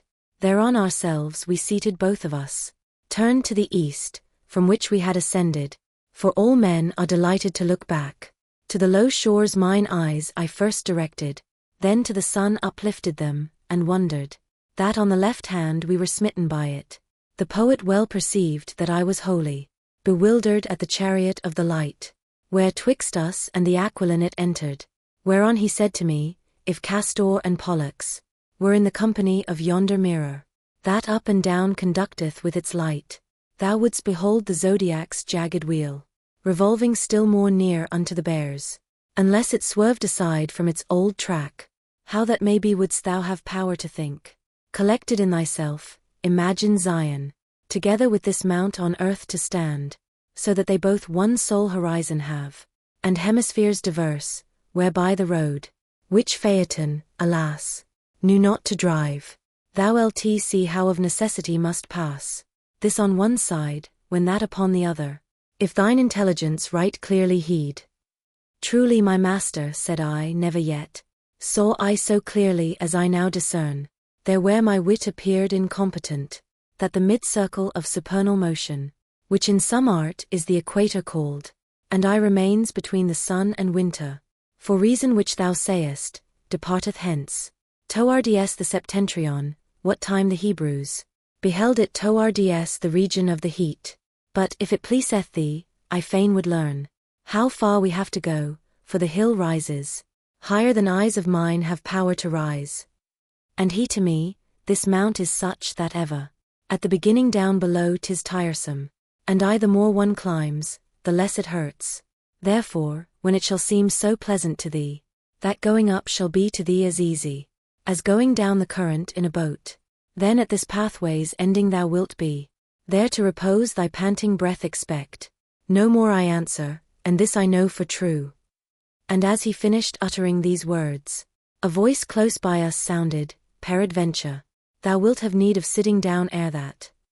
At sound thereof each one of us turned round, and saw upon the left hand a great rock, which neither I nor he before had noticed.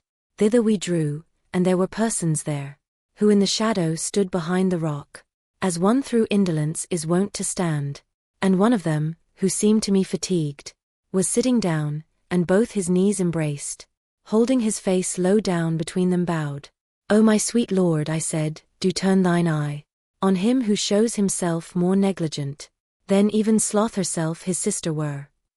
Then he turned round to us, and he gave heed, just lifting up his eyes above his thigh, and said, Now go thou up, for thou art valiant. Then knew I who he was, and the distress, that still a little did my breathing quicken. My going to him hindered not, and after I came to him he hardly raised his head, saying, Hast thou seen clearly how the sun o'er thy left shoulder drives his chariot? His sluggish attitude and his curt words, a little unto laughter moved my lips. Then I began, Belacqua, I grieve not for thee henceforth, but tell me, wherefore seated in this place art thou? Waitest thou an escort? Or has thy usual habit seized upon thee? And he, O brother, what's the use of climbing, since to my torment would not let me go? The angel of God, who sitteth at the gate. First heaven must needs so long revolve me round, outside thereof, as in my life it did, since the good sighs I to the end postponed, unless, ere that, some prayer may bring me aid, which rises from a heart that lives in grace. What profit others that in heaven are heard not?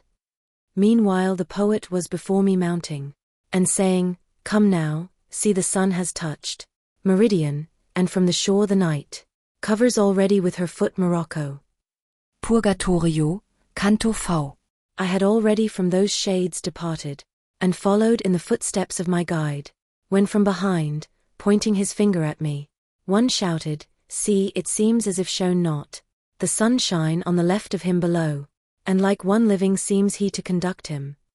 Mine eyes I turned at utterance of these words, and saw them watching with astonishment. But me, and the light which was broken. Why doth thy mind so occupy itself?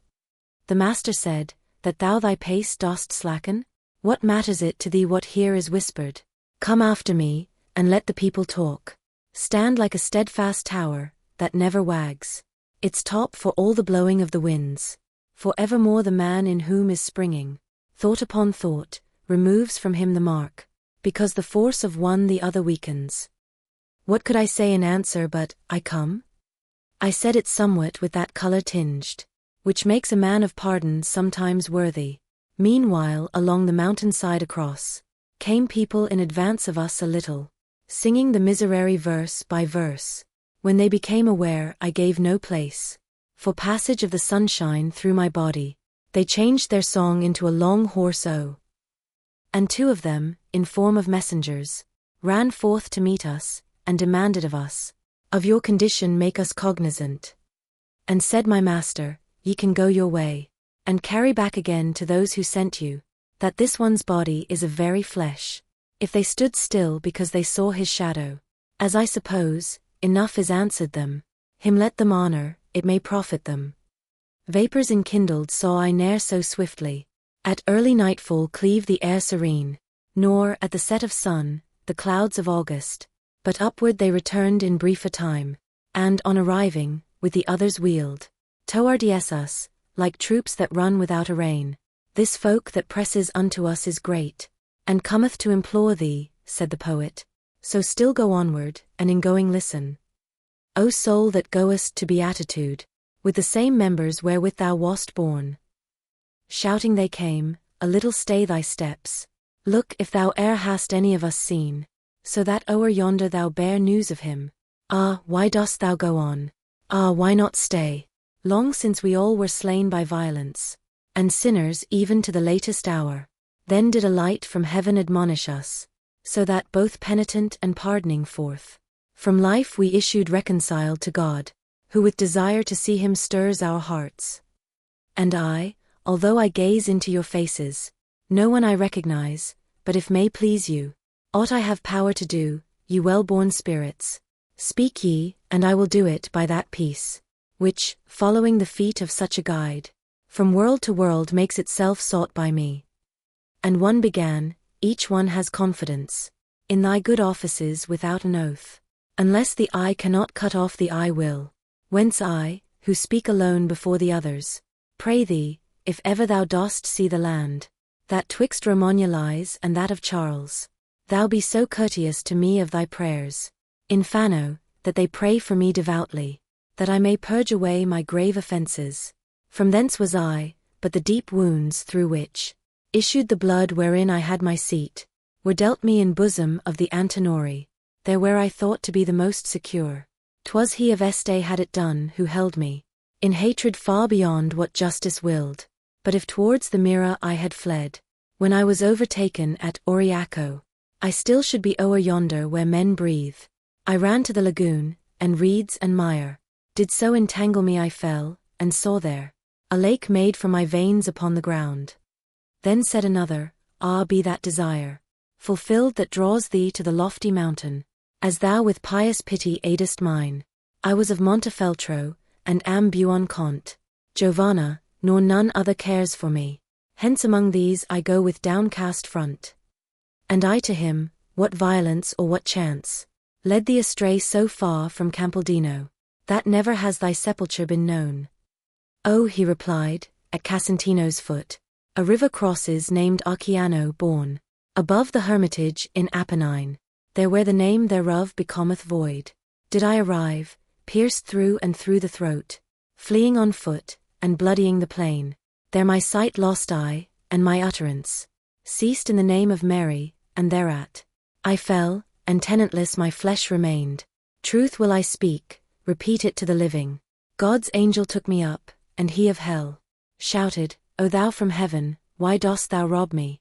Thou bearest away the eternal part of him, for one poor little tear, that takes him from me. But with the rest I'll deal in other fashion.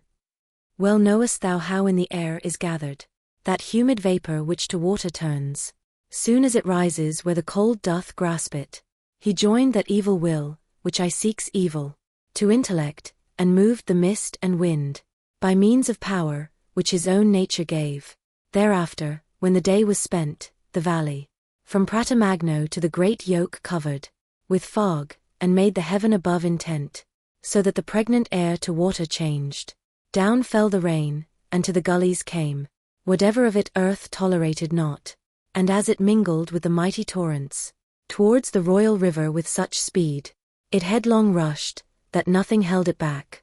My frozen body near unto its outlet, the robust Archean found, and into Arno thrust it, and loosened from my breast the cross I made of me, when agony o'ercame me. It rolled me on the banks and on the bottom, then with its booty covered and begirt me. Ah, when thou hast returned unto the world, and rested thee from thy long journeying, after the second followed the third spirit, do thou remember me who am the Pia. Siena made me, unmade me Maremma. He knoweth it, who had encircled first, espousing me, my finger with his gem. Purgatorio, canto sesto. Wiener is broken up the game of Zara. He who has lost remains behind despondent, the throes repeating, and in sadness learns. The people with the other all depart. One goes in front, and one behind doth pluck him, and at his side one brings himself to mind. He pauses not, and this and that one hears. They crowd no more to whom his hand he stretches, and from the throng he thus defends himself. Even such was I in that dense multitude, turning to them this way and that my face, and promising, I freed myself therefrom. There was the Aretine, who from the arms untamed of Gin di Tacco had his death, and he who fleeing from pursuit was drowned. There was imploring with his hands outstretched Frederick Novello, and that one of Pisa, who made the good Marzucco seem so strong. I saw Count Orso, and the soul divided by hatred and by envy from its body, as it declared, and not for crime committed.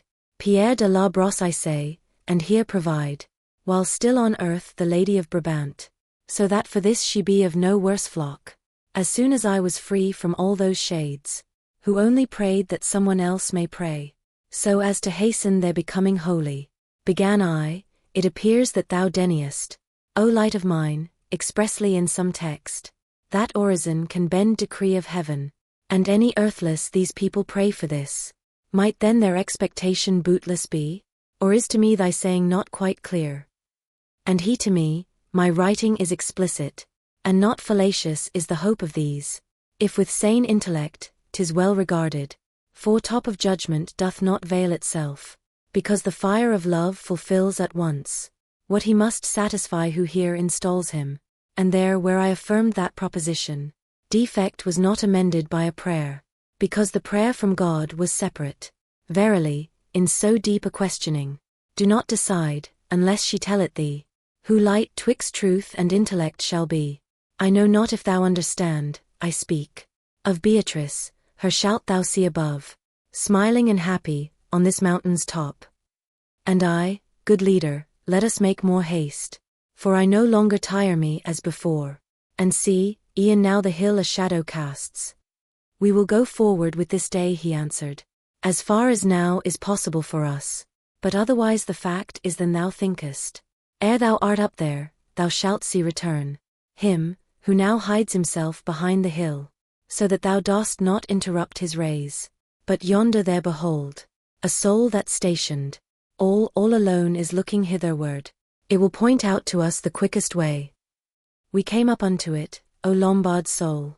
How lofty and disdainful thou didst bear thee, and grand and slow in moving of thine eyes. Nothing whatever did it say to us, but let us go our way, eyeing us only, after the manner of a couchant lion. Still near to it Virgilius drew, entreating that it would point us out the best ascent, and it replied not unto his demand, but of our native land and of our life. It questioned us, and the sweet guide began. Mantua, and the shade, all in itself recluse, rose towards him from the place where first it was, saying, O Montoine, I am Sordello, of thine own land, and one embraced the other. Ah, servile Italy, grief's hostelry, a ship without a pilot in great tempest, no lady thou of provinces, but brothel. That noble soul was so impatient, only, at the sweet sound of his own native land, to make its citizen glad welcome there. And now within thee are not without war, thy living ones, and one doth gnaw the other, of those whom one wall and one fosse shut in. Search, wretched one, all round about the shores, thy seaboard, and then look within thy bosom, if any part of thee enjoyeth peace. What boots it, that for thee Justinian the bridle mend, if empty be the saddle? Withouten this the shame would be the less. Ah, people, thou that oughtest to be devout, and to let Caesar sit upon the saddle, if well thou hearest what God teacheth thee, behold how fell this wild beast has become, being no longer by the spur corrected, since thou hast laid thy hand upon the bridle. O German Albert, who abandonest her that has grown recalcitrant and savage, and oughtest to bestride her saddle-bow, may a just judgment from the stars down fall upon thy blood, and be it new and open, that thy successor may have fear thereof, because thy father and thyself have suffered, by greed of those Transalpine lands distrained, the garden of the empire to be waste. Come and behold Montecchi and Coppoletti, Minaldi and Filippeschi, careless man, those sad already, and these doubt depressed.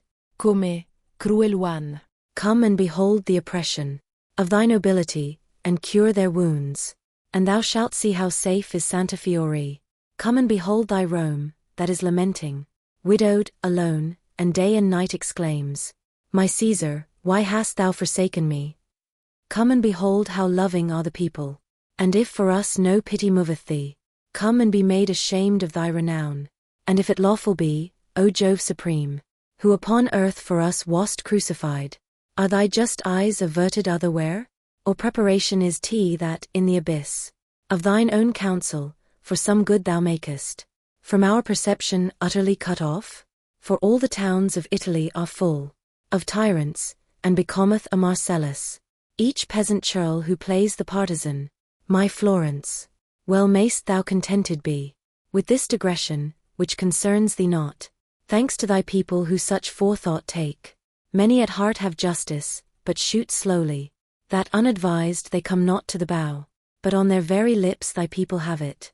Many refuse to bear the common burden, but thy solicitous people answereth, without being asked, and Crete, I submit. Now be thou joyful, for thou hast good reason. Thou affluent, thou in peace, thou full of wisdom. If I speak true, the event conceals it not. Athens and Lacedaemon, they who made the ancient laws, and were so civilized, made towards living well a little sign, compared with thee, who makest such fine-spun provisions, that to middle of November reaches not what thou in October spinnest. How oft, within the time of thy remembrance, laws, money, offices, and usages, hast thou remodelled, and renewed thy members? And if thou mind thee well, and see the light, thou shalt behold thyself like a sick woman, who cannot find repose upon her down, but by her tossing wardeth off her pain. Purgatorio, Canto 7. After the gracious and glad salutations had 3 and 4 times been reiterated, Sordello backward drew and said, Who are you? Or ever to this mountain were directed the souls deserving to ascend to God. My bones were buried by Octavian. I am Virgilius, and for no crime else did I lose heaven, than for not having faith. In this wise then my leader made reply, as one who suddenly before him sees something whereat he marvels, who believes, and yet does not, saying, It is not. So he appeared, and then bowed down his brow, and with humility returned towards him, and where inferiors embraced him. O glory of the Latians thou, he said, through whom our language showed what it could do. O pride eternal of the place I came from, what merit or what grace to me reveals thee? If I to hear thy words be worthy, tell me, if thou dost come from hell, and from what cloister? Through all the circles of the doleful realm, responded he, have I come hitherward. Heaven's power impelled me, and with that I come. I by not by doing lost the sight of that high sun which thou desirest, and which too late by me was recognized. A place there is below not sad with torments, but darkness only, where the lamentations have not the sound of wailing, but are sighs. There dwell I with the little innocents, snatched by the teeth of death, or ever they were from our human sinfulness exempt. There dwell I among those who the 3 saintly virtues did not put on, and without vice. The others knew and followed all of them. But if thou know and can, some indication give us by which we may the sooner come, where purgatory has its right beginning. He answered, No fixed place has been assigned us. 'Tis lawful for me to go up and round, so far as I can go, as guide I join thee. But see already how the day declines, and to go up by night we are not able. Therefore 'tis well to think of some fair sojourn. Souls are there on the right hand here withdrawn. If thou permit me I will lead thee to them, and thou shalt know them not without delight. How is this? Was the answer, should one wish to mount by night, would he prevented be by others? Or mayhap would not have power? And on the ground the good Sordello drew his finger, saying, See this line alone. Thou couldst not pass after the sun is gone. Not that aught else would hindrance give, however, to going up, save the nocturnal darkness. This with the want of power the will perplexes. We might indeed therewith return below, and wandering, walk the hillside round about, while the horizon holds the day imprisoned. Thereon my lord, as if in wonder, said, Do thou conduct us thither, where thou sayest that we can take delight in tarrying. Little had we withdrawn us from that place, when I perceived the mount was hollowed out, in fashion as the valleys here are hollowed. Thitherward, said that shade, will we repair, where of itself the hillside makes a lap, and there for the new day will we await.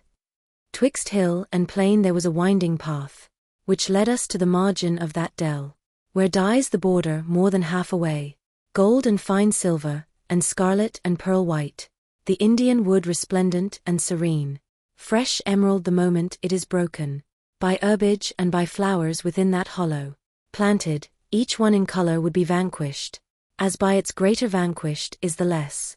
Nor in that place had nature painted only, but of the sweetness of 1,000 odors, made there a mingled fragrance and unknown.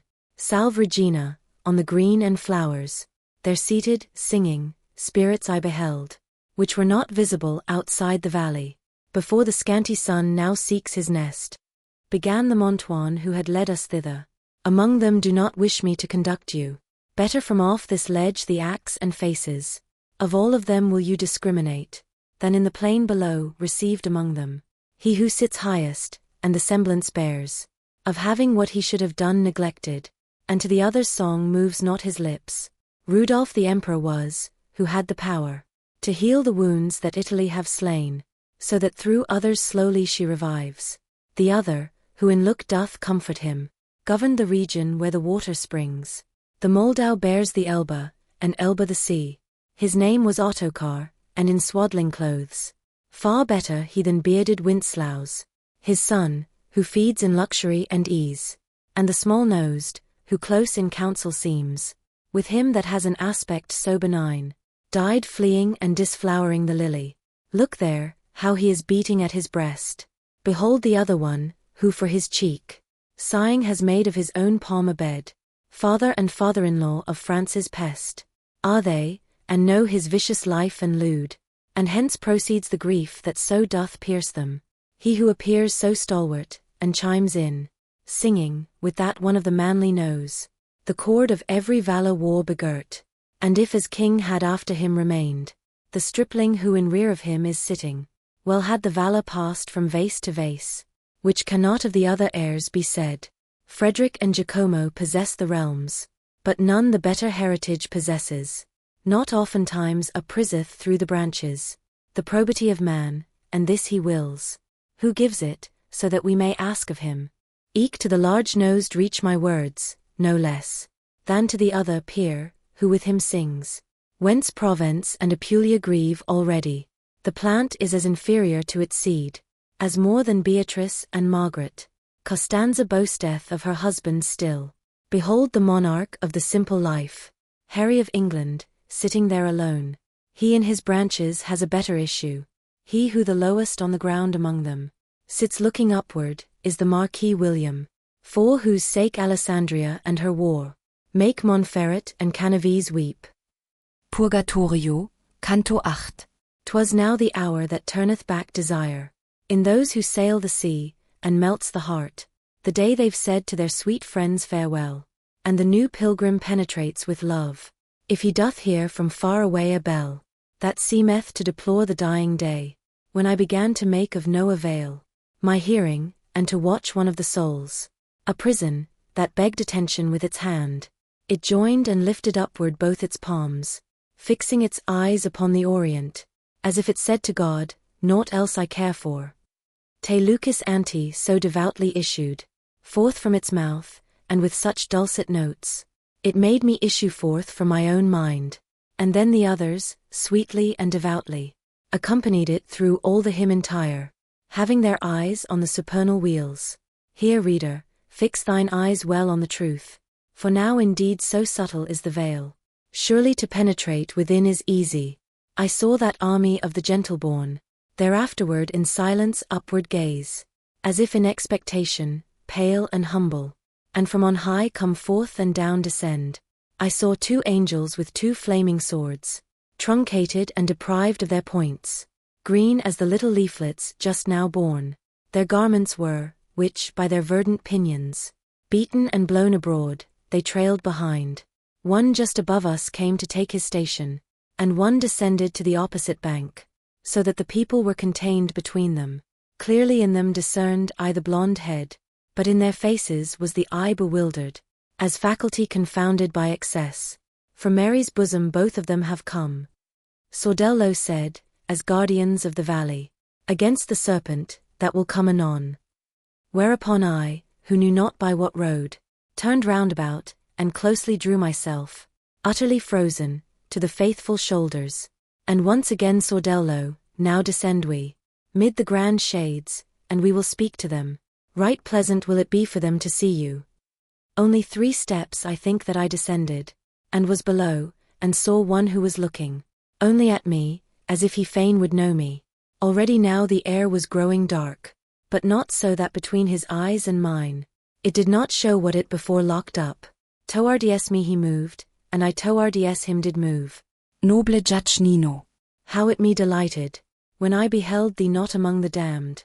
No greeting fair was left unsaid between us. Then asked he, how long is it since thou camest? o'er the far waters to the mountain's foot.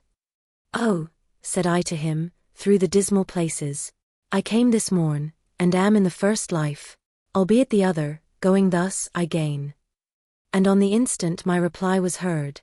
He and Sordello both shrank back from me, like people who are suddenly bewildered, one to Virgilius, and the other turned to one who sat there crying, Up, Corrado, come and behold what God in grace has willed. Then turned to me, by that especial grace, thou owest unto him, who so conceals his own first wherefore, that it has no ford, when thou shalt be beyond the waters wide.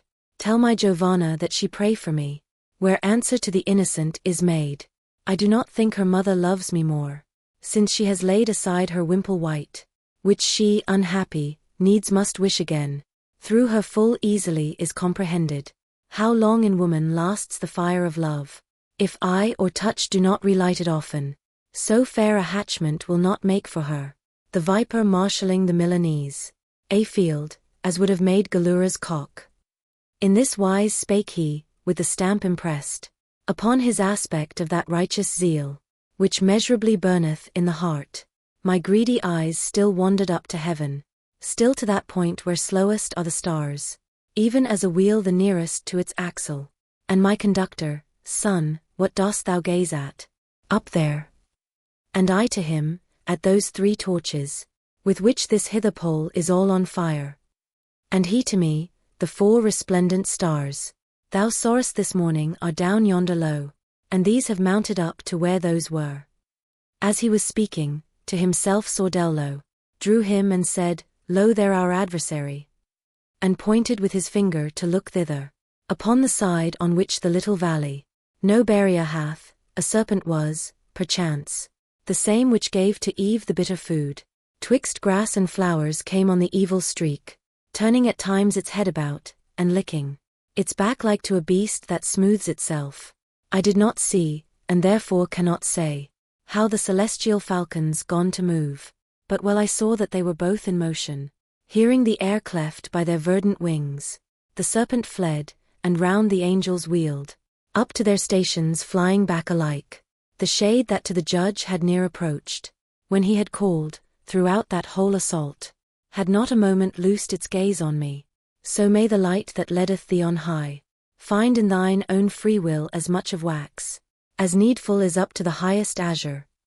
Began it, if some true intelligence of Valdimigra or its neighborhood thou knowest, tell it me, who once was great there. Corrado Malaspina was I called. I'm not the elder, but from him descended. To mine I bore the love which here refineth. Oh, said I unto him, through your domains I never passed, but where is there a dwelling, throughout all Europe, where they are not known? That fame, which doeth honor to your house, proclaims its seniors and proclaims its land, so that he knows of them who ne'er was there. And as I hope for heaven, I swear to you, your honored family in naught abates the glory of the purse and of the sword. It is so privileged by use and nature, that though a guilty head misguide the world, soul it goes right, and scorns the evil way. And he, now go, for the sun shall not lie 7 times upon the pillow which the ram, with all his 4 feet covers and bestrides, before that such a courteous opinion shall in the middle of thy head be nailed, with greater nails than of another's speech, unless the course of justice standeth still. Purgatorio, Canto 9. The concubine of old Tithonus now gleamed white upon the eastern balcony, forth from the arms of her sweet paramour. With gems her forehead all relucent was, set in the shape of that cold animal, which with its tail doth smite amain the nations, and of the steps, with which she mounts the night, had taken 2 in that place where we were, and now the 3rd was bending down its wings. When I, who something had of Adam in me, vanquished by sleep, upon the grass reclined, there were all 5 of us already sat, just at the hour when her sad lay begins, the little swallow, near unto the morning, perchance in memory of her former woes, and when the mind of man, a wanderer, more from the flesh, and less by thought imprisoned, almost prophetic in its visions is. In dreams it seemed to me I saw suspended an eagle in the sky, with plumes of gold, with wings wide open, and intent to stoop, And this, it seemed to me, was where had been, by Ganymede his kith and kin abandoned, when to the high consistory he was rapt. I thought within myself, perchance he strikes, from habit only here, and from elsewhere, disdains to bear up any in his feet. Then wheeling somewhat more, it seemed to me, terrible as the lightning he descended, and snatched me upward even to the fire. Therein it seemed that he and I were burning, and the imagined fire did scorch me so, that of necessity my sleep was broken. Not otherwise Achilles started up, around him turning his awakened eyes, and knowing not the place in which he was, what time from Chiron stealthily his mother carried him sleeping in her arms to Scyros, wherefrom the Greeks withdrew him afterwards. Then I upstart, when from off my face sleep fled away, and pallid I became, as doth the man who freezes with affright. Only my comforter was at my side, and now the sun was more than 2 hours high, and turned towards the seashore was my face. Be not intimidated, said my lord, be reassured, for all is well with us. Do not restrain, but put forth all thy strength. Thou hast at length arrived at Purgatory. See there the cliff that closes it around.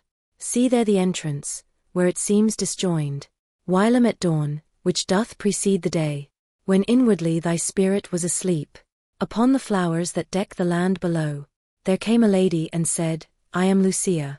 Let me take this one up, who is asleep, so will I make his journey easier for him. Sordello and the other noble shapes remained. She took thee, and as day grew bright, upward she came, and I upon her footsteps. She laid thee here, and first her beauteous eyes, that open entrance pointed out to me. Then she and sleep together went away, in guise of one whose doubts are reassured, and who to confidence his fear doth change, after the truth has been discovered to him. So did I change, and when without disquiet, my leader saw me, up along the cliff, he moved, and I behind him, toward the height. Reader, thou sayest well how I exalt my theme, and therefore if with greater art I fortify it, marvel not thereat. Nearer approached we, and were in such place, that there, where first appeared to me a rift, like to a crevice that disparts a wall, I saw a portal, and 3 stairs beneath, diverse in color, to go up to it, and a gatekeeper, who yet spake no word. And as I opened more and more mine eyes, I saw him seated on the highest stair, such in the face that I endured it not, and in his hand he had a naked sword, which so reflected back the sunbeams toward us, that oft in vain I lifted up mine eyes. Tell it from where you are, what is't you wish? Began he to exclaim, where is the escort? Take heed your coming hither harm you not. A lady of heaven, with these things conversant. My master answered him, but even now, said to us, thither go, there is the portal. And may she speed your footsteps in all good. Again began the courteous janitor, come forward then unto these stairs of ours. Thither did we approach, and the first stair was marble white, so polished and so smooth, I mirrored myself therein as I appear.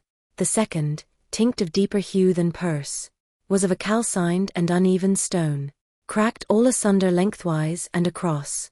The third, that uppermost rests massively. Porphyry seemed to me, as flaming red, as blood that from a vein is spurting forth. Both of his feet was holding upon this, the angel of God, upon the threshold seated, which seemed to me a stone of diamond. Along the 3 stairs upward with good will, did my conductor draw me, saying, ask, humbly that he the fastening may undo. Devoutly at the holy feet I cast me, for mercy's sake besought that he would open, but first upon my breast 3 times I smote. 7 P's upon my forehead he described, with the sword's point, and, take heed that thou wash these wounds, when thou shalt be within, he said. Ashes, or earth that dry is excavated, of the same color were with his attire, and from beneath it he drew forth 2 keys. One was of gold, and the other was of silver. First with the white, and after with the yellow, plied he the door, so that I was content, whenever faileth either of these keys, so that it turn not rightly in the lock. He said to us, this entrance doth not open. More precious one is, but the other needs more art and intellect ere it unlock, for it is that which doth the knot unloose. From Peter I have them, and he bade me err, rather in opening than in keeping shut, if people but fall down before my feet. Then pushed the portals of the sacred door, exclaiming, Enter, but I give you warning, that forth returns whoever looks behind. And when upon their hinges were turned round, the swivels of that consecrated gate, which are of metal, massive and sonorous, roared not so loud, nor so discordant seemed. Tarpeia, when was ta'en from it the good Metellus, wherefore meagre it remained. At the first thunder peal I turned attentive, and Te Deum Laudamus seemed to hear, in voices mingled with sweet melody. Exactly such an image rendered me, that which I heard, as we are wont to catch, when people singing with the organ stand. For now we hear, and now hear not the words. Purgatorio, Canto X. When we had crossed the threshold of the door, which the perverted love of souls disuses, because it makes the crooked way seem straight. Re-echoing I heard it closed again, and if I had turned back mine eyes upon it, what for my failing had been fit excuse? We mounted upward through a rift rock, which undulated to this side and that, even as a wave receding and advancing. Here it behoves us use a little art. Began my leader, to adapt ourselves, now here, now there to the receding side. And this our footsteps so infrequent made, that sooner had the moon's decreasing disk regained its bed to sink again to rest, than we were forth from out that needle's eye. But when we free and in the open were, there where the mountain backward piles itself, I wearied out, and both of us uncertain about our way, we stopped upon a plain, more desolate than roads across the deserts, from where its margin borders on the void, to foot of the high bank that ever rises, a human body 3 times told would measure, and far as eye of mine could wing its flight, now on the left, and on the right flank now. The same this cornice did appear to me. Thereon our feet had not been moved as yet, when I perceived the embankment round about, which all right of ascent had interdicted, to be of marble white, and so adorned with sculptures, that not only Polycletus, but nature's self, had there been put to shame. The angel, who came down to earth with tidings of peace, that had been wept for many a year, and opened heaven from its long interdict, in front of us appeared so truthfully, there sculptured in a gracious attitude. He did not seem an image that is silent. One would have sworn that he was saying, Ave. For she was there in effigy portrayed, who turned the key to ope the exalted love, and in her mien this language had impressed. Ecce ancilla Dei, es distinctly. As any figure stamps itself in wax, keep not thy mind upon one place alone. The gentle master said, who had me standing upon that side where people have their hearts, whereat I moved mine eyes, and I beheld, in rear of Mary, and upon that side, where he was standing who conducted me, another story on the rock imposed. Wherefore I passed Virgilius and drew near, so that before mine eyes it might be set. There sculptured in the self-same marble were the cart and oxen, drawing the holy ark. Wherefore one dreads an office not appointed. People appeared in front, and all of them, in 7 choirs divided, of 2 senses, made one say no, the other yes they sing. Likewise unto the smoke of the frankincense, which there was imaged forth, the eyes and nose, were in the yes and no discordant made. Preceded there the vessel benedict, dancing with girded loins, the humble psalmist, and more and less than king was he in this. Opposite, represented at the window of a great palace, Michael looked upon him, even as a woman scornful and afflicted. I moved my feet from where I had been standing, to examine near at hand another story, which after Michael glimmered white upon me. There the high glory of the Roman prince was chronicled, whose great beneficence moved Gregory to his great victory. 'Tis of the Emperor Trajan I am speaking, and a poor widow at his bridal stood, in attitude of weeping and of grief. Around about him seemed it thronged and full of cavaliers, and the eagles in the gold above them visibly in the wind were moving. The wretched woman in the midst of these seemed to be saying, Give me vengeance, Lord, for my dead son, for whom my heart is breaking. And he to answer her, Now wait until I shall return. And she, My Lord, like one in whom grief is impatient, shouldst thou not return. And he, who shall be where I am, will give it thee. And she, good deed of others, what boots it thee, if thou neglect thine own?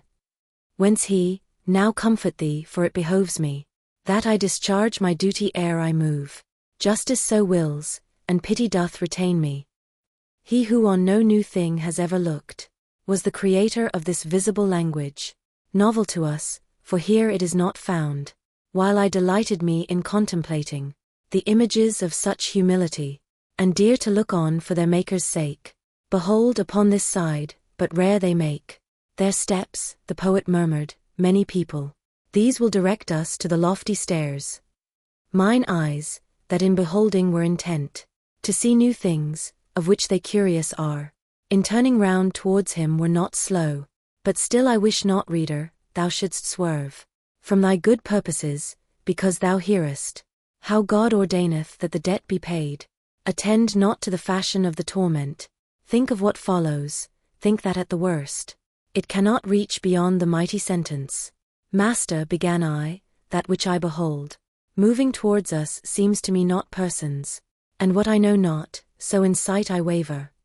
And he to me, the grievous quality of this their torment bows them so to earth, that my own eyes at first contended with it, but look there fixedly, and disentangle by sight what cometh underneath those stones. Already canst thou see how each is stricken. O ye proud Christians, wretched, weary ones, who, in the vision of the mind infirm, confidence have in your backsliding steps, do ye not comprehend that we are worms, born to bring forth the angelic butterfly, that fleeth unto judgment without screen? Why floats aloft your spirit high in air? Like are ye unto insects undeveloped, even as the worm in whom formation fails, as to sustain a ceiling or a roof. In place of corbel, oftentimes a figure is seen to join its knees unto its breast, which makes of the unreal real anguish arise in him who sees it, fashioned thus. Beheld I those, when I had ta'en good heed. True is it, they were more or less bent down, according as they more or less were laden. And he who had most patience in his looks, weeping did seem to say, I can no more. Purgatorio, Canto 11. Our Father, thou who dwellest in the heavens, not circumscribed, but from the greater love, thou bearest to the first effects on high. Praised be thy name and thine omnipotence, by every creature, as befitting is, to render thanks to thy sweet effluence. Come unto us the peace of thy dominion, for unto it we cannot of ourselves. If it come not, with all our intellect, even as thine own angels of their will, make sacrifice to thee, Hosanna singing, so may all men make sacrifice of theirs. Give unto us this day our daily manna, withouten which in this rough wilderness, backward goes he who toils most to advance.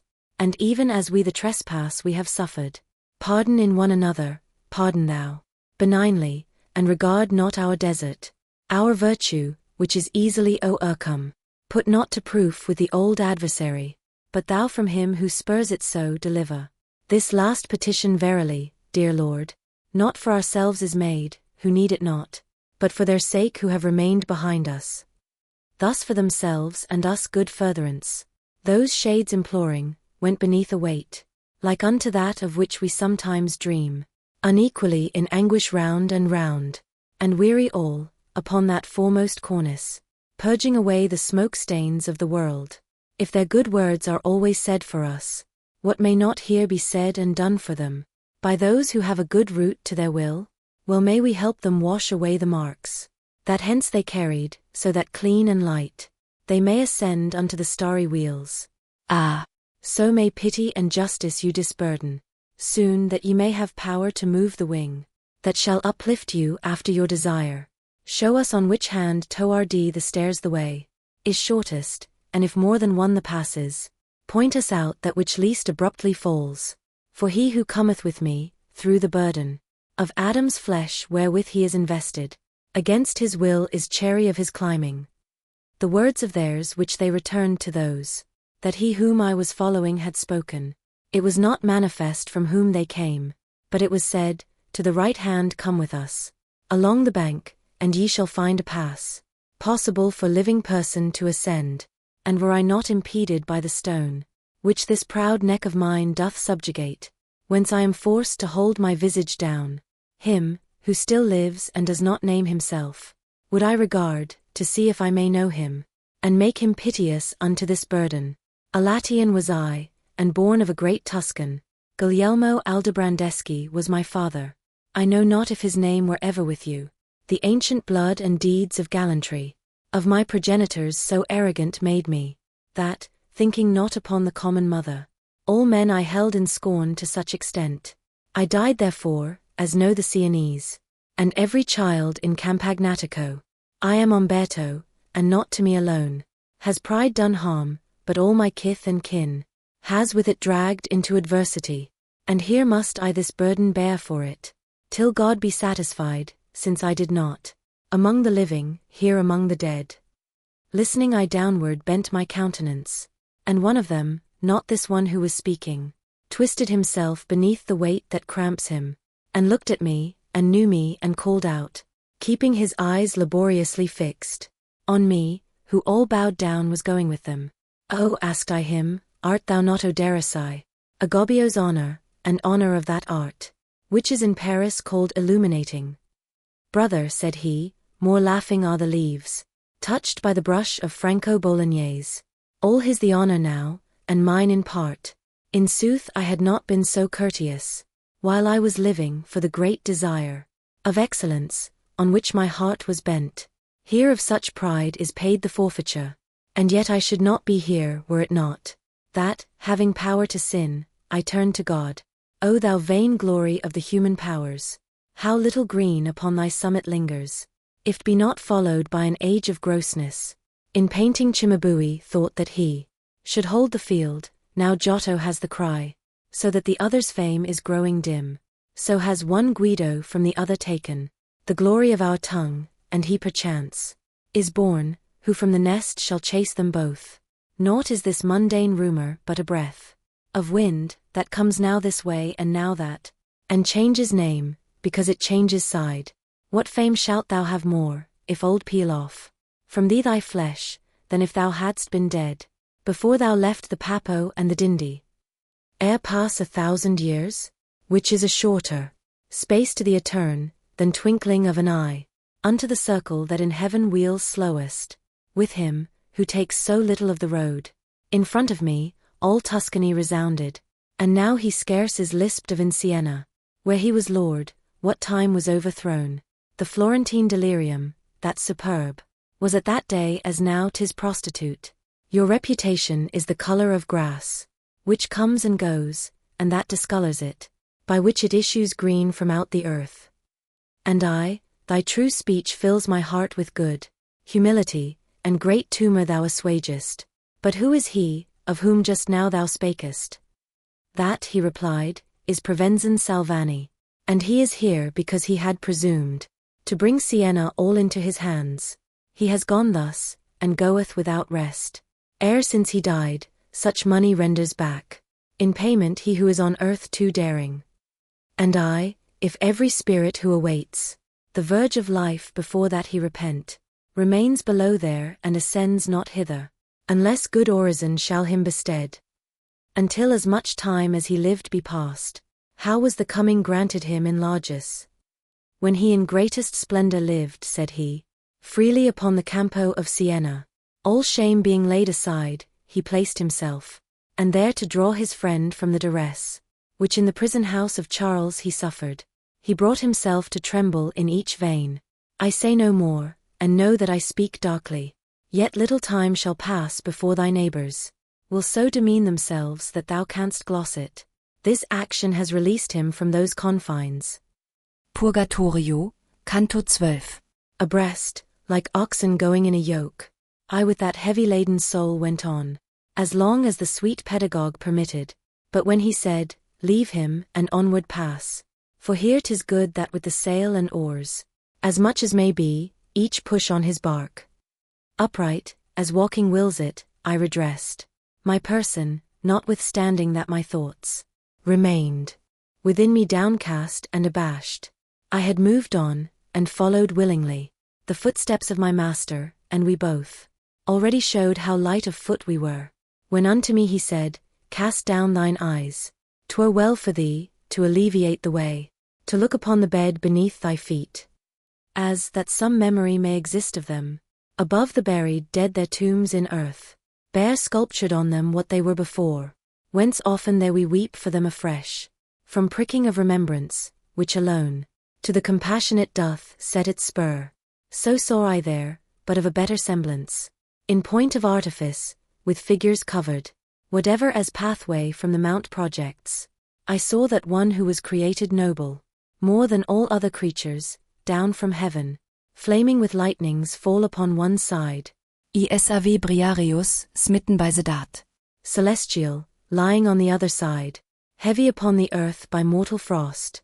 I saw Thymbrius, Pallas saw, and Mars, still clad in armor round about their father, gaze at the scattered members of the giants. I saw, at foot of his great labor, Nimrod, as if bewildered, looking at the people, who had been proud with him in Sennaar. O Niobe! With what afflicted eyes the eye beheld upon the pathway traced, between thy 7 and 7 children slain. O Sol! How fallen upon thy proper sword didst thou appear there lifeless in Gilboa, that felt thereafter neither rain nor dew. O Met Arachne! So ite behält. E'en then half spider, sad upon the shreds of fabric wrought in evil hour for thee. O Rehoboam! No more seems to threaten thine image there, but full of consternation. A chariot bears it off, when none pursues. Displayed Morio o'er the adamantine pavement, how unto his own mother made Alcmaeon costly appear the luckless ornament.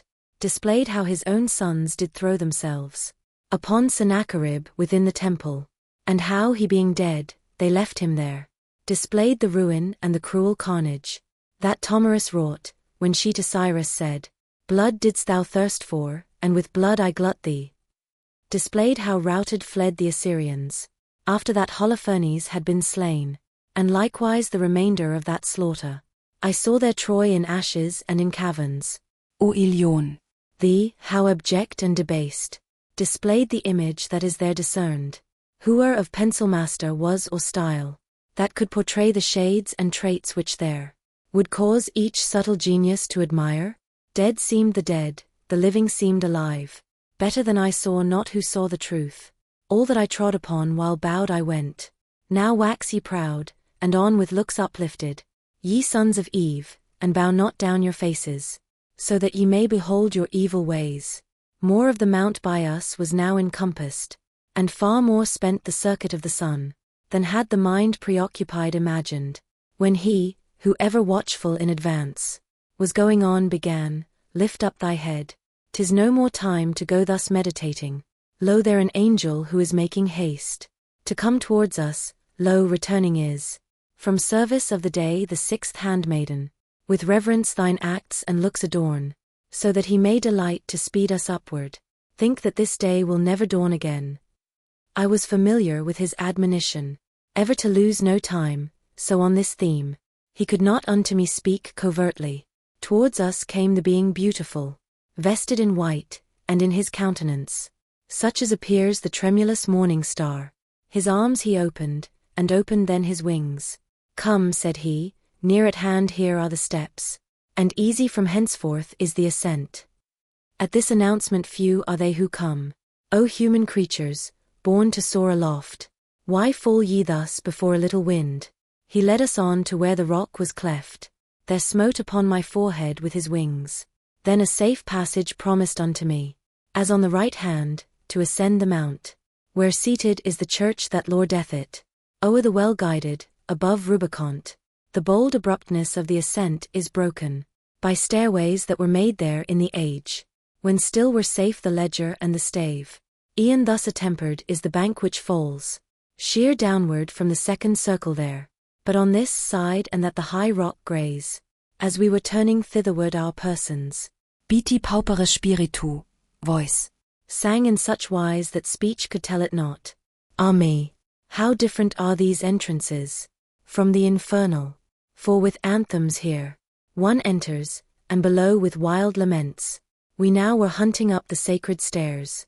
and it appeared to me by far more easy than on the plain it had appeared before, whence I, my master say what heavy thing has been uplifted from me, so that hardly aught of fatigue is felt by me in walking.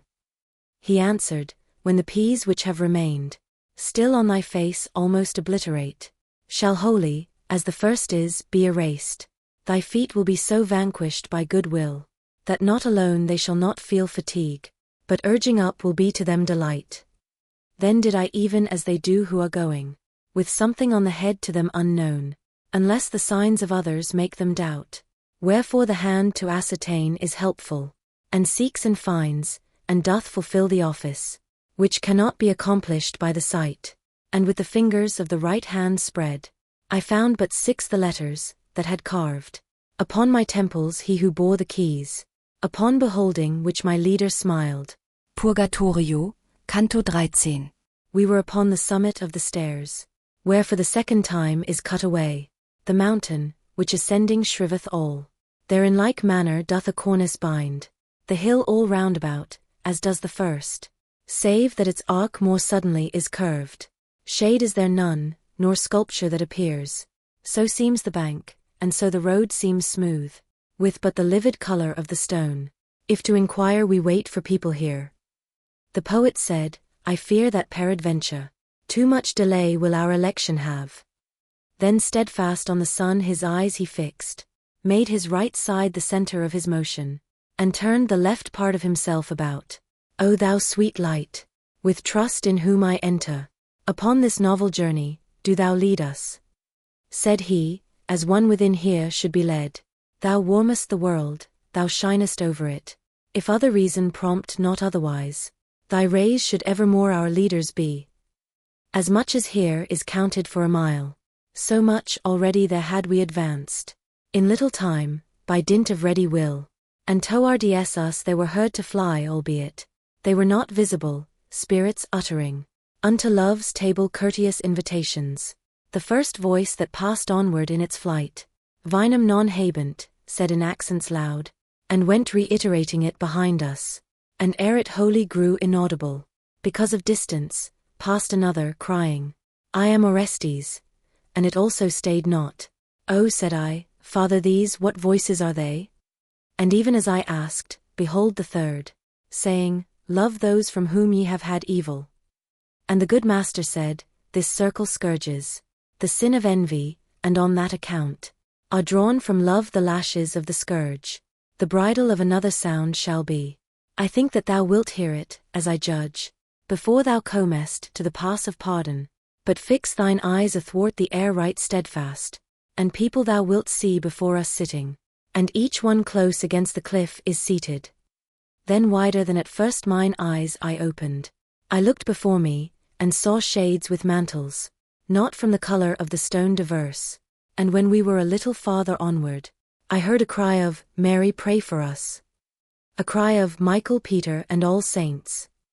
I do not think there walketh still on earth a man so hard, that he would not be pierced with pity at what afterward I saw. For when I had approached so near to them, that manifest to me their acts became, drained was I at the eyes by heavy grief, covered with sackcloth, vile they seemed to me, and one sustained the other with his shoulder, and all of them were by the bank sustained. Thus do the blind, in want of livelihood, stand at the doors of churches asking alms, and one upon another leans his head, so that in others pity soon may rise, not only at the accent of their words, but at their aspect, which no less implores. And as unto the blind the sun comes not, so to the shades, of whom just now I spake, heaven's light will not be bounteous of itself, for all their lids an iron wire transpierces, and sews them up, as to a sparhawk wild is done, because it will not quiet stay. To me it seemed, in passing, to do outrage, seeing the others without being seen. Wherefore I turned me to my counsel sage. Well knew he what the mute one wished to say, and therefore waited not for my demand, but said, Speak and be brief, and to the point. I had Virgilius upon that side of the embankment from which one may fall, since by no border 'tis engarlanded. Upon the other side of me I had the shades devout, who through the horrible seam pressed out the tears so that they bathed their cheeks. To them I turned me, and, O people certain, began I, of beholding the high light, which your desire has solely in its care. So may grace speedily dissolve the scum upon your consciences, that limpidly through them descend the river of the mind. Tell me, for dear 'twill be to me and gracious, if any soul among you here is Latian, and 'twill perchance be good for him I learn it. O brother mine, each one is citizen of one true city, but thy meaning is, who may have lived in Italy a pilgrim. By way of answer this I seem to hear, a little farther on than where I stood, whereat I made myself still nearer heard. Among the rest I saw a shade that waited in aspect, and should any one ask how, its chin it lifted upward like a blind man. Spirit, I said, who stoopest to ascend, if thou art he who did reply to me, make thyself known to me by place or name. Sienese was I, it replied, and with the others here recreants my guilty life, weeping to him to lend himself to us. Sapient I was not, although I sapia was called, and I was at another's harm, more happy far than at my own good fortune, and that thou mayst not think that I deceive thee. Here if I was as foolish as I tell thee, the arc already of my years descending, my fellow citizens near unto call, were joined in battle with their adversaries, and I was praying God for what he willed. Routed were they, and turned into the bitter passes of flight, and I the chase beholding, a joy received unequaled by all others, so that I lifted upward my bold face, crying to God, henceforth I fear thee not. As did the blackbird at the little sunshine, peace I desired with God at the extreme of my existence, and as yet would not my debt have been by penitence discharged, had it not been that in remembrance held me Pier Petignano in his holy prayers, who out of charity was grieved for me. But who art thou, that into our conditions questioning goest, and hast thine eyes unbound, as I believe, and breathing dost discourse? Mine eyes, I said, will yet be here ta'en from me, but for short space, for small is the offence committed by their being turned with envy. Far greater is the fear, wherein suspended my soul is, of the torment underneath, for even now the load down their ways on me. And she to me, who led thee then among us, up here, if to return below thou thinkest. And I, he who is with me and speaks not, and living am I, therefore ask of me, Spirit elect, if thou wouldst have me move o'er yonder yet my mortal feet for thee. Oh, this is such a novel thing to hear. She answered, that great sign it is God loves thee. Therefore with prayer of thine sometimes assist me, and I implore, by what thou most desirest, if e'er thou treadest the soil of Tuscany, well with my kindred reinstate my fame. Them wilt thou see among that people vain, who hope in Talamone, and will lose there more hope than in discovering the Diana, but there still more the admirals will lose. Purgatorio, Canto 14. Who is this one that goes about our mountain, or ever death has given him power of flight, and opes his eyes and shuts them at his will? I know not who, but know he's not alone. Ask him thyself, for thou art nearer to him, and gently, so that he may speak, accost him. Thus did two spirits, leaning towards each other, discourse about me there on the right hand, then held supine their faces to address me, and said the one, O soul that fastens still within the body, towards the heaven art going, for charity console us, and declare, whence comest and who art thou, for thou makest us as much to marvel at this grace of thine, as must a thing that never yet has been. And I, through midst of Tuscany there wanders a streamlet that is born in Folterona, and not 100 miles of course suffice it. From thereupon do I this body bring, to tell you who I am were speech in vain, because my name as yet makes no great noise. If well thy meaning I can penetrate, with intellect of mine, then answered me he who first spake, thou speakest of the Arno. And said the other to him, why concealed this one the appellation of that river, even as a man doth of things horrible? And thus the shade that questioned was of this himself acquitted, I know not, but truly 'tis fit the name of such a valley perish, for from its fountainhead, where is so pregnant the Alpine mountain whence is cleft Peloro, that in few places it that mark surpasses, to where it yields itself in restoration, of what the heaven doth of the sea dry up, whence have the rivers that which goes with them. Virtue is like an enemy avoided by all, as is a serpent, through misfortune of place, or through bad habit that impels them, on which account have so transformed their nature, the dwellers in that miserable valley. It seems that Circe had them in her pasture, mid ugly swine, of acorns worthier than other food for human use created. It first directeth its impoverished way, curs findeth it thereafter, coming downward, more snarling than their puissance demands, and turns from them disdainfully its muzzle. It goes on falling, and the more it grows, the more it finds the dogs becoming wolves. This maledict and misadventurous ditch, descended then through many a hollow gulf, it finds the foxes so replete with fraud, they fear no cunning that may master them. Nor will I cease because another hears me, and well 'twill be for him, if still he mind him, of what a truthful spirit to me unravels. Thy grandson I behold, who doth become a hunter of those wolves upon the bank of the wild stream, and terrifies them all. He sells their flesh, it being yet alive, thereafter slaughters them like ancient beeves. Many of life, himself of praise, deprives. Blood-stained he issues from the dismal forest. He leaves it such, 1,000 years from now, in its primeval state, 'tis not re-wooded.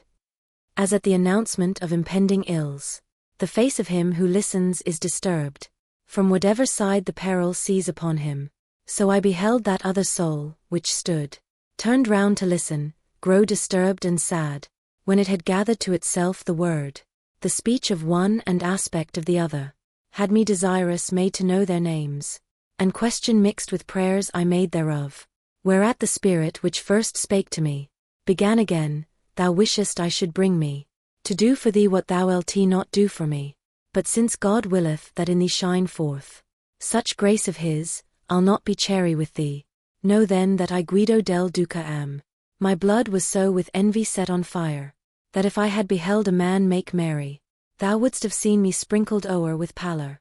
For my own sowing such the straw I reap. O human race, why dost thou set thy heart where interdict of partnership must be?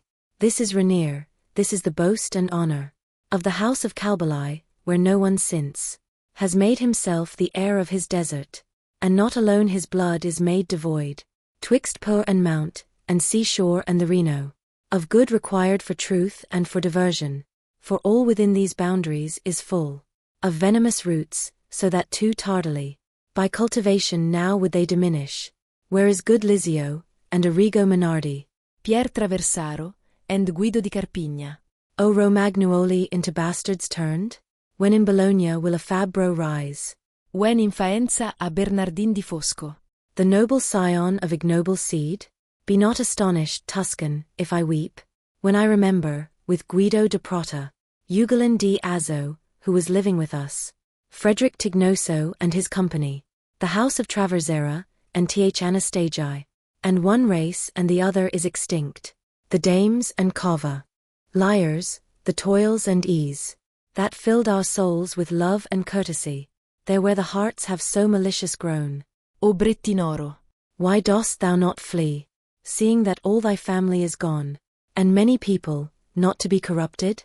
Bagnacaval does well in not begetting, and ill does Castrocoro, and Conio worse, in taking trouble to beget such counts. Will do well the Pagani, when their devil shall have departed, but not therefore pure, will testimony of them e'er remain.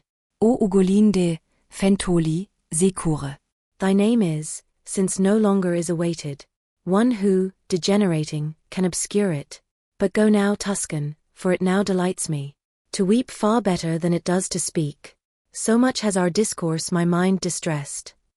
We were aware that those beloved souls heard us depart, therefore by keeping silent, they made us of our pathway confident. When we became alone by going onward, thunder, when it doth cleave the air, appeared. A voice, that counter to us came, exclaiming, Shall slay me whosoever findeth me. And fled as the reverberation dies, if suddenly the cloud asunder bursts. As soon as hearing had a truce from this, behold another, with so great a crash, that it resembled thunderings following fast. I am a glorous, who became a stone. And then, to press myself close to the poet, I backward, and not forward, took a step. Already on all sides the air was quiet. And said he to me, that was the hard curb, that ought to hold a man within his bounds. But you take in the bait so that the hook of the old adversary draws you to him, and hence availeth little curb or call. The heavens are calling you, and wheel around you, displaying to you their eternal beauties, and still your eye is looking on the ground, whence he, who all discerns, chastises you. Purgatorio, Canto 15. As much as twixt the close of the third hour, and dawn of day appeareth of that sphere, which I in fashion of a child is playing, so much it now appeared, towards the night, was of his course remaining to the sun. There it was evening, and 'twas midnight here, and the rays smote the middle of our faces, because by us the mount was so encircled, that straight towards the west we now were going, when I perceived my forehead overpowered, beneath the splendor far more than at first, and stupor were to me the things unknown, whereat towards the summit of my brow, I raised my hands, and made myself the visor, which the excessive glare diminishes, as when from off the water, or a mirror, the sunbeam leaps unto the opposite side, ascending upward in the self-same measure, that it descends, and deviates as far, from falling of a stone in line direct, as demonstrate experiment and art. So it appeared to me that by a light, refracted there before me I was smitten, on which account my sight was swift to flee. What is that, Father sweet, from which I cannot so fully screen my sight that it avail me? Said I, and seems towards us to be moving? Marvel thou not, if dazzle thee as yet. The family of heaven, he answered me. An angel 'tis, who comes to invite us upward. Soon will it be, that to behold these things shall not be grievous, but delightful to thee, as much as nature fashioned thee to feel. When we had reached the angel Benedict, with joyful voice he said, Here enter in, to stairway far less steep than are the others. We mounting were, already thence departed, and Beaty misericords was behind us sung, Rejoice thou that O Erchemist. My master and myself, we two alone, were going upward, and I thought in going some profit to acquire from words of his, and I to him directed me, thus asking, what did the spirit of Romagna mean, mentioning interdict and partnership? Whence he to me, of his own greatest failing, he knows the harm, and therefore wonder not, if he reprove us, that we less may rue it, because are thither pointed your desires, whereby companionship each share is lessened. Envy doth ply the bellows to your sighs, but if the love of the supernal sphere should upwardly direct your aspiration, there would not be that fear within your breast, for there as much the more as one says, our, so much the more of good each one possesses, and more of charity in that cloister burns. I am more hungering to be satisfied, I said, than if I had before been silent, and more of doubt within my mind I gather. How can it be, that boon distributed, the more possessors can more wealthy make therein, than if by few it be possessed? And he to me, because thou fixest still thy mind entirely upon earthly things, thou pluckest darkness from the very light, that goodness infinite and ineffable, which is above there, runneth unto love. As to a lucid body comes the sunbeam, so much it gives itself as it finds ardor, so that as far as charity extends, o'er it increases the eternal valor, and the more people thitherward aspire, more are there to love well, and more they love there, and as a mirror, one reflects the other. And if my reasoning appease thee not, thou shalt see Beatrice, and she will fully take from thee this and every other longing. Endeavor then that soon may be extinct, as are the two already, the 5 wounds, that close themselves again by being painful. Even as I wished to say, thou dost appease me, I saw that I had reached another circle, so that my eager eyes made me keep silence. There it appeared to me that in a vision, ecstatic on a sudden I was rapt, and in a temple many persons saw, and at the door a woman, with the sweet behavior of a mother, saying, Son, why in this manner hast thou dealt with us? Lo, sorrowing, thy father and myself were seeking for thee, and as here she ceased, That which appeared at first had disappeared. Then I beheld another with those waters. Adown her cheeks which grief distills whenever, from great disdain of others it is born, and saying, if of that city thou art Lord, for whose name was such strife among the gods, and whence doth every science scintillate, avenge thyself on those audacious arms, that clasped our daughter, O Pisistratus. And the Lord seemed to me benign and mild, to answer her with aspect temperate, what shall we do to those who wish us ill, if he who loves us be by us condemned? Then saw I people hot in fire of wrath, with stones a young man slaying, clamorously, still crying to each other, kill him, kill him. And him I saw bow down, because of death, that weighed already on him to the earth, but of his eyes made ever gates to heaven, imploring the high Lord, in so great strife, that he would pardon those his persecutors, with such an aspect as unlocks compassion, soon as my soul had outwardly returned, to things external to it which are true, did I my not false errors recognize. My leader, who could see me bear myself, like to a man that rouses him from sleep, exclaimed, what ails thee, that thou canst not stand?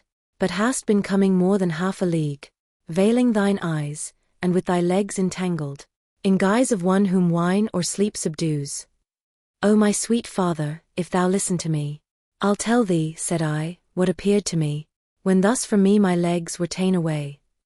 And he, if thou shouldst have 100 masks upon thy face, from me would not be shut, thy cogitations, howsoever small.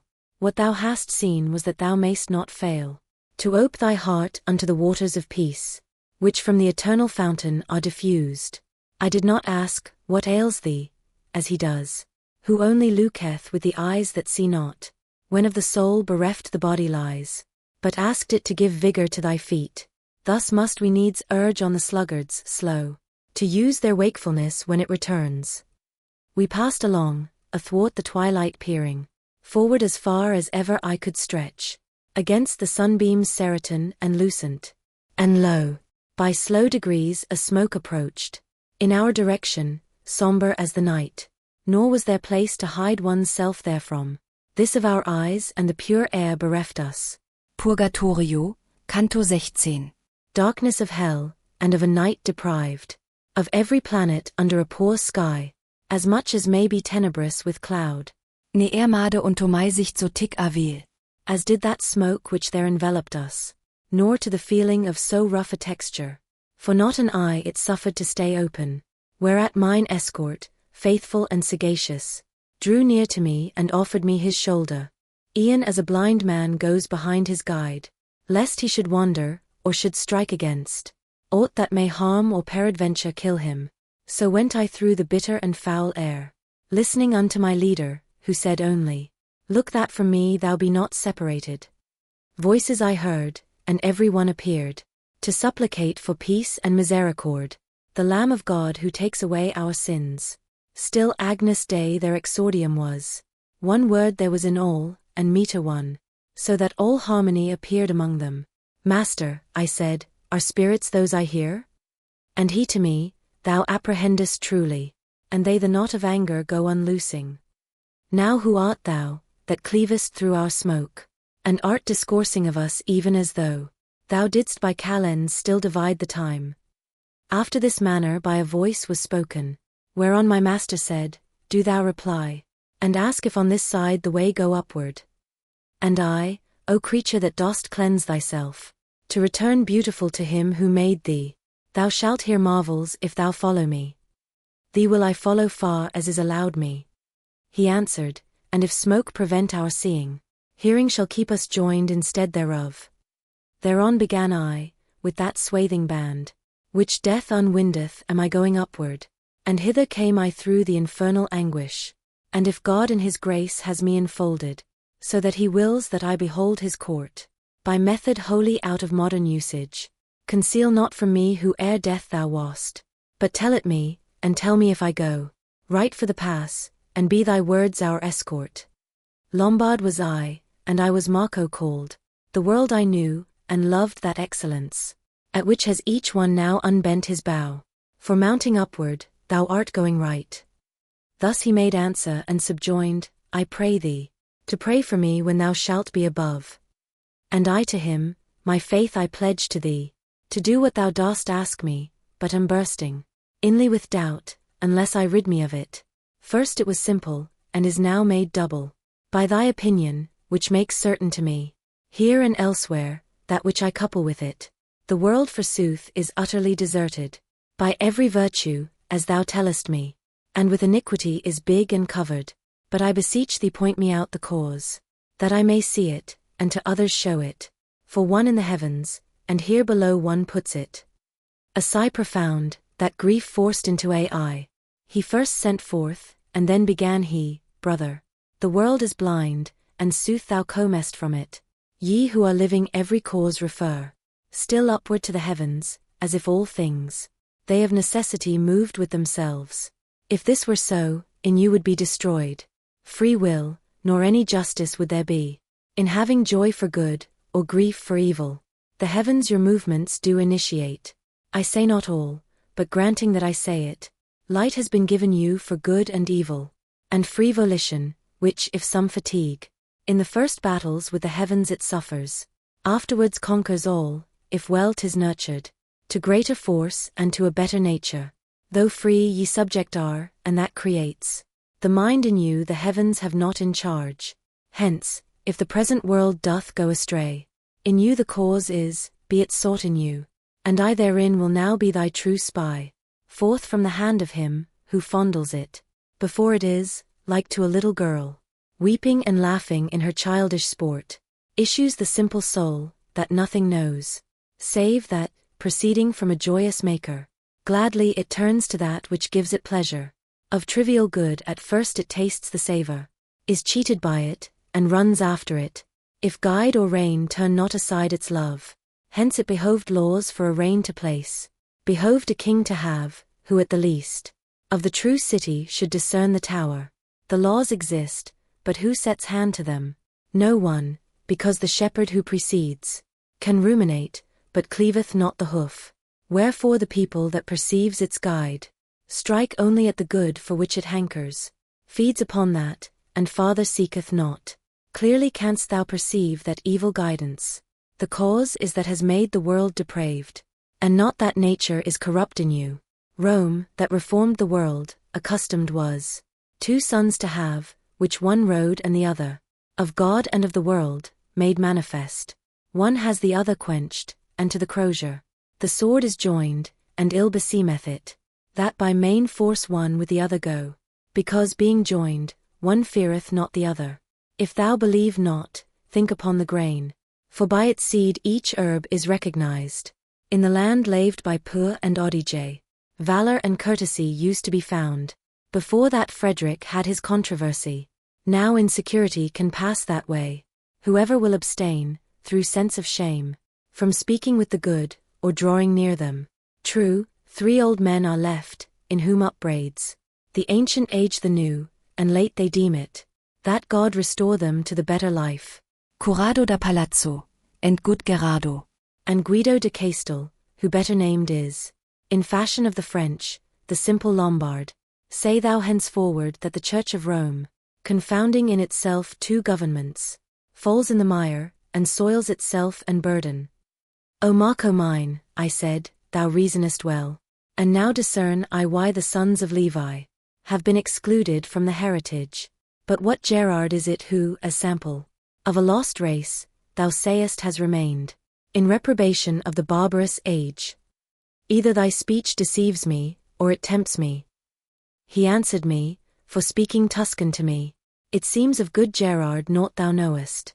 By other surname do I know him not, unless I take it from his daughter Gaia. May God be with you, for I come no farther. Behold the dawn, that through the smoke rays out, already whitening, and I must depart. Yonder the angel is ere he appear. Thus did he speak, and would no farther hear me. Purgatorio, Canto 17. Remember, reader, if e'er in the Alps a mist o'ertook thee, through which thou couldst see, not otherwise than through its membrane mole, how, when the vapors humid and condensed begin to dissipate themselves, the sphere of the sun feebly enters in among them, and thy imagination will be swift in coming to perceive how I resaw the sun at first, that was already setting. Thus, to the faithful footsteps of my master, mating mine own, I issued from that cloud, to raise already dead on the low shores. O thou, imagination, that dost steal us, so from without sometimes, that man perceives not, although around may sound 1,000 trumpets. Who moveth thee, if sense impel thee not? Moves thee a light, which in the heaven takes form, by self, or by a will that downward guides it? Of her impiety, who changed her form into the bird that most delights in singing, in my imagining appeared the trace, and hereupon my mind was so withdrawn within itself, that from without there came nothing that then might be received by it. Then reigned within my lofty fantasy one crucified, disdainful and ferocious in countenance, and even thus was dying. Around him were the great Ahasuerus, Esther his wife, and the just Mordecai, who was in word and action so entire. And even as this image burst asunder, of its own self, in fashion of a bubble, in which the water it was made of fails, there rose up in my vision a young maiden, bitterly weeping, and she said, O Queen, why hast thou wished in anger to be naught? Thou'st slain thyself, Lavinia not to lose. Now hast thou lost me, I am she who mourns, mother, at thine heir at another's ruin. As sleep is broken, when upon a sudden, new light strikes in upon the eyelids closed, and broken quivers ere it dieth wholly, so this imagining of mine fell down, as soon as the effulgence smote my face, greater by far than what is in our wont. I turned me round to see where I might be, when said a voice, Here is the passage up, which from all other purposes removed me, and made my wish so full of eagerness, to look and see who was it that was speaking. It never rests till meeting face to face, but as before the sun, which quells the sight, and in its own excess its figure veils, even so my power was insufficient here. This is a spirit divine, who in the way of going up directs us without asking, and who with his own light himself conceals. He does with us as man doth with himself, for he who sees the need, and waits the asking, malignly leans already toward denial. Accord we now our feet to such inviting, let us make haste to mount ere it grow dark, for then we could not till the day return. Thus my conductor said, and I and he together turned our footsteps to a stairway, and I, as soon as the first step I reached, near me perceived a motion as of wings, and fanning in the face and saying, Beati, pacifici, who are without ill anger. Already over us were so uplifted the latest sunbeams, which the night pursues, that upon many sides the stars appeared. O manhood mine, why dost thou vanish so? I said within myself, for I perceived the vigor of my legs was put in truce. We at the point were where no more ascends the stairway upward, and were motionless, even as a ship, which at the shore arrives. And I gave heed a little, if I might hear aught whatsoever in the circle new. Then to my master turned me round and said, Say, my sweet father, what delinquency is purged here in the circle where we are? Although our feet may pause, pause not thy speech. And he to me, the love of good remiss, in what it should have done, is here restored. Here plied again the ill-belated oar, but still more openly to understand. Turn unto me thy mind, and thou shalt gather some profitable fruit from our delay. Neither creator nor a creature ever, son he began, was destitute of love, natural or spiritual, and thou knowest it. The natural was ever without error, but ere the other may by evil object, or by too much, or by too little vigor, while in the first it well directed is, and in the second moderates itself, it cannot be the cause of sinful pleasure, but when to ill it turns, and with more care, or lesser than it ought, runs after good, gainst the Creator works his own creation. Hence thou mayst comprehend that love must be the seed within yourselves of every virtue, and every act that merits punishment. Now inasmuch as never from the welfare of its own subject can love turn its sight, from their own hatred all things are secure. And since we cannot think of any being standing alone, nor from the first divided, of hating him is all desire cut off. Hence if, discriminating, I judge well, The evil that one loves is of one's neighbor. And this is born in 3 modes in your clay. There are, who, by abasement of their neighbor, hope to excel, and therefore only long, that from his greatness he may be cast down. There are, who power, grace, honor, and renown, fear they may lose because another rises. Thence are so sad that the reverse they love. And there are those whom injury seems to chafe, so that it makes them greedy for revenge. And such must needs shape out another's harm. This threefold love is wept for down below. Now of the other will I have thee here, that runneth after good with measure faulty. Each one confusedly a good conceives, wherein the mind may rest, and longeth for it. Therefore to overtake it each one strives. If languid love to look on this attract you, or in attaining unto it, this cornice, after just penitence, torments you for it, there's other good that does not make man happy. 'Tis not felicity, 'tis not the good essence, of every good the fruit and root. The love that yields itself too much to this, above us is lamented in 3 circles. But how tripartite it may be described, I say not, that thou seek it for thyself. Purgatorio, Canto 18. An end had put unto his reasoning. The lofty teacher, and attent was looking into my face, if I appeared content. And I, whom a new thirst still goaded on, without was mute, and said within, perchance, the too much questioning I make annoys him. But that true father, who had comprehended the timid wish, that opened not itself, by speaking gave me hardihood to speak. Whence my sight is, master, vivified. So in thy light, that clearly I discern, whatever thy speech importeth or describes. Therefore I thee entreat, sweet father dear, to teach me love, to which thou dost refer every good action and its contrary. Direct, he said, towards me the keen eyes of intellect, and clear will be to thee the error of the blind, who would be leaders. The soul, which is created apt to love, is mobile unto everything that pleases. Soon as by pleasure she is waked to action, your apprehension from some real thing, an image draws, and in yourselves displays it, so that it makes the soul turn unto it. And if when turned, towards it she incline, love is that inclination, it is nature, which is by pleasure bound in you anew. Then even as the fire doth upward move, by its own form, which to ascend is born, where longest in its matter it endures, so comes the captive soul into desire, which is a motion spiritual, and ne'er rests, until she doth enjoy the thing beloved. Now may apparent be to thee how hidden the truth is from those people, who aver all love is in itself a laudable thing, because its matter may perchance appear to be good, but yet not each impression is good, albeit good may be the wax. Thy words, and my sequacious intellect, I answered him, have love revealed to me, but that has made me more impregned with doubt. For if love from without be offered us, and with another foot the soul go not, if right or wrong she go, 'tis not her merit. And he to me, what reason seeth here?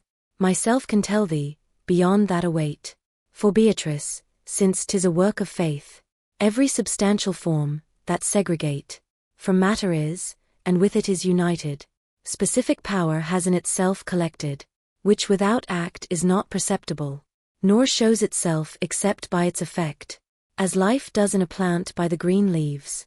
But still, whence cometh the intelligence of the first notions, man is ignorant, and the affection for the first allurements, which are in you as instinct in the bee, to make its honey, and this first desire, merit of praise or blame conteneth not. Now, that to this all others may be gathered, innate within you is the power that counsels, and it should keep the threshold of assent. This is the principle, from which is taken occasion of desert in you, according as good and guilty loves it takes and winnows. Those who, in reasoning, to the bottom went, were of this innate liberty aware, therefore bequeathed they ethics to the world, supposing then that from necessity springs every love that is within you kindled. Within yourselves the power is to restrain it. The noble virtue Beatrice understands by the free will, and therefore see that thou bear it in mind, if she should speak of it. The moon, belated almost unto midnight, now made the stars appear to us more rare, formed like a bucket, that is all ablaze, and counter to the heavens ran through those paths, which the sun sets aflame, when he of Rome sees it twixt Sards and Corsicans go down, and that patrician shade, for whom is named Pietola mortan enimantuan taun, had laid aside the burden of my lading, whence I, who reason manifest and plain, in answer to my questions had received, stood like a man in drowsy reverie, but taken from me was this drowsiness, suddenly by a people that behind our backs already had come round to us, and as, of old, Ismenus and Asopus, beside them saw at night the rush and throng, if but the Thebans were in need of Bacchus, so they along that circle curve their step, from what I saw of those approaching us, who by good will and righteous love are ridden, full soon they were upon us, because running, moved onward all that mighty multitude, and two in the advance cried out, lamenting. Mary in haste unto the mountain ran, and Caesar, that he might subdue Alerda, thrust at Marseilles, and then ran into Spain. Quick, quick, so that the time may not be lost. By little love, forthwith the others cried, for ardor in well-doing freshens grace. O folk, in whom an eager fervor now supplies perhaps delay and negligence, put by you in well-doing, through lukewarmness, this one who lives, and truly I lie not, would fain go up, if but the sun relight us. So tell us where the passage nearest is. These were the words of him who was my guide, and some one of those spirits said, Come on, behind us, and the opening shalt thou find. So full of longing are we to move onward, that stay we cannot, therefore pardon us. If thou for churlishness our justice take.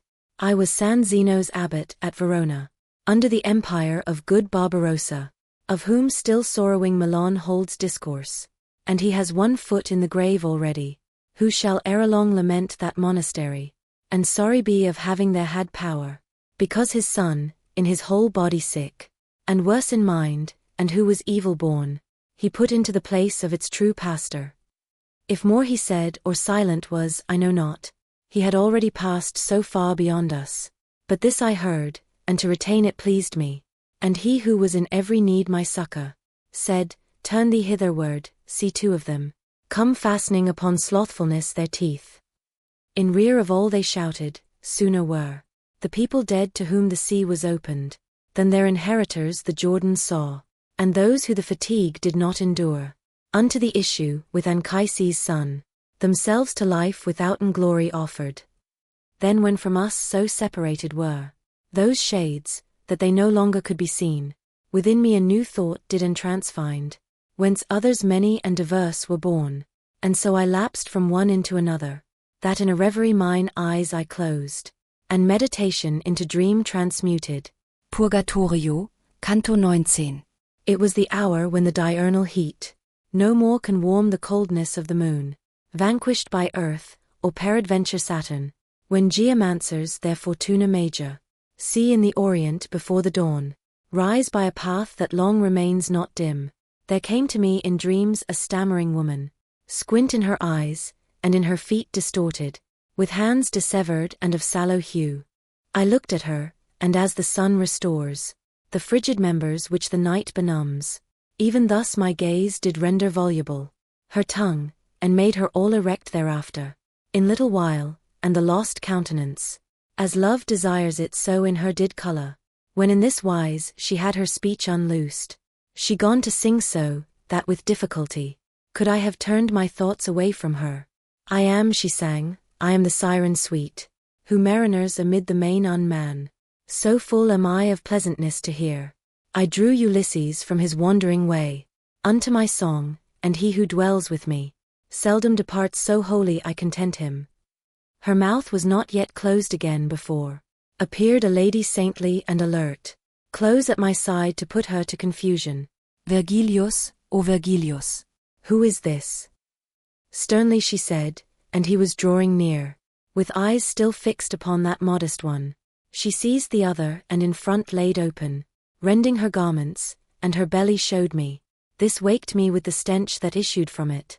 I turned mine eyes, and good Virgilius said, At least thrice have I called thee, rise and come. Find we the opening by which thou mayst enter.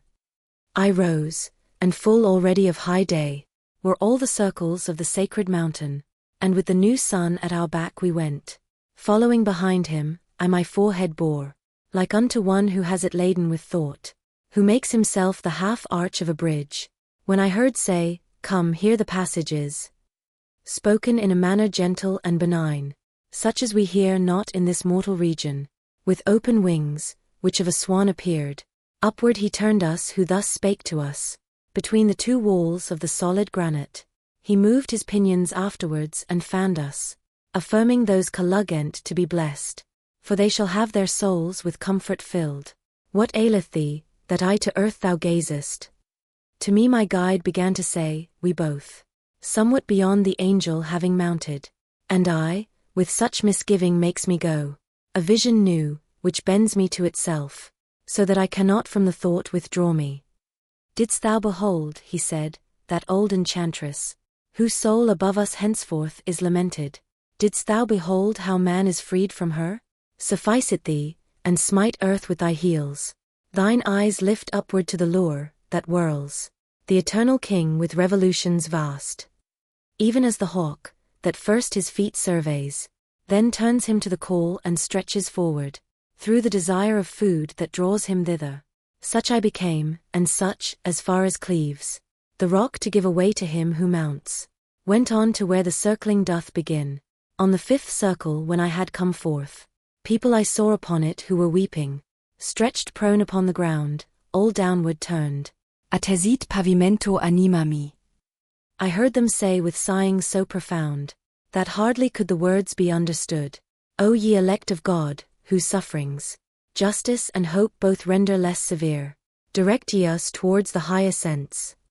If ye are come secure from this prostration, and wish to find the way most speedily, let your right hands be evermore outside.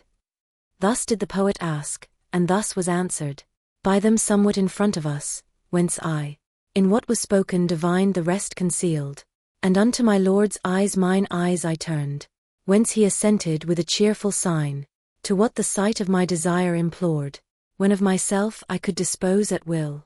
Above that creature did I draw myself, whose words before had caused me to take note, saying, O Spirit, in whom weeping ripens, that without which to God we cannot turn, suspend a while for me thy greater care. Who wast thou, and why are your backs turned upwards? Tell me, and if thou wouldst that I procure thee anything there whence living I departed. And he to me, wherefore our backs the heaven turns to itself, no shalt thou, but beforehand. Scias quod ego fui successor Petri. Between Siestri and Chiavari descends a river beautiful, and of its name, the title of my blood its summit makes. A month and little more essayed I how weighs the great cloak on him from mire who keeps it, for all the other burdens seem a feather. Tadi, avois me. Was my conversion, but when the Roman shepherd I was made, then I discovered life to be a lie. I saw that there the heart was not at rest, nor farther in that life could one ascend, whereby the love of this was kindled in me. Until that time a wretched soul and parted from God was I, and wholly avaricious. Now, as thou sayest, I here am punished for it. What avarice does is here made manifest, in the purgation of these souls converted, and no more bitter pain the mountain has. Even as our eye did not uplift itself aloft, being fastened upon earthly things, so justice here has merged it in the earth, as avarice had extinguished our affection for every good, whereby was action lost, so justice here doth hold us in restraint, bound and imprisoned by the feet and hands, and so long as it pleases the just Lord, shall we remain immovable and prostrate. I on my knees had fallen, and wished to speak, but even as I began, and he was ware, only by listening, of my reverence. What cause, he said, has downward bent thee thus? And I to him, for your own dignity, standing, my conscience stung me with remorse. Straighten thy legs, and upward raise thee, brother. He answered, Ere not, fellow servant am I, with thee and with the others to one power. If ere that holy, evangelic sound, which saith nec nubant, thou hast heard, well canst thou see why in this wise I speak. Now go, no longer will I have thee linger. because thy stay doth incommode my weeping, with which I ripen that which thou hast said. On earth I have a grandchild named Alighieri, good in herself, unless indeed our house, malevolent, may make her by example, and she alone remains to me on earth. Purgatorio, Canto 20. Ill strives the will against a better will, therefore to pleasure him, against my pleasure, I drew the sponge not saturate from the water. Onward I moved, and onward moved my leader, through vacant places, skirting still the rock, as on a wall close to the battlements. For they that through their eyes pour drop by drop, the malady which all the world pervades. On the other side too near the verge approach. Accursed mayst thou be, thou old she-wolf, that more than all the other beasts hast prey, because of hunger infinitely hollow. O heaven, in whose gyrations some appear, to think conditions here below are changed. When will he come through whom she shall depart? Onward we went with footsteps slow and scarce, and I attentive to the shades I heard, piteously weeping and bemoaning them, and I by peradventure heard sweet Mary, uttered in front of us amid the weeping, even as a woman does who is in childbirth, and in continuance, how poor thou wast, is manifested by that hostelry, where thou didst lay thy sacred burden down. Thereafterward I heard, O good Fabricius, virtue with poverty didst thou prefer, to the possession of great wealth with vice. So pleasurable were these words to me, that I drew farther onward to have knowledge, touching that spirit whence they seemed to come. He furthermore was speaking of the largesse, which Nicholas unto the maidens gave, in order to conduct their youth to honor. O soul that dost so excellently speak, tell me who wast thou, said I, and why only thou dost renew these praises well deserved? Not without recompense shall be thy word, if I return to finish the short journey of that life which is flying to its end. And he, I'll tell thee, not for any comfort I may expect from earth, but that so much grace shines in thee or ever thou art dead. I was the root of that malignant plant, which overshadows all the Christian world, so that good fruit is seldom gathered from it. But if Douay and Ghent, and Lille and Bruges, had power, soon vengeance would be taken on it, and this I pray of him who judges all. Hugh Capet was I called upon the earth. From me were born the Louises and Philips, by whom in later days has France been governed. I was the son of a Parisian butcher. What time the ancient kings had perished all, excepting one, contrite in cloth of grey, I found me grasping in my hands the rein of the realm's government, and so great power of new acquest, and so with friends abounding, that to the widowed diadem promoted, the head of mine own offspring was F. Rom whom the consecrated bones of these began, so long as the great dowry of Provence out of my blood took not the sense of shame. 'Twas little worth, but still it did no harm. Then it began with falsehood and with force its rapine, and thereafter for amends took Ponthieu, Normandy, and Gascony. Charles came to Italy, and for amends a victim made of Conradin, and then thrust Thomas back to heaven, for amends. A time I see, not very distant now, which draweth forth another Charles from France, the better to make known both him and his. Unarmed he goes, and only with the lance that Judas jousted with, and that he thrusts, so that he makes the paunch of Florence burst. He thence not land, but sin and infamy shall gain, so much more grievous to himself, as the more light such damage he accounts. The other, now gone forth, ta'en in his ship, see I his daughter sell, and chaffer for her, as corsairs do with other female slaves. What more, O avarice, canst thou do to us? Since thou my blood so to thyself hast drawn, it careth not for its own proper flesh, that less may seem the future ill and past. I see the flower de luce Alagna enter, and Christ in his own vicar captive made. I see him yet another time derided. I see renewed the vinegar and gall, and between living thieves I see him slain. I see the modern pilot so relentless. This does not sate him, but without decretal, he to the temple bears his sordid sails. When, O my Lord, shall I be joyful made, by looking on the vengeance which, concealed, makes sweet thine anger in thy secrecy? What I was saying of that only bride, of the Holy Ghost, and which occasioned thee to turn towards me for some commentary. So long has been ordained to all our prayers. As the day lasts, but when the night comes on, contrary sound we take instead thereof. At that time we repeat Pygmalion, of whom a traitor, thief, and parricide made his insatiable desire of gold, and the misery of avaricious Midas, that followed his inordinate demand, at which forevermore one needs but laugh. The foolish Achan each one then records, and how he stole the spoils, so that the wrath of Joshua still appears to sting him here. Then we accuse Sapphira with her husband, we laud the hoof-beats Heliodorus had, and the whole mount in infamy encircles. Polymnestor who murdered Polydorus, here finally is cried, O Crassus, tell us, for thou dost know, what is the taste of gold. Sometimes we speak, one loud, another low, according to desire of speech, that spurs us to greater now and now to lesser pace, but in the good that here by day is talked of. Erewhile alone I was not, yet near by, no other person lifted up his voice. From him already we departed were, and made endeavor to o'ercome the road, as much as was permitted to our power, when I perceived, like something that is falling, the mountain tremble, whence a chill seized on me, as seizes him who to his death is going. Certes so violently shook not Delos, before Latona made her nest therein, to give birth to the two eyes of the heaven. Then upon all sides there began a cry, such that the master drew himself towards me, saying, Fear not, while I am guiding thee. Gloria in excelsis Deo, al. Were saying, from what near I comprehended, where it was possible to hear the cry, we paused immovable and in suspense, even as the shepherds who first heard that song, until the trembling ceased, and it was finished.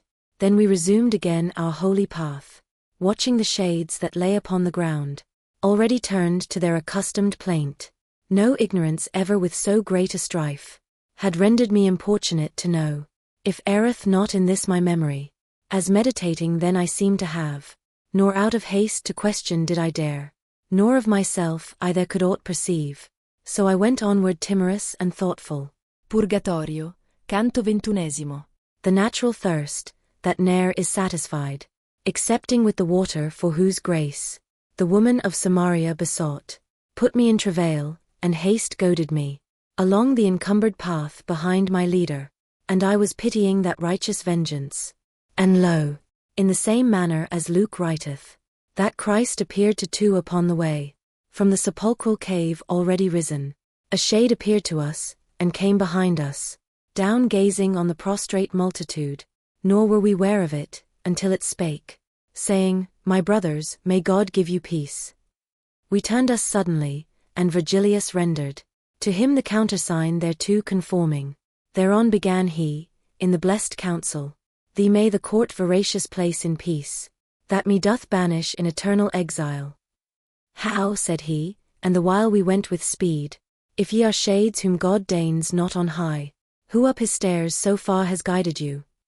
And said my teacher, if thou note the marks, which this one bears, and which the angel traces, well shalt thou see he with the good must reign, but because she who spinneth day and night, for him had not yet drawn the distaff off, which Clotho lays for each one and compacts, his soul, which is thy sister and my own, in coming upwards could not come alone, by reason that it sees not in our fashion, whence I was drawn from out the ample throat of hell to be his guide, and I shall guide him, as far on as my school has power to lead.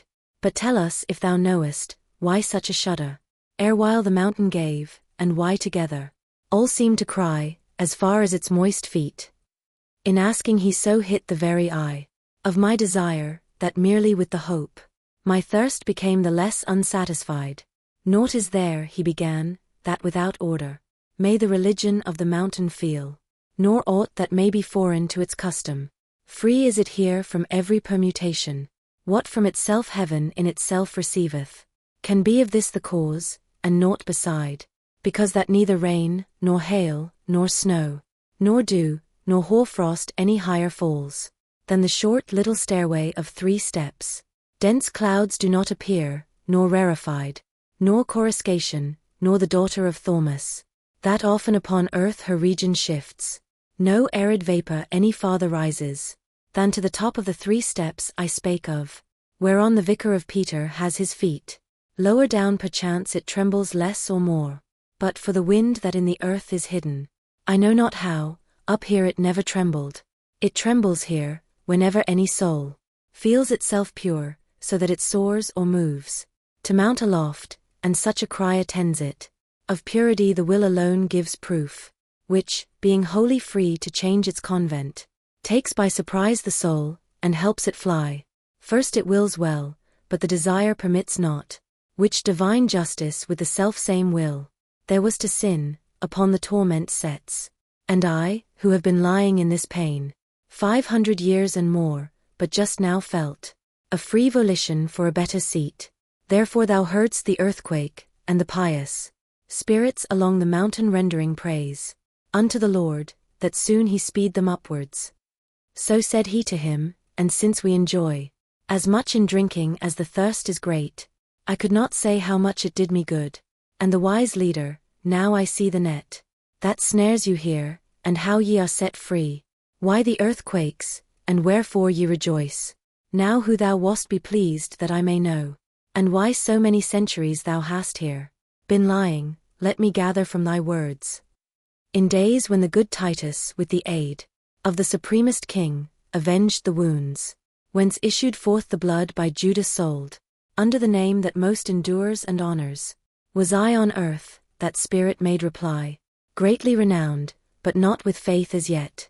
My vocal spirit was so sweet that Rome me, a Thelusian, drew unto herself, where I deserved to deck my brows with myrtle. Statius the people name me still on earth. I sang of Thebes, and then of great Achilles, but on the way fell with my second burden.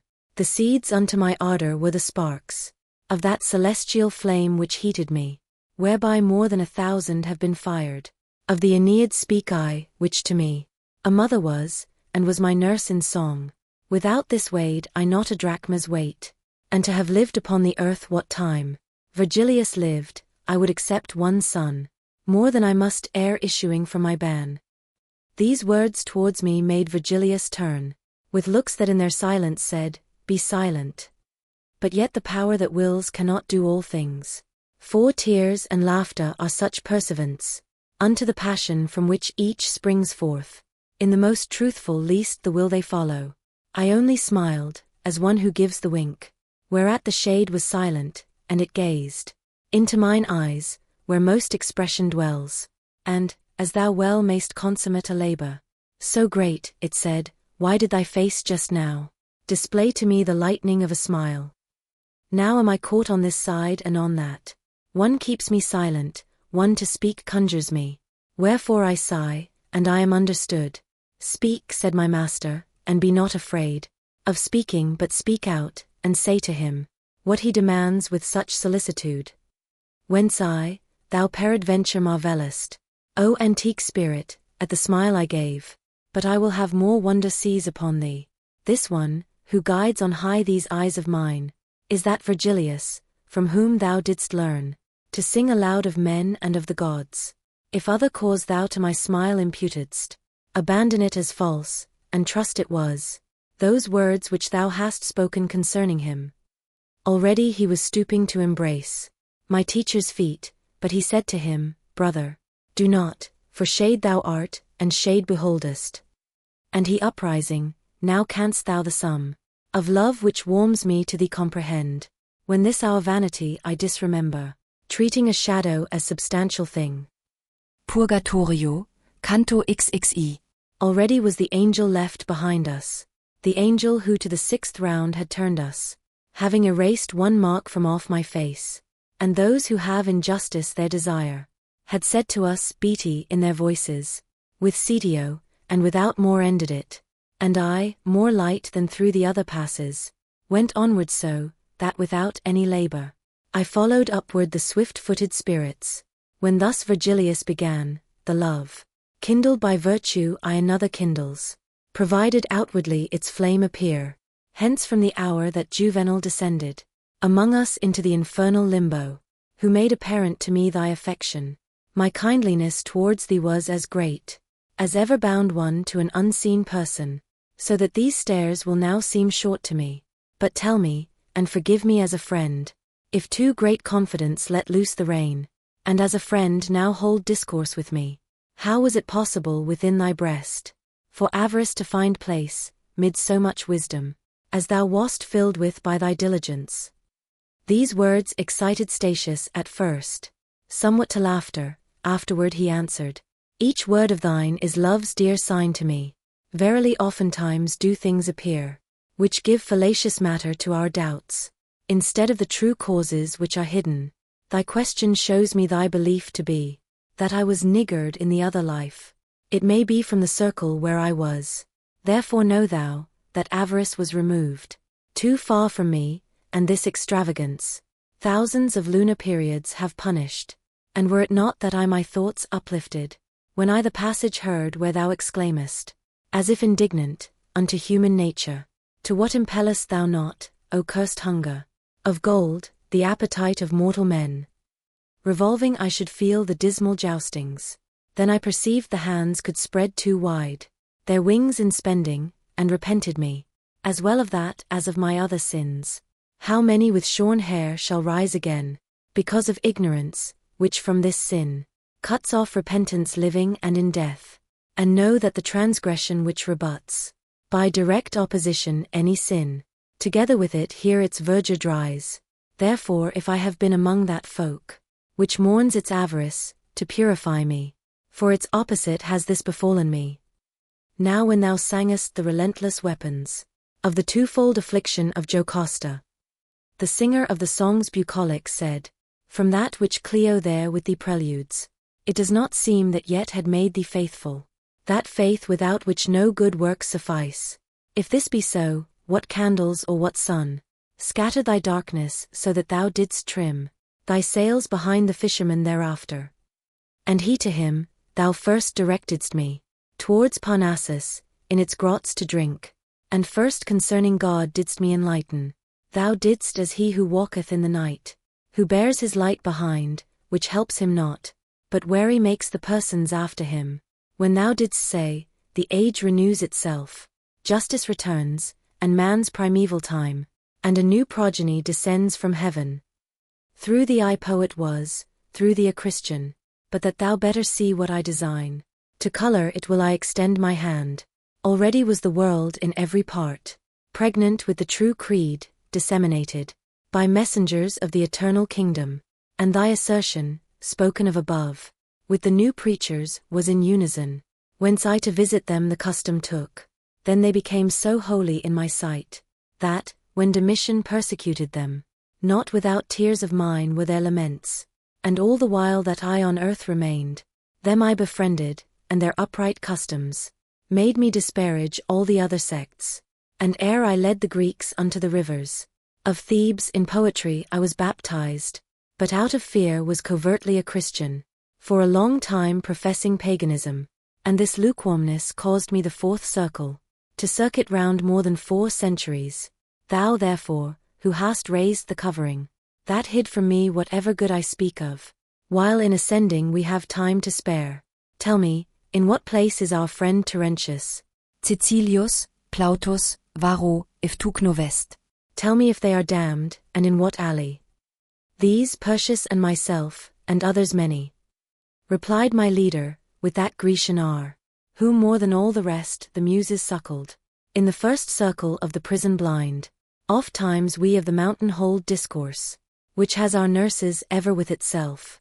Euripides is with us, Antiphon, Simonides, Agatho, and many other Greeks who of old their brows with laurel decked.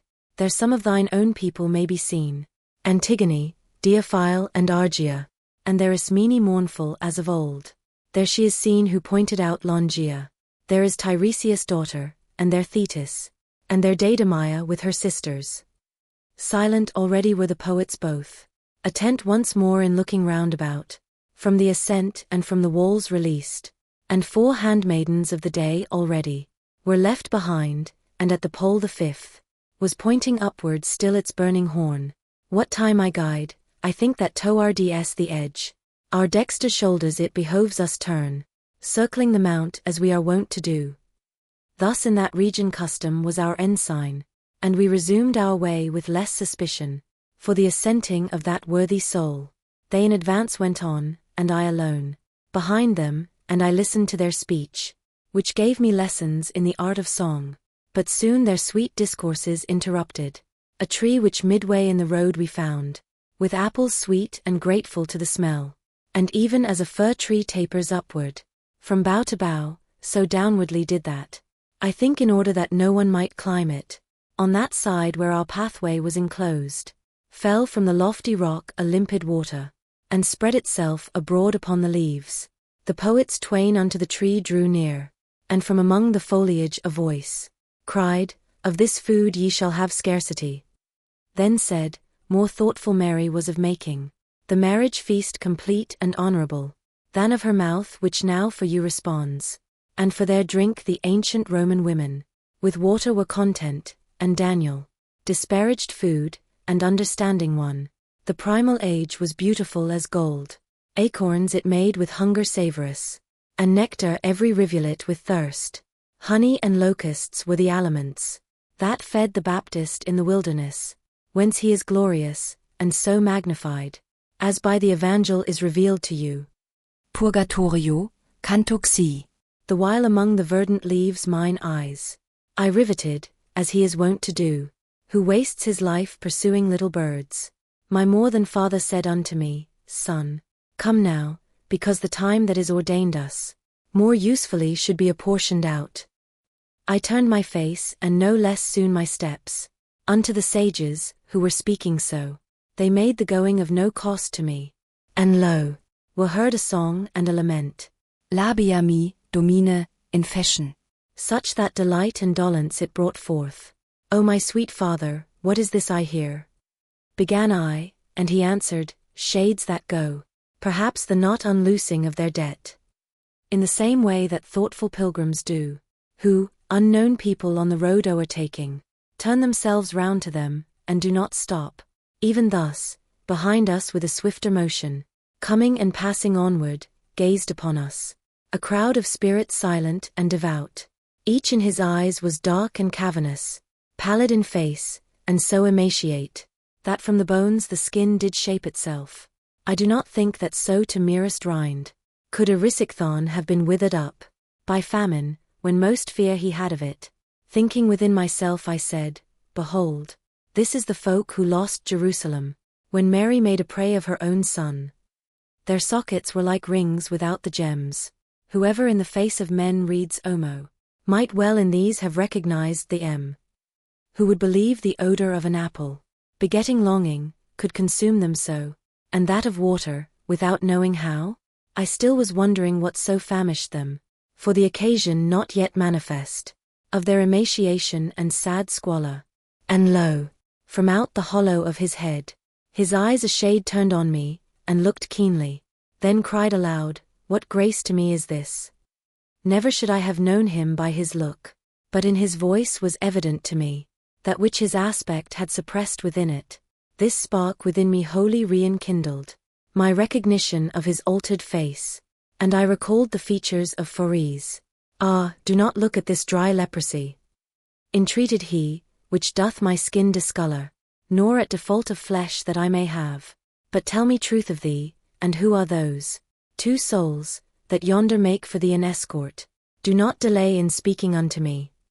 That face of thine, which dead I once bewept, gives me for weeping now no lesser grief. I answered him, beholding it so changed, But tell me for God's sake, what thus denudes you? Make me not speak while I am marveling, for ill speaks he who's full of other longings. And he to me, from the eternal counsel, falls power into the water and the tree, behind us left, whereby I grow so thin, all of this people who lamenting sing, for following beyond measure appetite, in hunger and thirst are here re-sanctified, desire to eat and drink enkindles in us, the scent that issues from the apple tree, and from the spray that sprinkles o'er the verdure, and not a single time alone, this ground, encompassing, is refreshed our pain. I say our pain, and ought to say our solace. For the same wish doth lead us to the tree, which led the Christ rejoicing to say Eli, when with his veins he liberated us. And I to him, for ease from that day, when for a better life thou changedst worlds. Up to this time 5 years have not rolled round, if sooner were the power exhausted in thee, of sinning more, than thee the hour surprised, of that good sorrow which to God roots us. How hast thou come up hitherward already? I thought to find thee down there underneath, where time for time doth restitution make. And he to me, thus speedily has led me, to drink of the sweet wormwood of these torments. My Nella with her overflowing tears, she with her prayers devout and with her sighs, has drawn me from the coast where one awaits, and from the other circles set me free. So much more dear and pleasing is to God, my little widow, whom so much I loved, as in good works she is the more alone. For the Barbagia of Sardinia, by far more modest in its women is, than the Barbagia I have left her in. O brother sweet, what wilt thou have me say? A future time is in my sight already, to which this hour will not be very old, when from the pulpit shall be interdicted, to the unblushing womankind of Florence, to go about displaying breast and paps, what savages were e'er, what Saracens, who stood in need, to make them covered go, of spiritual or other discipline. But if the shameless women were assured, of what swift heaven prepares for them, already, wide open would they have their mouths to howl. For if my foresight here deceive me not, they shall be sad ere he has bearded cheeks, who now is hushed to sleep with lullaby. O brother, now no longer hide thee from me. See that not only I, but all these people, are gazing there, where thou dost veil the sun. Whence I to him, if thou bring back to mind, what thou with me hast been and I with thee, the present memory will be grievous still. Out of that life he turned me back who goes. In front of me, 2 days agone when round, the sister of him yonder showed herself. And to the sun I pointed, through the deep night of the truly dead has this one led me, with this true flesh, that follows after him. Thence his encouragements have led me up, ascending and still circling round the mount, that you doth straighten, whom the world made crooked. He says that he will bear me company, till I shall be where Beatrice will be. There it behoves me to remain without him. This is Virgilius, who thus says to me. And him I pointed at, the other is that shade for whom just now shook every slope, your realm, that from itself discharges him. Purgatorio, canto xiv. Nor speech the going, nor the going that slackened, but talking we went bravely on, even as a vessel urged by a good wind, and shadows, that appeared things doubly dead, from out the sepulchres of their eyes betrayed, wonder at me, aware that I was living. And I, continuing my colloquy, said, peradventure he goes up more slowly than he would do, for other people's sake. But tell me if thou knowest, where is Picarda? Tell me if any one of note I see, among this folk that gazes at me so. My sister who, twixt beautiful and good, I know not which was more, triumphs rejoicing, already in her crown on high Olympus. So said he first, and then, 'tis not forbidden to name each other here, so milked away is our resemblance by our dieting. This, pointing with his finger, is Buona Giunta, of Lucca, and that face, beyond him there, more peaked than the others, has held the Holy Church within his arms. From Tours was he, and purges by his fasting, Bolsina's eels and the Vernaccia wine. He named me many others one by one, and all contented seemed at being named, so that for this I saw not one dark look. I saw for hunger bite the empty air. Ubaldin dalla Pila, and Boniface, who with his crook had pastured many people. I saw Messer Marchesi, who had leisure, once at Forli for drinking with less dryness, and he was one who ne'er felt satisfied, but as he does who scans, and then doth prize, one more than others, did I him of Lucca, who seemed to take most cognizance of me. He murmured, and I know not what gentucca. From that place heard I, where he felt the wound of justice, that doth macerate them so. O soul, I said, that seemest so desirous to speak with me, do so that I may hear thee, and with thy speech appease thyself and me. A maid is born, and wears not yet the veil. Began he, who to thee shall pleasant make my city, howsoever men may blame it. Thou shalt go on thy way with this provision. if by my murmuring thou hast been deceived. True things hereafter will declare it to thee. But say if him I here behold, who forth evoked the new invented rhymes, beginning, ladies, that have intelligence of love? And I to him, one am I who whenever love doth inspire me note, and in that measure, which he within me dictates, singing go. O brother, now I see, he said, the knot, which me the notary, and Gittone held, short of the sweet new style that now I hear. I do perceive full clearly how your pens go closely following after him who dictates, which with our own forsooth came not to pass. And he who sets himself to go beyond, no difference sees from one style to another. And as if satisfied, he held his peace, even as the birds, that winter toward the Nile, sometimes into a phalanx form themselves, then fly in greater haste, and go in file.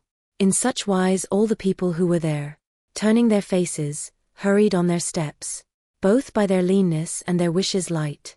And as a man, who weary is with trotting, lets his companions onward go, and walks, until he vents the panting of his chest, so did Phorese let the holy flock pass by, and came with me behind it, saying, when will it be that I again shall see thee? How long, I answered, I may live I know not, yet my return will not so speedy be, but I shall sooner in desire arrive, because the place where I was set to live, from day to day of good is more depleted, and unto dismal ruin seems ordained. Now go, he said, for him most guilty of it. At a beast's tail behold I dragged along, towards the valley where is no repentance.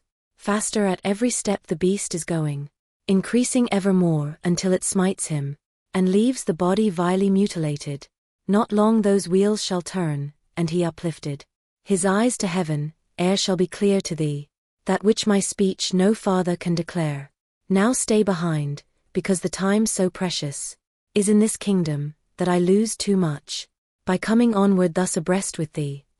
As sometimes issues forth upon a gallop a cavalier from out a troop that ride, and seeks the honor of the first encounter, so he with greater strides departed from us, and on the road remained I with those two, who were such mighty marshals of the world. And when before us he had gone so far, mine eyes became to him such pursuivants, as was my understanding to his words, appeared to me with laden and living boughs, another apple tree, and not far distant, from having but just then turned thitherward, people I saw beneath it lift their hands, and cry I know not what towards the leaves, like little children eager and deluded, who pray, and he they pray to doth not answer, but, to make very keen their appetite, holds their desire aloft, and hides it not. Then they departed as if undeceived. And now we came unto the mighty tree, which prayers and tears so manifold refuses pass farther onward without drawing near. The tree of which Eve ate is higher up, and out of that one has this tree been raised. Thus said I know not who among the branches, whereat Virgilius, Statius, and myself went crowding forward on the side that rises. Be mindful, said he, of the accursed ones, formed of the cloud-rack, who inebriate, combated Theseus with their double breasts, and of the Jews who showed them soft in drinking, whence Gideon would not have them for companions, when he toward Midian the hills descended. Thus, closely pressed to one of the two borders, on passed we, hearing sins of gluttony, followed forsooth by miserable gains, then set at large upon the lonely road, 1,000 steps and more we onward went, in contemplation, each without a word. What go ye thinking thus, ye three alone? Said suddenly a voice, whereat I started, as terrified and timid beasts are wont. I raised my head to see who this might be, and never in a furnace was there seen metals or glass so lucent and so red, as one I saw who said, if it may please you, to mount aloft, here it behoves you turn, this way goes he who goeth after peace. His aspect had bereft me of my sight, so that I turned me back unto my teachers, like one who goeth as his hearing guides him, and as, the harbinger of early dawn, the air of May doth move and breathe out fragrance, impregnate all with herbage and with flowers, so did I feel a breeze strike in the midst, my front, and felt the moving of the plumes, that breathed around an odor of ambrosia, and heard it said, blessed are they whom grace so much illumines, that the love of taste excites not in their breasts too great desire, hungering at all times so far as is just. Purgatorio, Canto XXV. Now was it the ascent no hindrance brooked, because the sun had his meridian circle to Taurus left, and night to Scorpio. Wherefore as doth a man who tarries not, but goes his way, whatever to him appear, if of necessity the sting transfix him. In this wise did we enter through the gap, taking the stairway, one before the other, which by its narrowness divides the climbers, and as the little stork that lifts its wing, with a desire to fly, and does not venture to leave the nest, and lets it downward droop, even such was I, with the desire of asking, kindled and quenched, unto the motion coming. He makes who doth address himself to speak, not for our pace, though rapid it might be. My father sweet forbore, but said, let fly. The bow of speech thou to the barb hast drawn. With confidence I opened then my mouth, and I began, how can one meagre grow, there where the need of nutriment applies not? If thou wouldst call to mind how Meleager was wasted by the wasting of a brand, this would not, said he, be to thee so sour. And wouldst thou think how at each tremulous motion trembles within a mirror your own image, that which seems hard would mellow seem to thee, but that thou mayst content thee in thy wish. Lo, Statius here, and him I call and pray, he now will be the healer of thy wounds. If I unfold to him the eternal vengeance, responded Statius, where thou present art, be my excuse that I cannot deny thee. Then he began, son, if these words of mine thy mind doth contemplate and doth receive, they'll be thy light unto the how thou sayest, the perfect blood, which never is drunk up into the thirsty veins, and which remaineth, like food that from the table thou removest, takes in the heart for all the human members, virtue informative, as being that which to be changed to them goes through the veins, again digest, descends it where 'tis better, silent to be than say, and then drops thence upon another's blood in natural vase. There one together with the other mingles, one to be passive meant, the other active, by reason of the perfect place it springs from, and being conjoined, begins to operate, coagulating first, then vivifying what for its matter it had made consistent, the active virtue, being made a soul, as of a plant, in so far different, this on the way is, that arrived already, then works so much, that now it moves and feels, like a sea fungus, and then undertakes to organize the powers whose seed it is. Now sun, dilates and now distends itself, the virtue from the generator's heart, where nature is intent on all the members. But how from animal it man becomes, thou dost not see as yet, this is a point, which made a wiser man than thou once ere, so far, that in his doctrine separate, he made the soul from possible intellect, for he no organ saw by this assumed. Open thy breast unto the truth that's coming, and know that, just as soon as in the fetus, the articulation of the brain is perfect, the primal motor turns to it well pleased, at so great art of nature, and inspires a spirit new with virtue all replete, which what it finds there active doth attract into its substance, and becomes one soul, which lives and feels, and on itself revolves. And that thou less may wonder at my word, behold the sun's heat, which becometh wine, joined to the juice that from the vine distills. Whenever lachesis has no more thread, it separates from the flesh, and virtually bears with itself the human and divine. The other faculties are voiceless all, the memory, the intelligence, and the will, in action far more vigorous than before. Without a pause it falleth of itself, in marvelous way on one shore or the other.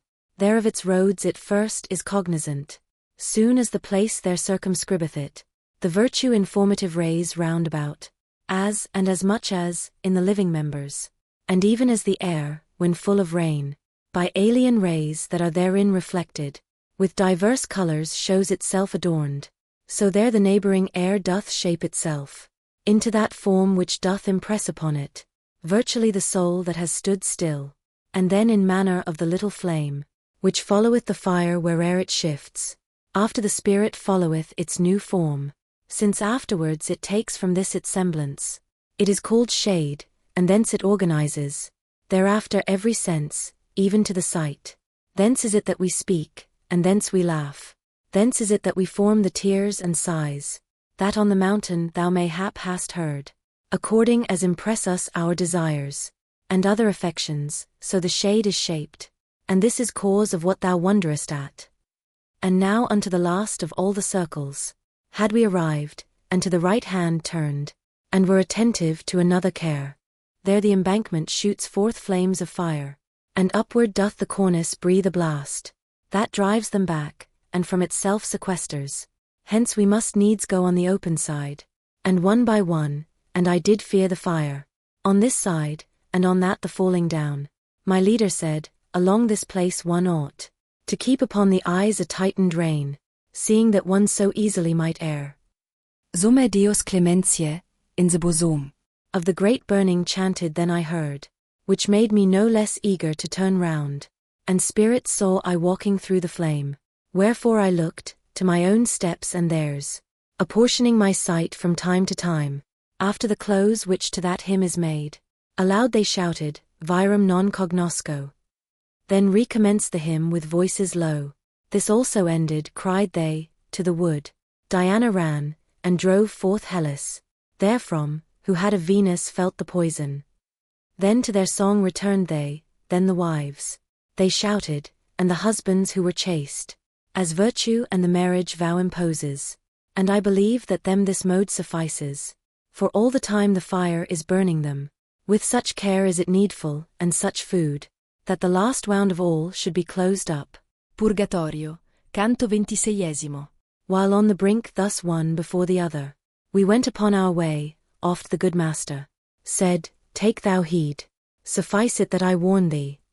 On the right shoulder smote me now the sun, that, raying out, already the whole west, changed from its azure aspect into white, and with my shadow did I make the flame appear more red, and even to such a sign. Shades saw I many, as they went, give heed. This was the cause that gave them a beginning to speak of me, and to themselves began they to say, That seems not a factitious body. Then towards me, as far as they could come, came certain of them, always with regard, not to step forth where they would not be burned. O thou who goest, not from being slower, but reverent perhaps, behind the others, answer me, who in thirst and fire am burning. Nor to me only is thine answer needful, for all of these have greater thirst for it, than for cold water Ethiop or Indian. Tell us how is it that thou makest thyself a wall unto the sun, as if thou hadst not entered as yet into the net of death. Thus one of them addressed me, and I straight should have revealed myself, were I not bent on other novelty that then appeared. For through the middle of the burning road, there came a people face to face with these, which held me in suspense with gazing at them. There see I hastening upon either side, each of the shades, and kissing one another, without a pause, content with brief salute. Thus in the middle of their brown battalions, muzzle to muzzle one ant meets another, perchance to spy their journey or their fortune. No sooner is the friendly greeting ended, or ever the first footstep passes onward, each one endeavors to outcry the other. The new-come people, Sodom and Gomorrah. The rest, into the cow Pasiphae enters, so that the bull unto her lust may run. Then as the cranes, that to Riphaean mountains, might fly in part, and part towards the sands, these of the frost, those of the sun avoidant, one folk is going, and the other coming, and weeping they return to their first songs, and to the cry that most befitteth them, and close to me approached, even as before, the very same who had entreated me, attent to listen in their countenance. I, who their inclination twice had seen, began, O soul secure in the possession, weaner it may be, of a state of peace, neither unripe nor ripened have remained my members upon earth, but here are with me, with their own blood and their articulations. I go up here to be no longer blind. A lady is above, who wins this grace, whereby the mortal through your world I bring, but as your greatest longing satisfied, may soon become, so that the heaven may house you, which full of love is, and most amply spreads. Tell me that I again in books may write it. Who are you, and what is that multitude? which goes upon its way behind your backs. Not otherwise with wonder is bewildered the mountaineer, and staring round is dumb. When rough and rustic to the town he goes, then every shade became in its appearance. But when they of their stupor were disburdened, which in high hearts is quickly quieted, blessed be thou, who of our borderlands. He recommenced who first had questioned us. Experience freightest for a better life. The folk that comes not with us have offended. In that for which once Caesar, triumphing, heard himself called in contumely queen. Therefore they separate, exclaiming, Sodom. Themselves reproving, even as thou hast heard, and add unto their burning by their shame. Our own transgression was hermaphrodite, but because we observed not human law, following like unto beasts our appetite, in our opprobrium by us is read, when we part company, the name of her, who bestialized herself in bestial wood. Now knowest thou our acts, and what our crime was. Wouldst thou perchance by name know who we are? There is not time to tell, nor could I do it. Thy wish to know me shall in sooth be granted. I'm Guido Ginicelli, and now purge me, having repented ere the hour extreme. The same that in the sadness of Lycurgus, 2 sons became, their mother re-beholding. Such I became, but rise not to such height, the moment I heard name himself the father of me and of my betters, who had ever practiced the sweet and gracious rhymes of love, and without speech and hearing thoughtfully. For a long time I went, beholding him, nor for the fire did I approach him nearer. When I was fed with looking utterly, myself I offered ready for his service, with affirmation that compels belief. And he to me, thou leavest footprints such in me from what I hear, and so distinct, Lethe cannot efface them, nor make dim. But if thy words just now the truth have sworn, tell me what is the cause why thou displayest, in word and look that dear thou holdest me. And I to him, those dulcet lays of yours, which, long as shall endure our modern fashion, shall make for ever dear their very ink. O brother, said he whom I point out, and here he pointed at a spirit in front, was of the mother tongue a better smith, verses of love and proses of romance. He mastered all, and let the idiots talk, who think the Lemecin surpasses him. To clamor more than truth they turn their faces, and in this way establish their opinion, ere art or reason has by them been heard. Thus many ancients with Gittone did, from cry to cry still giving him applause, until the truth has conquered with most persons. Now, if thou hast such ample privilege, 'tis granted thee to go unto the cloister, wherein is Christ the abbot of the college. To him repeat for me a paternoster, so far as needful to us of this world, where power of sinning is no longer ours. Then, to give place perchance to one behind, whom he had near, he vanished in the fire, as fish in water going to the bottom. I moved a little towards him pointed out, and said that to his name my own desire, an honorable place was making ready.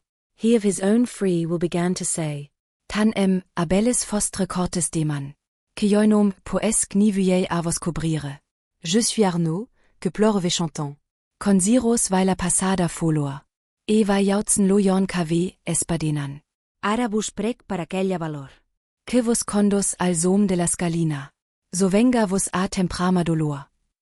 Stern. Then hid him in the fire that purifies them. Asterisk, so pleases me your courteous demand. I cannot and I will not hide me from you. I am Arnaut, who weep and singing go. Contrite I see the folly of the past, and joyous see the hoped-for day before me. Therefore do I implore you, by that power, which guides you to the summit of the stairs, be mindful to assuage my suffering. Purgatorio, canto ex vici. As when he vibrates forth his earliest rays, in regions where his maker shed his blood, the Ebro falling under lofty Libra, and waters in the Ganges burnt with noon. So stood the sun, hence was the day departing, when the glad angel of God appeared to us. Outside the flame he stood upon the verge, and chanted forth, Beati Mundo chord, in voice by far more living than our own. Then, no one farther goes, souls sanctified, if first the fire bite not, within it enter, and be not deaf unto the song beyond. When we were close beside him thus he said, Wherefore e'en such became I, when I heard him, as he is who is put into the grave. Upon my clasped hands I straightened me, scanning the fire, and vividly recalling the human bodies I had once seen burned. Towards me turned themselves my good conductors, and unto me Virgilius said, My son, here may indeed be torment, but not death. Remember thee, remember. And if I, Ongerian, have safely guided thee, what shall I do now I am near a god? Believe for certain, shouldst thou stand a full millennium in the bosom of this flame, it could not make thee bald a single hair. And if perchance thou think that I deceive thee, draw near to it, and put it to the proof, with thine own hands upon thy garment's hem. Now lay aside all fear. Turn hitherward, and onward come securely.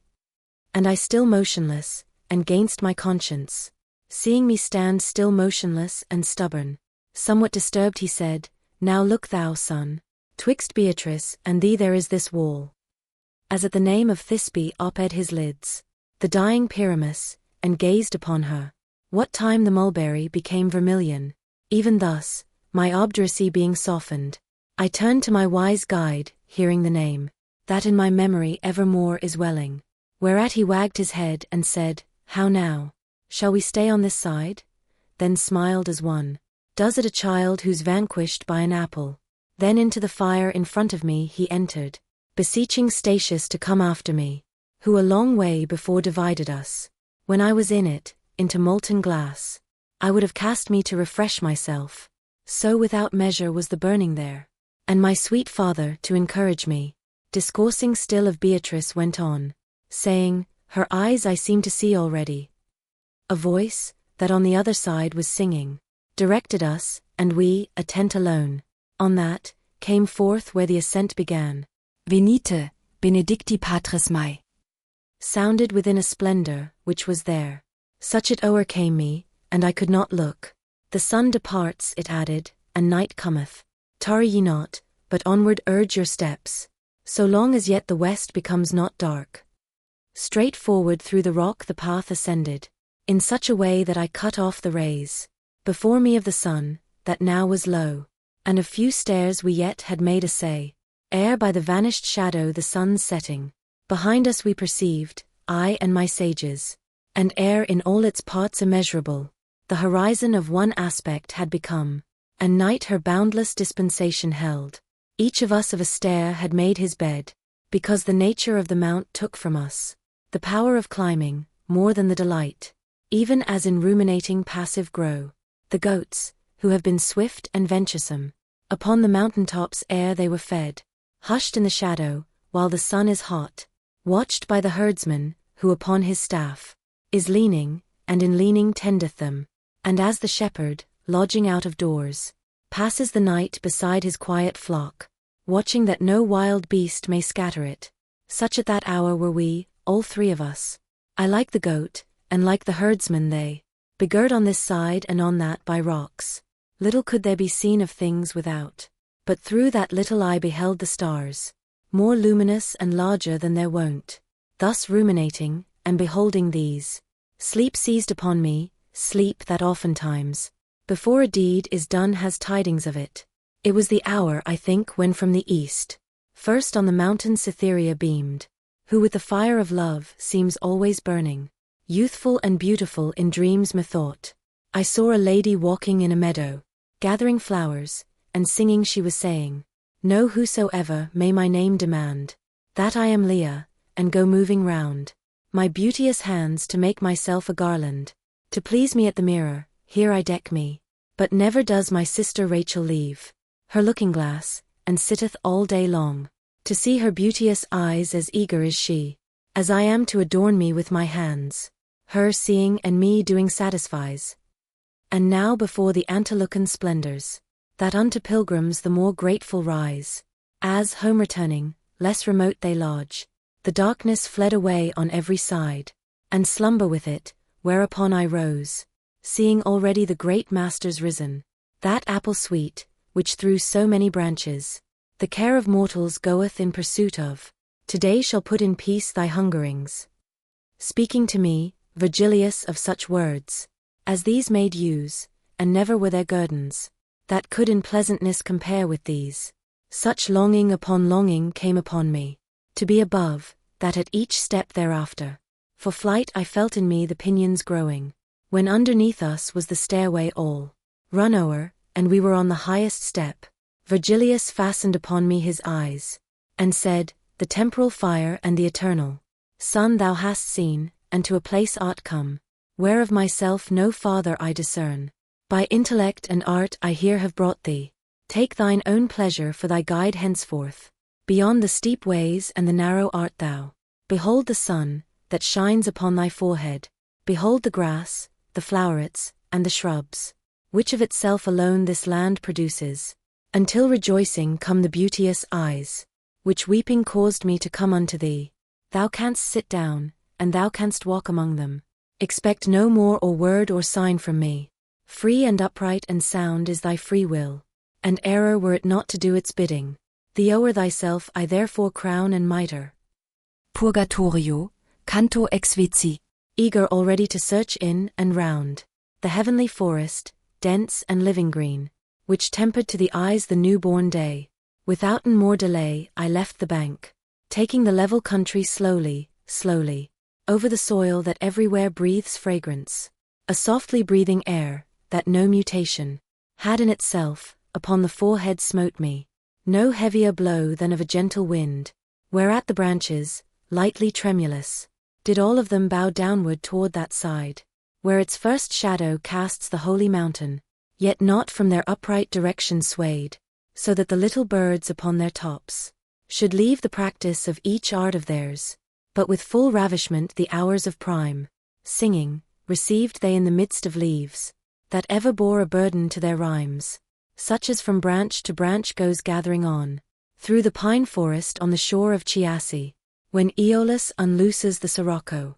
Already my slow steps had carried me into the ancient wood so far that I could not perceive where I had entered it, and lo, my further course a stream cut off, which towardee the left hand with its little waves, bent down the grass that on its margin sprang.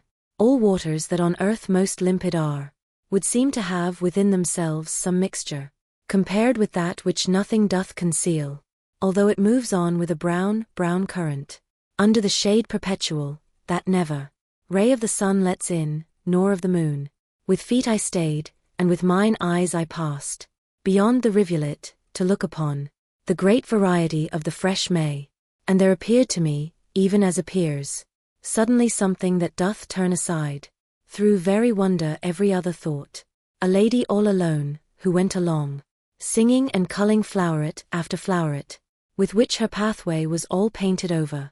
Ah, beauteous lady, who in rays of love dost warm thyself, if I may trust to looks, which the heart's witnesses are wont to be, may the desire come unto thee to draw near to this river's bank, I said to her, so much that I might hear what thou art singing. Thou makest me remember where and what Proserpina that moment was when lost, her mother her, and she herself the spring. As turns herself, with feet together pressed, and to the ground, a lady who is dancing, and hardly puts one foot before the other, on the vermilion and the yellow flowerets. She turned towards me, not in other wise than maiden who her modest eyes casts down, and my entreaties made to be content, so near approaching, that the dulcet sound came unto me together with its meaning. As soon as she was where the grasses are, bathed by the waters of the beauteous river, to lift her eyes she granted me the boon. I do not think there shone so great a light under the lids of Venus, when transfixed by her own sun, beyond his usual custom. Erect upon the other bank she smiled, bearing full many colors in her hands, which that high land produces without seed. Apart 3 paces did the river make us, but Hellespont, where Xerxes passed across, a curb still to all human arrogance. More hatred from Leander did not suffer, for rolling between Cestus and Abydos, than that from me, because it oped not then. Ye are newcomers, and because I smile. Began she, peradventure, in this place, elect to human nature for its nest. Some apprehension keeps you marveling, but the psalm delectasti giveth light, which has the power to uncloud your intellect. And thou who foremost art, and didst entreat me, speak if thou wouldst hear more, for I came ready to all thy questionings, as far as needful. The water, said I, and the forest sound, are combating within me my new faith, in something which I heard opposed to this. Whence she, I will relate how from its cause, proceedeth that which mocketh thee to wonder, and purge away the cloud that smites upon thee. The good supreme, soul in itself delighting, created man good, and this goodly place, gave him as hansel of eternal peace. By his default short while he sojourned here, by his default to weeping and to toil, he changed his innocent laughter and sweet play, that the disturbance which below is made, by exhalations of the land and water, which far as may be follow after heat, might not upon mankind wage any war. This mount ascended towards the heavens so high, and is exempt from there where it is locked. Now since the universal atmosphere turns in a circuit with the primal motion, unless the circle is broken on some side, upon this height, that all is disengaged, in living ether, doth this motion strike, and make the forest sound, for it is dense, and so much power the stricken plant possesses, that with its virtue it impregns the air, and this, revolving, scatters it around, and yonder earth, according as 'tis worthy, in self or in its clime, conceives and bears, of divers qualities the diverse trees. It should not seem a marvel then on earth, this being heard, whenever any plant, without seed manifest there taketh root. And thou must know, this holy tableland, in which thou art is full of every seed, and fruit has in it never gathered there. The water which thou sayest springs not from vein, restored by vapor that the cold condenses, like to a stream that gains or loses breath, but issues from a fountain safe and certain, which by the will of God as much regains, as it discharges, open on two sides. Upon this side with virtue it descends, which takes away all memory of sin. On that, of every good deed done restores it. Here Lethe, as upon the other side, you know it is cold, and worketh not. If first on either side it be not tasted, this every other savour doth transcend, and notwithstanding slaked so far may be thy thirst, that I reveal to thee no more. I'll give thee a corollary still in grace, nor think my speech will be to thee less dear, if it spread out beyond my promise to thee. Those who in ancient times have feigned in song the age of gold and its felicity, dreamed of this place perhaps upon Parnassus. Here was the human race in innocence. Here evermore was spring, and every fruit. This is the nectar of which each one speaks. Then backward did I turn me wholly round, unto my poets, and saw that with a smile they had been listening to these closing words. Then to the beautiful lady turned mine eyes. Purgatorio, Canto XX. Singing like unto an enamored lady, she, with the ending of her words, continued, Biti quorum tecta san peccata. And even as nymphs, that wandered all alone, among the sylvan shadows, sedulous, one to avoid and one to see the sun, she then against the stream moved onward, going along the bank, and I abreast of her, her little steps with little steps attending. Between her steps and mine were not 100, when equally the margins gave a turn, in such a way, that to the east I faced, nor even thus our way continued far, before the Lady Holy turned herself unto me, saying, Brother, look and listen. And lo, A sudden lustre ran across. On every side athwart the spacious forest, such that it made me doubt if it were lightning. But since the lightning ceases as it comes, and that continuing brightened more and more, within my thought I said, What thing is this?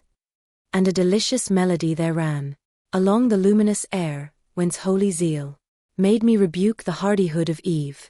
For there where earth and heaven obedient were, the woman only, and but just created, could not endure to stay neath any veil, underneath which had she devoutly stayed.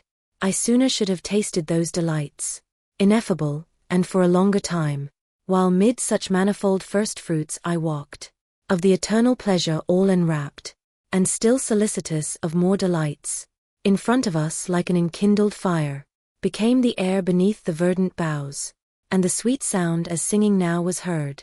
O Virgins sacrosanct, if ever hunger, vigils, or cold for you I have endured, the occasion spurs me their reward to claim. Now Helicon must needs pour forth for me, and with her choir Urania must assist me, to put in verse things difficult to think. A little farther on, 7 trees of gold, in semblance the long space still intervening, between ourselves and them did counterfeit, but when I had approached so near to them, the common object, which the sense deceives, lost not by distance any of its marks, the faculty that lends discourse to reason, did apprehend that they were candlesticks, and in the voices of the song Hosanna. Above them flamed the harness beautiful, far brighter than the moon in the serene of midnight, at the middle of her month. I turned me round, with admiration filled, to good Virgilius, and he answered me, with visage no less full of wonderment. Then back I turned my face to those high things, which moved themselves towards us so sedately. They had been distanced by new-wedded brides. The lady chid me, why dost thou burn only so with affection for the living lights, and dost not look at what comes after them? Then saw I people, as behind their leaders, coming behind them, garmented in white, and such a whiteness never was on earth. The water on my left flank was resplendent, and back to me reflected my left side, e'en as a mirror, if I looked therein, when I upon my margin had such post, that nothing but the stream divided us. Better to see I gave my steps repose, and I beheld the flamelets onward go, leaving behind themselves the air depicted, and they of trailing pennons had the semblance, so that it overhead remained distinct, with 7-fold lists, all of them of the colours, whence the sun's bow is made, and Delia's girdle. These standards to the rearward longer were, than was my sight, and, as it seemed to me, 10 paces were the outermost apart, under so fair a heaven as I describe. The 24 elders, 2 by 2, came on in coronate with flower de luce. They all of them were singing, Blessed thou among the daughters of Adam art, and blessed for evermore shall be thy loveliness. After the flowers and other tender grasses, in front of me upon the other margin, were disencumbered of that race elect, even as in heaven star followeth after star. There came close after them 4 animals, incoronate each one with verdant leaf, plumed with 6 wings was every one of them, the plumage full of eyes, the eyes of Argus, if they were living would be such as these. Rida. To trace their forms no more I waste my rhymes, for other spendings press me so, that I in this cannot be prodigal. But read Ezekiel, who depicteth them, as he beheld them from the region cold, coming with cloud, with whirlwind, and with fire, and such as thou shalt find them in his pages. Such were they here, saving that in their plumage, John is with me, and differeth from him. The interval between these 4 contained a chariot triumphal on 2 wheels, which by a griffin's neck came drawn along, and upward he extended both his wings, between the middle list and 3 and 3, so that he injured none by cleaving it. So high they rose that they were lost to sight. His limbs were gold, so far as he was bird, and white the others with vermilion mingled. Not only Rome with no such splendid car, Eer gladdend Africanus, or Augustus, but poor to it that of the sun would be, that of the sun, which swerving was burnt up, at the importunate orison of earth, when Jove was so mysteriously just. 3 maidens at the right wheel in a circle, came onward dancing, one so very red, that in the fire she hardly had been noted. The second was as if her flesh and bones had all been fashioned out of emerald. The third appeared as snow but newly fallen, and now they seemed conducted by the white, now by the red, and from the song of her. The others took their step, or slow or swift. Upon the left hand 4 made holiday, vested in purple, following the measure of one of them with 3 eyes her head. In rear of all the group here treated of, 2 old men I beheld, unlike in habit, but like in gait, each dignified and grave. One showed himself as one of the disciples of that supreme Hippocrates, whom nature made for the animals she holds most dear. Contrary care the other manifested, with sword so shining and so sharp it caused terror to me on this side of the river. Thereafter 4 I saw of humble aspect, and behind all an aged man alone, walking in sleep with countenance acute, and like the foremost company these 7 were habited, yet of the flower de luce. No garland round about the head they wore, but of the rose, and other flowers vermilion. At little distance would the sight have sworn, that all were in a flame above their brows. And when the car was opposite to me, thunder was heard, and all that folk august seemed to have further progress interdicted. There with the vanward ensigns standing still. Purgatorio, canto 30. When the septentrion of the highest heaven, which never either setting new or rising, nor veil of other cloud than that of sin, and which made every one therein aware of his own duty, as the lower makes, whoever turns the helm to come to port, motionless halted, the voracious people, that came at first between it and the griffin, turned themselves to the car, as to their peace, and one of them, as if by heaven commissioned, Singing, veni, sponsa, delibano, shouted 3 times, and all the others after, even as the blessed at the final summons, shall rise up quickened each one from his cavern, uplifting light the reinvested flesh, so upon that celestial chariot, Andred rose ad vocem tanti senis. Ministers and messengers of life eternal, they all were saying, Benedictus Cavenis, and scattering flowers above and round about. Manibus odate lilia plenis. Ere now have I beheld, as day began, the eastern hemisphere all tinged with rose, and the other heaven with fair serene adorned, and the sun's face, uprising, overshadowed, so that by tempering influence of vapors, for a long interval the eye sustained it, thus in the bosom of a cloud of flowers, which from those hands angelical ascended, and downward fell again inside and out, over her snow-white veil with olive synced, appeared a lady under a green mantle, vested in color of the living flame, and my own spirit, that already now, so long a time had been, that in her presence, trembling with awe it had not stood abashed, without more knowledge having by mine eyes, through occult virtue that from her proceeded, of ancient love the mighty influence felt, as soon as on my vision smote the power, sublime, that had already pierced me through, ere from my boyhood I had yet come forth. To the left hand I turned with that reliance, with which the little child runs to his mother, when he has fear, or when he is afflicted, to say unto Virgilius, not a dram of blood remains in me, that does not tremble. I know the traces of the ancient flame. But us Virgilius of himself deprived, had left, Virgilius, sweetest of all fathers, Virgilius, to whom I for safety gave me, nor whatsoever lost the ancient mother, availed my cheeks now purified from dew, that weeping they should not again be darkened. Dante, because Virgilius has departed, do not weep yet a while, for by another sword thou needst must weep.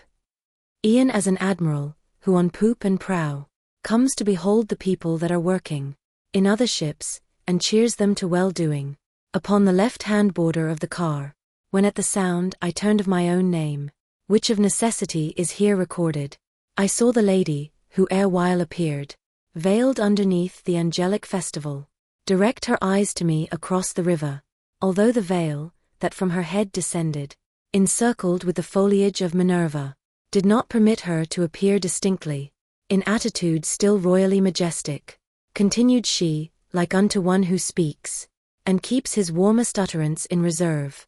Look at me well, in sooth I'm Beatrice. How didst thou deign to come unto the mountain? Didst thou not know that man is happy here?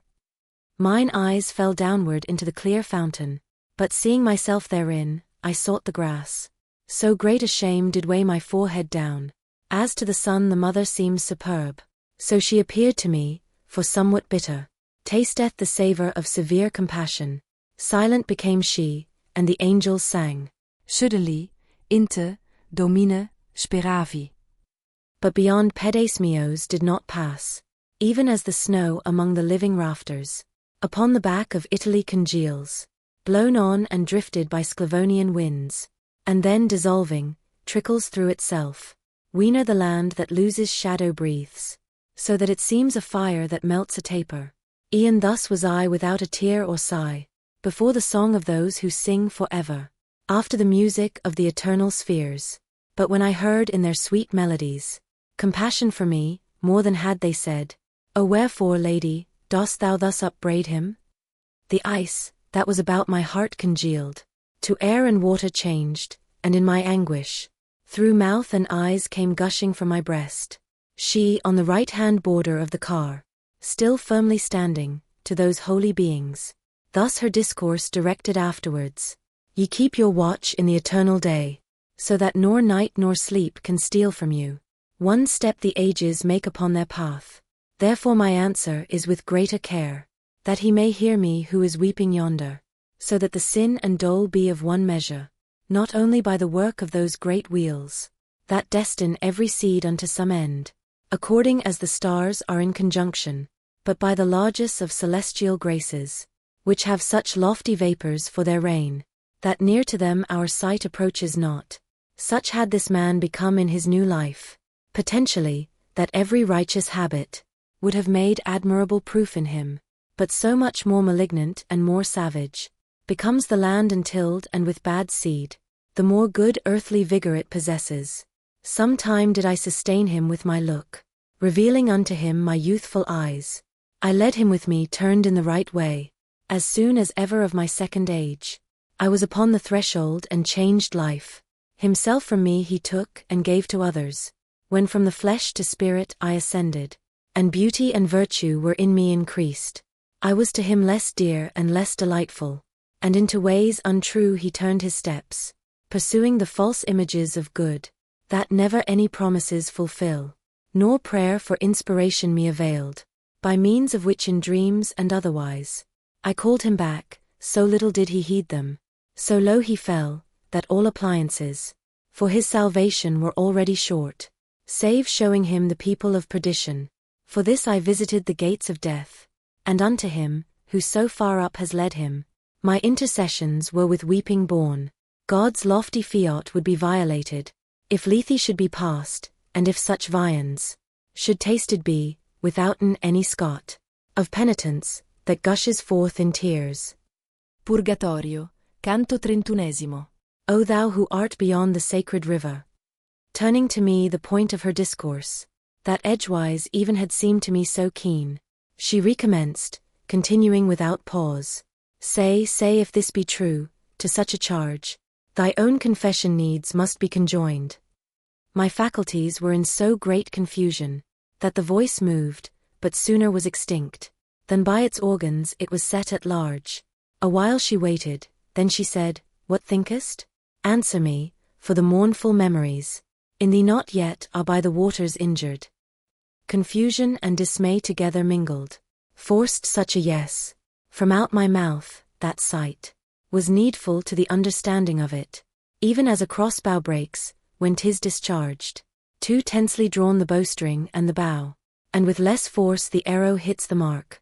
So I gave way beneath that heavy burden, outpouring in a torrent tears and sighs, and the voice flagged upon its passage forth. Went she to me, in those desires of mine, which led thee to the loving of that good, beyond which there is nothing to aspire to. What trenches lying traverse or what chains didst thou discover, that of passing onward, thou shouldst have thus despoiled thee of the hope? And what allurements or what vantages upon the forehead of the others showed, that thou shouldst turn thy footsteps unto them?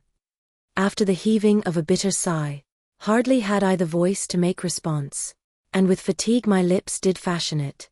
Weeping I said, the things that present were, with their false pleasure turned aside my steps, soon as your countenance concealed itself.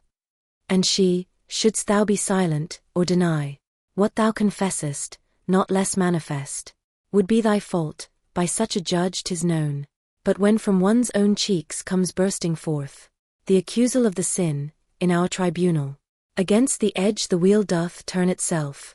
But still, that thou mayst feel a greater shame for thy transgression, and another time, hearing the sirens thou mayst be more strong, cast down the seed of weeping and attend.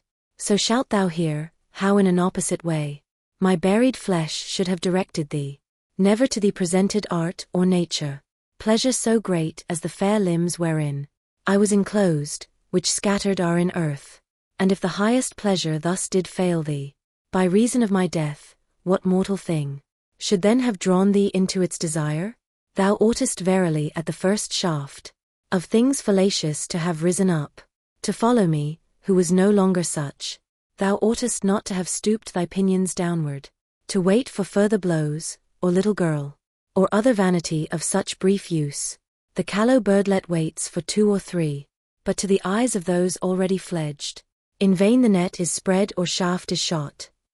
Even as children silent in their shame, stand listening with their eyes upon the ground, and conscious of their fault, and penitent, so was I standing, and she said, If thou, in hearing sufferest pain, lift up thy beard, and thou shalt feel a greater pain in seeing. With less resistance is a robust home, uprooted, either by a native wind, or else by that from regions of Iarbas. Then I appraised at her command my chin, and when she by the beard the face demanded, well I perceived the venom of her meaning, and as my countenance was lifted up, mine I perceived those creatures beautiful, had rested from the strewing of the flowers, and still but little reassured mine eyes, saw Beatrice turned round towards the monster, that is one person only in 2 natures. Beneath her veil, beyond the margent green, she seemed to me far more her ancient self, to excel than others here, when she was here. So pricked me then the thorn of penitence, that of all other things the one which turned me most to its love became the most my foe. Such self-conviction stung me at the heart. O'erpowered I fell, and what I then became, she knoweth who had furnished me the cause.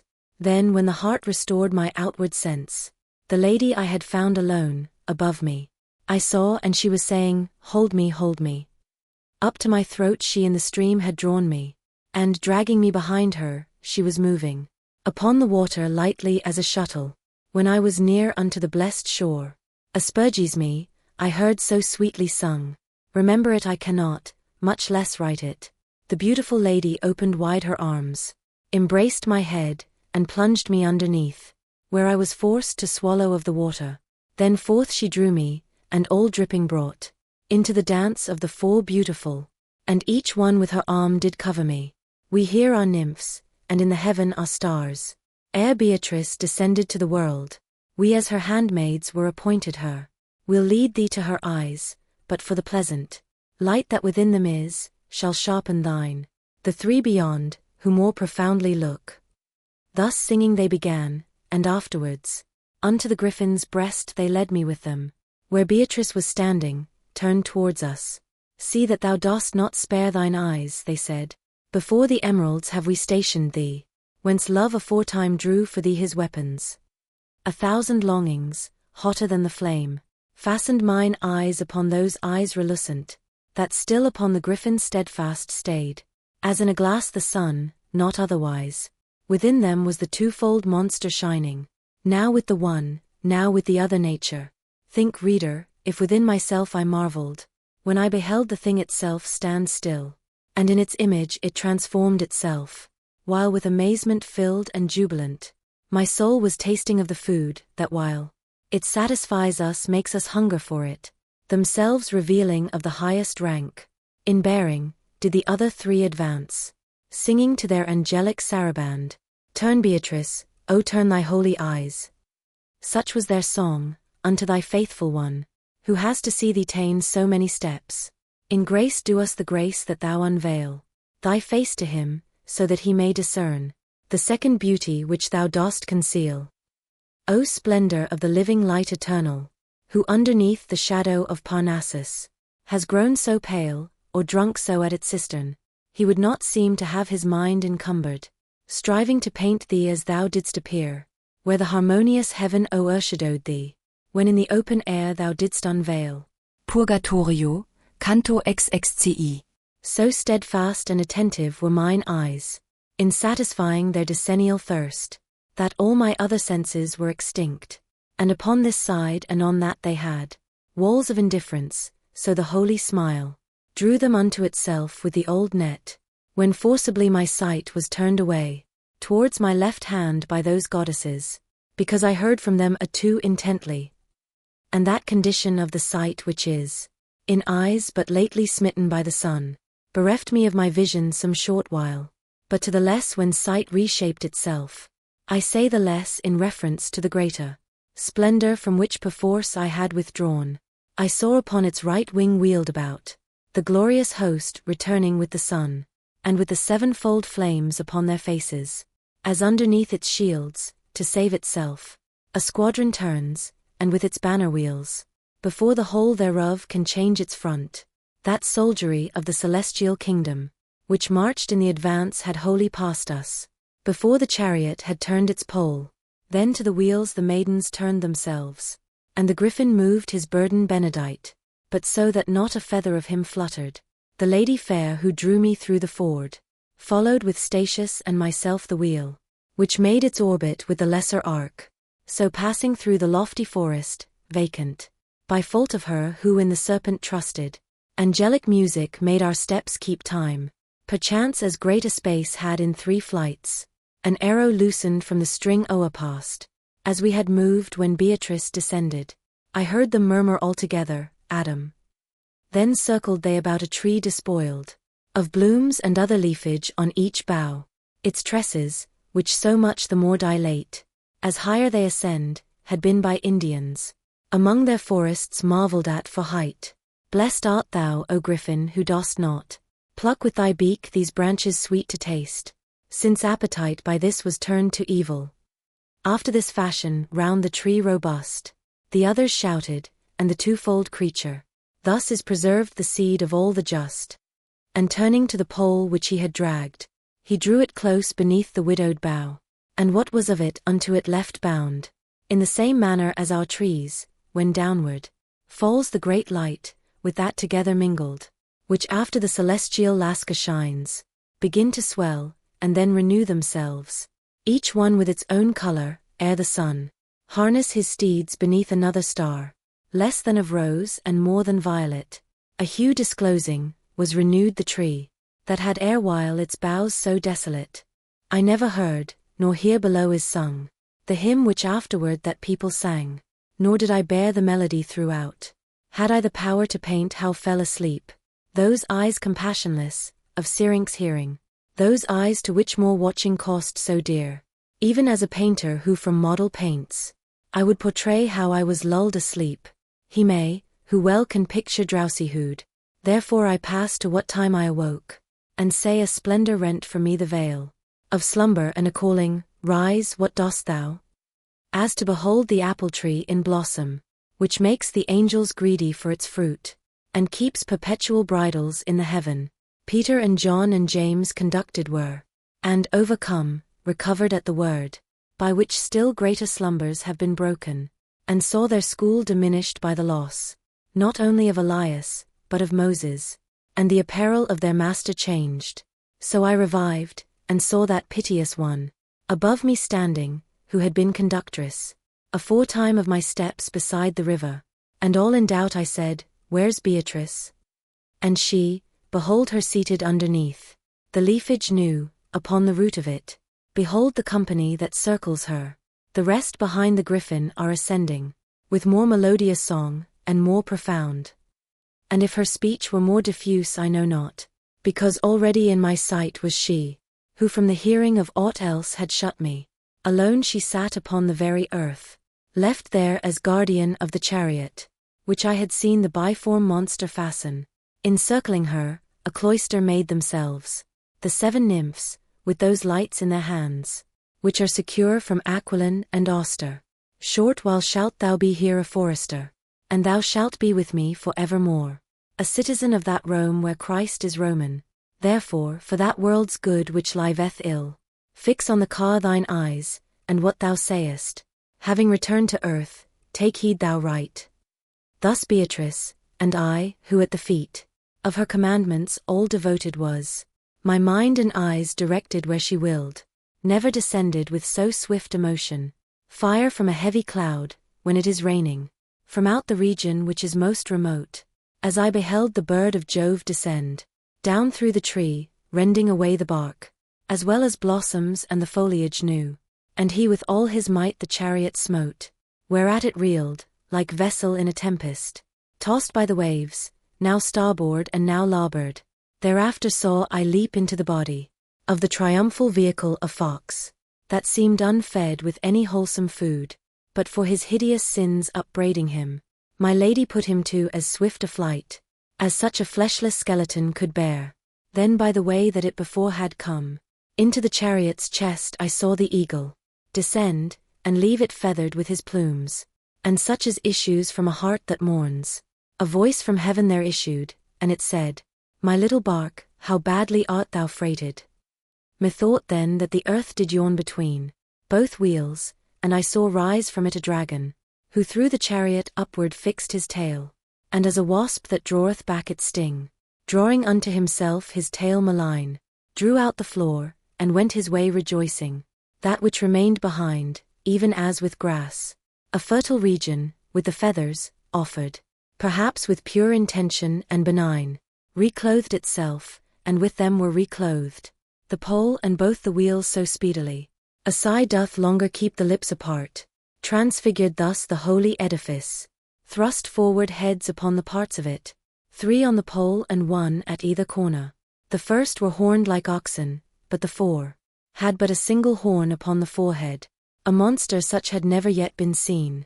Firm as a rock upon a mountain high, seated upon it, there appeared to me a shameless whore, with eyes swift glancing round, and, as if not to have her taken from him, upright beside her I beheld a giant, and ever and anon they kissed each other. But because she her wanton, roving eye turned upon me, her angry paramour did scourge her from her head unto her feet. Then full of jealousy, and fierce with wrath, he loosed the monster, and across the forest dragged it so far, he made of that alone a shield unto the whore and the strange beast. Purgatorio, canto 33. Dios venerunt gentes, alternating. Now 3, now 4, melodious psalmody. The maidens in the midst of tears began, and Beatrice, compassionate and sighing, listened to them with such a countenance, that scarce more changed was Mary at the cross. But when the other virgin's place had given, for her to speak, a prison to her feet, with color as of fire, she made response. Modicum, et non videbitis me. Et iterum, my sisters predilect. Modicum, et vos videbitis me. Then all the 7 in front of her she placed, and after her, by beckoning only moved, me and the lady and the sage who stayed. So she moved onward, and I do not think that her 10th step was placed upon the ground, when with her eyes upon mine eyes she smote, and with a tranquil aspect, Come more quickly. To me she said, that, if I speak with thee, to listen to me thou mayst be well placed. As soon as I was with her as I should be, she said to me, Why, brother, dost thou not venture to question now, in coming with me? As unto those who are too reverential, speaking in presence of superiors, who drag no living utterance to their teeth. It me befell, that without perfect sound, began I, my necessity Madonna, you know, and that which thereunto is good. And she to me, of fear and bashfulness, henceforward I will have thee strip thyself, so that thou speak no more as one who dreams. Know that the vessel which the serpent broke, was and is not, but let him who is guilty think that God's vengeance does not fear a sop. Without an heir shall not for ever be. The eagle that left his plumes upon the car, whence it became a monster, then a prey. For verily I see, and hence narrate it, the stars already near to bring the time, from every hindrance safe, and every bar, within which a 510 and 5, one sent from God, shall slay the thievish woman, and that same giant who is sinning with her. And peradventure my dark utterance, like Themis and the Sphinx, may less persuade thee, since, in their mode, it clouds the intellect, but soon the facts shall be the naiads, who shall this difficult enigma solve, without destruction of the flocks and harvests. Note thou, and even as by me are uttered, these words, so teach them unto those who live, that life which is a running unto death. And bear in mind, whene'er thou writest them, not to conceal what thou hast seen the plant, that twice already has been pillaged here. Whoever pillages or shatters it, with blasphemy of deed offendeth God, who made it holy for his use alone. For biting that, in pain and in desire, 5,000 years and more the firstborn soul, craved him, who punished in himself the bite. Thy genius slumbers, if it deem it not, for special reasons so preeminent, in height, and so inverted in its summit. And if thy vain imaginings had not been water of Elsa round about thy mind, and Pyramus to the mulberry, their pleasure, thou by so many circumstances only, the justice of the interdict of God, morally in the tree wouldst recognize. But since I see thee in thine intellect, converted into stone and stained with sin, so that the light of my discourse doth daze thee, I will too, if not written, at least painted, thou bear it back within thee for the reason, that synced with palm the pilgrim's staff is born. And I, as by a signet is the wax, which does not change the figure stamped upon it, my brain is now imprinted by yourself. But wherefore so beyond my power of sight soars your desirable discourse, that the more I strive, so much the more I lose it. That thou mayst recognize, she said, the school, which thou hast followed, and mayst see how far its doctrine follows after my discourse, and mayst behold your path from the divine, distant as far as separated is from earth the heaven that highest hastens on. Whence her I answered, I do not remember that ever I estranged myself from you, nor have I conscience of it that reproves me. And if thou art not able to remember, smiling she answered, recollect thee now, that thou this very day hast drunk of Lethe, and if from smoke a fire may be inferred, such an oblivion clearly demonstrates some error in thy will elsewhere intent. Truly from this time forward shall my words be naked, so far as it is befitting, to lay them open unto thy rude gaze. And more coruscant and with slower steps, the sun was holding the meridian circle, which with the point of view, shifts here and there, when halted, as he cometh to a halt, who goes before a squadron as its escort, if something new he find upon his way. The ladies 7 at a dark shadow's edge, such as, beneath green leaves and branches black, the Alp upon its frigid border wears. In front of them the Tigris and Euphrates. Methought I saw forth issue from one fountain, and slowly part, like friends, from one another. O light, O glory of the human race! What stream is this which here unfolds itself from out one source, and from itself withdraws? For such a prayer, 'twas said unto me, pray, Matilda, that she tell thee, and here answered, as one does who doth free himself from blame. The beautiful lady, this and other things, were told to him by me, and sure I am, the water of Lethe has not hid them from him. And Beatrice, perhaps a greater care, which oftentimes our memory takes away, has made the vision of his mind obscure. But you know, behold, that yonder rises. Lead him to it, and as thou art accustomed, revive again the half-dead virtue in him. Like gentle soul, that mocketh no excuse, but makes its own will of another's will, as soon as by a sign it is disclosed. Even so, when she had taken hold of me, the beautiful lady moved, and unto Statius said in her womanly manner, come with him.